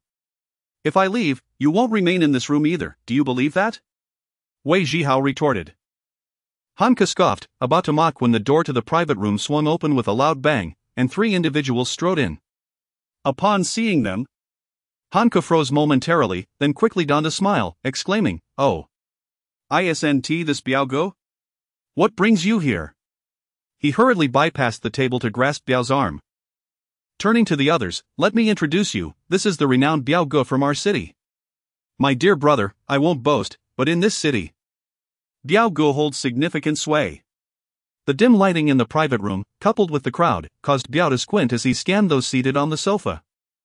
When not smiling, his fierce visage, accentuated by a scar, could be quite intimidating, causing many to instinctively lower their heads, avoiding his gaze. Some classmates, unfamiliar with Biao's reputation, were oblivious to the weight his name carried, while those who had heard of him hurriedly rose, beaming smiles as they greeted him. "Biao Ge, come, sit with us. The drinks are freshly opened, yet to be poured." Han Ke clung tightly to Biao's arm, as if their relationship were exceptionally close. Suddenly, Biao's eyes lit up, and he forcefully shrugged off Han Ke's grip, sending him stumbling back, nearly falling to the ground, his smile instantly fading and replaced by shock. Chapter 60, Society and Brother Biao approached Wei Zhihao with a broad smile, directly walking to his side. He graciously accepted 2 bottles of Armai Martin from his subordinate and placed them on the table before Wei Zhihao, saying with a grin, "My brother. I intended to toast you earlier but forgot to ask which private room you were in. I searched through 3 rooms before I found you. These 2 bottles are a small token of my appreciation. The wine may not be exquisite, so please don't be too critical. This is all I can afford." Brother Biao spoke earnestly, having witnessed Wei Zhihao gamble with 20,000 yuan without a flicker of his eyelids. He reasoned that, given Wei Zhihao's financial prowess, a 1,000+ yuan bottle of Armai Martin XO might not even pique his interest. Before Wei Zhihao could respond, Biao swiftly opened a bottle, pouring the liquor into 2 glasses. Wei Zhihao was momentarily taken aback by Brother Biao's gesture but quickly smiled and replied, "Brother Biao, you are too courteous." As Biao handed a glass to Wei Zhihao, the latter rose slowly from the sofa, and their glasses clinked together. "My brother, this toast serves 2 purposes. First, to apologize for my rudeness the other day in the arcade. I'm just a rough man, I'll drink to that." Brother Biao tilted his head back and downed his drink in one go. Wei Zhihao raised his glass to drink as well, but Biao pressed his hand down. With the glass inverted, not a drop spilled, a mark of respect in their world. Biao turned his glass upright again, and his subordinate stepped forward to refill it. "This next drink is simply for joy. Given your strength, it's an honor for me, a mere roughneck, to have your regard. I raise my glass to you." Their glasses clinked once more, and they downed another drink. Wei Zhihao smacked his lips, raising an eyebrow. "Indeed, you get what you pay for. This wine is exquisite." Exhaling the fragrant aroma of the liquor, he presented his empty glass forward.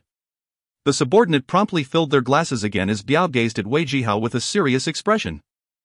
"My brother, this 3rd glass is for our future camaraderie.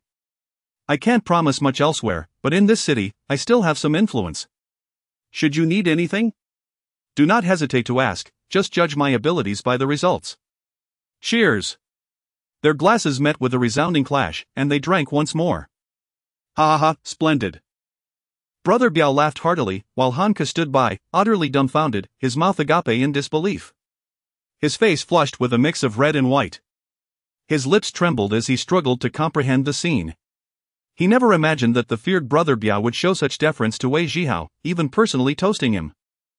What right did Wei Zhihao have? Xia Shaoqing's gaze remained locked on Wei Zhihao's face, not wavering for a moment.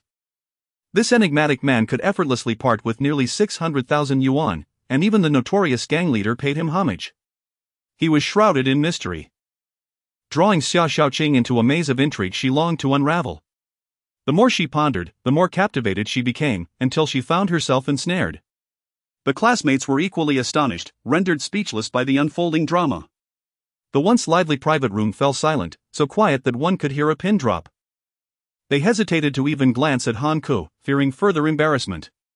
Just moments ago, the confident Han, with his own company and a lucrative income at a young age, had been so brazenly disregarded.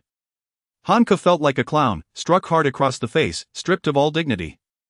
He clenched his fists, his body trembling slightly, as the flames of anger and envy simmered within him, ready to erupt. "Brother Han, Brother Han." Han Ku's face turned ashen as he stormed out, his few friends hastily following. Meanwhile, 7 or 8 others remained seated on the sofa, uncertain whether to leave or stay. With Han Ku gone, the gathering ought to disperse. Yet they were reluctant to depart. It was evident that Wei Zhihao's influence far surpassed Han Ku's. If they did not seize this opportunity to forge a connection, they might never have another chance. Just then, the door swung open, and a server entered with a tray, presenting 2 bottles of Hennessy. "May I inquire if Mr. Wei Zhihao is present?" The server scanned the room respectfully. "I am." "What is it?"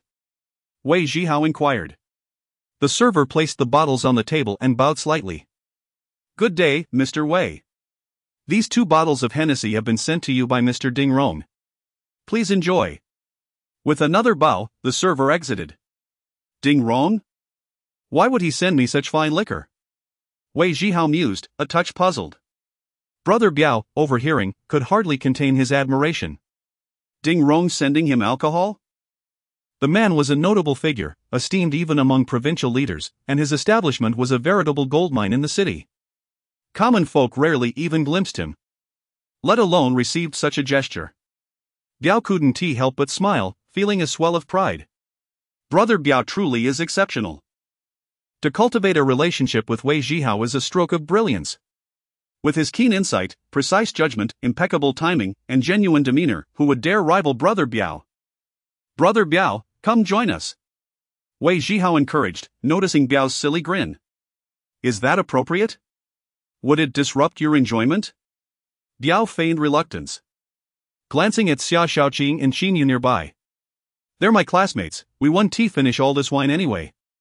Join us, the more, the merrier. Wei Zhihao said with a smile. Indeed, Wei is right, Brother Biao, don't hold back. Allow me to pour you a drink. A perceptive male classmate stepped forward, filling Biao's glass with Chivas. All right. Brother Biao plopped down beside Wei Zhihao. Meanwhile, Hanke stormed out of the nightclub, fuming all the way to the parking lot. His chest heaved with rage, each breath igniting the smoldering fire within him. His fists were tightly clenched, knuckles whitening from the strain, as the humiliation consumed his reason. He could not fathom how someone he deemed ordinary and easily manipulated, like Wei Zhihao, could suddenly transform into someone so favored by Brother Biao. A figure of renown in the underworld. With his enviable family background and career, what did Wei Zhihao possess? And Brother Biao, despite his efforts to curry favor, he was treated as an insignificant thug. What made him so formidable? Kicking a nearby trash can, it toppled over with a loud crash, attracting the attention of passers-by. With a piercing scream fueled by frustration, Hanke's voice trembled in anger. He hailed a taxi, dismissing his classmates who had followed him, and departed alone. Chapter 61. As Wei Zhihao exited the Shangshi Huangqiao nightclub, the clock had already passed 6 in the afternoon. A gentle breeze caressed his slightly flushed cheeks, providing a refreshing contrast to the warmth, and the alcohol had begun to wear off. The group, comprising 11 individuals, had polished off 6 bottles of fine liquor. Biaozi, a man of the streets, demonstrated an extraordinary tolerance for alcohol, consuming copious amounts while Wei Zhihao merely sipped cautiously. In the private room, Wei Zhihao inwardly lamented that Biaozi had drunk half of the bottles he had brought. In high spirits, Biaozi grabbed the microphone and began to serenade Wei Zhihao with a rendition of Xiao Feng, which caused one inebriated male classmate to retch uncontrollably. One by one, the classmates staggered out of the nightclub, supporting one another, exchanging farewells with Wei Zhihao and Biaozi before departing. Yet, 2 young women lingered behind. Xia Xiaoqing chose to stay a while longer with Wei Zhihao, while Qin Yu, concerned about Xia Xiaoqing's inebriation, remained to accompany her. Despite Biaozi's formidable drinking prowess, he could not withstand the relentless rounds, and at this point, he was thoroughly intoxicated, draping an arm around Wei Zhihao's shoulder, his speech slurred, and his eyes squinted into slits. Brother, I am truly genuinely elated today. To have made a friend like you is a lifelong honor for me, Ouyang Biao. Wei Zhihao paused in surprise. Biaozi, did you just say your name? With a drunken chuckle, Biaozi leaned closer and whispered conspiratorially. Brother, here's a little secret, the streets know me as Biaozi, but only those close to me know my full name. It is Ouyang Biao. Wei Zhihao forced a smile, struggling to suppress his amusement, as he thought it quite a shame for someone of Biaozi's formidable stature, marked by a facial scar and well known as a local tough, to bear such a surname. Brother, I'm sharing this secret because I consider you family. You must not tell anyone. Biaozi swayed unsteadily, prompting Wei Zhihao to gesture for a couple of Biaozi's underlings to support him. 2 rushed over but were swiftly pushed aside by Biaozi, who bellowed at the 6 or 7 following him, "You lot, come here. Stand straight." The underlings hurriedly formed a line. Biaozi, swaying slightly, pointed at Wei Zhihao and boomed. Remember this, he is my good brother. From now on, his affairs are my affairs. Understood? No problem, rest assured, Biaozi. The underlings responded in unison. Call him. Hao Gu is great. Wei Zhihao's face fell, and he waved his hands frantically. No, no, no. Please don't call me that, it sounds like a gang member. My brother isn't fond of it. Call me Wei Gu instead. Biaozi, nearly closing his eyes, replied, Wei Gu is too manly. Call me Wei Duke. The name popped into his head from a novel he had read. The underlings exchanged confused glances, contemplating the absurdity of their situation. Diaozi is truly something. We call you brother, and now we call Wei Zhihao. Isn't that a bit too much? They mused silently, too fearful to voice their thoughts. Noticing their silence, Diaozi glared. Damn it! Hurry up and shout. Wei Duke! Louder! Wei Duke! Diaozi's satisfaction contrasted sharply with Wei Zhihao's exasperation. Diaozi, you've had enough to drink, go home and rest. We'll keep in touch. As patrons of the nightclub stared at them, Wei Zhihao felt a wave of embarrassment wash over him, hastily waving goodbye and departing. What a humiliating affair! After witnessing Wei Zhihao's hasty exit, Xia Shaoqing quickly followed.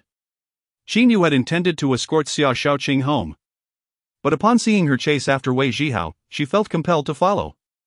Wei Zhihao, wait for me. Xia Shaoqing called from behind. Wei Zhihao turned to see Qin Yu supporting Xia Shaoqing as they hurried after him. Why haven't you two left? Wei Zhihao frowned. Zhihao, where are you going? I want to go with you. Xia Shaoqing's cheeks flushed, her gaze dreamy, she was clearly intoxicated. Class monitor, please take her home, I must leave now, Wei Zhihao replied. Turning to depart. Xia Shaoqing grasped his arm firmly, even if I go home, I want you to take me. Wei Zhihao suddenly yanked his arm away, exclaiming. I am not your father. Why do you keep bothering me? Xia Shaoqing froze, her intoxication momentarily fading as she stared at Wei Zhihao, her eyes glistening with unshed tears. Why are you being so harsh? I merely wish to spend more time with you. She spoke softly, a look of hurt on her face. Wei Zhihao closed his eyes.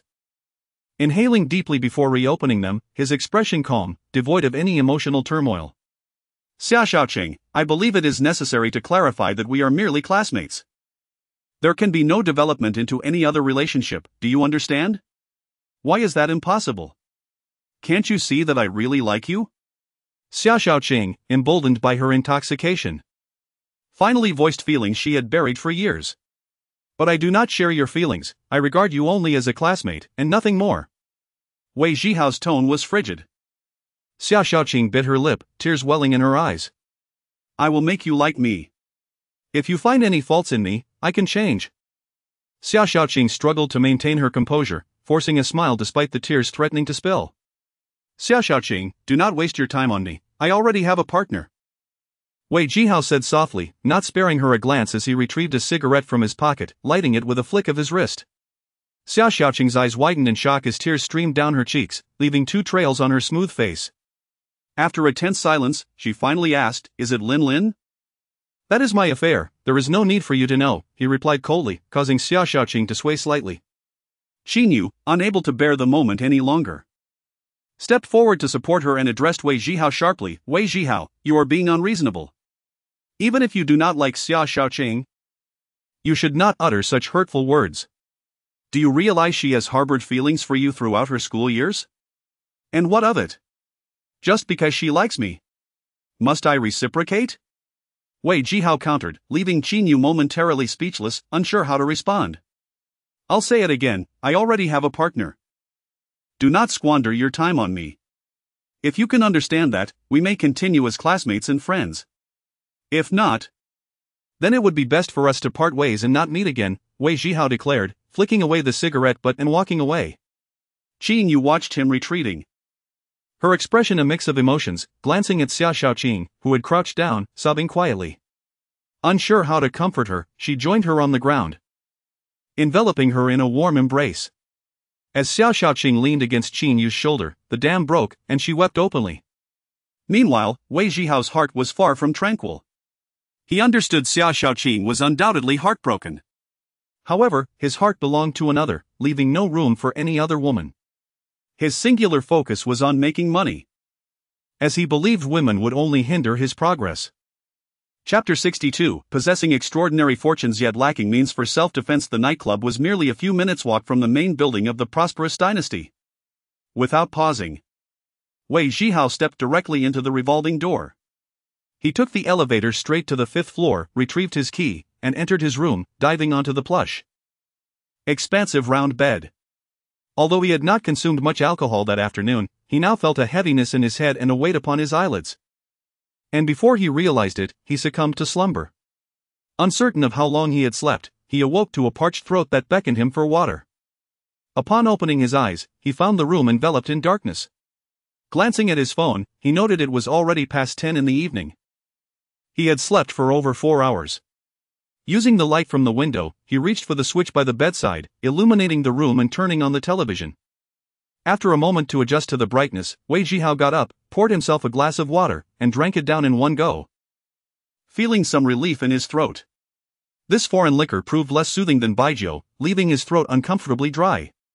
He stretched his taut neck, stripped off his clothes, and stepped into the bathroom for a cold shower.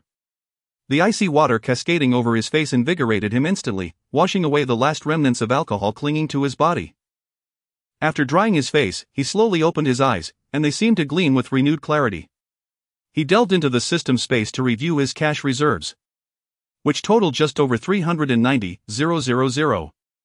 Pulling up the system data panel, a flicker of surprise crossed his face. After donating to Tongton's family yesterday, he had completed a system task, which resulted in a remarkable increase in his hourly recovery of supercomputing points from 1 to 2, an incredibly practical reward. Earlier that day, in the arcade, he had wagered 100 supercomputing points in a game, leaving him with only 12 points. Although he still had 600 points in the Wealthy Boy Reserve, he intended to keep them for emergencies. In merely a day and a half, his supercomputing points had surged from 12 to 82. A recovery rate that could hardly be deemed slow. His current maximum was set at 150 points. It appeared that continued task completion would enhance both his recovery rate and upper limit. He accessed the other features on the system interface, and a new window materialized before him. Wealthy Boy, current level, 3 distance to next upgrade, 01000. 000 return supercomputing points, 600 exchange points, 600, system task objective, upgrade Wealthy Boy to level 4. Task reward, expansion of system space to 2 cubic meters.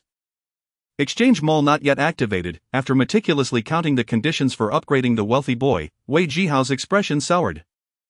To complete the system task and elevate the Wealthy Boy to level 4, it required a staggering 1 million points.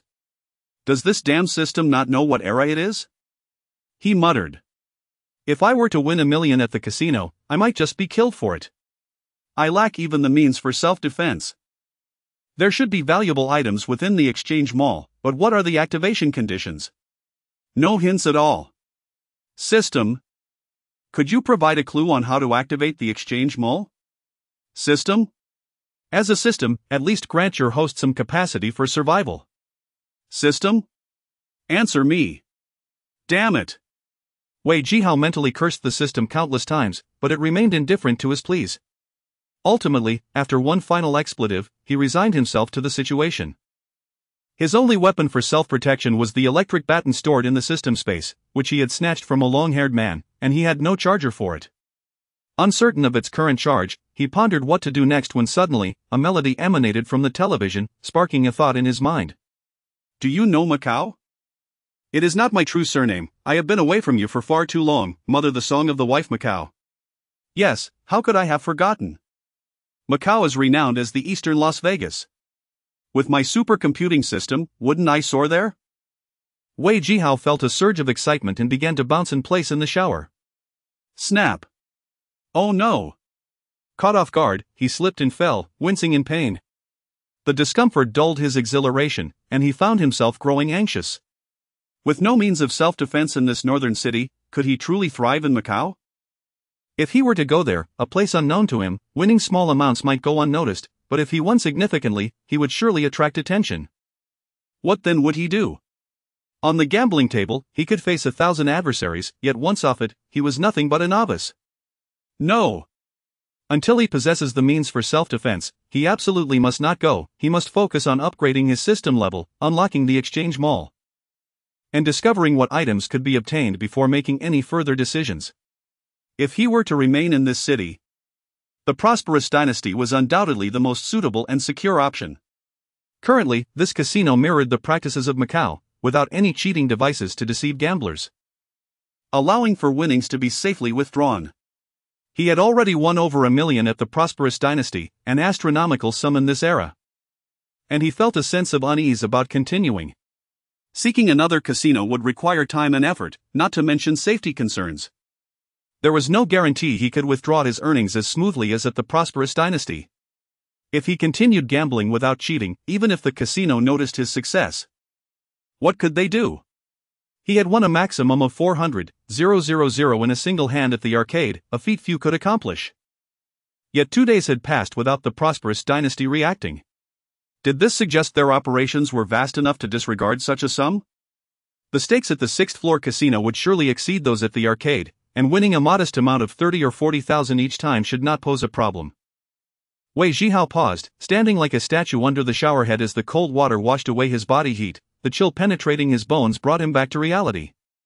How incredibly cold! He exclaimed, hunching his shoulders as he rushed from the bathroom, hastily drying off before diving under the covers. Glancing at the clock on the wall, it was 10:30. He planned to take a stroll through the casino later, aiming to win a few 100,000 and then lose some back. Repeating the cycle without issue. With his mind made up, Wei Zhihao dressed, groomed himself in front of the mirror, and stepped out of his room. Meanwhile, in a lavish office, Yi Hong was conversing with Ding Rong, who sat in the boss's chair. Young Master Chow clearly intends to disrupt our game. Should we inform Uncle Jian? Yi Hong asked, arms crossed and brow furrowed as she regarded Ding Rong. Ding Rong swirled the crimson wine in his glass, his expression calm. Do we really need to trouble Uncle Jian over such trivial matters? If that's the case, we might as well not bother at all. But among the experts at the table, only Xiao Lu was adept with the dice. We can't possibly adjust our personnel in time. You don't expect to take the stage yourself, do you? That Zhu Chang isn't worth my personal involvement. Ding Rong continued, swirling his wine glass. What do you intend to do then? Young Master Chow specified he wants to play dice, Yi Hong pressed, her expression tinged with urgency. Ding Rong remained silent, instead offering Yi Hong a smile as he lifted the glass to his lips and took a delicate sip. Chapter 63, the first encounter with roulette. Ascending to the 6th floor via the elevator, Wei Zhihao found himself amidst the vibrant bustle of the casino. A scene teeming with life. The patrons, adorned in elegant attire, exhibited a spectrum of emotions, some radiated joy while others donned expressions of despair. Each gambler entering the casino harbored the hope of victory, yet the outcome lay beyond their control. According to a rather imprecise statistic, the odds favored the casino at 51, leaving the gamblers with a mere 49. At first glance, the gamblers appeared to have a favorable chance, but one mustn't forget the house edge, which diminishes their winning potential by an additional 1. Thus, the actual probabilities stood at 52 for the casino and 48 for the players. Should one place a bet, win, and promptly exit, congratulations are in order for having bested the house, a scenario that is indeed plausible. However, should one choose to linger for further gains, the casino will inevitably prevail, leading to a gradual depletion of both winnings and original stake. With each passing round, the frequency of play compounds the house's advantage, ultimately resulting in complete loss. Gamblers often believe they can withdraw at the right moment, only to lament their losses in hindsight, a testament to human nature and the insatiable greed therein.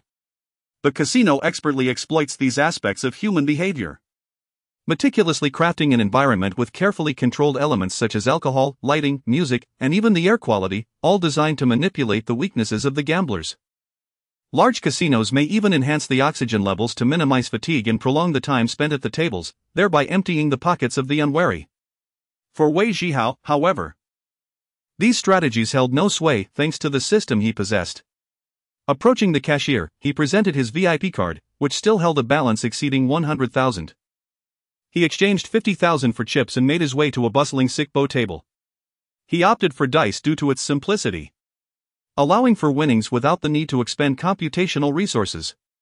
The presence of numerous players ensured he would not draw undue attention. Taking a seat at an unoccupied position, he placed a cigarette on the table, lit it, and adopted the demeanor of a casual gambler while placing his bets. The middle-aged man from the VIP hall, known for his ability to read the dice, had left a lasting impression on him. From observing the man's betting strategy, Wei Zhihao gleaned several insights, albeit elementary, that proved enlightening for a novice like him. To avoid attracting scrutiny, he skillfully managed his wins and losses, winning a significant hand, losing a couple of small ones, and repeating this pattern. After a mere 10 minutes, he had accumulated nearly 100,000 in chips. Casually fiddling with the chips, he discreetly transferred some high-value chips into his system S space under the pretense that his stack remained static. After an additional 20 minutes of play, 3 gamblers departed the table, and with no one to fill their spots, he too rose, carrying his chip box to another crowded table. In less than 2 hours, Wei Zhihao had amassed over 1 million, a staggering realization of his unexpected success. Just as he contemplated whether to seek a table to lose some of his winnings, he heard someone calling his name. Turning around, he recognized the curly-haired man from the provincial city, his face glowing with excitement. "Brother Jun, you're back already?" Wei Zhihao inquired with a smile.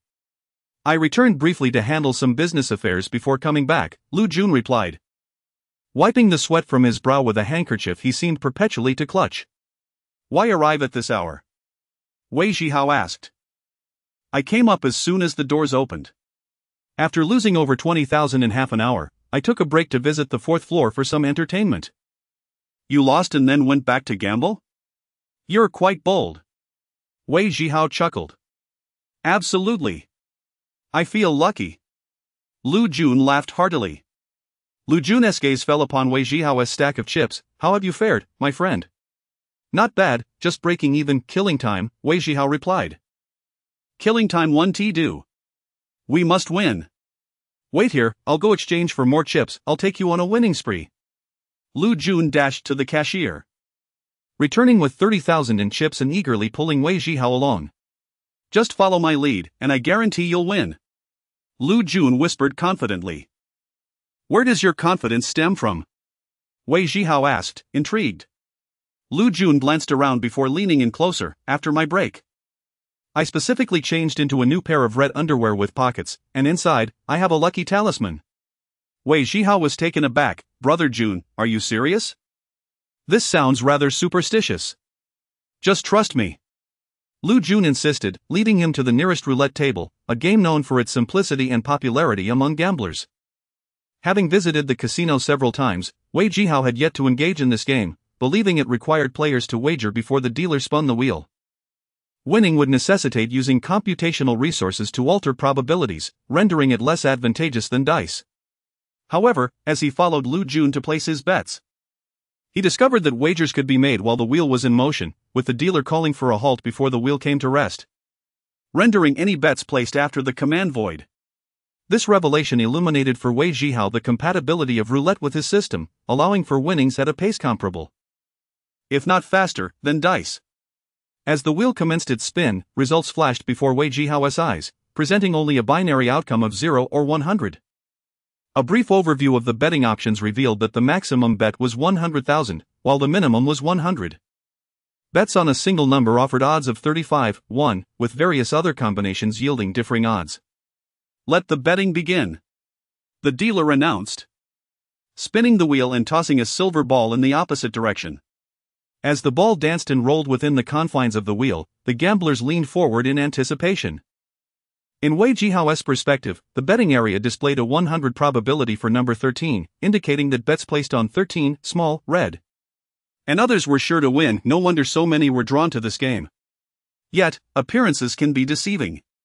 As the wheel slowed, patrons clutched their chips, eyes fixed on the bouncing ball, their minds racing to predict the outcome and placed their bets before the dealer's command. "Bet small." Lu Jun nudged Wei Zhihao, placing 2,000 in chips on the small section. "Betting is now closed, the wagers are locked in." Wei Zhihao, momentarily taken aback, found himself unable to place his bet in time. The roulette wheel gradually came to a halt, and the silver ball ultimately settled in the red 13 slot. "Ha ha ha, my friend, what do you think? Did I call it right or what?" Lu Jun exclaimed, his face beaming with pride as he burst into laughter. Chapter 64, Can You Win Even With a Poor Bet? Wei Zhihao nodded, giving Lu Jun a thumbs up, his face radiating admiration as he exclaimed, "Brother Jun, you're incredible. That red pair of shorts you're wearing is truly effective, it's astonishingly lucky." "Of course," Lu Jun replied with confidence. Riding on a red steed while wearing red shorts is a perfect match. Lu Jun burst into hearty laughter, playfully slapping Wei Zhihao on the shoulder. In the realm of gambling, it is considered extremely inauspicious to pat someone on the head or shoulders, as many gamblers firmly believe it will suppress their fortune. Brother, just keep your eyes on me. Whatever I bet on, you must follow immediately, you're bound to win. Lu Jun declared with unwavering confidence. All right. I'll keep an eye on you. Although Wei Zhihao found it amusing, he still nodded in agreement. Please place your bets. The dealer's clear voice rang out. And she spun the roulette wheel once more, launching the silver ball into motion. It rolled back and forth across the wheel, instantly captivating the players at the table, who craned their necks in anticipation. Lu Jun clutched a 5,000 value chip tightly in his hand, his eyes wide like saucers, utterly focused on the spinning wheel. Sweat beads formed on his forehead, yet he paid no heed to wipe them away. As the wheel began to slow, Lu Jun involuntarily leaned closer to the table. Raising his chip in the air, resembling an athlete poised at the starting line, every muscle taut, every nerve awaiting the starting gun signal. Suddenly, his hand moved, and he swiftly placed the chip in the black betting area. Wei Zhihao jolted, about to follow suit, but it was too late. Stop betting, the bets are closed, the dealer announced, leaving Wei Zhihao unable to place his wager. The wheel gradually came to a halt, the small ball settling firmly on the number 8. Which was indeed in the black area. Ha ha ha. What do you think, brother? Did you see that? Aren't I amazing? Lu Jun exclaimed, elated, nearly dancing with joy. Having won twice in a row, he effortlessly pocketed 7,000 in mere minutes. Gambling is like this, one moment you are wealthy, the next you are impoverished.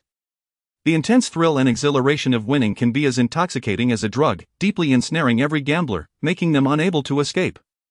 Within the casino, money is merely a number, regardless of how hard one works outside. Once inside the casino, the money ceases to hold its value. Brother, aren't you just talking nonsense? Who can keep up with you? You placed your bet right before the dealer called stop, that timing is too tight. Wei Zhihao feigned frustration in his complaint. There's no choice, brother. Playing this game demands absolute focus, you must keep your eyes glued and act swiftly once you gauge the numbers. If you hesitate, you'll miss your chance, Lu Jun explained earnestly. Alright then, I'll bet on my own, your unpredictable antics are too much for me to follow. Wei Zhihao waved his hand in resignation. As soon as the dealer dispensed the chips, Wei Zhihao unhesitatingly placed 20,000 directly in the betting area with a loud slap. Hardly glancing at what he was betting on. He had intended to lose a little, and the specifics of the bet mattered little to him. As Lu Jun reveled in his winning streak, Wei Zhihao figured that losing a few thousand would provide him the perfect excuse to leave and play at another table. Please place your bets. The dealer spun the wheel again, initiating a new round with remarkable speed. Brother, you placed your bet a bit too early. That's just sheer luck. Lu Jun kindly warned from the side. Wei Zhihao replied loudly, isn't gambling all about luck? Nearby players cast sidelong glances at Wei Zhihao, smirking disdainfully, convinced he was a novice who understood nothing of the intricacies of gambling. Little did they know. The so-called strategies and patterns they believed in were mere illusions crafted by the casino to ensnare gamblers into a cycle of perpetual betting and research, leading them deeper into the abyss. Just like the number charts at a certain betting station, it follows the same principle. Stop betting, the bets are closed. The dealer's voice rang out again. The wheel slowed, and the ball eventually settled on the number 23. Lu Jun had placed a hefty bet and hit the jackpot once more, winning 3 consecutive rounds. His luck was simply extraordinary. Whether it stemmed from his charming red shorts or some talismanic charm remained a mystery. In the minds of gamblers, the source of luck matters little. Winning is the ultimate goal. Wow! Brother, you're amazing. How did you manage to hit that? Lu Jun exclaimed, his eyes wide with disbelief. Only then did Wei Zhihao realize his 20,000 chip lay perfectly between 23 and 24, qualifying as a bet on an even number. With a stroke of luck, he had won. He couldn't help but smile wryly, reflecting on the whims of fate. Betting on 2 numbers offers a 17-1 payout, transforming his 20,000 into 340,000 in an instant. The surrounding gamblers erupted in astonishment, their gazes fixed on Wei Zhihao, filled with envy. What luck does this guy have? He won after placing a bet before the wheel even spun. This is destiny, some are simply born to win, and our envy changes nothing. If only I had placed a random bet, perhaps I could have won too. As the onlookers lamented their lack of fortune, they watched the dealer push 34 chips towards Wei Zhihao, their expressions a mix of admiration and jealousy. Brother, your luck is incredible, are you wearing red shorts too? Lu Jun teased, glancing at Wei Zhihao's lower half.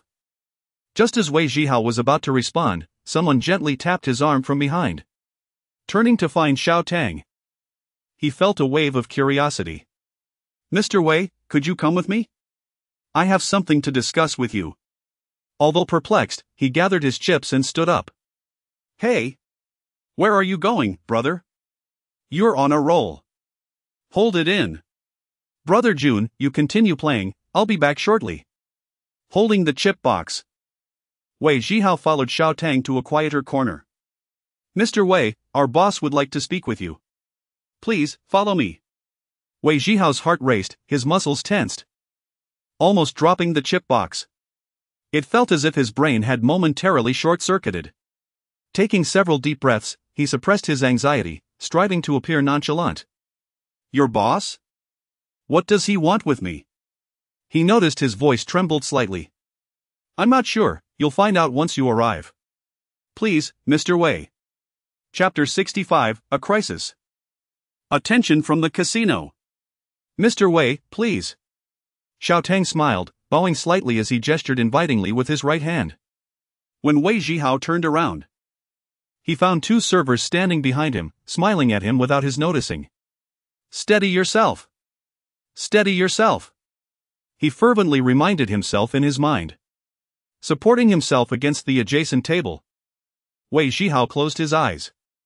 I stood up too abruptly, my blood pressure is low. Please bring me a cup of coffee. Xiao Tang quickly pulled over a nearby chair, assisting him to sit down, and called for a server to fetch a coffee. With his eyes closed, Wei Zhihao sat in the chair, his right hand pressing against his temples, his palm obscuring half of his face as he swiftly analyzed the situation at hand and contemplated solutions. It was no surprise that he had attracted the casino's attention. In such a large establishment, few possessed VIP cards, so being noticed was natural. However, he had not cheated, so he had no fear of their scrutiny. Was it because he had won too much? That was a possibility. He had feigned low blood pressure to gauge Xiao Tang and the others' reactions. If they bore malicious intent towards him, they would not concern themselves with his health, but rather simply escort him away. That had been Wei Zhihao's greatest fear, but thankfully, it had not come to pass. Xiao Tang remained respectful. Whether out of genuine regard or because his boss had instructed him to summon Wei Zhihao, the latter being a mystery even to Xiao Tang. What he most wished to understand was the purpose behind the casino owner's invitation. Before long, a server arrived with a cup of black coffee. Wei Zhihao opened his eyes, accepted the coffee, and took a gentle sip. The warm liquid flowed down his throat, soothing his frayed nerves somewhat. Mr. Wei, are you feeling better? The boss is still waiting, Xiao Tang's voice broke through Wei Zhihao's thoughts. Setting down the coffee cup and taking a deep breath, Wei Zhihao rose, striving to maintain a calm tone. Let us proceed. He followed Xiao Tang towards the elevator, with the two servers silently trailing behind. As the elevator doors slowly opened, the four entered. In the confined space, the atmosphere was stifling, only the faint hum of the ascending elevator resonating in their ears. Wei Zhihao observed the floor numbers flickering by, each increment tightening his heart a little more, as time seemed to drag on. With a chime, they reached the 8th floor, and the doors opened gradually. The first sight was a carpeted corridor, adorned with several abstract oil paintings on the walls. At the end of the hallway stood a closed door, presumably the boss's office. Xiao Tang led the way, while the two servers wordlessly followed Wei Zhihao as he stepped out of the elevator towards the office. His heart raced uncontrollably, and he felt beads of perspiration forming in his palms. He was uncertain of what awaited him inside, but it was clear that it pertained to his winnings. Xiao Tang led ahead, and with each step Wei Zhihao took, it felt as though he were bearing the weight of the world. He continually encouraged himself internally to remain composed, no matter the circumstances he faced. At last, they arrived before the door. Xiao Tang gently knocked. And a deep voice called from within, "Come in." Xiao Tang pushed the door open and stepped aside, saying to Wei Zhihao, "Mr. Wei, please enter." Taking a deep breath, Wei Zhihao stepped through the door, only to freeze in place, utterly dumbfounded. Xiao Tang quietly closed the door behind him and departed. A massive wooden desk dominated one side of the room, and seated behind it was none other than Ding Rong. Rong Ge? He had never anticipated that the owner of the Shengshi Huangqiao's office would be Ding Rong. Ding Rong was the owner of Shengshi Huangqiao? Seeing Wei Zhihao enter, Ding Rong stood with a smile, walking around the desk to extend his right hand towards him. "Ah Hao, we meet again. Rong Ge, You're the owner here?" Ding Rong chuckled lightly. "To be precise, I am the manager here." Wei Zhihao's mind raced, replaying every interaction he had had with Ding Rong. The first time he met Ding Rong was in the gaming hall on the basement level, where he had won 190,000 and left, only to return for a few more rounds and win an additional 60,000, at which point he encountered Ding Rong. His bright eyes had left a lasting impression on Wei Zhihao. The second meeting occurred in the gaming hall once more, where Wei Zhihao had been playing a poker machine early in the morning when Ding Rong approached him at the adjacent machine and struck up a conversation. Wei Zhihao had fed the machine tokens, achieving a 5 of a kind and winning 400,000 in front of Ding Rong. They exchanged phone numbers, marking the beginning of their acquaintance. This afternoon, Wei Zhihao had informed Ding Rong over the phone that he was at the Huangqiao nightclub, and Ding Rong had even sent over 2 bottles of Hennessy. Now, this was their third encounter, and it was in the office of the owner of Shengshi Huangqiao. After piecing everything together, a chill ran down Wei Zhihao's spine. Ding Rong had been deliberately getting close to him. "Ah Hao. Ah." Wei Zhihao abruptly snapped back to reality, noticing Ding Rong's outstretched hand between them. Flustered, he reached out and shook it. "Rongge, I never would have imagined that you are the owner of Shengshi Huangqiao. This is truly unexpected. My apologies for my earlier rudeness." Wei Zhihao feigned composure, smiling at Ding Rong. "Come, have a seat." Ding Rong guided Wei Zhihao to the sofa and turned to open the wine cabinet, retrieving a bottle of red wine and 2 stem glasses. "Ah Hao. Last time I invited you for a drink, you said you had matters to attend to. This afternoon, I arranged to meet you again, but it seems you are occupied. So I had no choice but to summon you from the casino. I hope I haven't hindered your winnings, please don't hold it against me." Ding Rong chuckled, placing a glass in front of Wei Zhihao and pouring a bit of red wine. Wei Zhihao felt a shiver run down his spine at Ding Rong's words, sensing an underlying meaning. As Ding Rong proactively poured him wine, Wei Zhihao quickly lifted the glass with both hands. "First, let us see if this wine suits your taste. I may not have much here, but I do have 3 things, plenty of wine, money, and women. If it doesn't suit your palate, we can always switch." Ding Rong smiled, yet his gaze was as piercing as steel, leaving Wei Zhihao to adjust his breathing rhythm in an effort to remain calm. At this juncture, there was little to be afraid of. Whatever fate awaited him was beyond his control. Wei Zhihao nodded, bringing the glass to his lips for a sip, savoring the rich flavor.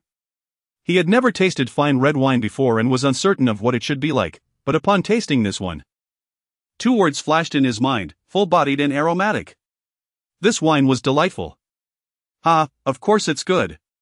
It's $8,000 a bottle, and it's limited edition."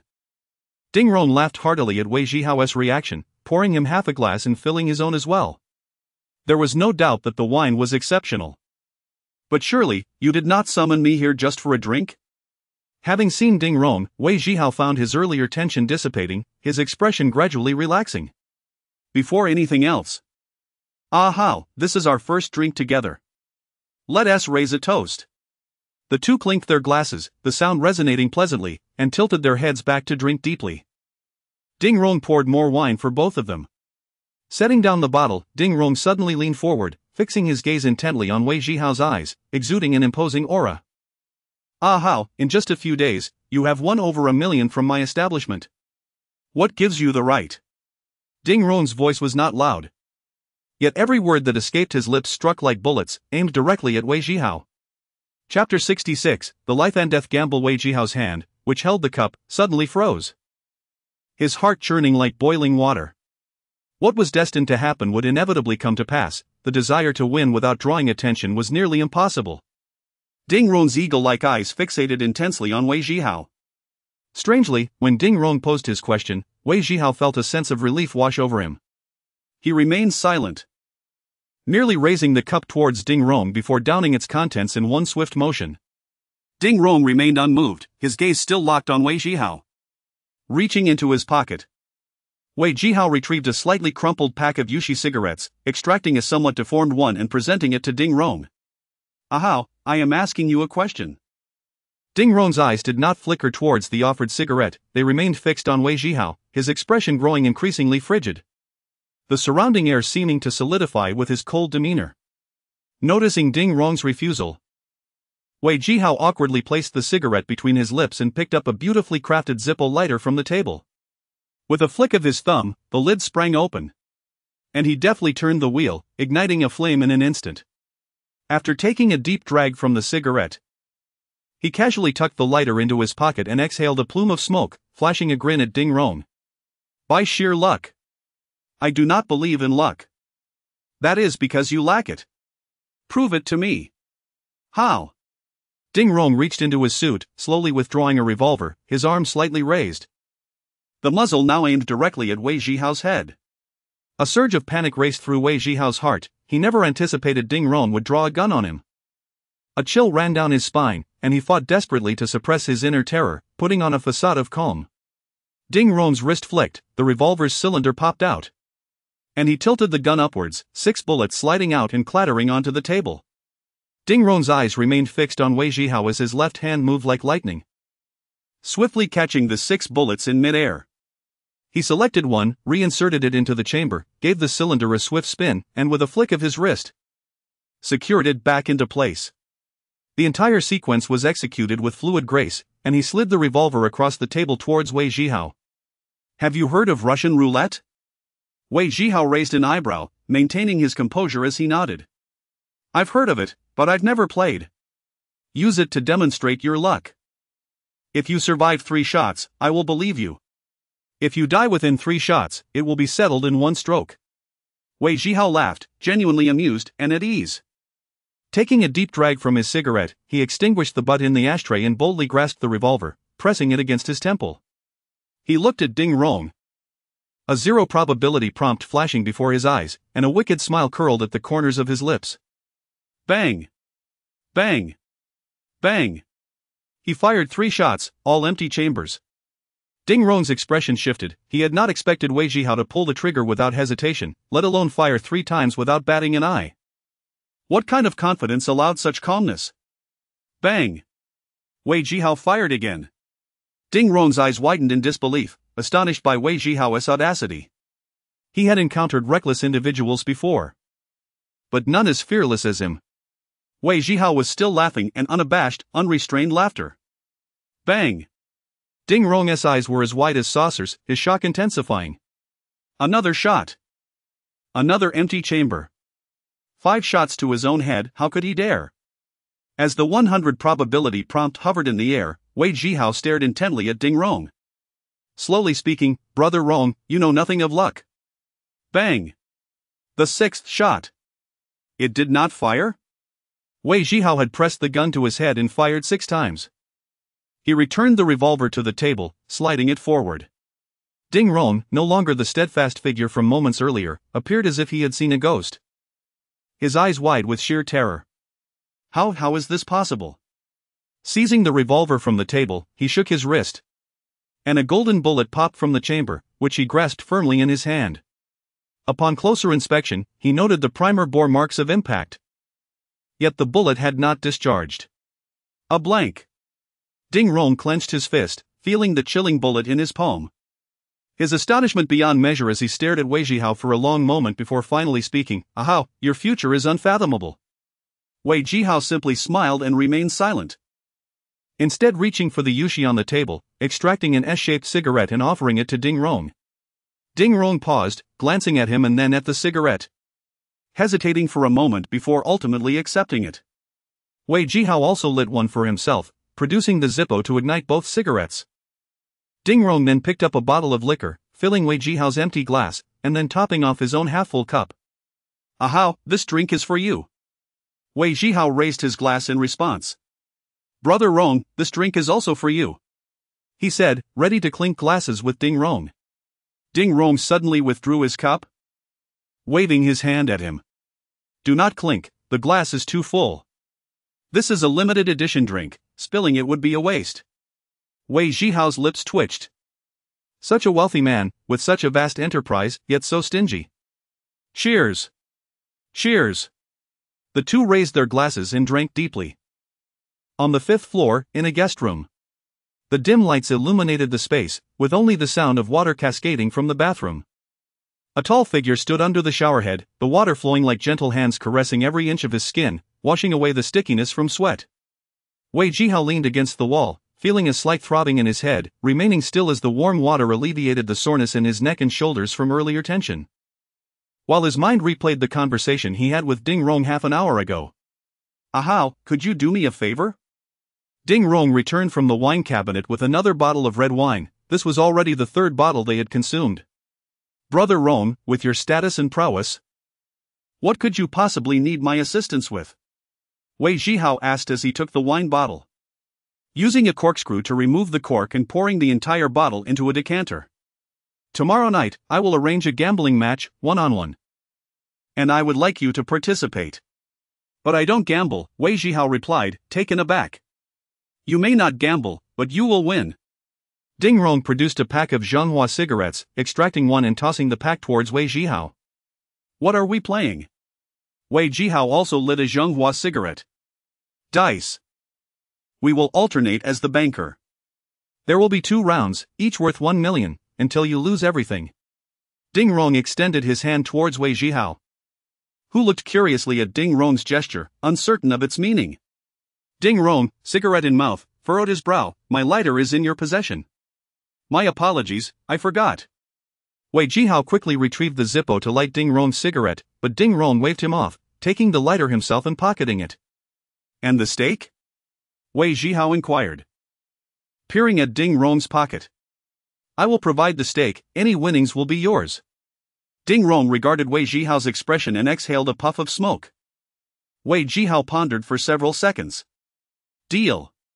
The two of them finished the wine in the decanter, and it was already 2 a.m. As Wei Zhihao opened the door to Ding Rong's office, he suddenly paused, reaching for the chips box he had set aside upon entering. He turned back to Ding Rong, shaking the box, the chips clattering within. "Brother Rong, can I still redeem these chips?" "Certainly, as long as it does not exceed 1,000. Winning any amount is a testament to your skill." Ding Rong reclined on the sofa, clearly inebriated, squinting his eyes as he waved his hand at Wei Zhihao, signaling him to leave. "Thank you, Brother Rong." Upon exiting the office, Xiao Tang casually closed the door behind him. Unbeknownst to Wei Zhihao, just as he departed, Ding Rong sat upright on the sofa, the signs of intoxication vanished from his face, as he gazed intently at the bullet in his hand. Chapter 67, Winning Money, Is It Not for Spending? Emerging from the bathroom, he merely toweled off his body, opting not to don a bathrobe. Instead, he lay sprawled on the bed in a relaxed manner, his gaze fixed upon the ceiling, lost in thought. Such is the nature of humanity, we arrive in this world unclothed and depart in the same manner. After a considerable time, Wei Zhihao's eyes gradually began to focus.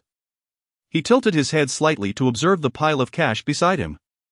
This was the money he had exchanged at the casino after leaving Ding Rong's office. It amounted to an impressive total of 142 million yuan, all winnings from the night. He even withdrew funds from his VIP card, leaving only a few thousand behind. With the stakes laid bare, uncertain of future gambling opportunities, he decided to withdraw all his money, including the funds stored in the system space. He now possessed a total of 174 million in cash, which could facilitate an upgrade of the system if donated. However, he had other plans. His priority was to purchase a home for his parents first. Setting aside 300,000 yuan in a bag, he stored the remainder in the system space. Then pulled the blanket over his head and soon drifted off to sleep. Upon awakening, it was already 10 in the morning. After splashing water on his face in the bathroom, he noticed his eyes were somewhat bloodshot from a restless night. He returned to his room, dressed, and picked up his phone to call Biaozi. Your Highness Wei, so early. What are your instructions?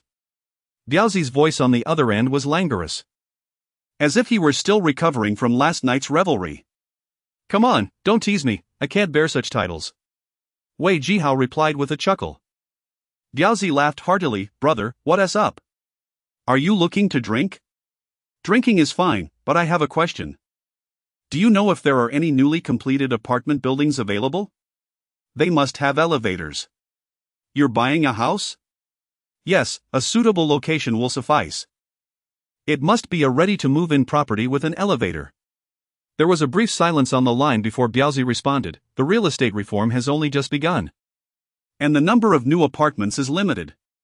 As far as I know, there are only 2 buildings with elevators in the Pinyin community. I'll need to call and check for availability. Alright, do inquire, and I'll await your call. After hanging up, Wei Zhihao grabbed his money bag and exited his room. He took the elevator down to the restaurant on the first floor, where breakfast had concluded. He ordered a couple of dishes and a bowl of rice. Just as he was eating, Biaozi's call returned. Brother, I asked around. There are no ready-to-move-in apartments left, but there are a few second-hand ones. Are you interested? What's the size? Wei Zhihao inquired while chewing. About 50 to 60 square meters, not too small. Too small. Are there any adjacent units? Actually, there are. On the 9th floor, 2 adjacent units with elevators. The owner is a vegetable vendor who took a loan to buy 3 units. Due to this year's heavy rains, he has lost money and is looking to sell. Can we view the apartments now? It should be possible. I have a younger brother living in that community, I'll have him inquire. What building number? I'll go take a look. I'll join you, I have nothing planned for today. Let us meet at the entrance of Pinyin community. Alright. After hanging up, he quickly finished his meal, set down his utensils, and left the Shangshi Huangqiao. He hailed a taxi waiting outside and headed straight for the Pinyin community. In less than 20 minutes, he arrived. Biaozi was already there, smiling as he approached Wei Zhihao upon his exit from the vehicle. Brother, what has this sudden desire to buy a house? Looking to keep a secret mistress? Wei Zhihao chuckled. Let us not speak of what's understood. We are still good friends. Biaozi laughed heartily and led Wei Zhihao into the community. They engaged in light banter until they stopped before a small high-rise. A young man in his 20s approached them quickly, nodding to Biaozi, greeting him with a casual, Biao Gu. Biaozi gestured towards Wei Zhihao. Meet Wei Zhihao. Greetings. Your Highness Wei. The young man replied without hesitation. Wei Zhihao felt a bit speechless but merely nodded in acknowledgement. Huzi, is that the 2 units you mentioned? Biaozi looked up. Yes, Biao Gu, it's in this building. The 9th floor. I just saw the owner, he is showing the apartment to someone now. Let me take you both up. With that, he led the way into the elevator. Upon exiting, they found both apartment doors on that floor wide open. Wei Zhihao stepped into one unit, finding it vacant. It was a bare shell apartment with 2 bedrooms and a living room, a small bathroom, and a tiny balcony. The floor was still raw concrete, and the walls were simply coated with white plaster, with electrical wires hanging outside. After assessing the room's lighting, which was quite satisfactory, he deemed the layout irrelevant, as he intended to renovate it completely. Let us check the other one. The trio exited and approached the neighboring unit. Inside, a couple was engaged in a heated negotiation. Upon their entrance, an older man in his 40s greeted Huzi. Xiao Hu, you're here. Huzi waved. Old Xiao. Continue your discussion, we're just browsing. The other man and woman, seemingly a couple, frowned at the interruption. The woman, seeing 3 newcomers, scowled at the owner. What kind of practice is this? We're still negotiating, and you're bringing others to view the apartment. Do you have any sense of decorum? Old Xiao shrugged. I'm not concerned with your decorum. I can't sell for the price you suggested. The woman crossed her arms, her voice sharp. You're being unreasonable. This apartment was just listed at 1,800 per square meter, it hasn't been long. Now you want to sell for 2,200? That's pure speculation. What do you mean by speculation?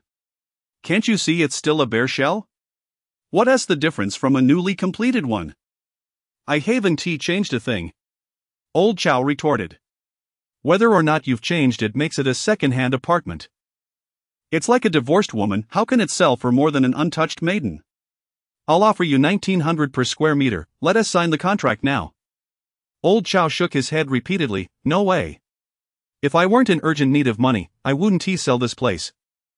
I spent over 1,000 just to get this deal, the lowest I can go is 2,100 per square meter. Enough talk. We're straightforward people. Let us make it 1950 per square meter. You'd still profit 150 per square meter, let us settle this. The woman persisted. 2,100 per square meter, right? I'll take it. Wei Zhihao interjected after surveying the place. The woman's eyes widened in disbelief. Do you understand the concept of first come, first served? We haven't finished our discussion. Diaozi shot her a fierce glare. Are you talking nonsense? Say that again and see what happens. Hey, you. The woman glanced at Diaozi, who was intimidating in appearance, especially with a noticeable scar across his face. Her husband tugged at her sleeve, silencing her. Old Chow hesitated. This apartment is priced at 2,100 per square meter. This unit is 55 square meters, totaling over 110,000. Aren't you going to take a closer look? This couple had been haggling with him for 3 days, having viewed the property multiple times. Now, this young man had come in and seemingly settled the deal in under 2 minutes? I want it. Let us get the money and sign the contract now. Wei Zhihao stated calmly. What about us? We've set our sights on this place too. The woman protested. Old Chow suggested, there's another unit available. Identical to this one. Why don't you take a look at that? I consulted a fortune teller. And it appears that the household on the left is most compatible with my family's financial prospects. However, if it is the household on the right, you must lower the price by an additional 200. The woman continued her incessant chatter. Wei Zhihao took out a cigarette, distributing them to Diaozi and Huzi, who quickly produced a lighter to ignite the cigarettes for both. As for the household adjacent, I also wish to acquire it. Wei Zhihao exhaled a plume of smoke and spoke nonchalantly. Chapter 68, Money in the hands of servants, skills in the hands of professionals. Have you really taken both houses? This amounts to over 200,000, you cannot be serious. Old Chow expressed disbelief. Purchasing a house is not a trivial matter. And this young man had only been here for a few minutes before making such a decision? Wasn't he going to let his parents take a look? Diaozi, visibly impatient, retorted, enough with the nonsense. Hurry up and fetch the property deed to sign the contract. Money is not an issue, just get it done. Old Chow hastily retrieved the prepared property deed and contract from the windowsill. They had initially been intended for a couple, but due to price disagreements, the deal had fallen through, inadvertently favoring Wei Zhihao. Seeing the situation unfold, the woman panicked and seized Old Chow's arm. You can't do this. We were the first to view the house and had been negotiating for several days. He comes in and demands to buy this one, fine, we'll concede. But the adjacent unit must be sold to us, right? I want haggle, 2,100 per square meter, I want that unit. Old Chow hesitated, glancing at Wei Zhihao. Young man, I need cash, full payment upon signing. Are you absolutely certain you want both units? Wei Zhihao approached, taking the contract from Old Chow's hands. After a cursory glance, he snatched the pen from Old Chow's chest and swiftly signed his name, returning the contract to Old Chow.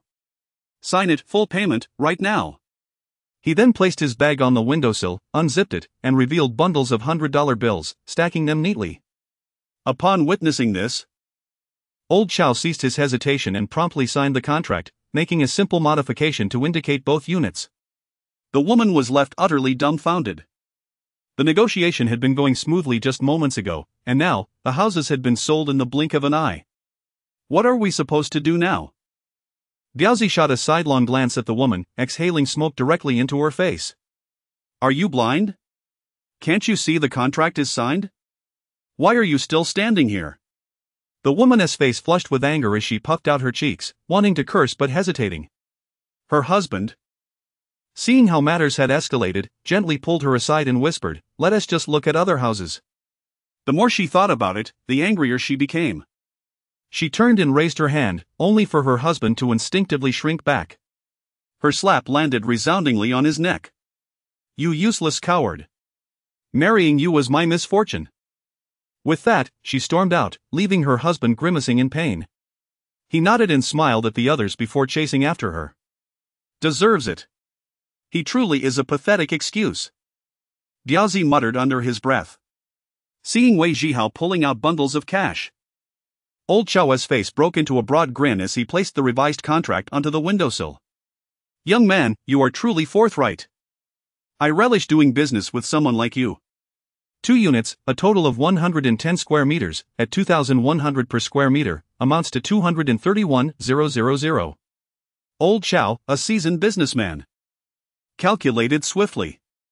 "Let us round it up to 230,000. We can go handle the transfer shortly, sound good?" "Absolutely."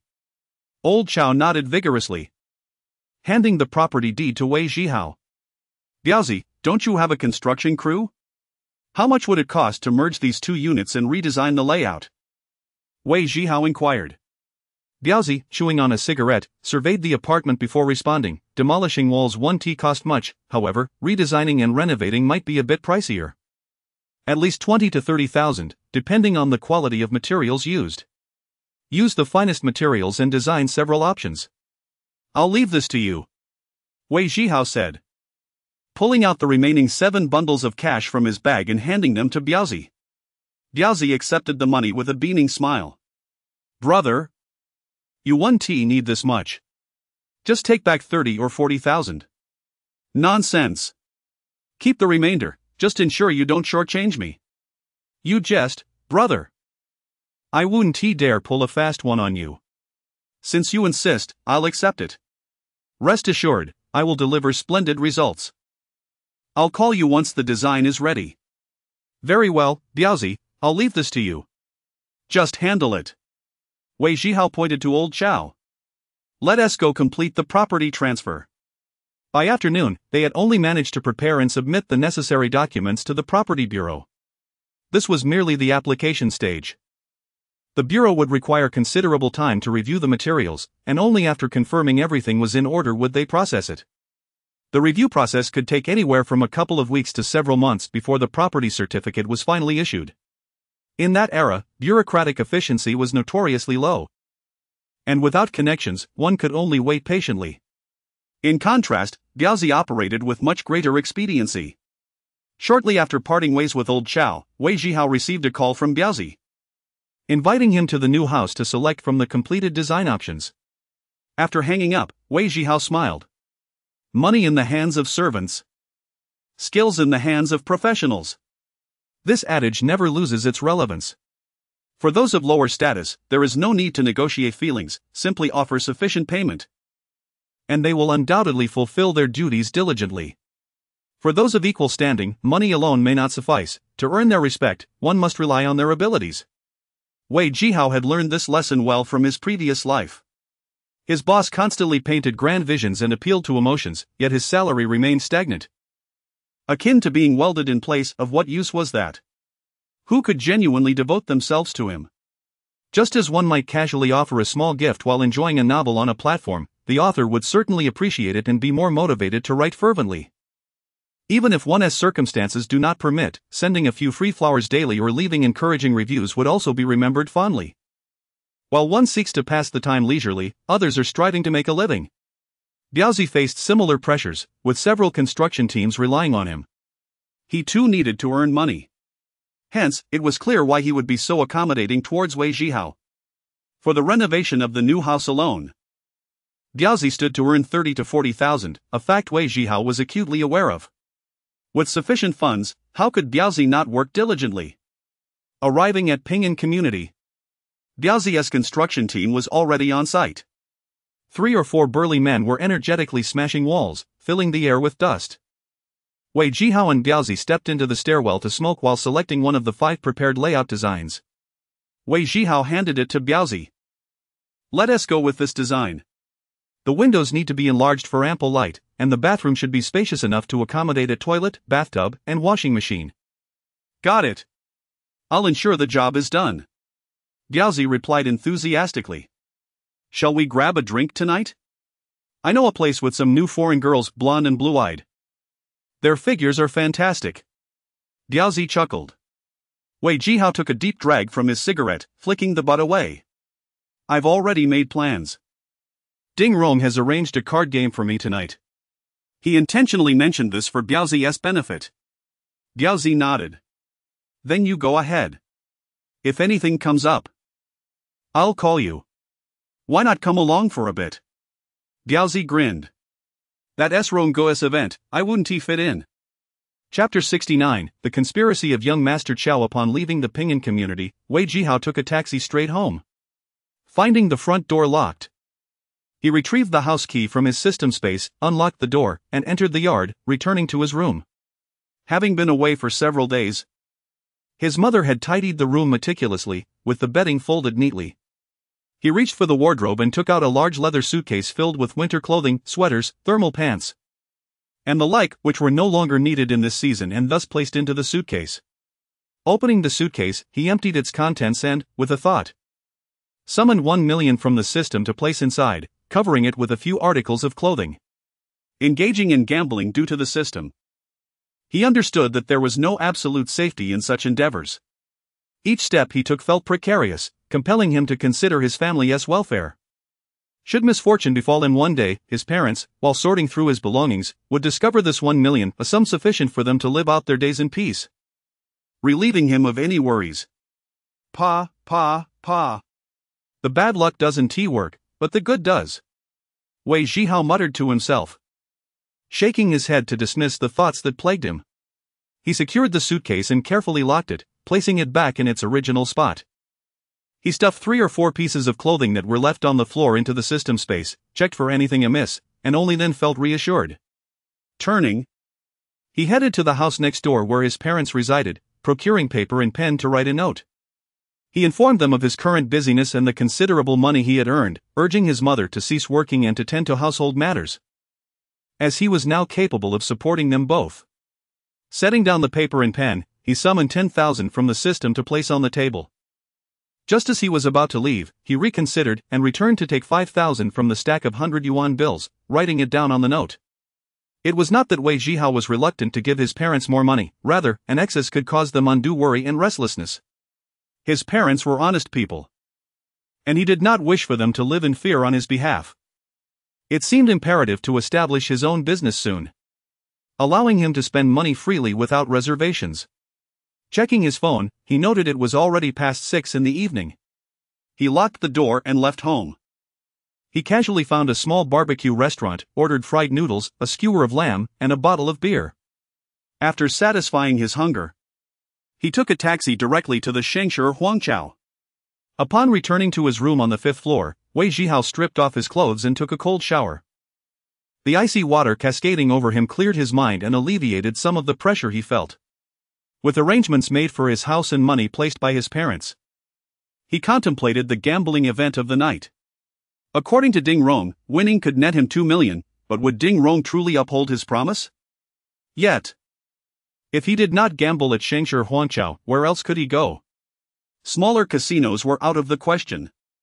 They offered little in terms of winnings and posed safety risks. He recalled his first venture back into the gaming scene, where he had won merely over 5,000 before being targeted and robbed upon exiting. Such incidents never transpired at a large venue like Shengshi Huangqiao, where payouts were swift and reliable. His first thought was of Auto, but that was far from realistic. In 1998, Auto had yet to return, and attempting to go there was akin to traveling abroad. Additionally, the bureaucratic processes of the time made international travel exceedingly cumbersome, and he had no connections. Lacking even a legitimate job, thus, pursuing conventional channels was futile. As for clandestine travel? Forget it. Having been reborn with such an impressive system, the thought of falling victim to a human trafficker on the way and being cast into the sea was unacceptable. With various thoughts swirling in his mind, Wei Zhihao took a deep breath, vigorously shaking his head to cast out the distracting notions. He could only take one step at a time, focusing on winning the gambling match arranged by Ding Rong that evening. Wei Zhihao tilted his head back, letting the cold water wash over his face, remaining motionless for a long moment. On the 7th floor of Shengshi Huanqiao, a presidential suite reserved for esteemed guests, young Master Qiao, donned in a white suit with a small braid atop his head, lounged on the sofa, his fingers resting on a dice cup. Eyes fixated on Zhu Cheng across the table. 5 points, small, Zhu Cheng stated with conviction. Young Master Qiao lifted the cup, raising an eyebrow. 1, 1, 3, indeed, small. Xiao Zhenyu nodded with satisfaction. Old Zhu, your dice listening skills have greatly improved. Even with such thick soundproofing, you can discern the numbers. Excellent. Rest assured, Xiaozong, I possess absolute confidence in defeating Ding Rong tonight. Absolute confidence? I beg to differ. Xiao Zhenyu reclined, leisurely crossing his legs. Ding Rong is known as the Ghost Hand and is a formidable figure in the gambling world. He might very well possess the same listening skills as you. The evening's game will involve rotating the dealer. If it's your turn to shake the dice, he'll surely catch on. How will you win? Xiaozong, please observe. Zhu Cheng lifted the dice cup before Xiao Zhenyu, shaking it gently, then placing it on the table and revealing the result. 3, 5, 6, 14, a large win. What are you looking at? Xiao Zhenyu questioned, puzzled by Zhu Cheng's intent. Zhu Cheng smiled, covering the dice again. Shaking it once more before revealing it again, the numbers had transformed into 4, 6, 6. Xiao Zhenyu sat up straight, eyes wide with confusion. How did you do that? Zhu Cheng chuckled, recovering the dice. If I were to be the dealer, at the moment of opening the cup, I would employ a technique to alter the dice's outcome. With that, he swiftly flicked the cup's lid with his ring finger. The motion was so quick that one would hardly notice, accompanied by no sound, making it exceedingly discreet. Opening the cup again, the dice now showed 1, 1, 3, 5 points, small. Remarkable, old Zhu. I never expected you had such a skill. Xiao Zhenyu exclaimed, his excitement palpable. Zhu Cheng smiled mysteriously. Xiaozong, there is more. Here, take this. He produced a small black object, the size of a matchbox, and handed it to Xiao Zhenyu. What is this? Xiao Zhenyu inspected it, noting a small button on the surface, which he pressed out of curiosity. Suddenly, the dice within the cup spun in place, changing from 1, 1, 3 to 2, 3, 4. A remote control? You can control the dice? Xiao Zhenyu was taken aback. This was specially brought to me by my senior brother from the United States. These dice are meticulously crafted, indistinguishable from ordinary ones to the naked eye. Zhu Cheng laughed. With this remote on your person, no one would dare search you. At a critical moment, if you simply press that button, brilliant. Truly brilliant. Xiao Zhenyu clapped his hands in laughter. For tonight's gambling match, I have invited Lu Wanhai, the vice president of the Northern Chamber of Commerce, who has a close relationship with my father. He will serve as a witness, ensuring that afterward, Ding Rong cannot deny his defeat. Xiao Zhenyu toyed with the remote, a sly smile creeping across his face. Once Ding Rong loses, I will ensure that the entire underworld knows that the ghost hand Ding Rong has aged and can no longer hold his ground. Then, all the hustlers across the country will come to take their chances. Let us see if he can keep his casino afloat after that. He chuckled sinisterly. Chapter 70, The One You Gamble With Is Him. At 9 o'clock in the evening, the doorbell rang. Wei Zhihao was lying in bed, resting his eyes. Upon hearing the doorbell, he rose to open the door, revealing Xiao Tang. Mr. Wei, Rongo asked me to inform you to go to the VIP lounge. Please wait a moment while I change, he replied, shutting the door behind him. After removing his bathrobe and donning a suit, he quickly tidied himself in the mirror. Taking a deep breath as he looked at his reflection, Wei Zhihao turned and walked out the door. Following Xiao Tang, they made their way to the farthest elevator, pressing the up button. Soon, the elevator door opened, and they stepped inside. Xiao Tang nodded at the elevator attendant, who understood and directly pressed the button for the 6th floor. When the elevator doors opened again, they exited to discover that this elevator led straight to the 6th floor casino VIP lounge. No wonder they had to walk so far to take it. as the saying goes. A cunning hare has 3 burrows. This place was no exception, with multiple entrances and exits to both the basement gaming hall and the 6th-floor casino. Under Xiao Tang's guidance, they arrived at a door flanked by 2 security personnel. Xiao Tang pushed the door open, stepped aside, and slightly bowed to Wei Zhihao, saying, "Mr. Wei, please." Wei Zhihao entered, and Xiao Tang gently closed the door behind them. The room was over 100 square meters, featuring a sick-bow gaming table in the center, flanked by beige sofas. To one side was a long bar, with a wall behind it lined with various types of liquor and an array of glasses atop the bar. 5 or 6 individuals were already present, all impeccably dressed in suits, holding glasses and engaged in lively conversation. Wei Zhihao recognized only one person, Ding Rong. He was conversing with a middle-aged man in his 50s, wearing a smile. Upon noticing Wei Zhihao's arrival, Ding Rong raised his hand in greeting. "Ahao, wait for a moment. Please take a seat on the sofa." Wei Zhihao nodded and settled into a corner sofa. It was plush and comfortable. A server approached and quietly inquired about his drink preferences, but Wei Zhihao waved him off. He noticed an ashtray on a small round table beside the sofa, suggesting that smoking was permitted. He took out a cigarette, lit it, crossed his legs, and began to smoke, observing the actions of those around him. Before long, the main door swung open again, and 2 individuals entered, one after the other. The first was a young man clad in a white suit. His hair slicked back into a ponytail, his sharp facial features and elongated eyes giving him a sinister aura. Following him was a middle-aged man in his 40s, also in a suit, with slightly tanned skin, who walked with his head down. At a glance, Wei Zhihao recognized this man as the one he had encountered during his initial visit to the VIP lounge, the one who could read the dice. What was he doing here? Was Ding Rong intending for him to gamble against him? A ripple of excitement coursed through Wei Zhihao as he recalled the events of that day in the VIP lounge. He mentally reviewed the rules of sick bow and considered Ding Rong's previous mention of rotating the dealer, pondering how to counter the man's dice-reading abilities. "Zhenyu, why are you only just arriving?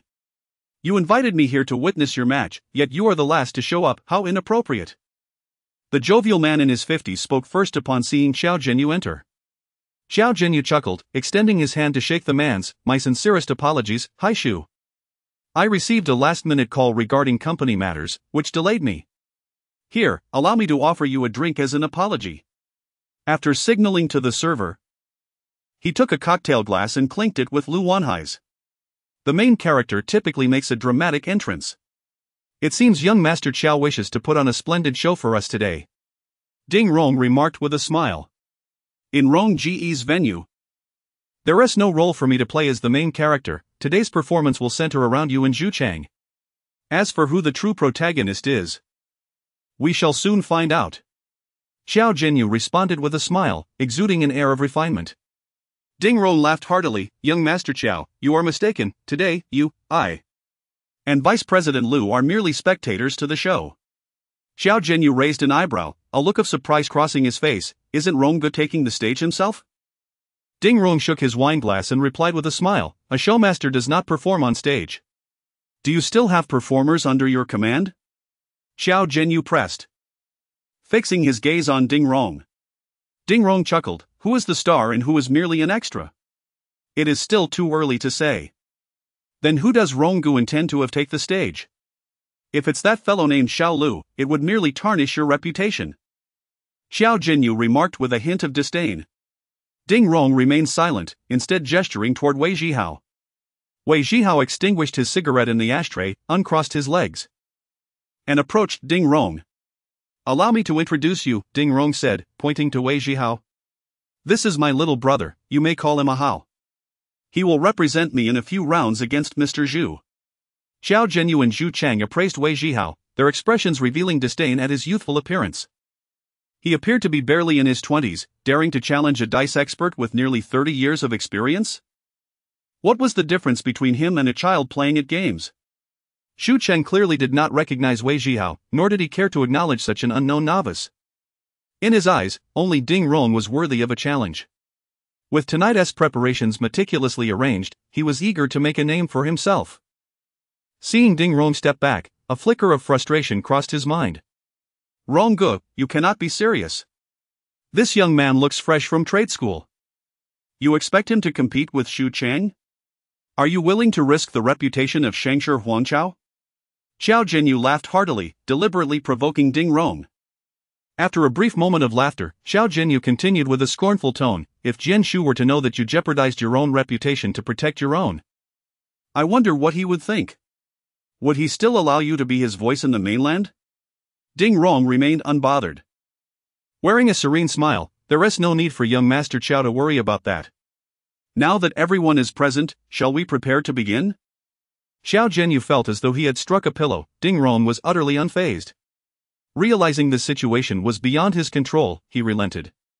Xu Chang. Since Ronggu has chosen not to engage, you shall have to practice with his little brother. He instructed Xu Chang. Xu Chang stepped forward. Casting a sidelong glance at Wei Zhihao, a smirk creeping onto his lips as he mockingly said, Kid, come on, hurry up. Don't keep us waiting. You wouldn't want to delay your homework. Chapter 71, the first roll of the dice. Seeing Xu Chang mock him, Wei Zhihao felt a surge of irritation. He shot Zhu a disdainful glance, the corner of his mouth curling into a smirk as he spat out 2 words, fool. Xu Chang was taken aback. Who would have imagined that in such a high-profile setting, amidst a gathering of business elites and in front of their respective bosses, Wei Zhihao would dare to openly insult him? His face turned crimson with rage, trembling with indignation, after nearly 30 years in the business world. This was the first time a younger generation had openly berated him. Very well. Xu Chang seethed. His anger morphing into a mocking smile as he repeated the word well 3 times. Youngster, quite audacious. Let me see your prowess. With that, he glared at Wei Zhihao and strode directly toward the center of the dice table. Ding Rong chuckled softly, moving to the room's center, clearing his throat before announcing, Now, let me explain the rules. Pay attention, both of you. One person will act as the banker, shaking the dice and revealing the outcome, while the other places a bet solely on the number, not on high or low. Each participant starts with 1 million in chips. Whatever amount you wager is what you stand to lose. If one party loses all their chips, they lose the game. In the second round, the roles will switch, and the new banker will replenish their 1 million chips, with the same rules applying. Winning 2 consecutive rounds results in an automatic victory. In the event of a tie, an additional round will determine who becomes the banker. Do you both understand clearly? Both Wei Zhihao and Xu Chang nodded in agreement, and Ding Rong turned to Xiao Jinyu, inquiring, Do you find these rules fair, young Master Qiao? Xiao Jinyu shrugged nonchalantly, expressing indifference, Ronggu, no need to ask me, I'm not the one gambling. Although I run a casino, I've never engaged in such activities. Vice President Liu, would you kindly oversee this? Ding Rong smiled at Lu Wanhai, gesturing toward the gambling table. Lu Wanhai nodded, handing his drink to a server before stepping to the side of the table, casting a glance at the 2 participants. You may decide who will be the banker first. Xu Chang sneered, let the young man choose, I wouldn't want anyone accusing me of bullying the younger generation. Wei Zhihao shrugged nonchalantly, I have no preference, whatever works for you. Xu Chang, infuriated by Wei Zhihao's blatant disregard, clenched his fist tightly. Since you are so brazen, you must possess some skill. Come, let me witness your abilities, please take the role of the banker. Xu Chang extended his palm toward the dice cup, gesturing for him to proceed. Without hesitation, Wei Zhihao circled the gambling table and positioned himself before the cup, while Xu Chang took his place directly opposite. System detection initiated due to scene match. As the system interface appeared before him, Wei Zhihao felt a slight calming of his nerves. The server brought forth 2 trays, each displaying stacks of chips, each worth 10,000, totaling 100 for both players. With both players in position, Ding Rong and Xiao Jinyu approached either side of the dice table, accompanied by several prominent company owners who gathered to witness the unfolding event. Feeling a twinge of anxiety, Wei Zhihao recognized this was his inaugural experience as a banker. With several pairs of eyes fixed upon him, he struggled to adapt to the pressure. Taking several deep breaths, he endeavored to steady his emotions. Xu Chang scrutinized Wei Zhihao's eyes, having navigated numerous such scenarios in his gambling career, he immediately discerned the underlying tension within Wei. A smirk crept onto his face as he mused, why had Ding Rong sent such an inexperienced youth to gamble? Was it truly as young Master Chow suspected? That Ding Rong feared losing? Once he regained his composure, Wei Zhihao reached for the dice cup, crafted from solid wood and polished to a sheen. Feeling its weight in his hands. Suddenly, he fumbled, the cup slipped from his grasp and tumbled onto the table, scattering the dice. Apologies. My hands are a bit slippery. Embarrassment washed over him, and he hastily bent to retrieve the dice. Ding Rong's expression tightened, sensing Wei Zhihao's genuine anxiety and lack of gambling prowess. Xiao Jinyu, meanwhile, wore a mocking grin as he summoned a chair, leisurely crossing his legs and sipping his drink. He had lost interest in the contest, perceiving it as a one-sided slaughter. You can't even hold the dice cup, what do you think you're doing shaking the dice? Xu Chang scoffed derisively. Ignoring the jeers, Wei Zhihao carefully placed the dice back into the cup, covered it, and cradled it in both hands. With his eyes closed, he visualized the image of a seasoned banker shaking the dice, inhaling deeply as he began to move his hands up and down.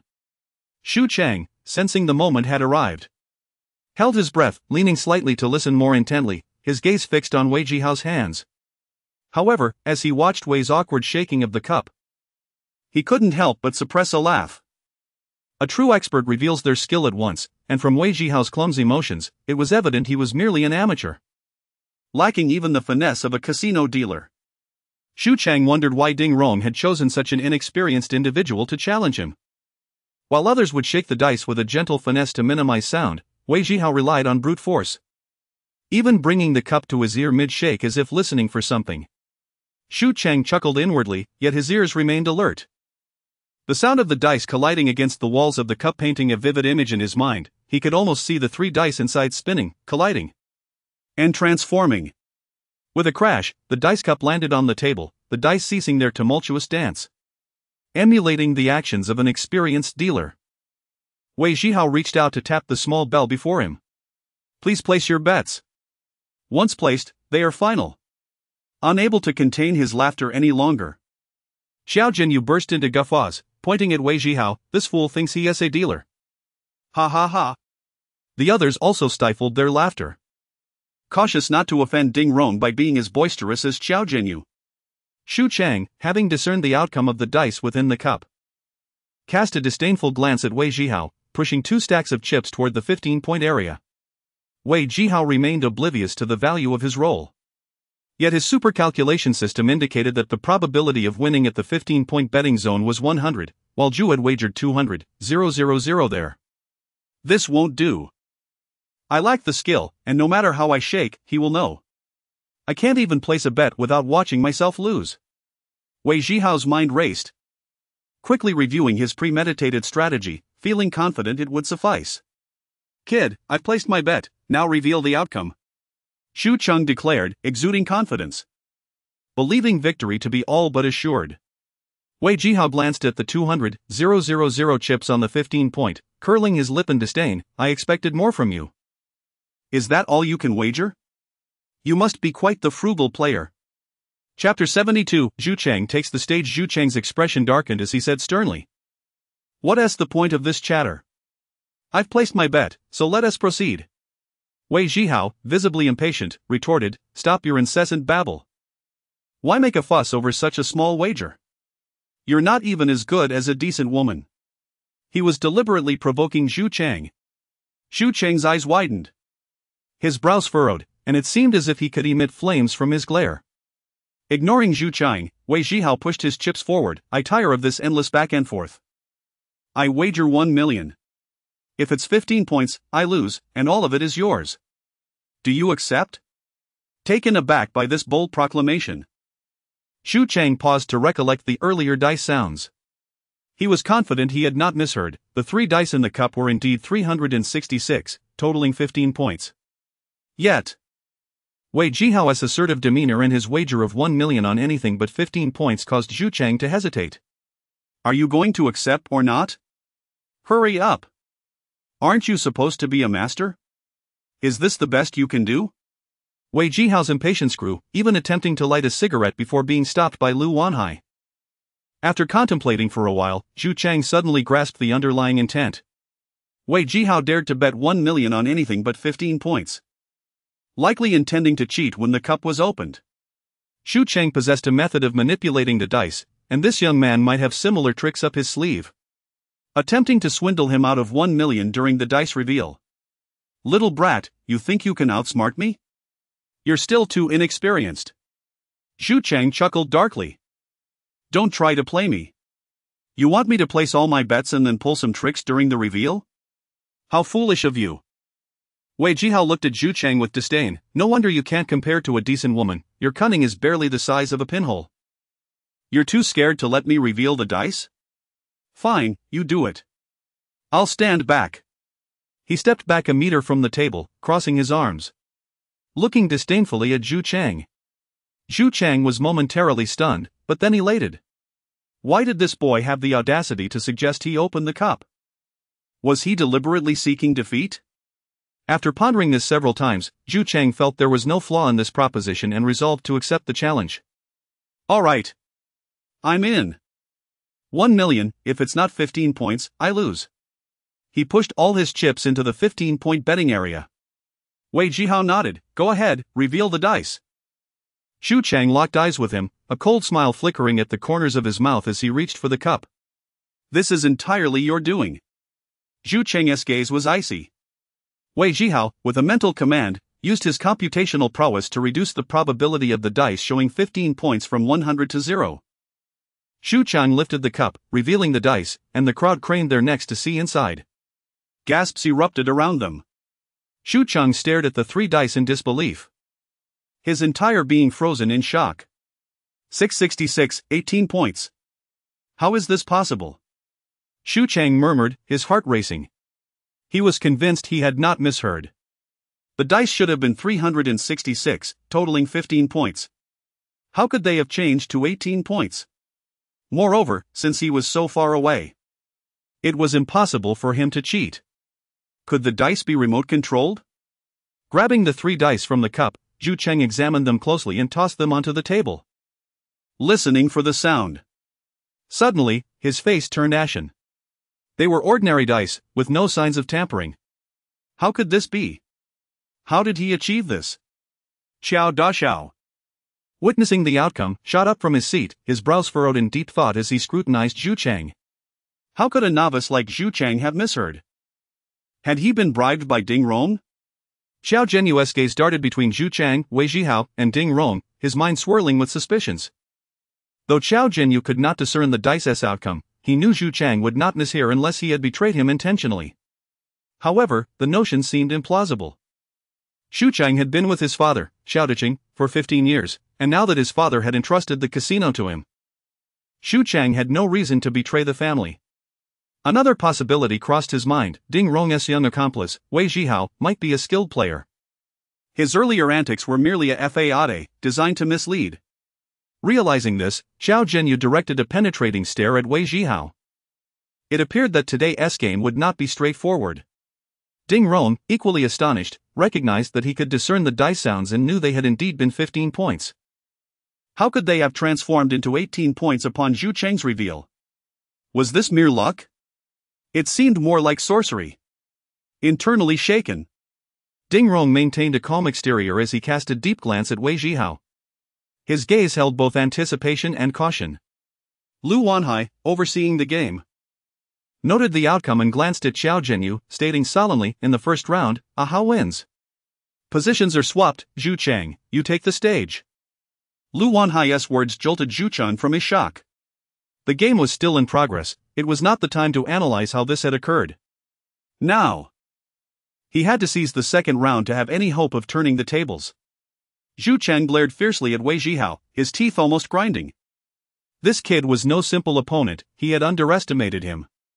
The two switched places, and Xu Cheng, holding 3 dice, casually tossed them into the cup and covered it. Taking advantage of the moment when he inspected the dice, Xu Cheng had discreetly swapped the ordinary dice for his own remote-controlled ones. He believed his actions had gone unnoticed. But he had underestimated someone, Ding Rong. At the instant Xu Cheng tossed the dice into the cup, Ding Rong's brow instinctively furrowed. He detected an anomaly in the sound of the dice, a subtle yet distinct difference from the previous round's clatter. While an ordinary person might overlook it, for a seasoned expert like him, that slight discrepancy was impossible to miss. It was evident that Zhu Cheng had swapped the dice. Ding Rong considered revealing this deception but was suddenly struck by a vivid memory. In his office, Wei Zhihao had sat across from him, a revolver aimed at his head. Flashing a devilish smile. "Brother Rong, you know nothing of luck." He pulled the trigger, but the gun merely clicked an empty chamber. Recalling the earlier situation where the dice had clearly shown 15 points but inexplicably turned into 18, Ding Rong dismissed the idea of exposing Zhu Cheng's trickery. He wanted to observe how Wei Zhihao would confront the situation. Faced with a master of gambling and the knowledge that the dice had been switched, was his luck truly invincible? Throughout his life, Ding Rong had never believed in luck, but after witnessing Wei Zhihao, he found himself compelled to reconsider. Some experiences defied explanation. What, then, is luck? In what form does it manifest? Ding Rong's heart brimmed with anticipation. Chapter 73, Remote-Controlled Dice. Xu Cheng fixed his gaze on Wei Zhihao. The contempt previously etched on his face now vanished. He removed his suit jacket and set it aside, unbuttoning the cuffs of his shirt and rolling up his sleeves to reveal his muscular forearms. It was evident to everyone present that Zhu Cheng was now serious.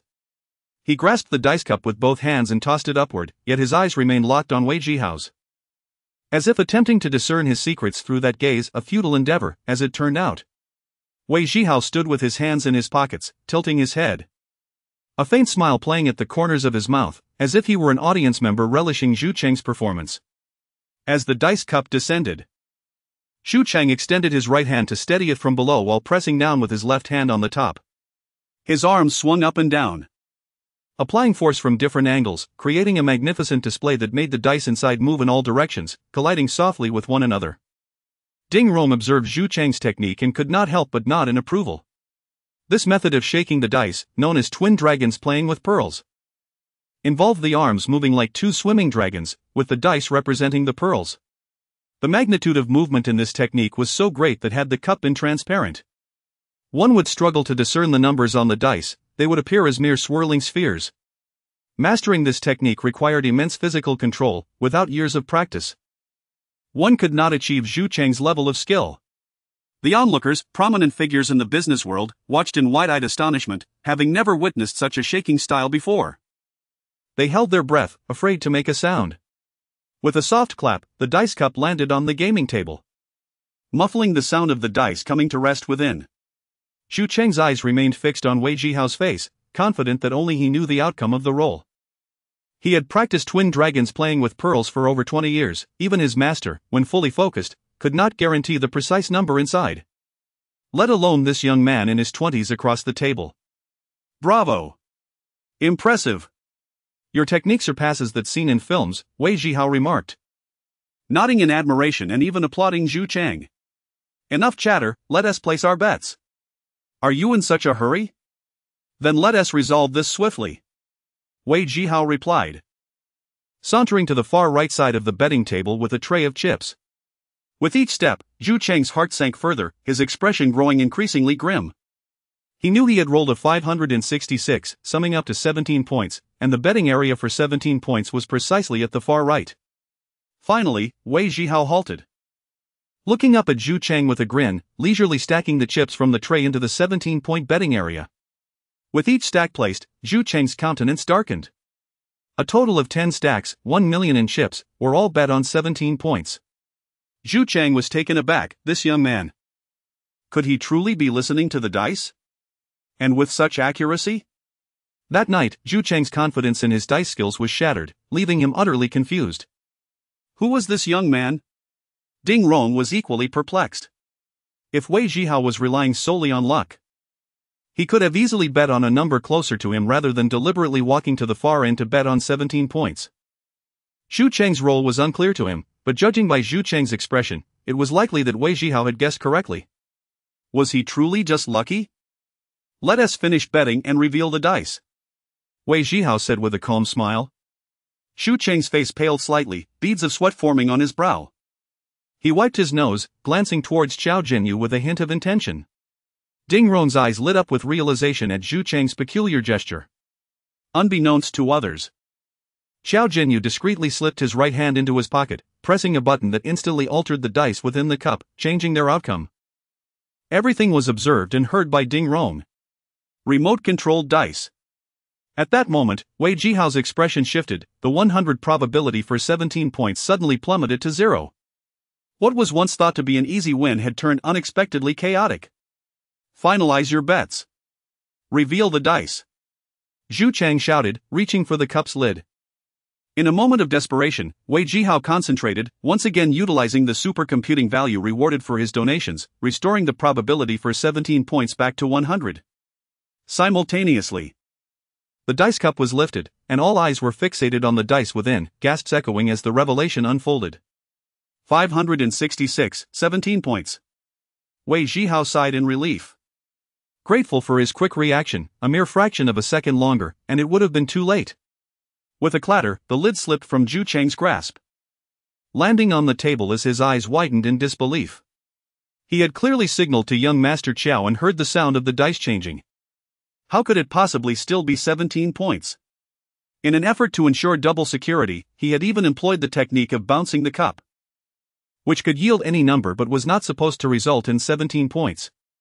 Yet, the outcome remained stubbornly at 17 points. Was this some sort of curse? Zhu Chang felt as though his mind was about to explode, completely bewildered. Ding Rong was utterly confused. Unable to comprehend how this all transpired, Zhu Chang had swapped the dice, used the twin dragons playing with pearls technique. Wei Zhihao had wagered 1 million on 17 points. Young Master Qiao had manipulated the dice with a remote. And Zhu Chang had employed the bouncing the cup method only to unveil the very number Wei Zhihao had bet on? Was young Master Qiao and Zhu Chang collaborating with each other, intentionally altering the dice to ensure Wei Zhihao's victory? What was truly happening?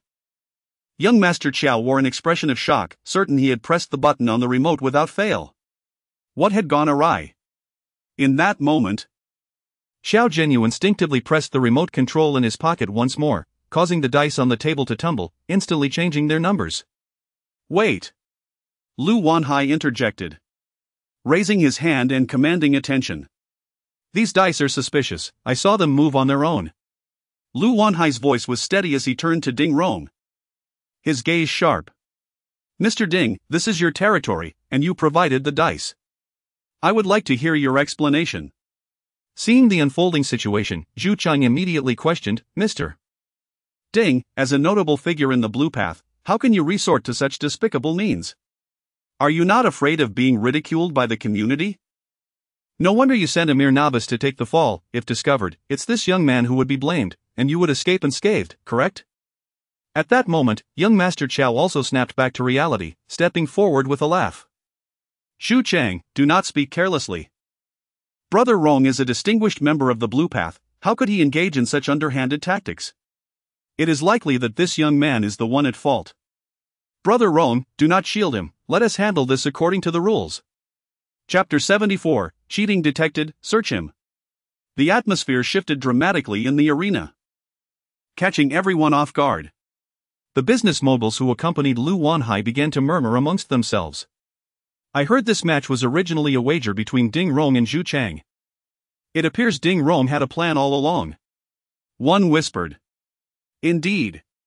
If his scheme went unnoticed, it would be a disgrace for young Master Qiao. Especially if his casino manager can't even win against a rookie. Another added. Vice President Lu claimed he saw the dice moving on their own. Did you see it? I did. I'm slightly nearsighted, so I leaned in for a better look after the roll, and I distinctly saw the dice rotate in place, changing their numbers. Such audacity. Can the dice truly be manipulated? It seems the era of the prosperous dynasty is drawing to a close. Ding Rong claims his establishment is clean and free of trickery. Clearly, that was all nonsense. Agreed another. Indeed, at this rate, the game cannot continue. Ding Rong's expression darkened as he strode into the center of the room, his gaze piercing as it swept over Wei Zhihao and Zhu Chang. He declared in a booming voice, I, Ding Rong, have roamed the Jianghu for many years and have always held respect for the artisans of the gambling craft. Earning money through skill is no disgrace. If you can win, it is your merit. But to swap dice in a game I arranged, such despicable actions are an affront to me. Ding Rong's voice grew intense, an aura of menace radiating from him as he commanded, security. The doors swung open, and 6 or 7 burly men stormed in, electric batons at their sides. The guests in the casino, all members of the business association accompanying Lu Wanhai, were taken aback by this display. They were respected business owners and had never witnessed such an intimidating scene, leaving them bewildered about Ding Rong's intentions. Wei Zhihao was momentarily stunned. He had never experienced such an event. Observing Ding Rong's actions, he couldn't help but wonder if Zhu Chang was indeed being set up as a scapegoat, as Zhu Chang had suggested. However, he quickly dismissed the thought, recognizing he was merely an insignificant player. If Ding Rong truly intended to target him, there would be no need for such theatrics. Ding Rong cast a cold glance at Xiao Zhenyu and ordered, "Seize Zhu Chang." The security rushed to the gambling table, disregarding Zhu Chang's protests, and pinned him down. The crowd gasped in astonishment. Zhu Chang was the loser. How could someone using cheating methods still lose? Lu Wanhai's expression soured. "Mr. Ding, what is the meaning of this? It is evident that this young man employed cheating to win the game, and upon my discovery, you choose to detain Zhu Chang instead. Are you deliberately favoring him?" The others shared Lu Wanhai's sentiments, with only Xiao Zhenyu remaining silent, his expression grim. Ding Rong looked at Lu Wanhai and proclaimed, "Vice President Lu, the one who cheated in today's game is none other than Zhu Chang, who arrived with young Master Qiao." Lu Wanhai was taken aback. Zhu Chang cheated? If he cheated, how could he have lost 2 rounds? That makes no sense. The crowd nodded in agreement, echoing his disbelief. Ding Rong surveyed the room and said coolly, "Please remain calm, whether Zhu Chang cheated will be revealed through a search." With that, he signaled to the security, and one nodded, beginning a thorough search of Zhu Chang. After a brief moment, the security had searched Zhu Chang twice, shaking their heads at Ding Rong. Nothing? Ding Rong was taken aback. How could nothing be found? Zhu Chang had clearly switched the dice. The swapped dice must still be on him. Was it possible he had passed them to someone else? If that were the case, it would pose a grave problem, as the attendees were all prominent figures in society. Ding Rong, no matter how powerful, could not afford to offend so many simultaneously by searching them in his own establishment. The situation fell into a stalemate. Lu Wanhai, seeing that nothing had been found on Zhu Chang after such a thorough search, smirked coldly. "Mr. Ding, although this is your establishment, do not forget that we are in the northern region, and we have many eyes observing. As the overseer, I must ensure fairness. Since nothing was found on Zhu Chang, does that not warrant a search of your own personnel as well?" Ding Rong understood all too well that the remote control was in Xiao Zhenyu's pocket. Yet he could not expose that, nor could he authorize a search of Xiao Zhenyu without Uncle Shen's directive. His intention was to find the swapped dice on Zhu Chang, thereby leaving him with no room for denial. Now, with nothing found on Zhu Chang, he found himself in a quandary. While searching Xiao Zhenyu would be unproblematic, what would he say to the others if both searches yielded nothing? This was, after all, his domain. And if word got out about cheating equipment being used at his casino, the prosperous dynasty would be doomed. As Ding Rong contemplated his next move, Wei Zhihao suddenly pointed. "Hey! Whose jacket is that?" Following his gesture, Ding Rong noticed a black suit draped over a chair not far behind Zhu Chang, precisely the suit Zhu Chang had worn upon entering. Ding Rong's eyes lit up. He suddenly recalled that before rolling the dice, Zhu Chang had removed his suit, donning only a black shirt with rolled-up sleeves to shake the dice. Caught off guard, Ding Rong had completely overlooked this detail. Nodding slightly, the security approached and picked up the suit, laying it flat on the gambling table for inspection. Zhu Cheng's complexion turned ashen, his lips sealed in silence. He was pinned to the table, helplessly watching as his suit was examined before him. The security conducted a meticulous search, inch by inch, until they halted at the left sleeve. "Brother Rong!" one of them called out. Ding Rong swiftly approached the table, with Lu Wanhai leaning in closer, while the others craned their necks, all eyes fixed on the security's hands. The security turned the sleeve inside out, revealing a small pocket sewn within. As they turned it over, 3 dice fell out, spinning on the table. Ding Rong felt a surge of relief as he lifted the dice, addressing the crowd. "Ladies and gentlemen, behold! These are the dice of our prosperous dynasty. The very dice used in the first round." After losing a round, Zhu Chang replaced the normal dice with his pre-prepared cheating dice, hiding the swapped ones in the sleeve of his suit. What Vice President Liu witnessed, the dice moving on their own, were precisely the props prepared by Zhu Chang. Ding Rong then seized a large ashtray from a nearby table, lifted one of the dice, and brought the ashtray crashing down upon it with great force. Chapter 75. Zhu Laolu. Lu Wanhai's expression shifted as he witnessed the dice being extracted from Zhu Chang's suit sleeve.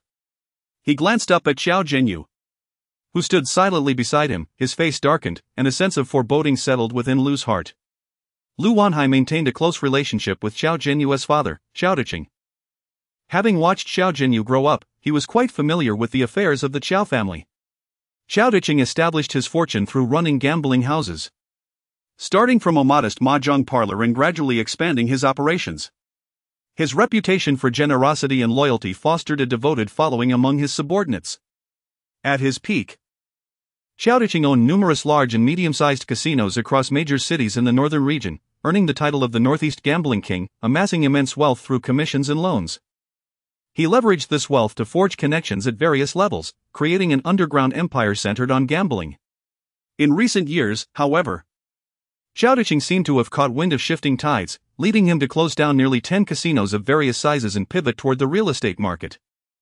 Establishing the Wanhai Group, which boasted 5 major construction companies, dominating the real estate sector in his province and beyond.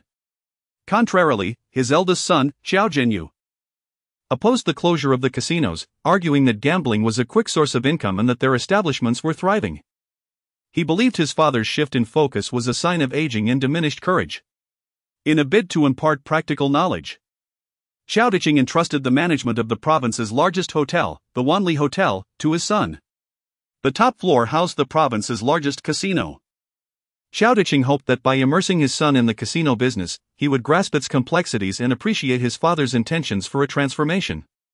However, upon taking control, Xiao Zhenyu utilized the family's formidable influence to eliminate several nearby casinos, leaving their owners powerless against the Qiao family's might.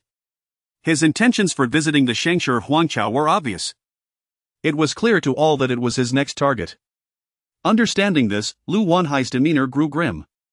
As the vice president of the Northern Chamber of Commerce, he had a good rapport with Xiao Diqing, but he also had extensive business dealings with the behind-the-scenes boss of Shengshi Huangqiao, Uncle Jian. Lu owned 2 office buildings in Xiangang, acquired through Uncle Jian's connections, without his assistance. A mainlander like Lu would have found it impossible to navigate the cutthroat market of Xiangang. In business, one must adeptly navigate various alliances. Yet, Xiao Zhenyu's actions placed Lu in a precarious position, caught between 2 formidable parties, both of whom he could not afford to offend. Although Lu wished to distance himself from this turmoil, he felt compelled to attend since it was Xiao Zhenyu who had summoned him, leaving him in a precarious situation. With a loud crash, Ding Rong smashed the ashtray in his hand onto the table, shattering it and revealing a small metallic ball, no larger than a mung bean. To the gathered crowd, this seemingly innocuous object held the power to manipulate the dice's movements. Ding Rong discarded the item and coldly regarded Zhu Chang. "What do you have to say for yourself?" Zhu Chang, his head forcibly pressed against the gambling table by a security guard, realized he could not afford to admit guilt. Doing so would surely lead to his downfall. Struggling against the guard's firm grip, his features contorted, he hissed, "Ding Rong, you are framing me. I did not switch any dice. The ones in my clothes must have been planted by your people. My hands never left the table, and all the bosses here can attest to that. What grounds do you have to accuse me of switching the dice?" Seeing Zhu Chang's adamant denial, Ding Rong turned to Lu Wanhai, Vice President Lu.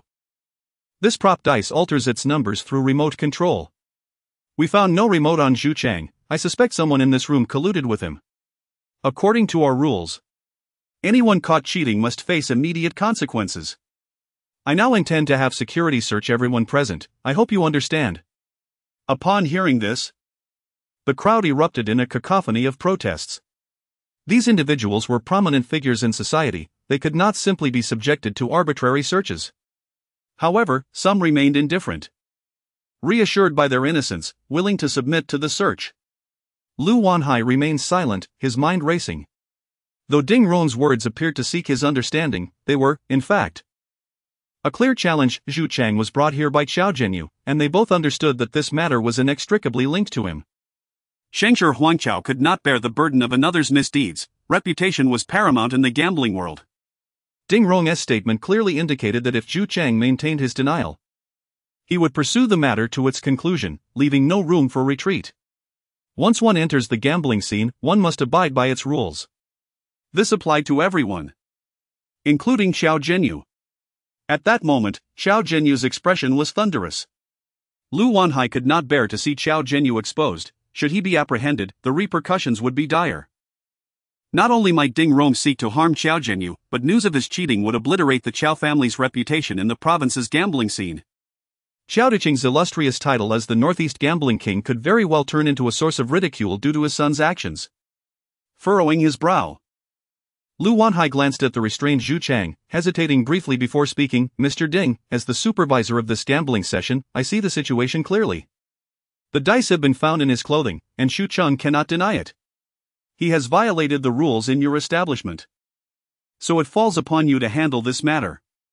As friends, I ask you to show leniency. Uncle Hai. You. Xiao Zhenyu's heart raced. Xu Chang was one of his most capable subordinates. How could he allow Ding Rong to handle him? Be silent. Lu Wanhai barked. Seeing Lu Wanhai's stance, Ding Rong no longer hesitated, gesturing to the security, take him to the next room, remove 3 of his fingers, and ban him from ever stepping foot in Shengshi Huangqiao again. The security dragged Zhu Cheng away as he screamed, Xiaozong, save me. Xiaozong. Xiao Zhenyu ignored Zhu Cheng's cries, his face dark as a storm cloud, his brows knitted tightly, fists clenched so hard his knuckles turned pale. The room was soundproof, and the others did not hear Zhu Cheng's anguished cries. Shortly thereafter, a security guard entered, carrying a tray on which lay 3 bloodied fingers, the index, middle, and ring fingers.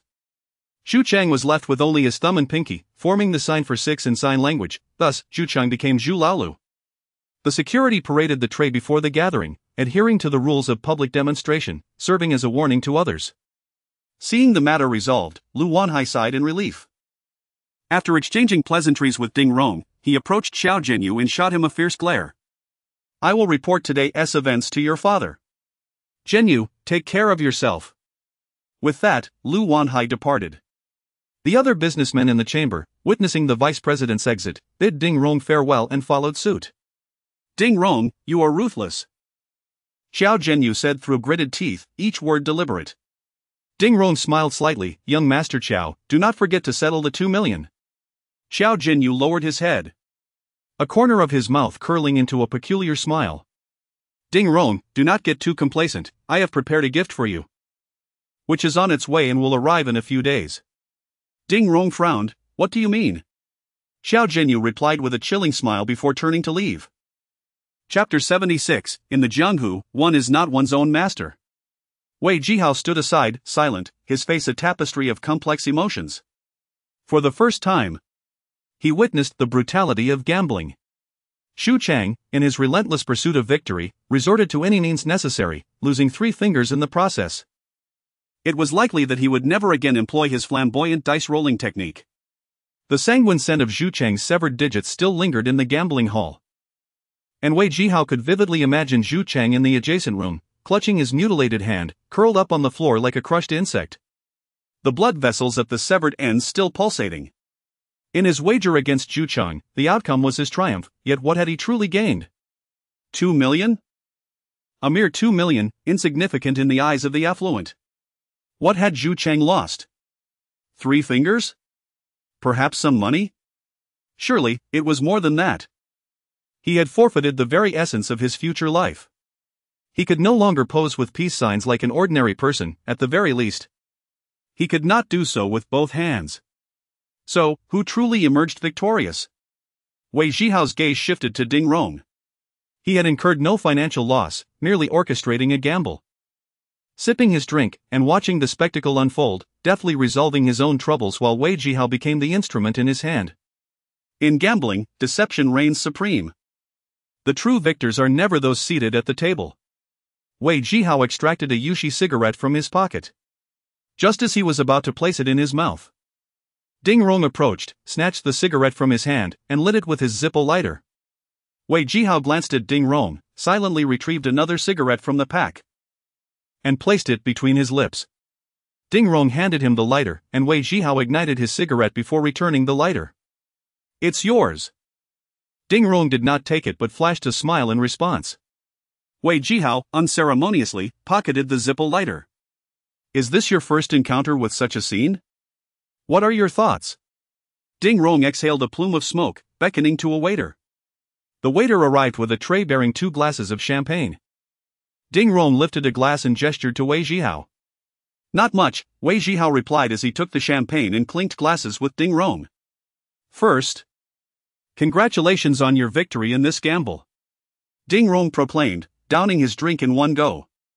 Likewise, congratulations on resolving a troublesome affair. Wei Zhihao mirrored the action, finishing his drink as well. Ha ha ha. Ahau, I find myself increasingly fond of you. Stay by my side, I shall not treat you poorly. I do not wish to be embroiled in your bloody conflicts, I am merely an ordinary citizen seeking to live a peaceful life. Once you enter the Jianghu, you are no longer your own master, Ding Rong sighed. This is your Jianghu, not mine, I am no Jianghu person, Wei Zhihao replied, casting a glance at Ding Rong. Ahau, Ding Rong said, locking eyes with him seriously, from the moment you stepped into the casino, you have already entered the Jianghu. After imparting this wisdom, Ding Rong patted Wei Zhihao on the shoulder and turned towards the exit. I will have 2 million credited to your VIP card, you may redeem it whenever you wish. Before the words had fully left his lips, Ding Rong had exited the gambling hall. Only Wei Zhihao remained, standing in place as 3 waiters began to clear the dice-strewn table. Returning to his room, it was still just past 10 in the evening. A little over an hour had passed, yet the events of that hour would likely linger in Wei Zhihao's memory for a lifetime. The echo of Ding Rong's words reverberated in his mind, from the moment you stepped into the casino, you have already entered the Jianghu. Wei Zhihao found himself at a loss for words to describe his current feelings. He had no desire to enter this world, yet, upon introspection, could he truly escape? He had grown accustomed to the casino environment, adapted to the notion of earning tens of thousands or even hundreds of thousands in mere minutes. A casual bet here could yield what others toil for over an entire year, or even longer. Could he return to the world outside, to live as an ordinary man? To abandon the supercomputing system for a modest mobile phone shop? Or perhaps venture into real estate to construct buildings? Alternatively, he could journey to the capital to purchase a courtyard and await its appreciation? Even as he contemplated these thoughts, Wei Zhihao found them implausible. Previously, he had considered starting his own business, but his primary aim was not to earn money but to cleanse the ill-gotten gains through legitimate ventures. Reflecting on this, Wei Zhihao felt a chill run down his spine. He turned on the faucet, plunging his head into the basin, the forceful stream striking the back of his skull. The water was cold, a sharp sting coursing through his scalp, and as the sensation intensified, it began to numb him. Water overflowed from the basin while his head remained submerged. He held his breath, striving to suppress the urge to lift his head for air. He endured, again and again, until finally, he could no longer resist, abruptly lifting his head and sitting upright. Gasping for air, he stared at his water-soaked reflection in the mirror, suddenly grasping a profound truth. Breathing is an instinct of the body, while greed is the essence of humanity. Ding Rong was correct. From the moment he entered the casino, he had already stepped into the Jianghu. More accurately, since the advent of the high-dimensional supercomputing system, his life had been irrevocably intertwined with gambling. All is fate, and little is under one's control. Since escape from destiny's design is impossible, why should he remain entangled in such turmoil? A smile broke across Wei Zhihao's face as he grinned at his reflection in the mirror. On the 8th floor of the Shangshi dynasty, in Ding Rong's office, has Xiao Zhenyu encountered anyone unusual recently? Or displayed any peculiar behavior? Ding Rong leaned back in his executive chair, eyes closed, inquiring. I have been keeping a watchful eye on him. A few days ago, he met with a trade delegation from the Goose Country, engaging in discussions for about 2 hours. The specifics remain unknown. General Manager Yi Hong stood behind Ding Rong, kneading his shoulders. Reports indicate he has left with Zhu Chang. What are you still concerned about? Yi Hong continued. Before leaving, Xiao Zhenyu tossed me a remark, suggesting that a gift would arrive in a few days. I sense there is more to his words. He seems to harbor ulterior motives, Ding Rong replied slowly, still with his eyes closed. Shall we inform Uncle Jian? It cannot be effective to remain in a constant state of passive defense. They have been pressing us time and again. It feels as though they are pushing their luck. What is the situation at the venue in Fengtian? Ding Rong unexpectedly shifted the topic. Ali has been overwhelmed by that group of cheats. The venue is currently unprofitable. Ding Rong frowned. Weren't 2 undercover operatives dispatched from Shangzhou? How is it that not a single cheat has been apprehended? Yi Hong shook his head. That group seems particularly well informed about the personnel configuration at the Fengtian venue, and they are numerous, dispersed across different tables.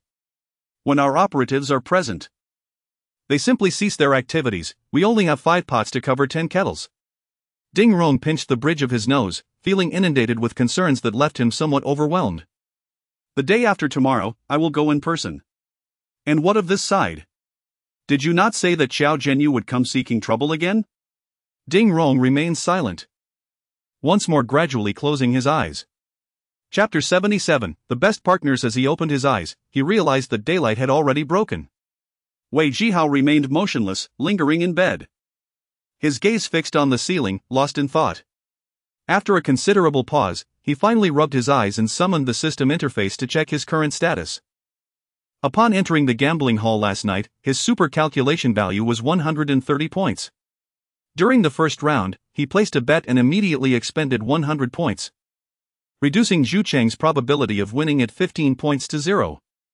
In the second round, when Zhu Cheng took the lead, he utilized the super calculation value stored in his fortune child to elevate the odds of 17 points to 100, thus winning the second round.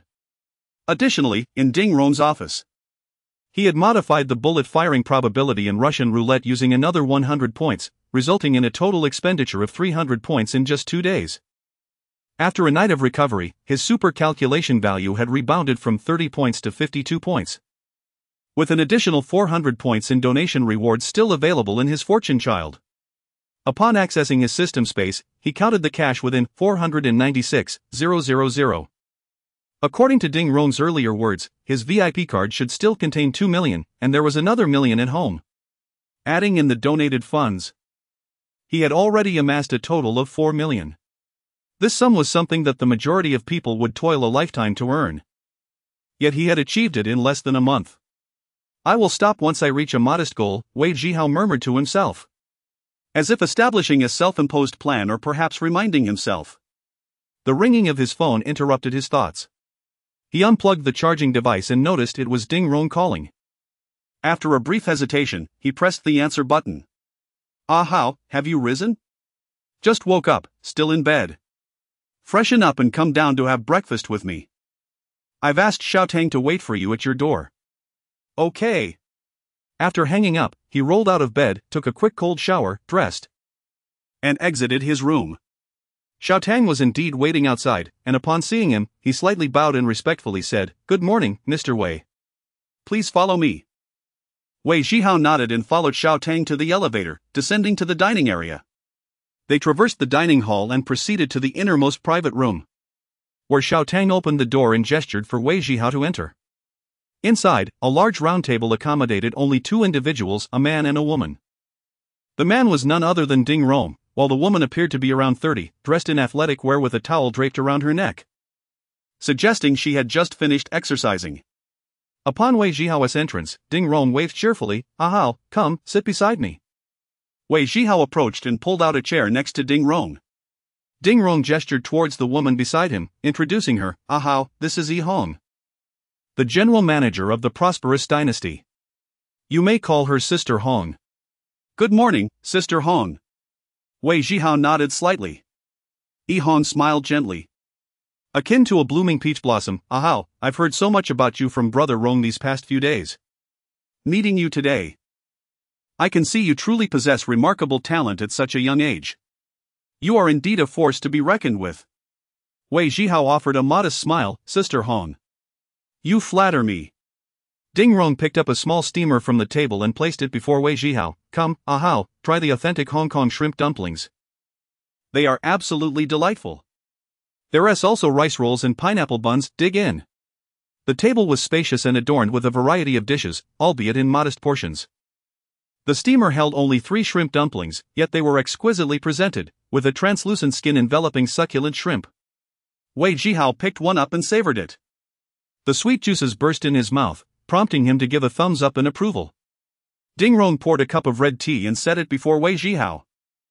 In Hong Kong, people enjoy red tea for breakfast. It warms the stomach and aids digestion. Tea and dim sum complement each other perfectly. As Wei Zhihao ate, he nodded. In the north, breakfast often consists of buns, tofu pudding, fried dough sticks, and soy milk, lacking the variety found in the south. Ding Rong raised his cup and took a sip, smiling at Wei Zhihao. Whether in the north or south, the variety is secondary. What truly matters is the pairing. Setting down his cup, Ding Rong continued, take the north for example. Buns and congee form one combination, while fried dough sticks and soy milk make another. Only when enjoyed together can diners experience the utmost satisfaction. People are no different. Wei Zhihao paused as he chewed, sensing the underlying meaning in Ding Rong's words. He feigned nonchalance and reached for a steamer of char siu buns, taking a bite. Ah how, stay and assist me, the two of us together make the perfect match.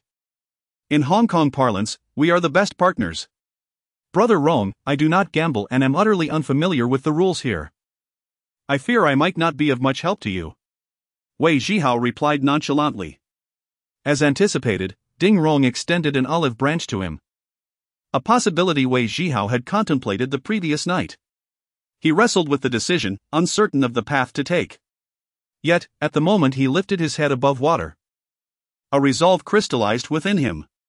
He was ready to take this step forward. What he needed to focus on now was how to maximize his own value. Ah how? I previously mentioned that whether you can gamble is irrelevant. What truly matters is that you can win. You are still young, why confine yourself to this small place? Are you content with merely winning a few million under my guidance? That's mere pocket change. The world is vast, brimming with opportunities and money. That should be your stage. Ding Rong's words were stirring, and within mere moments, they ignited a fervor within Wei Zhihao. He fell silent for a moment. Tilting his head to regard Ding Rong, Brother Rong, what do you intend for me to do if I follow you? Become your underling? Underling? Ha ha! Ding Rong erupted with laughter, as if he had just heard the most amusing joke. Wei Zhihao furrowed his brow, bewildered by Ding Rong's mirth. Yi Hong, smiling from the side, remarked, how, do you think Brother Rong would offer 2 million a month to hire an underling? 2 million? Wei Zhihao was momentarily taken aback. He had anticipated that Ding Rong would extend an enticing offer, but he never expected it to be a staggering 2 million monthly salary. He possessed the system, enabling him to win money effortlessly at other casinos, and it would undoubtedly exceed 2 million. However, could he truly ensure the safe withdrawal of his winnings? At this moment, he lacked any means of self-protection. A person of considerable influence could easily crush him. His willingness to accept Ding Rong's invitation stemmed from a desire to find a temporary support.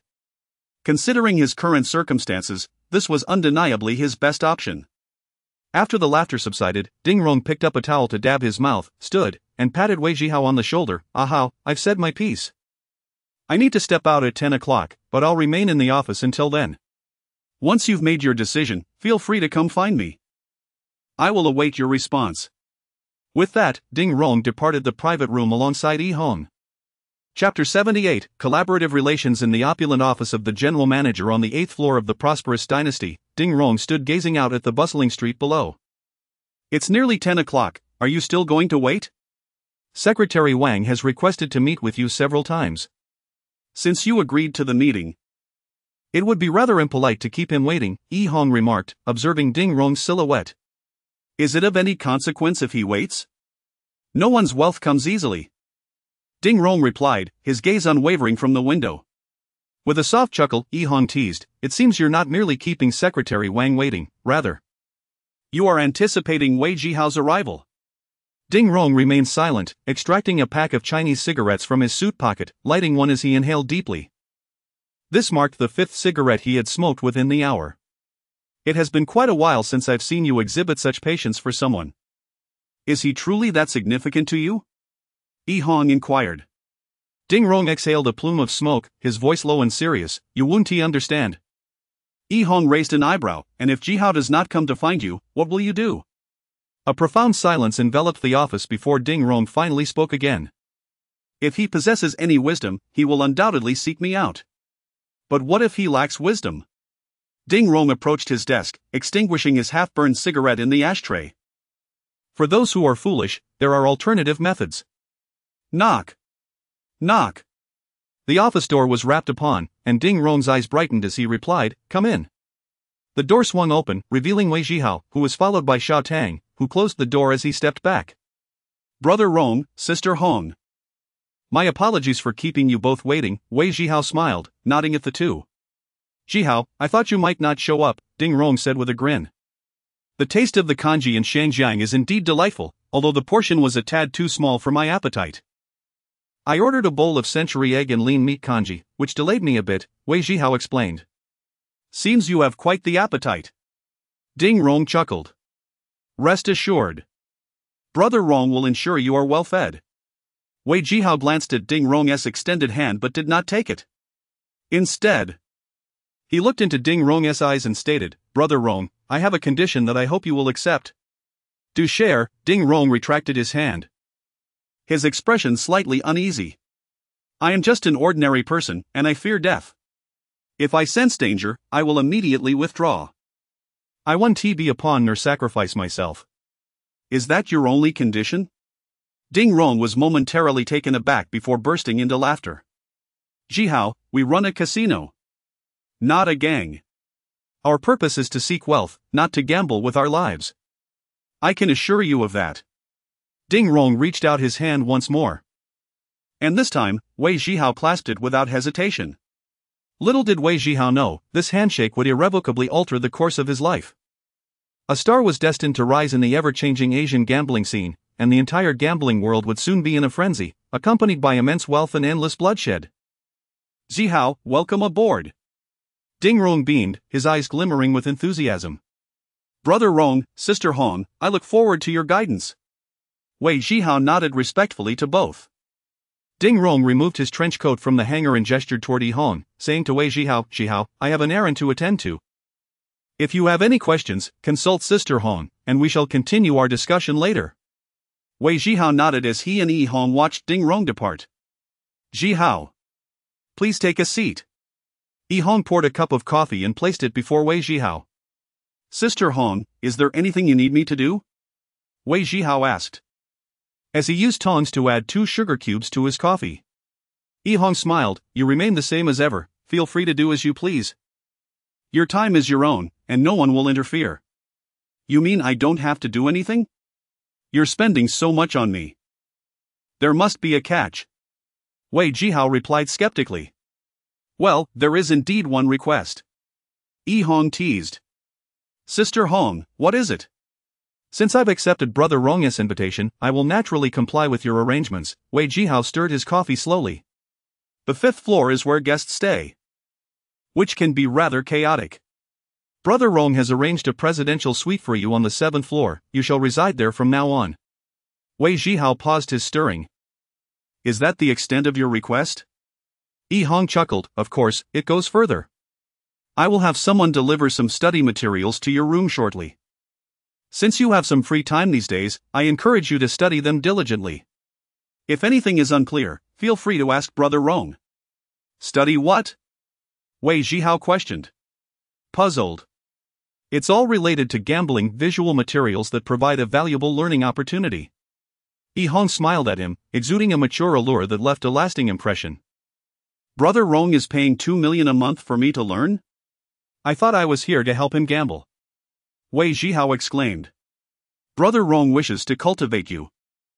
Your relationship is not merely that of employer and employee, but a partnership.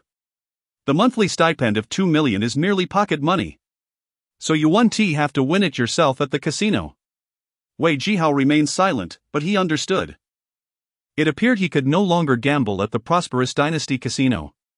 Ding Rong was cunning. If he allowed Wei Zhihao to win on his own, the monthly sum would exceed 2 million.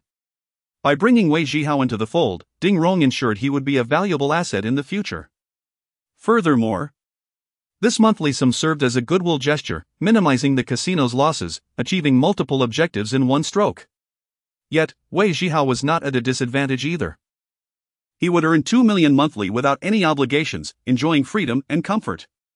Most importantly, Wei Zhihao sought a strong ally, and Ding Rong was the most suitable candidate. In this city, or even province, as long as Wei Zhihao did not commit a grave offense, Ding Rong could guarantee his safety. It was a mutually beneficial collaboration, each party reaping their rewards. Meanwhile, Ding Rong sat in the back seat of a stretched Lincoln, resting with his eyes closed when his phone rang. He answered it promptly. "Brother Rong, I've uncovered something. A few cheaters associated with the Diamond Casino recently flew to the capital. I suspect that the cheaters in the Fengtian venue are the same ones from the Diamond Casino." Diamond Casino. Ding Rong's eyes snapped open, his gaze sharp with intensity. Didn't TGSHG already sell the diamond to Bang Yajv? The handover isn't complete, why are they causing trouble now? Is the information accurate? Indeed. It comes from our insider planted within the diamond, the voice confirmed. Understood. Have our people keep a close watch, Ding Rong concluded, ending the call. Jie Bang Yajv. Ding Rong murmured these two names slowly, closing his eyes once more. Chapter 79, A Rare Catastrophe Under the Guidance of Xiao Tang. Wei Zhihao took the elevator to the 7th floor of the Shengshi Huangqiao, where Ding Rong had arranged for him to stay in the presidential suite. Pushing open the heavy door, he entered the hotel's most opulent presidential suite. Before him lay an extraordinarily spacious living room, adorned with a robust leather sofa positioned centrally, accompanied by a glass coffee table that sparkled with clarity. The carpet underfoot was soft, resembling cotton clouds. Colorful paintings hung on the walls. Yet Wei Zhihao had little interest in examining them closely. Advancing further, he arrived at the bedroom, where a king-sized bed dominated the space, its pristine white linens meticulously arranged. A small table beside the bed bore an array of fresh, vibrantly colored fruits. The bathroom featured an impressively large bathtub capable of accommodating 2 or 3 individuals, flanked by an assortment of bath products. Wei Zhihao couldn't help but marvel, this presidential suite was truly exceptional. Though he had seen such luxury only on television and felt somewhat prepared, the grandeur still took him aback. Xiao Tang stood with his hands clasped before him, slightly bowing as he addressed Wei. "Mr. Wei, should you require anything, please do not hesitate to contact me." With that, Xiao Tang exited the room. After watching Xiao Tang leave, Wei Zhihao abandoned his pretense of solemnity, his curiosity now fully piqued as he surveyed the bedroom in awe. The carpet felt like clouds beneath his feet, and he couldn't resist shuffling back and forth, relishing the silence. He approached the glass coffee table, his fingers gliding over the smooth surface. Noticing an exquisite ashtray, he instinctively reached for his pocket, feeling the flattened pack of cigarettes. After a moment's hesitation, he returned it. At the bedside, he pressed a finger onto the immaculate sheets, leaving a faint imprint before collapsing onto the bed, sinking into its softness. Stretching out his limbs, he indulged in the dual pleasures of physical comfort and mental relaxation, whispering to himself, "The life of the wealthy is truly blissful." After a short while, Wei Zhihao rolled off the bed and entered the bathroom, circling the vast bathtub before turning on the faucet and watching the water cascade in. He picked up a bottle of bath product, examining its foreign label, and though he couldn't decipher it, he nodded sagely, "This must be expensive." Glancing up, he caught sight of his reflection in the mirror.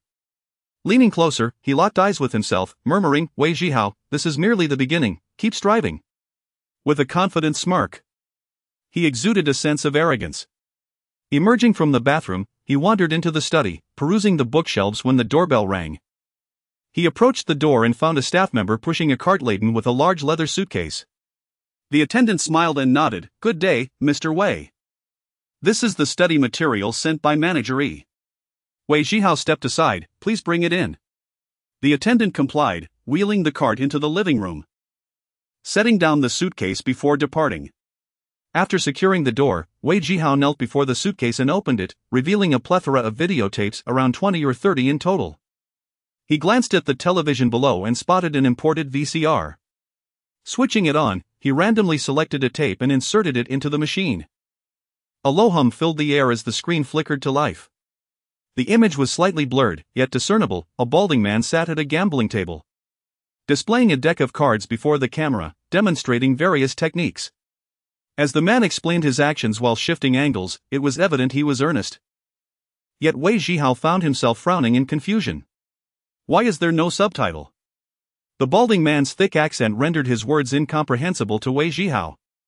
But the man's deft maneuvers and astonishing card-switching effects captivated him immensely. Having never encountered such content before, only witnessing similar feats in films, which relied on editing. This was his first experience with an uninterrupted view showcasing multiple angles. Wei Zhihao spent the entire day seated in front of the television, engrossed in the tapes, each lasting over an hour. By 6 o'clock, he had only managed to finish 5 tapes. The assortment of tapes was clearly marked, and a cursory glance revealed they were all gambling-related: poker, mahjong, paigao, dice, everything one could imagine, with poker tapes being the most abundant, totaling 8. Upon Ding Rong's return, noticing Wei Zhihao had yet to emerge from his room, he arranged for meals to be delivered at intervals, choosing not to disturb him. The following morning, he departed for Fengtian in his private vehicle. Thus, Wei Zhihao remained ensconced in the presidential suite for 3 full days, not once stepping outside. He watched each tape at least twice, some even more frequently. Although he could not replicate the techniques and skills demonstrated, he had memorized the fundamental principles and various hand positions. Wei Zhihao rotated his slightly stiff neck, switched off the VCR, and filled the bathtub with water, preparing to soak and relieve his fatigue. Discarding his shirt, he noticed some dirt on the collar and cuffs and carelessly tossed it aside. Realizing his limited clothing supply, he acknowledged the need to purchase a few outfits for convenience. Just as he removed his pants, a news segment on the national channel captured his attention. Dear viewers, we interrupt for an urgent news report. Since the onset of summer, the Yangtze River Basin has experienced an unprecedented series of heavy rainfall, with Hunan and Hubei provinces bearing the brunt of catastrophic flooding. Due to upstream inflow and tidal surges, water levels have risen rapidly in various locations along the river, far exceeding historical records. Currently, many areas in both provinces are submerged, with countless towns and villages engulfed by the relentless waters. Preliminary estimates indicate that tens of thousands have been affected, with innumerable families displaced, seeking refuge in temporary shelters. Numerous structures have collapsed under the flooding, and critical infrastructure has suffered severe damage, paralyzing transportation, electricity, and communication services. Armed forces and rescue personnel have swiftly mobilized, tirelessly combating the flood's devastation, erecting sturdy defenses with their very bodies to rescue those in peril. However, the demand for resources in the disaster-stricken areas is immense, placing substantial strain on rescue operations. We earnestly appeal to all compassionate members of society to lend a hand, actively donating funds and goods to provide warmth and hope to the affected populace. Let us unite in solidarity to overcome this crisis and assist the afflicted regions in restoring vitality and rebuilding their homes. Donation methods are scrolling at the bottom of the screen. We encourage everyone to take action and contribute to the flood relief efforts. Wei Zhihao was jolted awake, recalling the catastrophic flood from his previous life, which swept through most provinces, resulting in tremendous economic losses and casualties. The harrowing images on the screen moved him deeply. It was the perfect opportunity to donate and upgrade his fortune system. With sufficient funds on hand, he could assist the victims while enhancing his own capabilities and advantageous duality. He picked up his phone and dialed a number. After a brief busy signal, the call connected. Hello, Mr. Wei. How may I assist you? Xiao Tang. Please come to my room. Certainly, Mr. Wei. I will be there shortly. After ending the call, Wei Zhihao retrieved his previous sportswear from the system space, discarding his shirt and suit into the laundry basket by the door. Chapter 80, the bank's major client. The doorbell rang, and Xiao Tang stood outside, bowing respectfully. Mr. Wei. How may I assist you? Wei Zhihao presented his VIP card to Xiao Tang. Rong has deposited 2 million into this card. Please help me withdraw it, pack it in bags, and deliver it to my room. Additionally, arrange a vehicle for me, as I need to step out shortly. Xiao Tang accepted the VIP card with both hands. Understood. I will take care of it right away. About 10 minutes later, the doorbell rang again. Wei Zhihao opened the door to find Xiao Tang pushing a small cart laden with 2 bulging black travel bags. Mr. Wei, I have brought you 2 million in cash. 1 million in each bag. The car has also been arranged and is waiting for you outside. Wei Zhihao lifted one travel bag, which weighed just over 20 pounds. Not particularly heavy. Please load this million into the car, I will follow shortly. He closed the door behind him and took the travel bag to the bedroom, checking its contents before zipping it up and placing it into his system space. Exiting the room, he took the elevator down to the lobby. Glancing outside to see a black Mercedes S parked at the entrance, the same vehicle he had used on previous occasions. This S500 has become my dedicated car. Wei Zhihao chuckled as he stepped through the revolving door, where Xiaotang stood waiting by the car door. As Xiaotang opened the rear door for him, Wei Zhihao instructed. Please inform Rong that I would like to meet him when I return. Mr. Wei, Rong is currently out of town, Xiaotang replied. Wei Zhihao pondered for a moment and nodded. Please inform me when he returns. Of course. Xiaotang gently closed the car door. Driver, to Huaxia Industrial Bank. The driver nodded. And the car slowly pulled away from the Shengshi Huangqiao.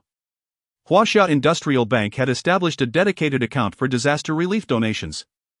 Jointly supervised by the Ministry of Civil Affairs and the Red Cross, ensuring that the funds would be used exclusively for purchasing essential supplies, tents, food, and medicine to be delivered to the disaster victims promptly. After a brief drive, the Mercedes S came to a gentle stop at Huaxia Industrial Bank. Just as the driver was about to exit the vehicle to open the door for Wei Zhihao, he was stopped. Wait here for me. Holding the travel bag. Wei Zhihao got out and walked directly into the bank's lobby. It was just past 3 in the afternoon on a weekend, and while there were many customers, only one service window was open due to staff rotations, with a long line of people waiting.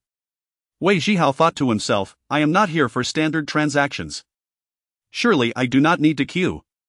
He glanced around and noticed a separate counter labeled Financial Consultant, where a staff member was idly filing their nails. Approaching the counter, Wei Zhihao politely inquired, Excuse me, where can I make a donation? The staff member glanced up, saw a young man in ordinary sportswear, and quickly returned to her task. Please queue at the window. I'm here to donate to the disaster relief, not for regular transactions. Do I really need to wait? Donations are also considered transactions. So you must queue. The staff member did not lift her head, continuing her grooming. Seeing no choice but to wait, Wei Zhihao surveyed the long line and decided to leave, intending to return when it was less crowded. Just then, a middle-aged man walked in. Dressed in a suit and carrying a leather briefcase. He approached a window and knocked on the glass. The teller recognized him immediately. Her face lighting up with a smile as she hurried over, removing the service paused sign and beginning his transaction. Noticing a new window opening, Wei Zhihao quickly moved to stand behind the man, feeling fortunate to have a chance to advance in line. However, several others, seeing the newly opened window, rushed over, positioning themselves behind him. The man completed his check transfer business, inspiring Wei Zhihao with an idea. Indeed. In today's age, withdrawing, depositing, and transferring money can be cumbersome. If I could open a checking account, I could handle significant transactions with checks, rather than carrying cash everywhere. While the system space is convenient for storing cash, it cannot be easily accessed without drawing attention. Taking out a few hundred is manageable, but thousands are not so discreet. As the man finished his transaction and turned to leave, Wei Zhihao prepared to step forward to finalize his donation and inquire about the process for opening a checking account, only to find the teller placing the service paused sign back on the window. Ah! Wei Zhihao frowned slightly and called out, You've just completed a transaction. And now you're pausing again? Don't you see the line behind me? The teller shot him a glance. The machine is broken. Please go to that window. What about the man before me? He completed his transaction without a machine. The teller did not look up, her tone icy. Wei Zhihao felt his temper flare. It's already past 3, you'll be closing in under an hour, and there are still so many people waiting. With so many windows, only one is open. And the others are broken? Is this how you serve the public? His outburst resonated with those in line, who began to voice their grievances. Only one window open on a weekend? It feels intentional. Exactly. We can only come on weekends, and it takes hours to get anything done. It's infuriating. Which department oversees this? Complaints 1T matter, they're a big bank and treat us like we're invisible. The crowd erupted into a chorus of discontent, creating a lively atmosphere in the lobby. Just then, a middle-aged man wearing glasses approached, surveying the commotion. He addressed the teller, Xiaozhang, what is going on? The teller quickly replied, Managerly, a major client came to process a check transfer, so I attended to him at this window. These people started lining up behind him. And now that I've closed the window, they're making a fuss. An elderly man in line tapped his cane forcefully. How can you speak like that? Who's making a fuss? Your bank only makes it difficult for the common people, and now we can't even voice our concerns? The crowd echoed his sentiments. Gesturing towards the teller and Manager Li, seeing the situation spiraling out of control, Manager Li decided to intervene to calm things down. He signaled to the teller, Xiao Zhang. Reopen the window. There is only half an hour left until closing, let us assist as many as we can. Xiao Zhang's expression soured, and she muttered under her breath. Casting a glare at Wei Zhihao, blaming him for instigating the issue. Yet, with the manager's order, she had no choice but to comply. Removing the service paused sign once more. She shot a hard look at Wei Zhihao. What business do you have? I'd like to make a donation for disaster relief. Wei Zhihao replied as he approached the window.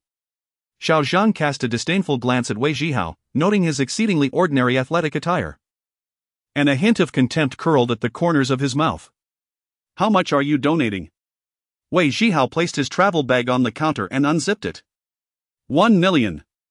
Chapter 81, Mr. Li's plan. Wei Zhihao's words truly startled Xiao Zhang, who looked at him in disbelief, repeatedly asking, how much? 1 million?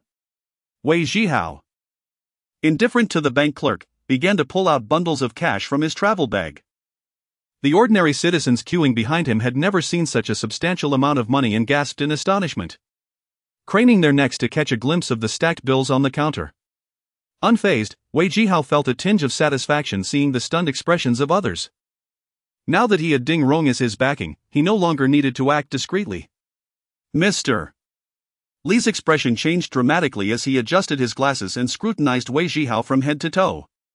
Having worked in the banking sector for over 2 decades, he was well aware of the weight of 1 million. Earning a modest salary of over 3,000 a month, complemented by bonuses and commissions, his monthly income barely reached 5,000, far exceeding that of the average citizen. The concept of 1 million was monumental, even if he were to abstain from all expenses. It would take him 17 years to save that amount. Yet here was a young man presenting such a sum, and even donating it outright? How could he possess such immense financial capability?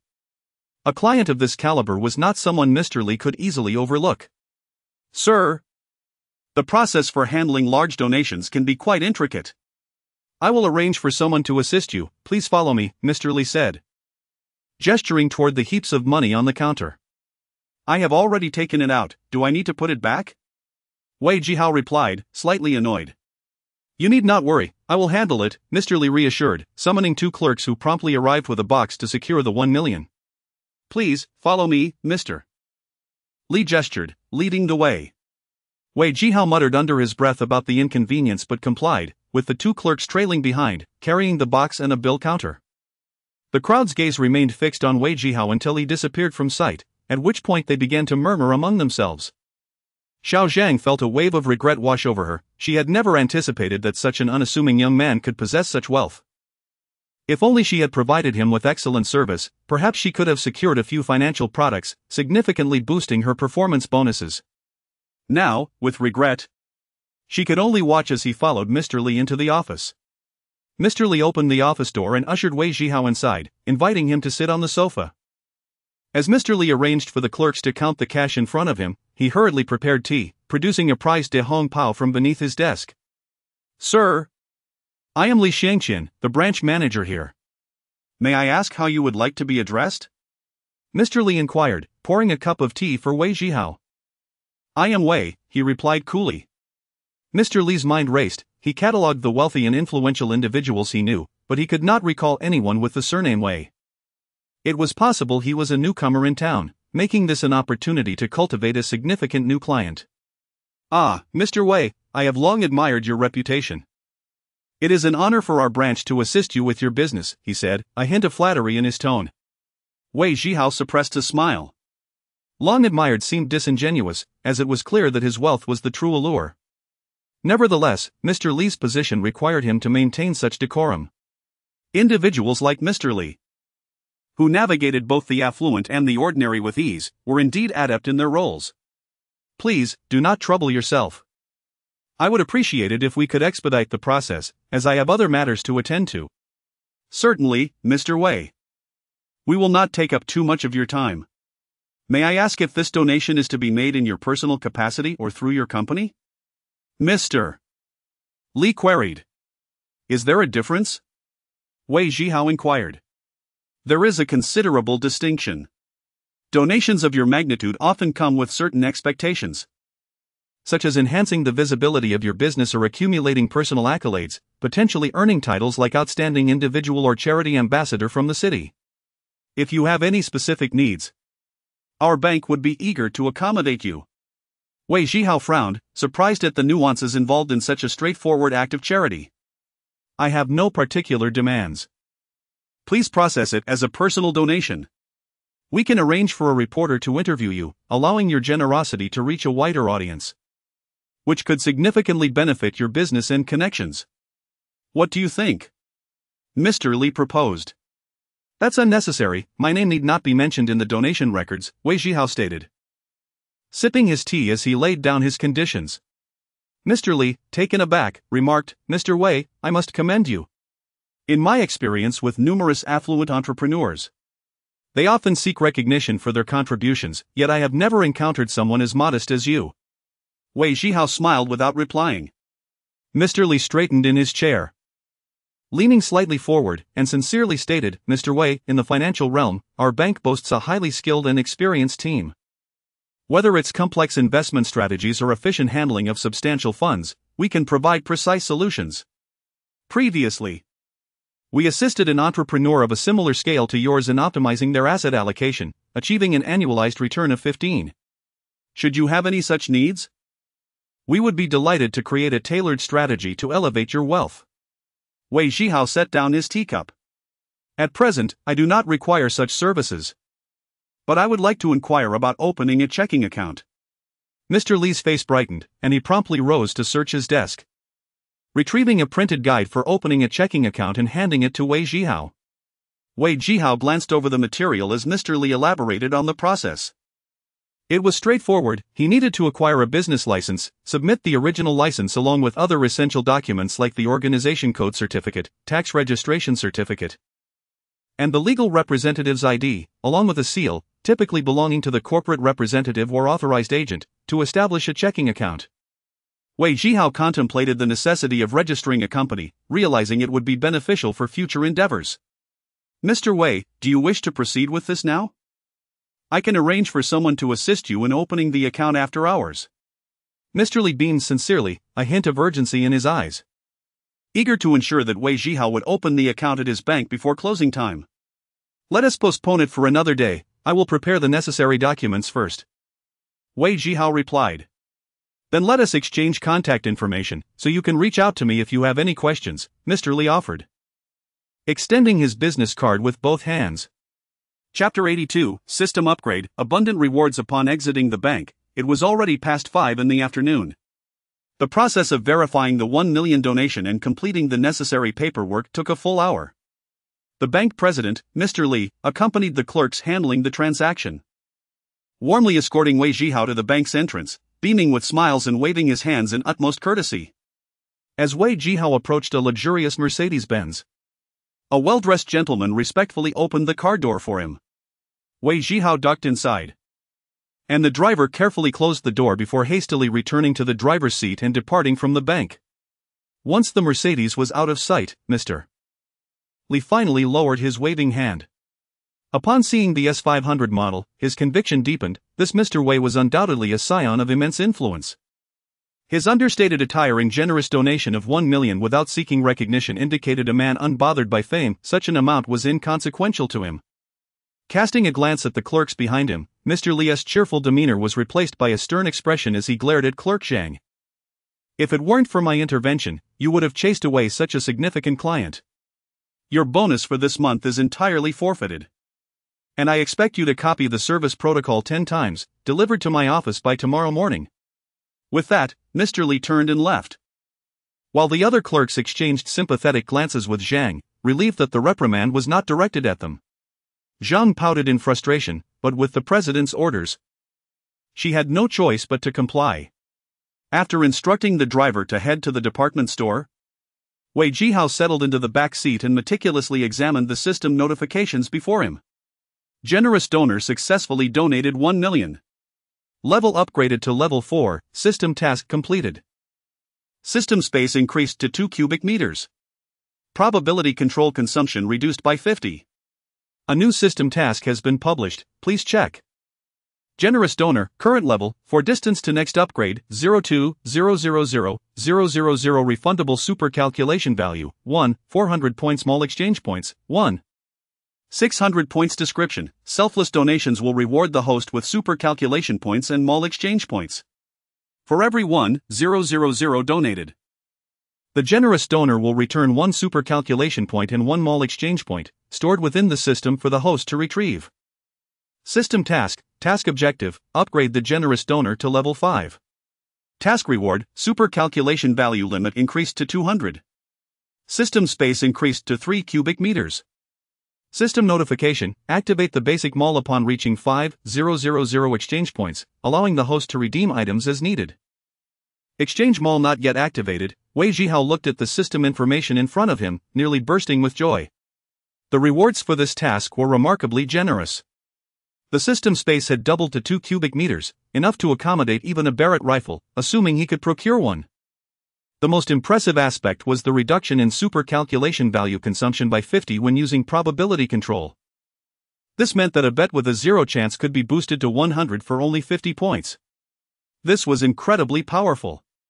If he could level up just once more, the task rewards would become even more substantial. Not only would the super calculation value limit increase to 200 points, but the system space would also expand further.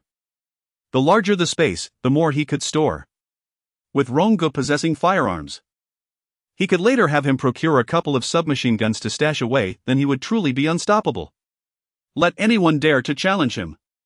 However, what thrilled Wei Zhihao the most was not merely the aforementioned rewards. After a long silence and repeated inquiries into the exchange mall, he finally received a system notification. It seemed that upgrading the generous donor to level 5 was a pivotal point. Activating the basic mall required 5,000 exchange points, and he currently had 1,600 points. Meaning he needed to donate an additional 3.4 million. With nearly 1.5 million in the system space and another million at home, he was just under $1 million short. The anticipation for this system mall had been building for too long. 1 million was a trivial matter. If he couldn't win it at the Shangshi Huangqiao Casino, he could find another venue. Winning $1 million was merely a matter of hours. Wei Zhihao rubbed his hands together, struggling to contain his excitement. Mr. Wei, we have arrived at the department store. The driver's voice interrupted his thoughts. Wait for me here, I'll go buy a few things. He opened the door and stepped out, striding into the department store amidst the astonished gazes of passers-by. On the 3rd floor, amidst a variety of brand-name menswear stores, Wei Zhihao swept through, purchasing dozens of clothing items and 3 pairs of shoes, spending over 15,000, all high-end brands that would last him a while. With the assistance of the store staff, he placed all his purchases into the trunk of the Mercedes. Instructing the driver to return alone and to contact Xiaotang upon reaching Shangshi Huangqiao to have the clothing delivered to his room, Wei Zhihao pulled out his phone and paged Liangzi. Now that he had a solid foundation, and with the system upgrade, he felt elated and wanted to invite his good friend out for a drink. After waiting for over 10 minutes, Liangzi finally returned his call. Brother Hao, what's up? Liangzi asked on the other end. Where are you? Want to grab a drink? I'm at the sports school, just finished training. Where should we go? Let us meet at the small tavern behind the department store, I'll wait for you there. Hurry up. I'll change and be there in 20 minutes. After hanging up, Wei Zhihao casually strolled towards the tavern behind the department store. In the small tavern, a private room separated by a curtain, Wei Zhihao sat opposite Liangzi. A bottle of Longcheng Shenyang already half consumed between them. I see you're not in high spirits. What's bothering you? Wei Zhihao asked. Gnawing on a piece of marinated pigtail. Everything has been going wrong lately, it's hard to feel cheerful. Liangzi frowned, sipping his drink. Share your woes with me. Let us lighten the mood. Wei Zhihao teased. My Qing has been acting strange lately. She doesn't answer my calls, and her phone often shuts off. I have no idea why. Wei Zhihao paused for a moment. Your Qing? Which Qing? Xiao Qing from the summer. Seriously? You're moody over that? Wei Zhihao scoffed. It's not just that. I didn't get registered for the provincial sports meet yesterday, it's been bothering me. Liangzi replied, looking despondent. What's the big deal? Not getting registered just means your skills aren't up to par. My skills aren't lacking. Liangzi shot back, glaring. The guy who registered is a total nobody. I could toss him around like a child. He trembles at the sight of me. Wei Zhihao was puzzled. Then why did they register him instead of you? That guy bribed the coach, he had everything arranged. Participating in the provincial meet is just for show, and the rankings are predetermined. Is the sports world really that corrupt? Wei Zhihao asked, spitting out a bone while raising his glass to clink with Liangzi's. Liangzi took a sip inside. In this day and age, without money, nothing works. Wei Zhihao contemplated for a moment. Stop practicing, you won't get anywhere. Find a business you can manage, and I'll help you get an investor. Liangzi looked up at him. Brother Hao, are you serious now? Don't joke around, I might take you seriously. Think it over. Call me when you've made up your mind. As soon as he finished speaking, Wei Zhihao's phone rang. Wiping his hands with a napkin, he picked up the phone to see it was Yi Hong. Hello, Sister Hong, what's the matter? Hao, there's been a problem at the casino. If you have time, it's best if you could come over. Yi Hong spoke softly on the other end of the line. Alright, I will return immediately. After hanging up, he turned to Liangzi and said, You can drink by yourself, I have finished my errands and must leave urgently. Liangzi cast a sly glance at Wei Zhihao and grinned. Share a couple of your clients with me, I am quite capable too. Get lost, stop babbling. Wei Zhihao retorted, picking up his phone and preparing to rise when it rang anew. Looking down, he noticed an unfamiliar number. He pressed the answer button and brought the phone to his ear. Just as he stood up, he froze as if struck by a sudden paralysis, his complexion shifting to one of grave concern. Mom, please don't worry, I will return at once. Upon hearing the unusual tone in Wei Zhihao's voice, Liangzi glanced up and inquired, What's wrong? Without answering, Wei Zhihao turned and dashed out of the room. Seeing this, Liangzi also stood and followed him outside. Chapter 83, Unexpected? Seeking revenge? Upon exiting, Wei Zhihao swiftly hailed a taxi, taking the front passenger seat and relaying an address to the driver. Just as the driver pressed the meter, the rear door swung open, and Liangzi hopped in. Driver, step on it, I'm in a hurry. Sure thing. With a firm press on the accelerator, the taxi surged forward. Wei Zhihao took out his phone and dialed Yi Hong. Sister Hong, there's been an incident at home. I won't be able to return right away, it might take a bit longer. Alright, once you've handled your family matters, come find me. If you need help, don't hesitate to call, I'm available 24/7. Thank you, Sister Hong. After ending the call, Liangzi leaned forward, inquiring, What's going on? You seem awfully anxious. Wei Zhihao's expression was grim as he fished out a cigarette and lit it, his gaze fixated outside the window. My house caught fire.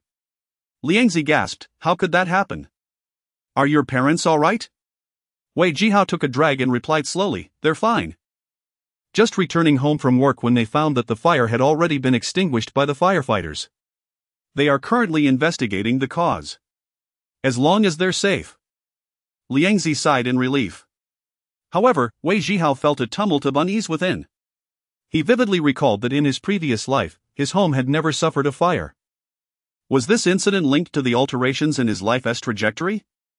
Thankfully, his parents were working late, and it was already nearing 10 o'clock. Had they been home? He dared not contemplate the dire consequences. As they approached home, a plume of white smoke ascended into the sky, a stark sight. The taxi halted at the street corner. Unable to proceed further due to the narrow road, which was blocked by 2 fire trucks. After paying the fare, the 2 hurriedly disembarked. Weaving through concerned neighbors until they spotted his father crouched at the roadside, smoking, while his mother stood beside him. silently wiping her tears as she gazed at their charred home. Dad, Mom, are you alright? Wei Zhihao grasped his parents, inspecting them closely. Once he confirmed their safety, his heart finally eased. The old house could burn, as long as they were unharmed, nothing else mattered. Upon seeing her son return, Wei Zhihao's mother could no longer hold back her tears, which cascaded down her cheeks, her voice choked with sorrow. Son, our home has burned down, everything is gone. After her words, she wept uncontrollably.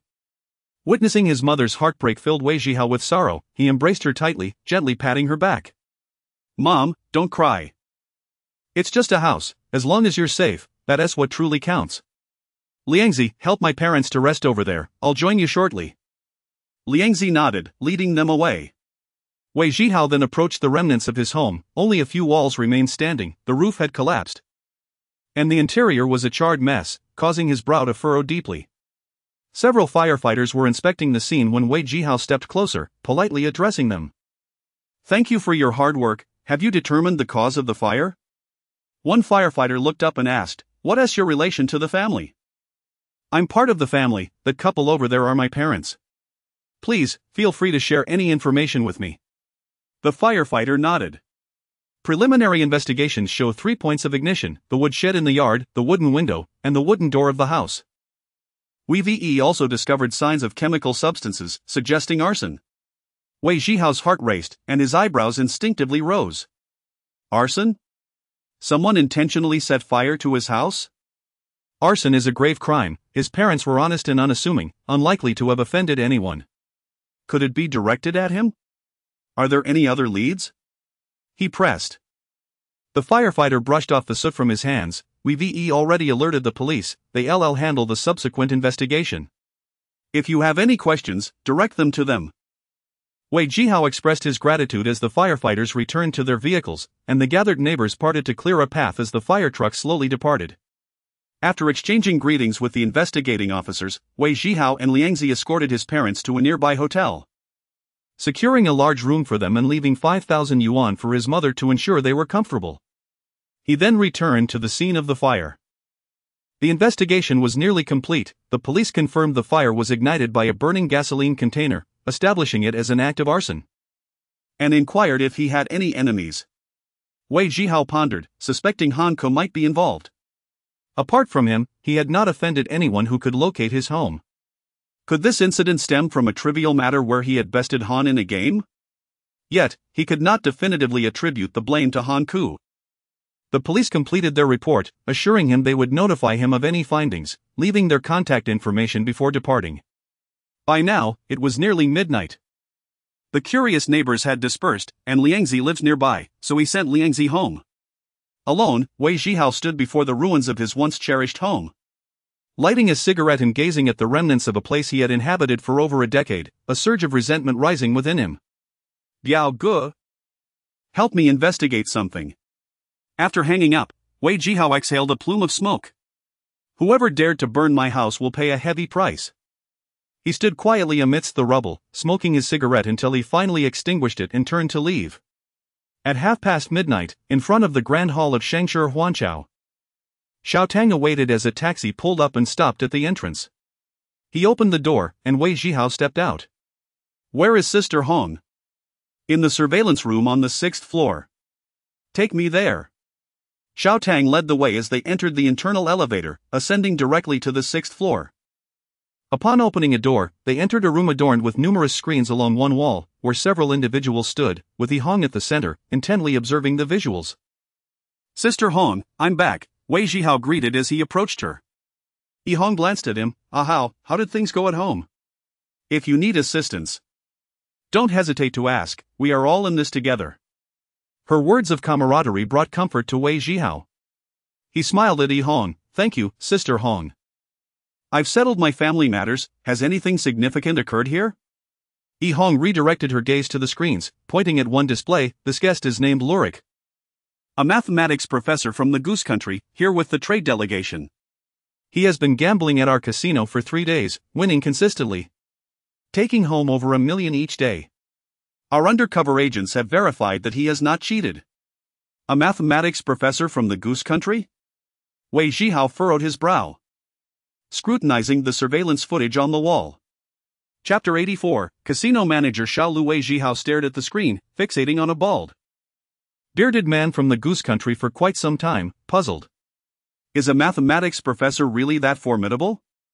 Yihong replied, he is not merely a mathematics professor. He is also a renowned memory master in Goose Country, having authored 3 books on instant memory techniques. He holds a significant reputation within the academic circles of Goose Country. Such individuals pose the greatest headache for casinos. Without any cheating, relying solely on their abilities, and being a foreign guest, we have no recourse against him. Is Ronggu aware of this? Wei Zhihao inquired.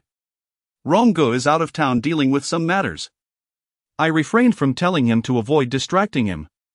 However, I only have a cursory understanding of the casino's affairs. Since Ronggu trusts you so implicitly, I wanted to consult you to see if there is any way to handle him. Yihong cast a meaningful glance at Wei Zhihao, speaking slowly. Wei Zhihao fell silent for a moment before he responded, Sister Hong, you know I do not gamble. Yihong smiled lightly, I was merely asking casually. It seems I will have to call Ronggu tomorrow to see what he suggests. Aha, it's quite late, you should return and rest. Wei Zhihao nodded, bade farewell to Yihong, and turned to leave. As the door closed, a man in his 30s, dressed in a managerial uniform, spoke to Yihong. Sister Hong. If he is so inept, why does Ronggu keep him around? Yihong crossed her arms, her almond eyes fixed on the display screen. Ronggu naturally has his own plans. I am not entirely privy to the specifics, I only heard him mention that Aha is a peculiar character. Peculiar character? Humph. The man scoffed dismissively.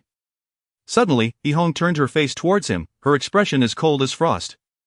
Xiao Lu, are you questioning Rongji's judgment? Xiao Lu trembled slightly, his face changing as he quickly nodded in acknowledgement. I apologize, Sister Hong. That was not my intention. I merely worry that Ronggu might be deceived by this Ahao. Yihong fixed her gaze on Xiao Lu, enunciating each word, so, you are questioning Rongji's insight? Xiao Lu lowered his head further, his voice becoming somewhat unnatural. Sister Hong, I was wrong. Seeing Xiao Lu admit his error, Yihong chose not to pursue the matter further, slowly diverting her gaze from his face. Ronggu values him highly, I advise you not to offend him lest you incur Rongji's displeasure. I understand your dissatisfaction, but this must remain unspoken. Do you comprehend? I understand, Sister Hong. Xiao Lu replied solemnly, though a glint of determination flickered in his eyes. Wei Zhihao returned to his presidential suite on the 7th floor, his expression as dark as water. Yihong wanted him to handle that mathematics professor from Goose Country. Was she not treating him as a mere tool? Growing up in a border city, he had heard numerous tales about the Goose Country men, often referred to derisively as Old Russians or more politely as Maoxiong. These creatures, while appearing amiable, could become ferocious, rivaling tigers when provoked. Elder relatives had often warned, better to encounter a mountain tiger than to provoke a powerful bear. The people from Goose Country were akin to these bears, smiling benignly one moment, yet quick to turn hostile the next, capable of the most insidious acts. Wei Zhihao's life was precious, he had no intention of recklessly courting trouble. The burning of his house served as a severe wake-up call. In this line of work, it was inevitable to offend someone. What if they sought revenge, endangering his family? He had to make arrangements and prepare in advance. He had purchased the new house through Biaozi, who had connections to the underworld. While it seemed he posed no immediate threat, one could never be too certain. For the sake of money, he might betray Wei Zhihao just as easily.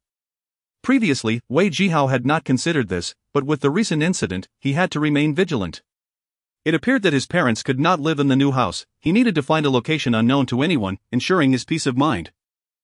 Sending them to an unfamiliar place would be upsetting for them, and too far away would make visits inconvenient. After much thought, he recalled the Baquan farm in the suburbs. His parents had been sent there as youth and were familiar with the environment. He could purchase a house there and set up a small shop for them, allowing his parents to live peacefully while remaining within a 40-minute drive from the city. Thus, he resolved to proceed with this plan.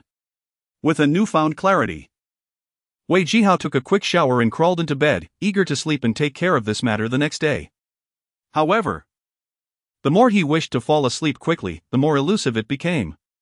His gambling match with Zhu Chang had left a profound impression on him. Ding Rong used him as a tool to resolve his troubles, and Zhu Chang was no different, merely a blade for the Chao family. The clash of blades only resulted in the injury of the blades themselves, while the wielders remained unscathed, often without any intention of causing harm to the other party. It was merely a matter of clashing knives. For if one truly intended to eliminate the other, they would not resort to blades but would draw a gun instead. He did not wish to be a tool nor the wielder of a blade. Yet, if, as Ding Rong stated, once one enters this world, they are no longer in control, how should he choose? Wei Zhihao lay with his hands behind his head, staring blankly at the ceiling, unable to sleep for a long time. After leaving the monitoring room, Xiao Lu returned to his office. He was the manager of the casino on the 6th floor, overseeing all dealers, service staff, security personnel, and several high-paid informants.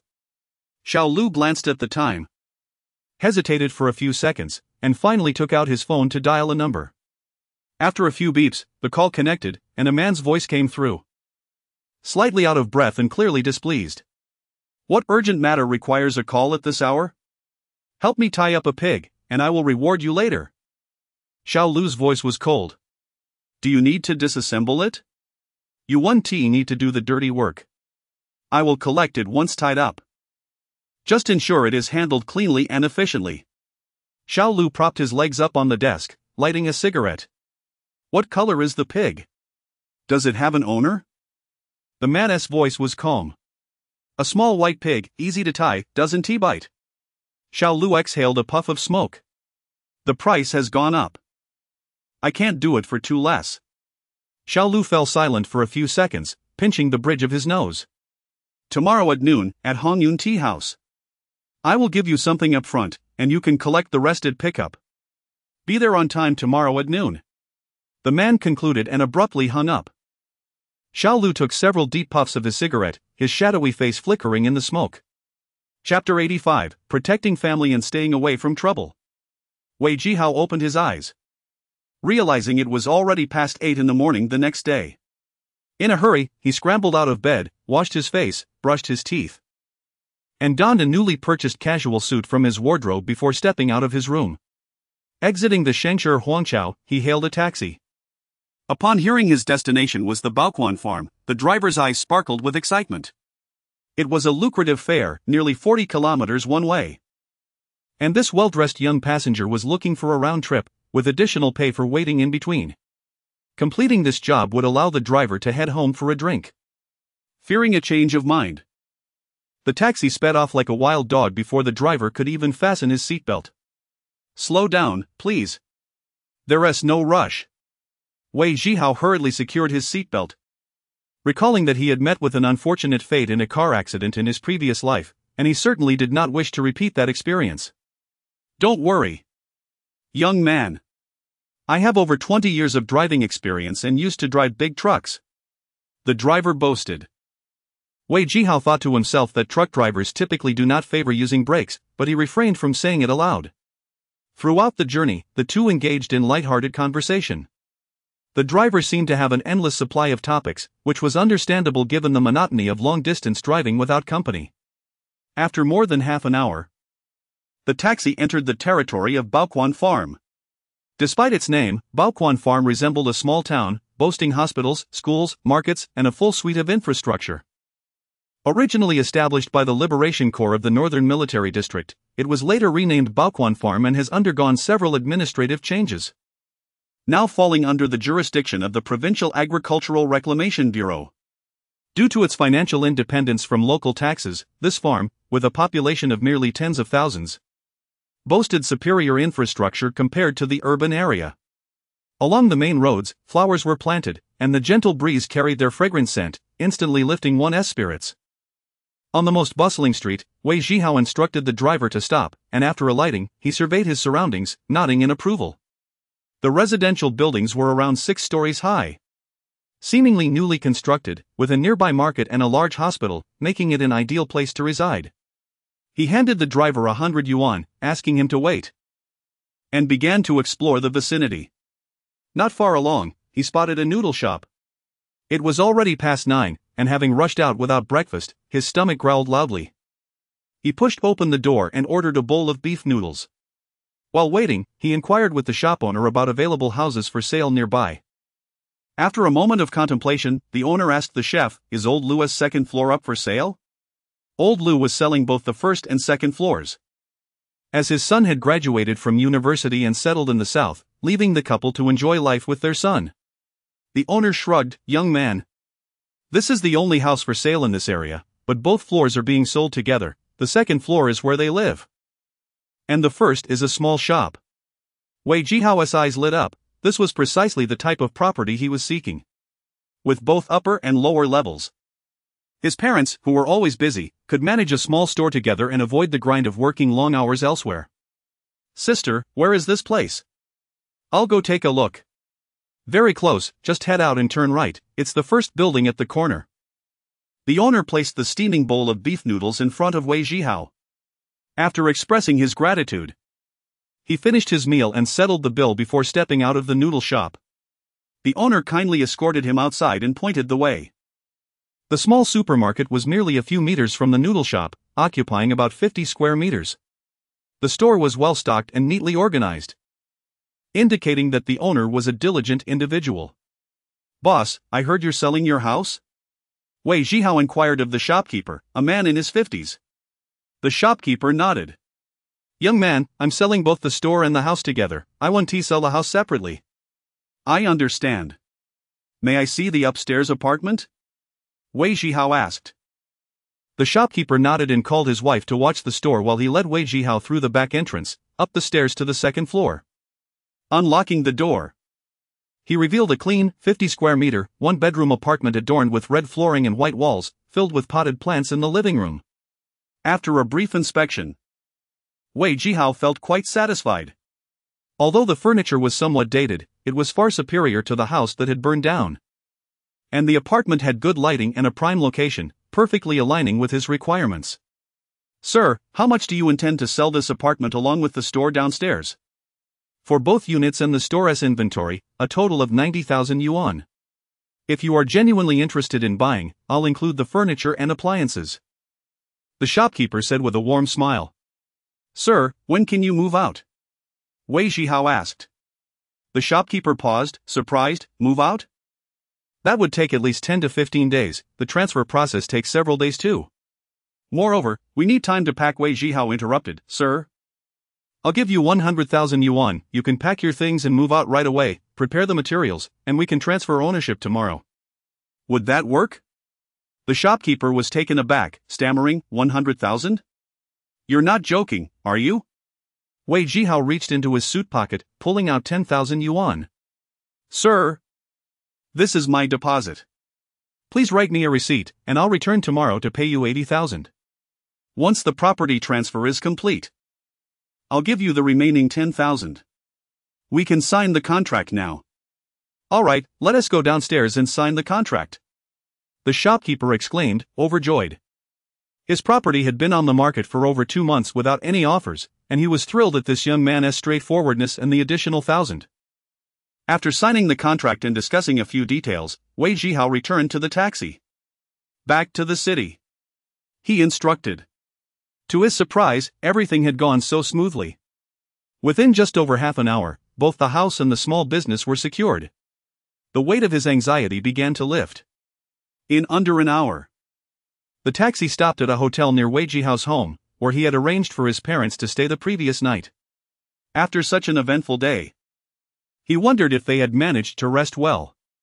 Knocking on the door, his mother opened it, appearing somewhat haggard, clearly having had a restless night.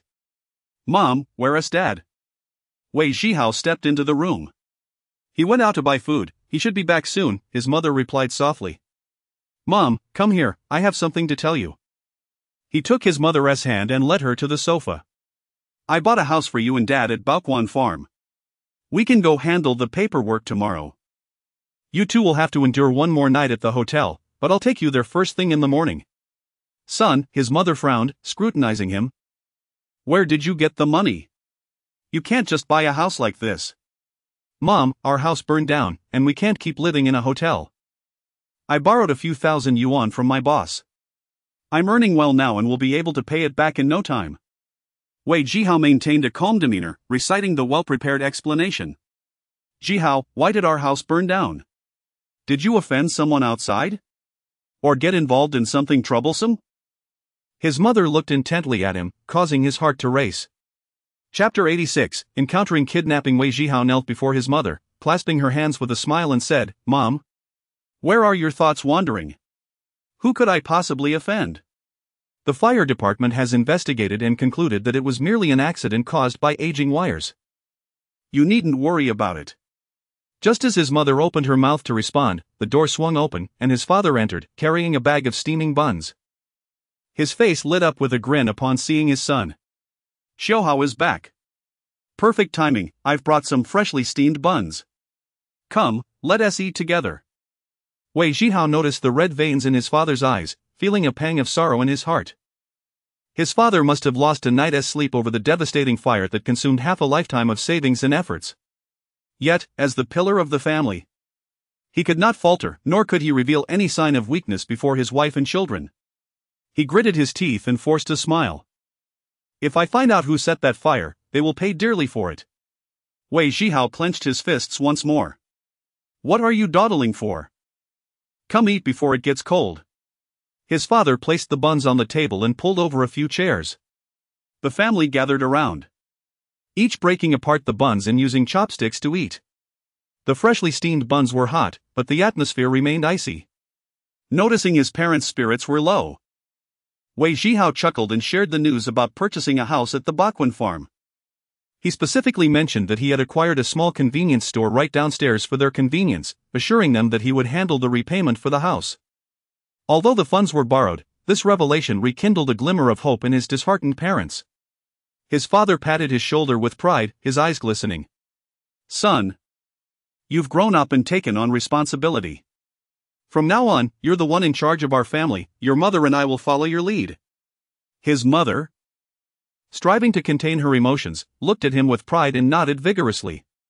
Wei Zhihao held each of their hands, grinning as he said, Mom, did you hear that? Dad says we're doing things my way from now on, so you must bear witness.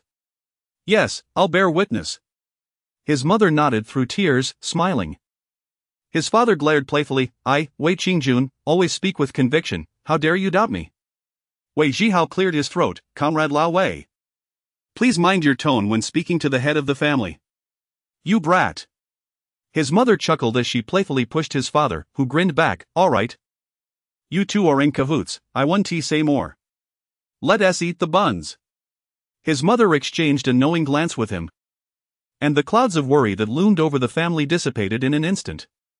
After finishing their meal and spending some time with his parents, Wei Zhihao stepped out of the hotel and checked the time. It was already past 2 p.m. For reasons he couldn't quite comprehend, he felt an overwhelming desire to see his former wife. Perhaps the recent tragedy made him particularly sensitive about the safety of his loved ones. I just want to take a distant glance at her, just one look will put my mind at ease. It should be nothing serious, he reassured himself. He hailed a taxi and headed straight for the 4th middle school. As the taxi sped along the road, the scenery rushed by outside the window, drawing closer to his destination. Wei Zhihao's grip tightened involuntarily, his palms slick with sweat. Just as his heartbeat quickened, his phone rang unexpectedly. He glanced at the screen. It was an unfamiliar number. After a brief hesitation, he answered. Hello, is this Ahao?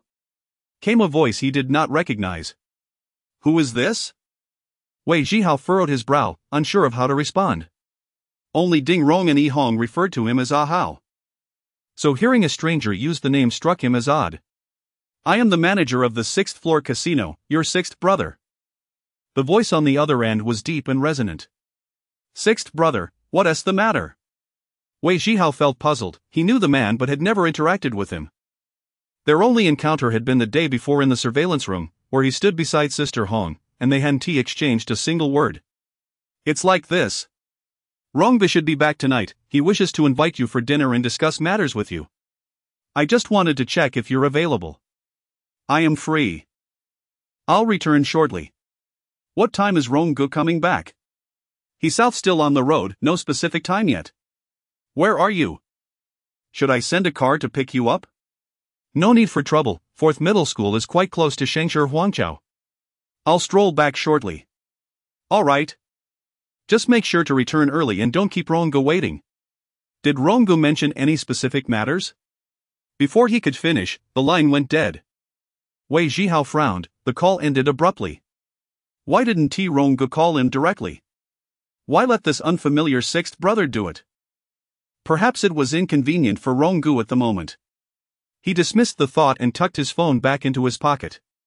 5 minutes later. The taxi halted across from 4th Middle School. Wei Zhihao paid the fare and stepped out, glancing at the school gate. It was now just past 3 p.m. And in less than an hour, he would finally see his former wife, Wang Yimin. If he calculated strictly by time, it had nearly been a month since their separation. Yet it felt as if a lifetime had passed. He pulled a cigarette from his pocket, lit it, and leaned against a tree by the roadside, inhaling deeply to alleviate his mounting anxiety. At this moment, uncertainty still lingered in his heart. Would the Wang Yimin stepping out of the school truly be the same person as his former wife? In his previous life, he had no further connection with his high school classmate Xia Xiaoqing after graduation, yet in this life, she had developed feelings for him. In his last life, Liang Zi was running away from home and mingling with unsavory characters, while in this life, he had successfully joined a sports academy for wrestling, only to miss the provincial games due to behind-the-scenes manipulation. His home had never faced a fire in his previous life, yet in this life, their perfectly fine house had been set ablaze. All these unprecedented events in this life seemed to have altered the direction of the world due to his own actions. But could the changed world still resemble the one from his past? As Wei Zhihao pondered these thoughts, the gates of 4th Middle School swung open, and a throng of uniformed students poured out. Extinguishing his cigarette, he stood across the street, straining to catch a glimpse of her amidst the crowd, scrutinizing every face, fearful of missing her. Suddenly, a van screeched to a halt right in front of him, blocking his view. The doors swung open violently, and before he could comprehend what was happening, he felt a powerful shove from behind. Forearms reached out from the van, seizing Wei Zhihao's clothing and pulling him inside. The person who had pushed him climbed into the van, and the door slammed shut behind him. The tires screeched against the pavement as the van sped away. Everything transpired so swiftly, like a flash of lightning, that Wei Zhihao had no time to scream before a hand clamped over his mouth. Chapter 87, Finding a Way to Escape. Wei Zhihao was forcibly seated in the middle row of a van, his hands tightly gripped by someone, and a black cloth hood was pulled over his head. A sharp, icy sensation coursed down his neck. Be good. If you dare to move, I'll make a cut on your neck with this knife. A chilling voice echoed in his ear, gravelly and unsettling. I won't move, my friend. Are you after money or revenge? Feeling the coldness at his throat, Wei Zhihao dared not stir. His heart raced, and he incessantly reminded himself to remain calm. The hoarse voice spoke again, if you cooperate, we won't make things difficult for you. But if you cause us trouble, don't blame us for being ruthless. The man behind him spoke in a calm tone, as if engaged in a casual conversation. The hood was thick, obscuring any light, and the air inside reeked of mildew, making it hard for him to breathe. Wei Zhihao felt his hands being lifted, followed by the sound of tape being torn. His wrists were bound tightly together, wrapped several times. He forced himself to calm down, slowing his breathing while his mind raced. Have I offended someone? Suppressing his rising panic, Wei Zhihao took a few deep breaths and asked. Silence. No one answered. All he could hear was the roar of the van's engine and the heavy breathing of those around him. Listen, I can pay you. If you let me go, I can give you a lot of money. I didn't see your faces, I promise I won't call the police. What do you say? Wei Zhihao tried again. Still silence, no response. I'm with Brother Rong. Ding Rong, the boss of Shengshi Huanchao. You must have heard of him. By kidnapping me, you're opposing Brother Rong.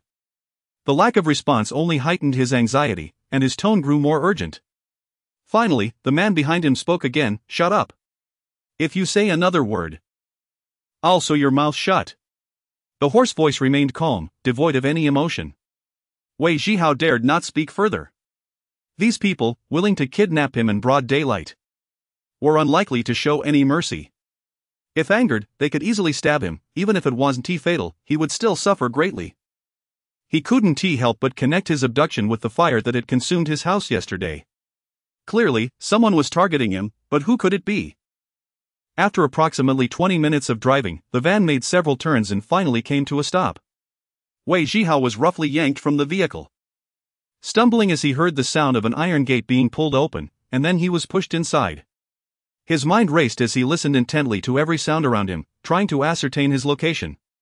"Where are you taking me?" Wei Zhihao deliberately asked loudly, noticing the emptiness in his voice. He deduced that he was likely in a spacious building, resembling a warehouse, with debris scattered about, suggesting it had been abandoned for some time. Such a place was ideal for disposing of a body, causing his heart to sink further. He could hear 4 or 5 pairs of footsteps. 2 men gripped his arms, steering him inside, while others followed closely.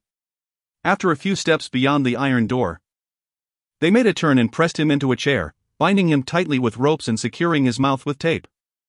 His belongings were rummaged through and tossed onto a table, and he heard the sound of his phone shutting off. The ropes were constricting, causing discomfort in his chest, and with his mouth sealed, he could only breathe through his nose. Wei Zhihao refrained from struggling, sensing that they had no immediate plans to harm him. It would be wise to conserve his energy and strategize an escape. "You two, keep an eye on him. Don't let anything go wrong. Rest assured." He was likely in a small room, as their voices echoed without reverberation, soon followed by the sound of a wooden door closing.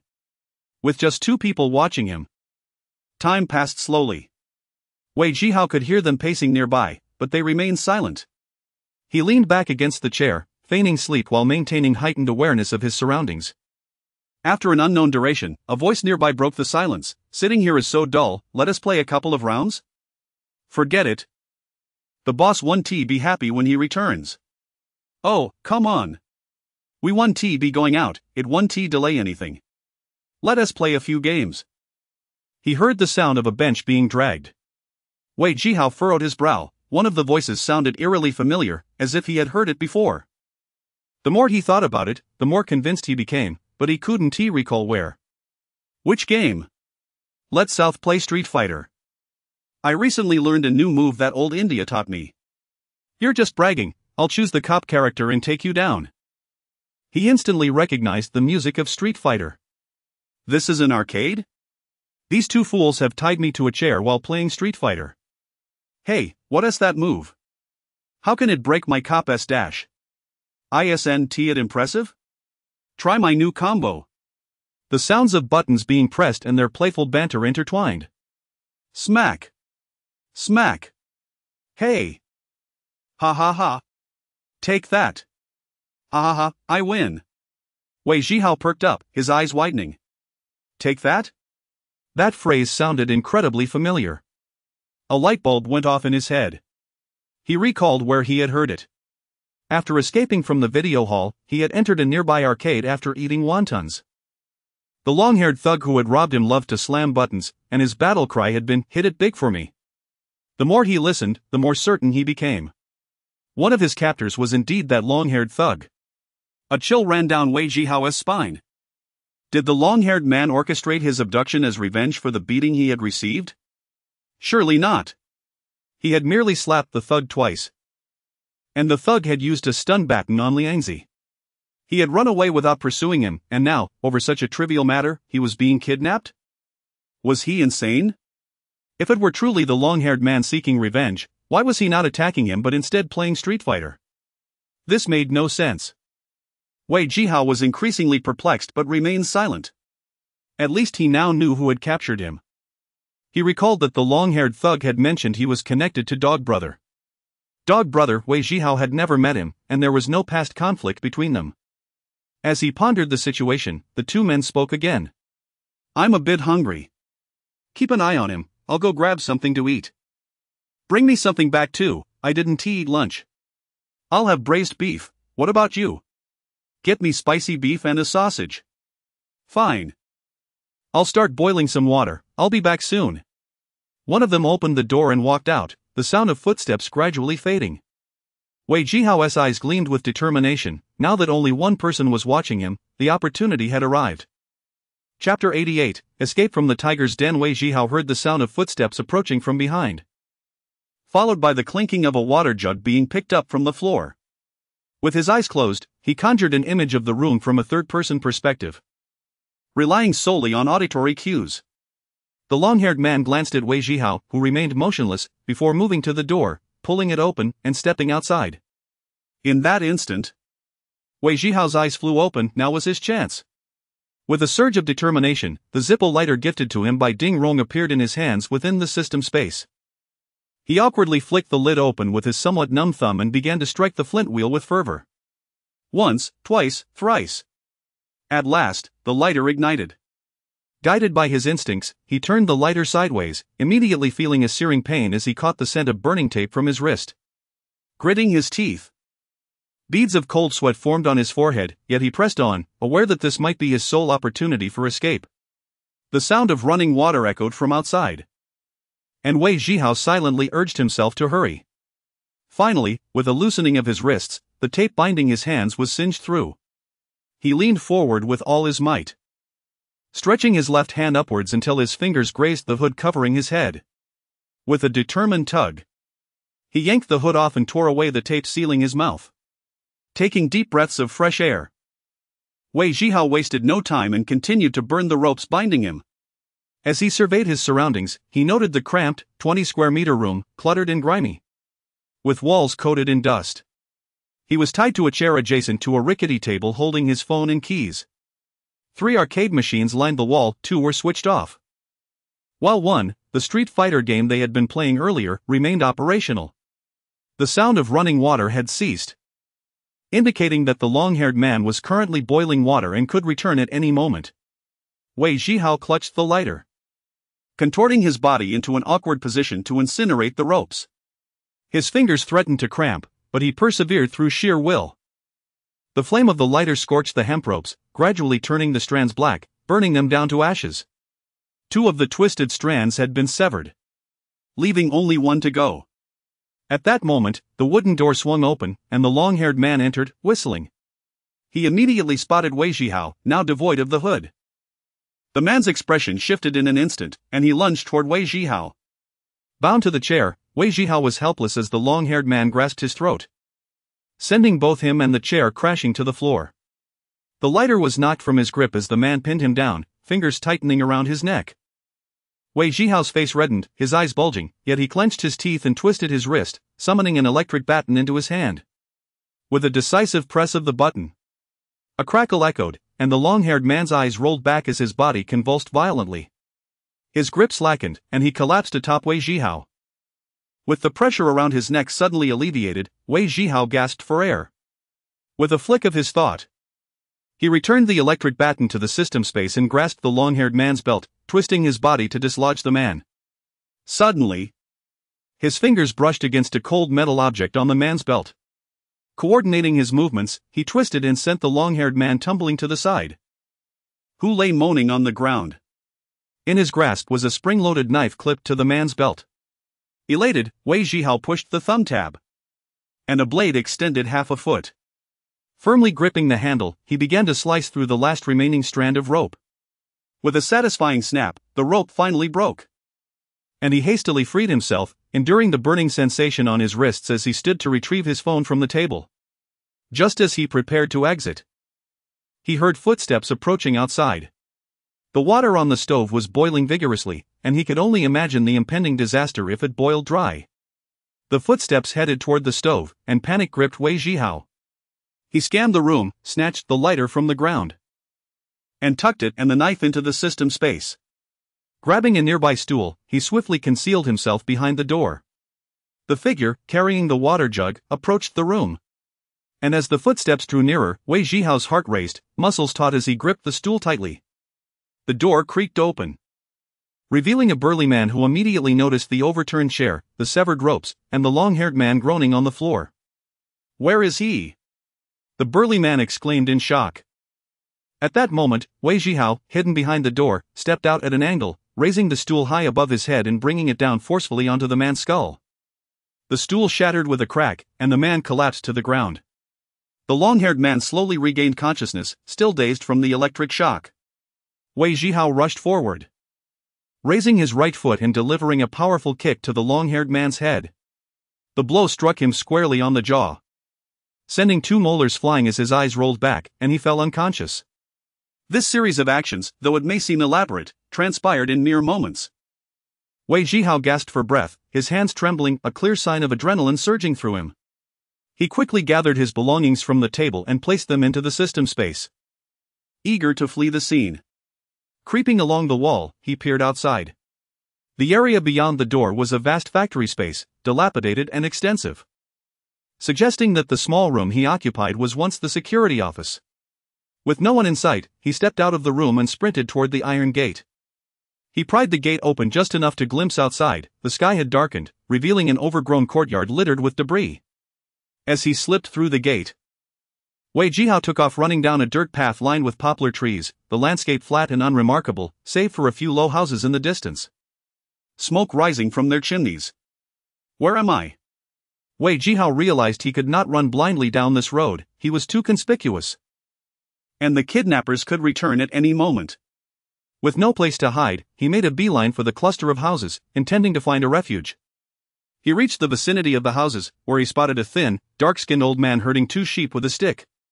Panting heavily, Wei Zhihao approached him and asked, "Excuse me, sir, where am I?" The old man turned to him, pointed, and replied, "Don't you know where you are? This is Fuli Village. And inside is the Fushan mine." "Fuli Village, got it. Thank you, sir." Wei Zhihao hastened deeper into the village, flipping his palm to reveal his phone. Pressing the power button, the screen illuminated, displaying the start-up interface. Hurry! Finally, the phone booted up, and he dialed Ding Ron's number. Connecting. He tried again, but the line remained busy. Desperate, he attempted to call Yi Hong, only to find that too was busy. Damn it! Wei Zhihao cursed vehemently, contemplating his next move before dialing Xiao Tang's number. Chapter 89, Re-entering the wolf's den. Wei Zhihao placed his phone against his ear. It rang only once before being answered. "Hello, Mr. Wei, how may I assist you? Has Brother Rong returned?" Wei Zhihao's tone conveyed a sense of urgency. "Not yet. Is there something you need?" "Arrange a car to pick me up from Fulitan, as swiftly as possible." "Understood, Mr. Wei. I will make the arrangements immediately." Wei Zhihao ended the call. "Xiao Tang. I just saw Boss Xiao, he's your client. Could you reach out to him shortly? It's been a while since he last visited the casino." Xiao Tang nodded with a smile. "Don't worry, Lu Gu. Once I arrange the car, I'll contact Boss Xiao." Without pausing, Xiao Tang brushed past Xiao Lu. "Mr. Wei?" Xiao Lu suddenly recalled something and halted. "Xiao Tang, which customer are you arranging a car for?" Xiao Tang turned back. "It's for Mr. Wei Zhihao. He just called, asking for a car to Fulitan." Xiao Lu raised an eyebrow. "I'm heading to the car team, I'll help you arrange it. You go contact Boss Xiao. But make sure to guide him to the 6th floor. Rest assured, Lu Gu, I'm on it." Xiao Tang smiled, nodding at Xiao Lu before hurrying toward the elevator. Xiao Lu watched him depart, a cold smile creeping across his face. Wei Zhihao hung up from Xiao Tang, his eyes fixated on his phone. A sense of unease bubbling within him. What if the car Xiao Tang arranged only had one driver? In this desolate area, if the kidnappers noticed his escape, they would surely pursue him, leaving him with no chance to flee. After a moment of contemplation, Wei Zhihao dialed the police. Half an hour later, the night had fully descended. Beneath a large poplar tree at the entrance of the village, a flickering light danced like a firefly. This intermittent glow was the cigarette but Wei Zhihao held in his hand. He had been waiting behind the tree for half an hour. The open view and overgrown weeds made it difficult for anyone to spot him. By his calculations, the car Xiao Tang arranged should be arriving soon. Wei Zhihao glanced around to ensure no one was watching, stood up, and peered towards the road. In the distance, he spotted 2 cars with their headlights illuminating the dark night, heading in his direction. Could it be the car Xiao Tang sent? A surge of excitement coursed through Wei Zhihao, yet he remained cautious, lowering himself again to keep a close watch on the approaching vehicles. The cars came to a halt about 7 or 8 meters from his hiding place. A man stepped out. But the darkness and backlight obscured Wei Zhihao's view of his features. He could only discern a rough outline. The man scanned his surroundings before retrieving his phone and tapping a few keys, then placing it to his ear. Buzz. Wei Zhihao's phone vibrated. He had switched it to silent after making his previous call. Looking down, he saw an unfamiliar number. Wei Zhihao pressed the answer button without speaking. And a hurried voice came through. "Ahao, where are you?" "I'm here to pick you up." Wei Zhihao was taken aback. Looking up at the figure by the car who was still scanning the area. "Lu Gu? It's me." Xiao Tang said you asked him to send a car to Fully Tun. I had nothing to do, so I drove over myself. I've just arrived, where are you? Upon realizing it was Xiao Lu, Wei Zhihao felt a wave of relief wash over him.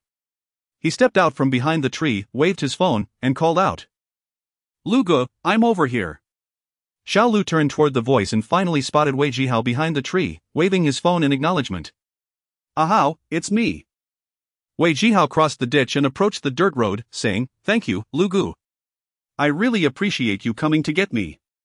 Xiao Lu chuckled. "We're all part of the same team, no need for pleasantries. When I heard from Xiao Tang that you were in danger, I immediately called a few brothers to come along. Thankfully, we arrived in time."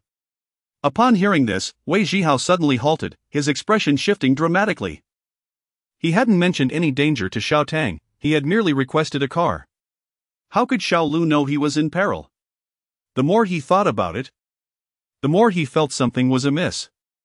He had just reached a distance of 4 or 5 meters from the car when he recalled that it was indeed Xiao Lu who called him earlier that afternoon. Learning he was at Xizhong, right before he was kidnapped. Was this merely a coincidence? A sense of dread coursed down his spine, raising every hair on his body. Realizing something was terribly wrong, Wei Zhihao turned and sprinted away. "Hey! Ahao!" Xiao Lu was momentarily stunned as Wei Zhihao bolted, but he quickly regained his composure and shouted. "Chase him! Quickly, catch him!" From the shadows, 4 or 5 men surged forward, racing after Wei Zhihao without hesitation. Xiao Lu hastily jumped into the car, shifted into gear, and pressed the accelerator, pursuing him. Wei Zhihao was running ahead, with several men hot on his heels, barely a dozen meters apart. Xiao Lu's car swiftly caught up. No matter how fast Wei Zhihao ran, he could not outrun 4 wheels. Xiao Lu abruptly turned the steering wheel, positioning the car directly in front of Wei Zhihao, blocking his escape route. Caught off guard by the sudden obstruction, Wei Zhihao collided with the vehicle, while the pursuers quickly overwhelmed him, pinning him to the ground. Xiao Lu stepped out, leisurely approaching Wei Zhihao, crouching down, and pulling his hair back forcefully while displaying a sinister smile. "Ahao! I came to pick you up out of kindness. Why would you run?" "Xiao Lu, we are all under Brother Rong's command. I bear you no ill will. So why are you doing this?" Wei Zhihao glared at Xiao Lu, his eyes ablaze with fury. Upon hearing this, Xiao Lu's eyes filled with venomous rage. "I've followed Ding Rong for 5 years, 5 years. Do you understand? Why is it that you can stay in the presidential suite while I am confined to a dormitory? Why can you watch Brother Rong's videotapes, but I cannot? Tell me, what gives you the right?" Xiao Lu's words erupted from him as a furious shout, revealing the depth of his hatred for Wei Zhihao. "What do you intend to do? Eliminate me?" Wei Zhihao gazed into Xiao Lu's twisted face and spoke slowly. Xiao Lu grasped his chin, a scornful smile curling his lips. "Killing you would be as simple as squashing a bug." Standing up, he gestured to the men holding Wei Zhihao down. "Take him back to that abandoned factory. Be careful on the way, don't let him escape again. I'll head back first." "What about the final payment? When will it be settled?" a hoarse-voiced man inquired. Xiao Lu glanced at him. "The one handling the final payment is already waiting there. Money in one hand, person in the other, the rest is none of your concern." The man nodded and waved his hand to his subordinates, who seized Wei Zhihao and shoved him into the backseat of the car. Chapter 90, Your life is in my hands. This time, Wei Zhihao's eyes were not covered by a cloth as they had been before. Yet his situation remained as dire as ever. 2 burly men, resembling iron towers, flanked him on either side, tightly restraining his arms, leaving him utterly powerless to escape. The vehicle traversed a dirt road, winding around two corners before returning to the abandoned factory that haunted Wei Zhihao's thoughts. With a grating creak, the rusted iron door gradually opened a narrow gap. Dragged inside, the door was shut behind him. Night had fully descended, shrouding the already desolate factory in an even deeper darkness. Only the duty room where Wei Zhihao had once been imprisoned emitted a faint, yellowish light. The illumination streamed through the crack of the door, casting an eerie glow in the oppressive gloom. The wooden door was forcefully pushed open, and Wei Zhihao was thrust into the room. The brightness stung his eyes, prompting him to instinctively turn his head and squint slightly to ease the discomfort. After a while, as his eyes adjusted to the light, he slowly opened them to scrutinize his surroundings. Within the modest room stood 5 or 6 individuals, each bearing distinct expressions. Some wielding cleavers. Among them were Chang Mao, whom Wei Zhihao had previously bested, and a towering figure, both now positioned against the wall. Chang Mao's left cheek was swollen like a balloon, while the brute bore bloodstains on his right shoulder. Upon seeing Wei Zhihao brought back, their faces darkened instantly. The hulking man, his eyes glinting with malice, bent down to pick up a broken chair leg from the ground, advancing towards Wei Zhihao, evidently seeking revenge for his earlier humiliation. The leading man who entered with Wei Zhihao shoved the brute aside, glaring at him. "You two imbeciles, unable to guard one person, making me lose face. Get out of my sight." The hulking man glared at Wei Zhihao with clenched teeth, wishing to strike him down on the spot, but under the authority of his superior, he begrudgingly stepped aside, discarding the chair leg. The man turned to a middle-aged individual seated in a chair and inquired, "Are you here to settle the remaining payment?" His voice remained gravelly.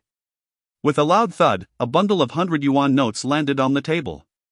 "The man remains, this is none of your concern. Take your money and leave." Wei Zhihao turned towards the source of the voice, his mind blank with shock. He never expected to recognize the speaker, Xu Chang. The very man who had lost a bet against him in dice and had 3 fingers severed by Ding Rong. What was he doing here? Was he the mastermind behind his abduction? What of Xiao Lu? A cold sweat broke out on Wei Zhihao's brow. He had initially believed Xiao Lu's actions stemmed from jealousy. But upon seeing Xu Chang, he realized the situation was far more complex. Xiao Lu was in cahoots with Xu Chang. They had conspired together to orchestrate his kidnapping. And Xiao Lu had betrayed Ding Rong, aligning himself with Xiao Dashao. The gravelly-voiced man stepped forward, picking up the bundle of money and lightly fiddling with it. "Thank you, boss. Until we meet again." He tucked the cash into his coat and turned to leave. Wei Zhihao glanced at him and asked, "Are you doggo?" The man paused, casting a glance at Wei Zhihao before breaking into a faint smile. "What is it to you? Heard of me?" Wei Zhihao nodded. "I remember you." Dog Gu grinned, revealing a gap where a tooth should have been. "Many remember me, who do you think you are?"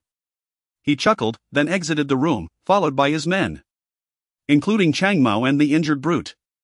Xu Chang's entourage, consisting of 4 men wielding cleavers, quickly closed the wooden door behind them, guarding the sole exit, while 2 others flanked Xu Chang. Leaning forward, Xu Chang placed his arms on the table, his right hand wrapped in thick bandages, leaving only his thumb and pinky exposed. "Have a seat." He beckoned Wei Zhihao with a nod of his chin. Wei Zhihao surveyed the 2 hulks at the door, then the gleaming cleavers in their hands, steeling his nerves as he pulled a wooden stool closer and sat opposite Xu Chang. "If I recall correctly, you go by Hao, yes?" Wei Zhihao nodded but said nothing. He understood that being in Xu Chang's clutches rendered any words futile. He could only take it one step at a time. With his hands resting between his legs, he concentrated, summoning his phone from the system space into his right palm. With his left hand shielding the right, he pressed the call button from memory, flipping through 2 pages to dial a number. The first 3 call records belonged to Ding Rong. He hoped this call would not be met with a busy signal. All that remained was to leave his fate to chance. "I imagine you're quite curious about why I brought you here," Xu Chang remarked, his tone flat and devoid of emotion. "Xu Chang, you bribed Xiao Lu to have me abducted to Furiton, didn't you? Are you hoping to buy me off as well? If so, we could have simply discussed this without going to such lengths to bring me to this decrepit factory." Wei Zhihao chuckled lightly. Xu Chang returned the smile. "You certainly have a high opinion of yourself. Xiao Dashao indeed has such intentions, but the Qiao family does not accept refuse. Whether they can take you depends entirely on your capabilities. The image of Xiao Zhenyu, with his braided hair and chilling smile, flashed through Wei Zhihao's mind. I won against you in dice twice, doesn't that count as a skill? Zhu Chang snickered, that was in Ding Rong's territory, now. Whether you have the skill is for me to decide. And what constitutes having skill? Wei Zhihao inquired. Engage in a wager with me. Xu Cheng challenged. What shall we wager? Your life.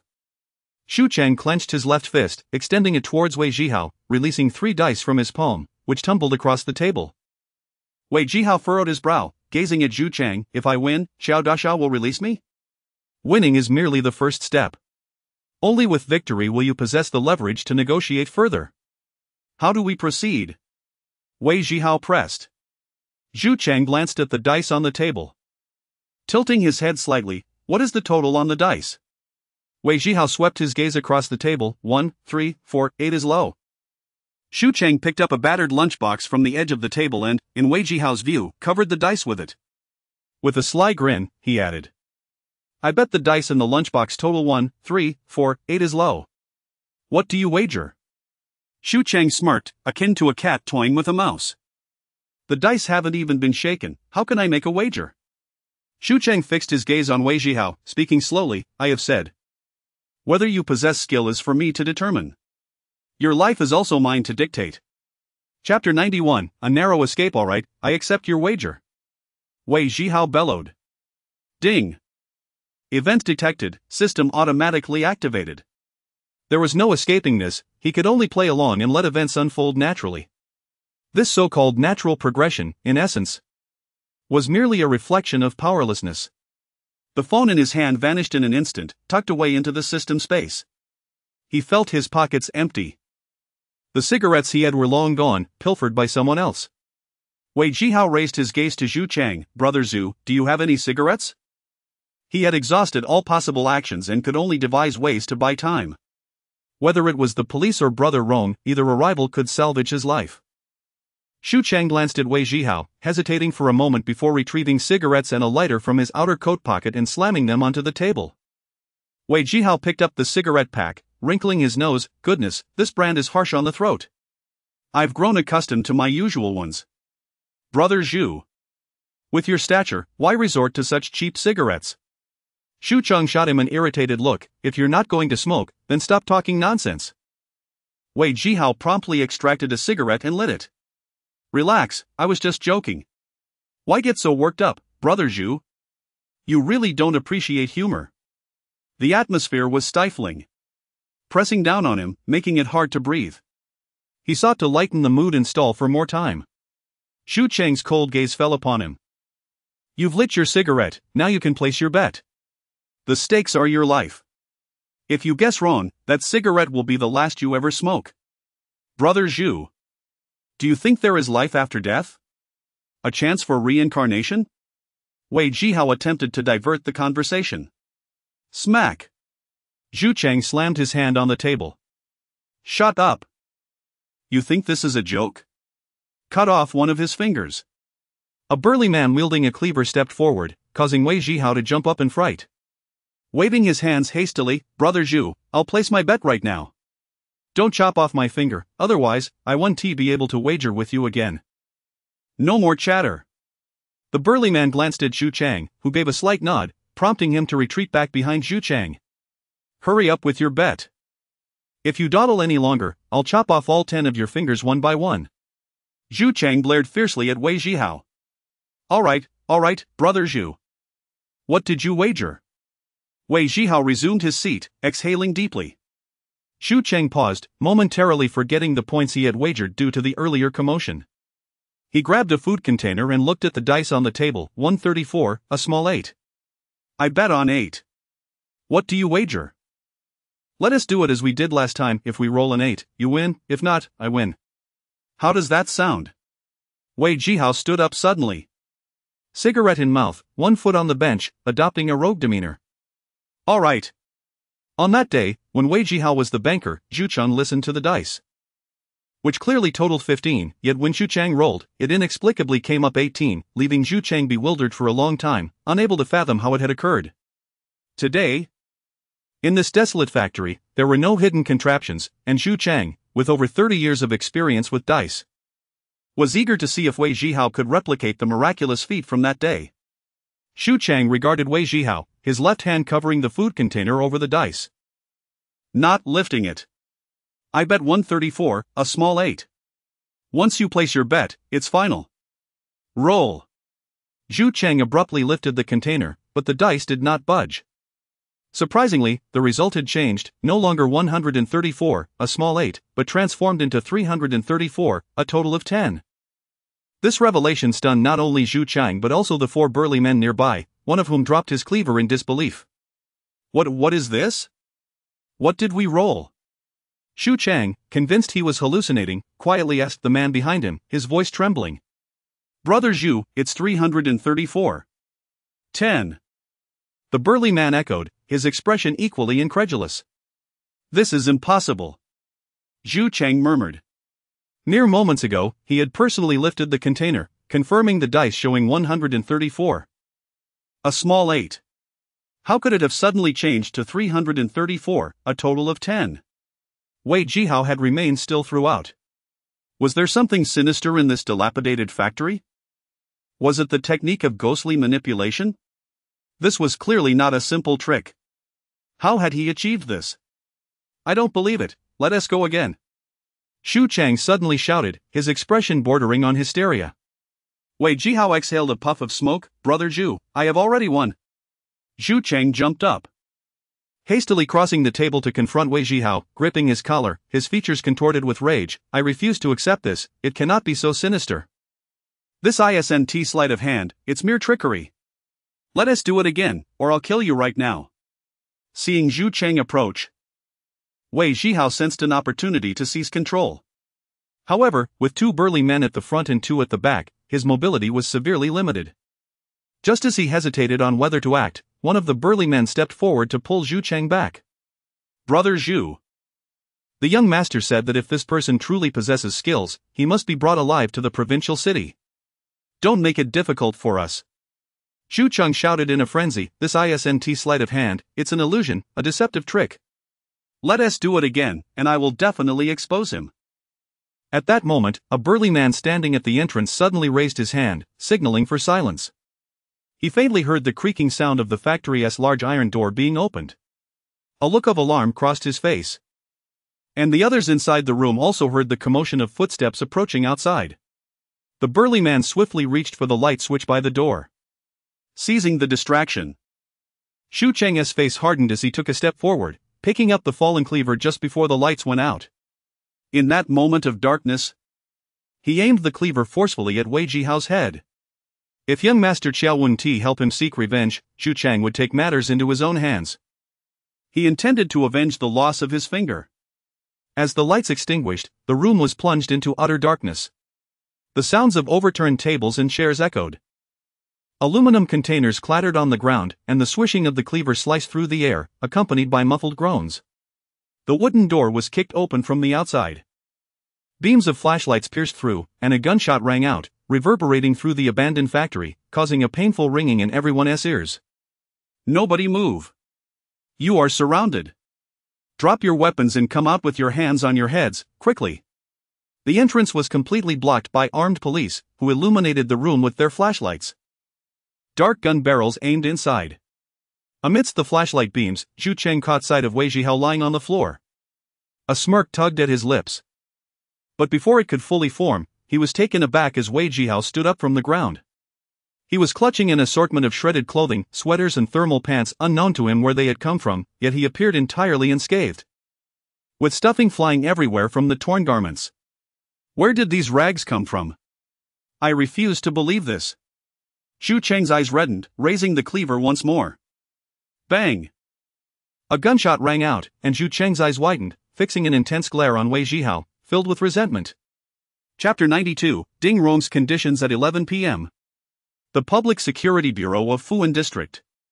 Wei Zhihao sat in a chair, his fingers trembling slightly as he clutched a cigarette. The officer taking notes observed him for a while before finally speaking. Is there anything else you wish to add? I've told you several times already, the mastermind has confessed. When will you apprehend the culprits? Wei Zhihao's voice was filled with urgency. The 4 individuals in custody consistently claim that Zhu Chang hired them. They have not mentioned anyone named Xiao Dashao, the officer replied expressionlessly. Zhu Chang is affiliated with Xiao Dashao. He is his subordinate. Would Zhu Chang dare to kidnap and kill without his consent? Wei Zhihao's agitation grew. We can only establish that after further investigation. As it stands, there is no connection to anyone else, the officer stated flatly. My house was just burned down, and my parents almost perished in the flames. Then I was kidnapped and nearly killed. By the time you verify the facts, the grass on our family grave will be a meter high. Wei Zhihao's eyes widened, seemingly ready to burst with fury. I have reiterated that we require evidence. Currently, there is no indication that these 2 incidents are directly related. The officer replied in a monotone voice. Wei Zhihao took several deep breaths, forcing himself to calm down, realizing that at this moment, words were futile. Since that is the case, I have nothing more to add. The door to the interrogation room swung open, and a middle-aged officer entered. Is the record complete? Someone is here to pick him up. All done, the officer at the desk replied, closing the notebook. The middle-aged officer glanced at Wei Zhihao. Come with me. Wei Zhihao extinguished his cigarette in the ashtray, stood up, and followed the officer out of the interrogation room. In the distance, he spotted Ding Rong, clad in a black trench coat, with his hands in his pockets, standing at the end of the corridor. Behind him, Yi Hong was engaged in conversation with a middle-aged man who appeared to be a leader, both wearing smiles. Wei Zhihao approached Ding Rong, but before he could speak, Ding Rong pulled him close and led him toward the exit. Hey, the paperwork isn't complete yet. You can't leave. The middle-aged officer shouted. Ding Rong continued walking as if he hadn't heard, still with his arm around Wei Zhihao's shoulders, striding out of the bureau. Yi Hong quickly stepped forward. Officer, I'll handle the remaining matters. The middle-aged officer glanced at the leader, who nodded slightly. With that, the officer had no choice but to accompany Yi Hong to the side to sign some documents. A long Lincoln was parked in front of the bureau. Upon seeing Ding Rong, the driver jogged over respectfully and opened the back door. Ding Rong gave Wei Zhihao a gentle push, urging him to enter first, before following him into the car. The driver closed the door softly and stood with his hands crossed beside the vehicle. Inside the car, the two remained silent. Ding Rong opened the car's refrigerator, extracted a bottle of dark rum, retrieved 2 square glasses, and placed 2 ice cubes in each before pouring half a glass of the liquor and handing it to Wei Zhihao. Have a drink to calm your nerves. Wei Zhihao accepted the glass and took a hearty sip.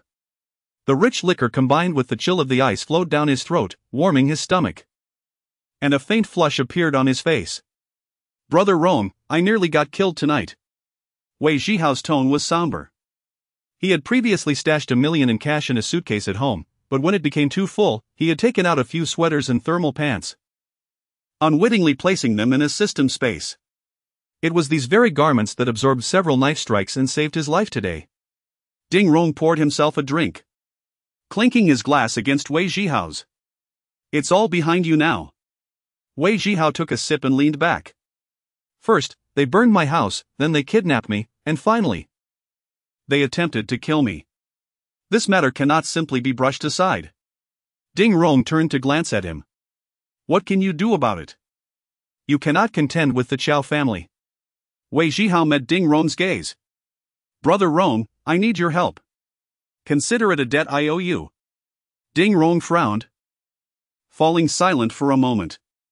What has become of Zhu Chang? Wei Zhihao inquired. He is dead, shot on the spot. Wei Zhihao suddenly burst out laughing, though it was a bitter laugh. Zhu Chang's death would undoubtedly be pinned on him by the Chao family. This matter could not simply end here. His eyes burned with a fierce hatred. Now that the enmity has been established, I cannot sit idly by. Even a clay figurine has some semblance of resilience. If the Chao family wishes to obliterate my family, I will not allow them to have it easy. What are your plans? Ding Rong leaned back, asking softly. Doesn't the Chao family own a casino? I will go and dismantle their operation. Ding Rong snorted derisively. You are courting death. Do you think you can accomplish that with just your wits and bare hands? Or by sheer luck? Entering the Chow family's casino is easy. But winning and getting out is another matter entirely. That is why I need your assistance, Brother Rong. Wei Zhihao faced Ding Rong earnestly. Ding Rong avoided his gaze. How do you expect me to help you? If you can ensure my survival, I will win back all their money. Wei Zhihao articulated each word carefully. You have no idea how terrifying the Chow family's influence is in the northern region. Who dares to protect those who oppose them? I know you can protect me. And your backer can as well. Wei Zhihao's tone was resolute. Ding Rong closed his eyes, pinching the bridge of his nose, lost in thought. The atmosphere in the car grew silent, the tension palpable. After a long pause, Ding Rong finally said, I need to think this through carefully. I'll give you my answer later. Wei Zhihao nodded. Brother Rong, I need money. Ding Rong paused for a few seconds, contemplating, before responding. The 200,000 monthly salary I promised you remains unchanged. I'll transfer it to you shortly. 200,000 isn't enough. Then earn it through your own efforts. Go to the 6th floor casino? Wouldn't you be winning back your own money?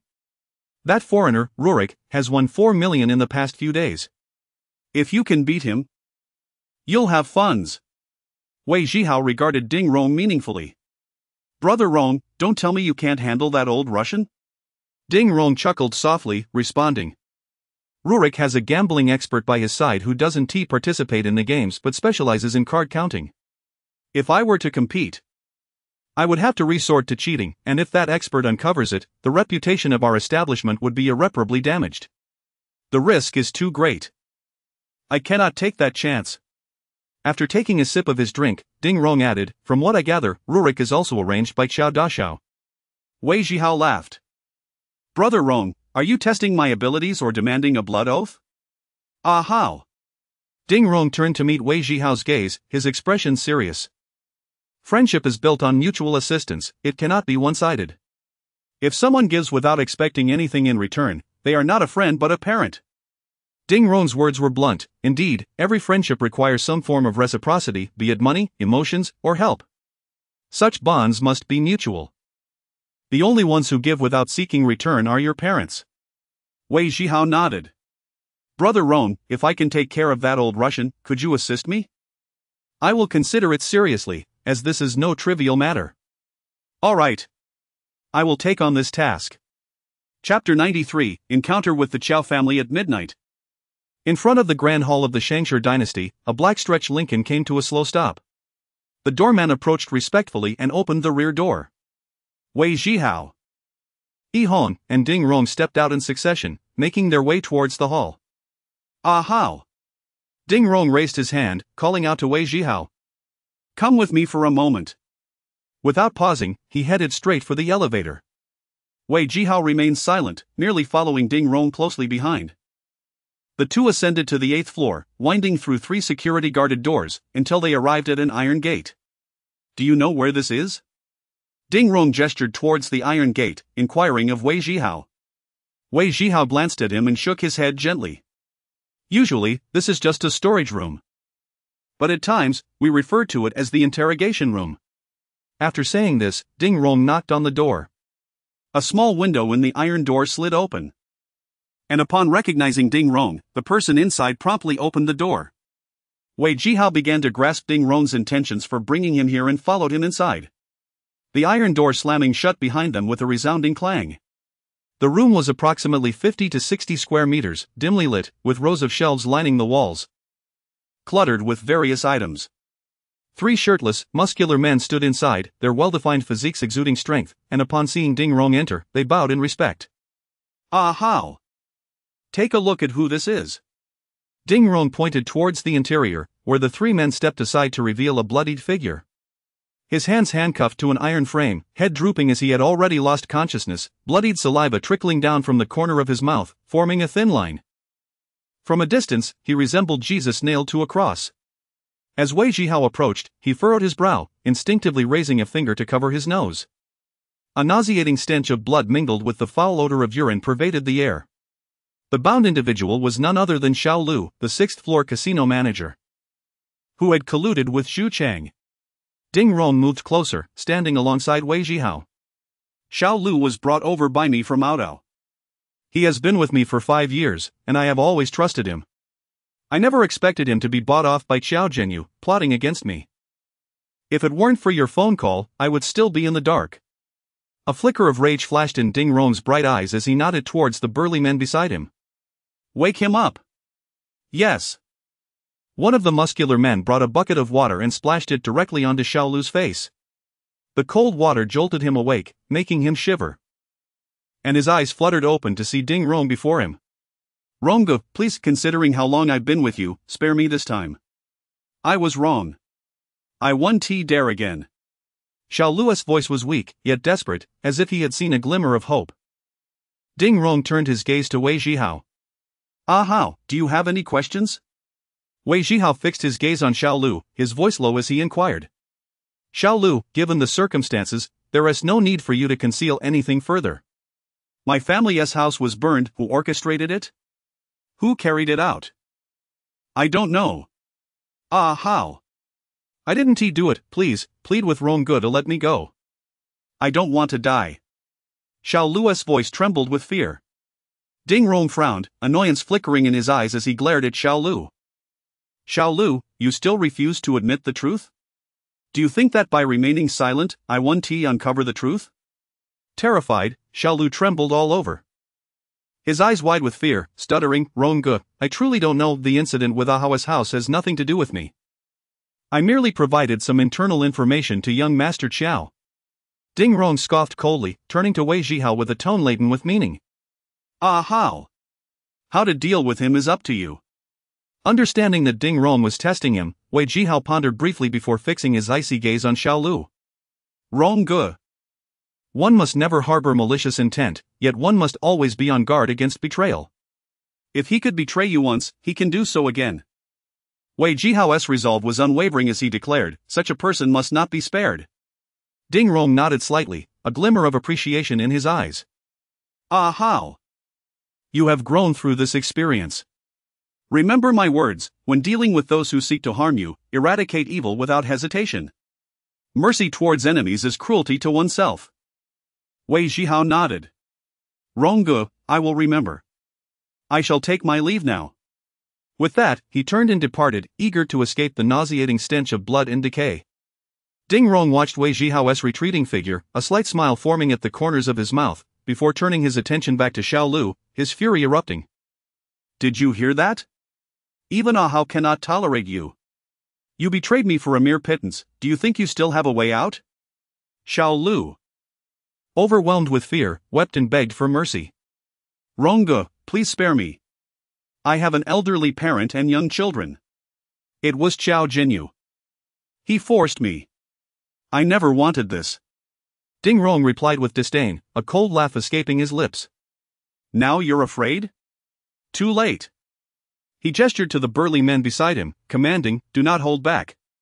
Extract the truth about what Xiao Zhenyu instructed him to do, and once you're done, proceed as per the rules.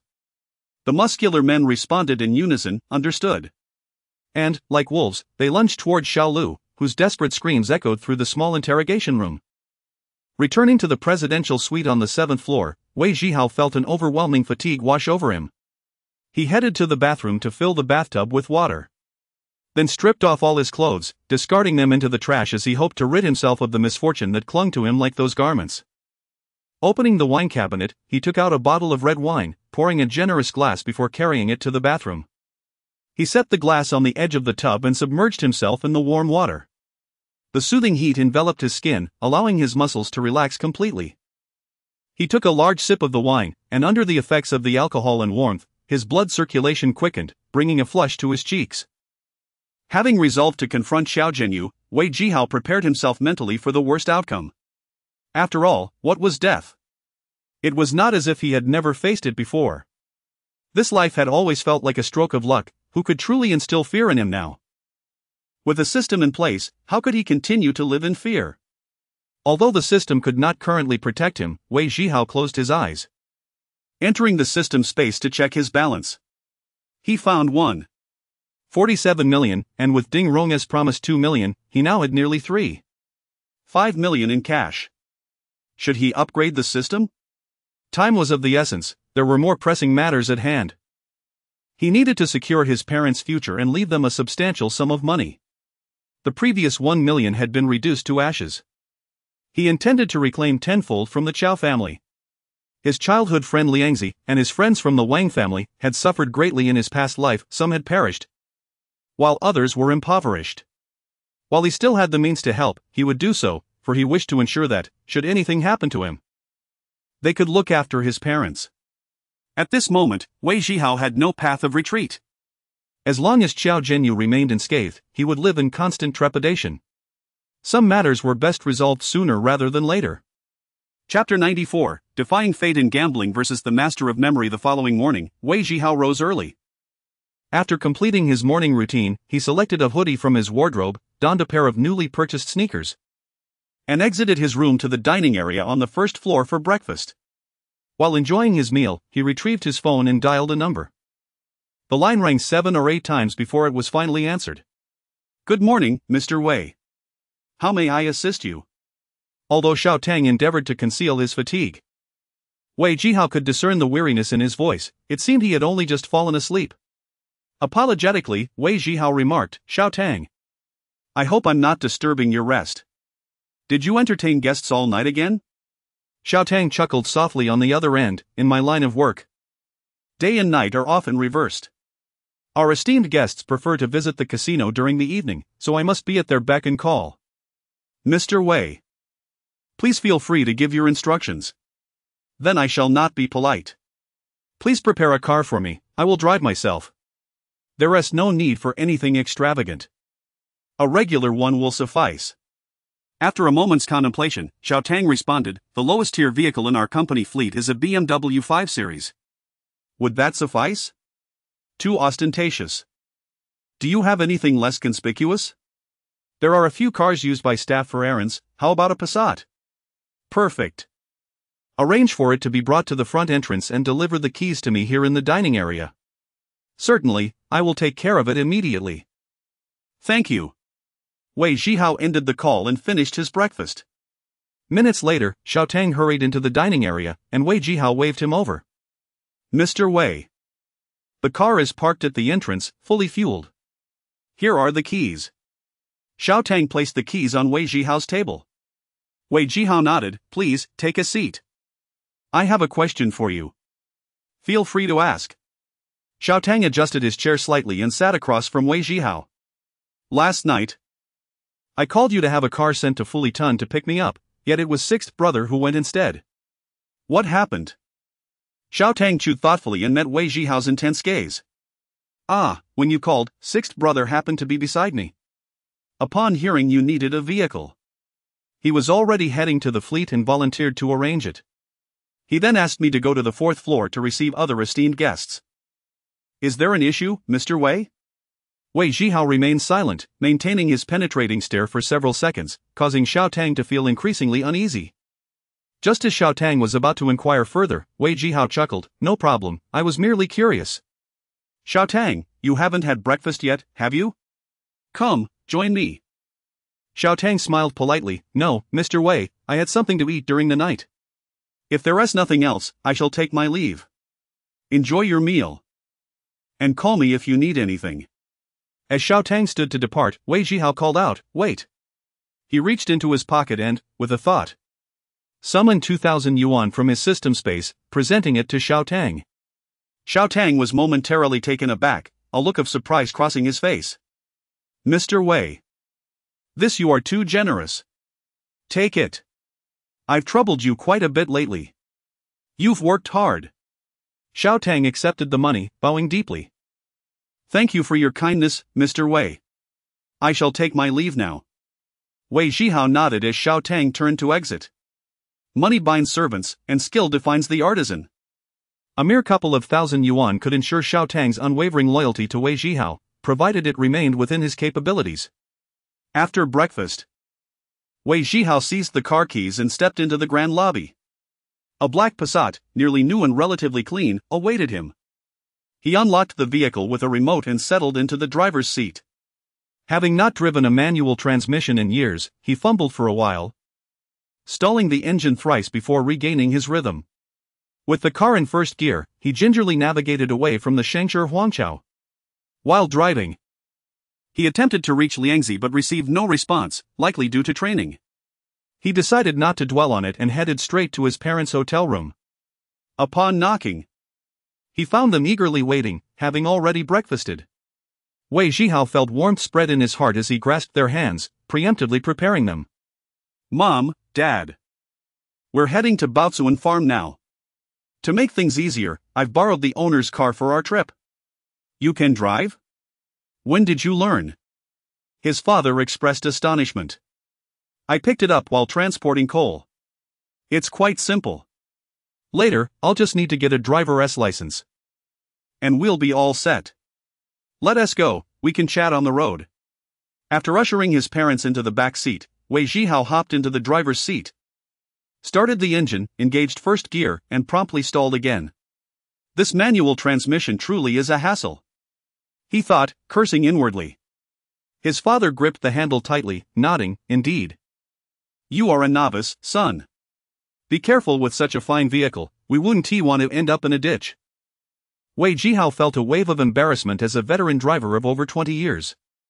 After a bumpy start, he finally got the car rolling smoothly. His parents, particularly his mother, were thrilled, their faces lit with smiles. Observing this in the rearview mirror, Wei Zhihao felt relieved. It seemed they had begun to emerge from the shadows cast by their recent misfortunes. The journey to Baozuan Farm, approximately 30 to 40 kilometers, took Wei Zhihao over an hour. Though slow, he gradually found his rhythm. A seasoned driver can adapt to any vehicle within half an hour, achieving a smooth ride. Upon arriving at the small store, Mr. Liu and his wife greeted them warmly. Wei Zhihao introduced his parents and led them upstairs for a tour. The house had been tidied up by Mr. Liu and his wife, with their personal items removed but the furniture and appliances remaining. His parents were very pleased, after all. This was an apartment, far superior to their previous single-story dwelling. The subsequent steps were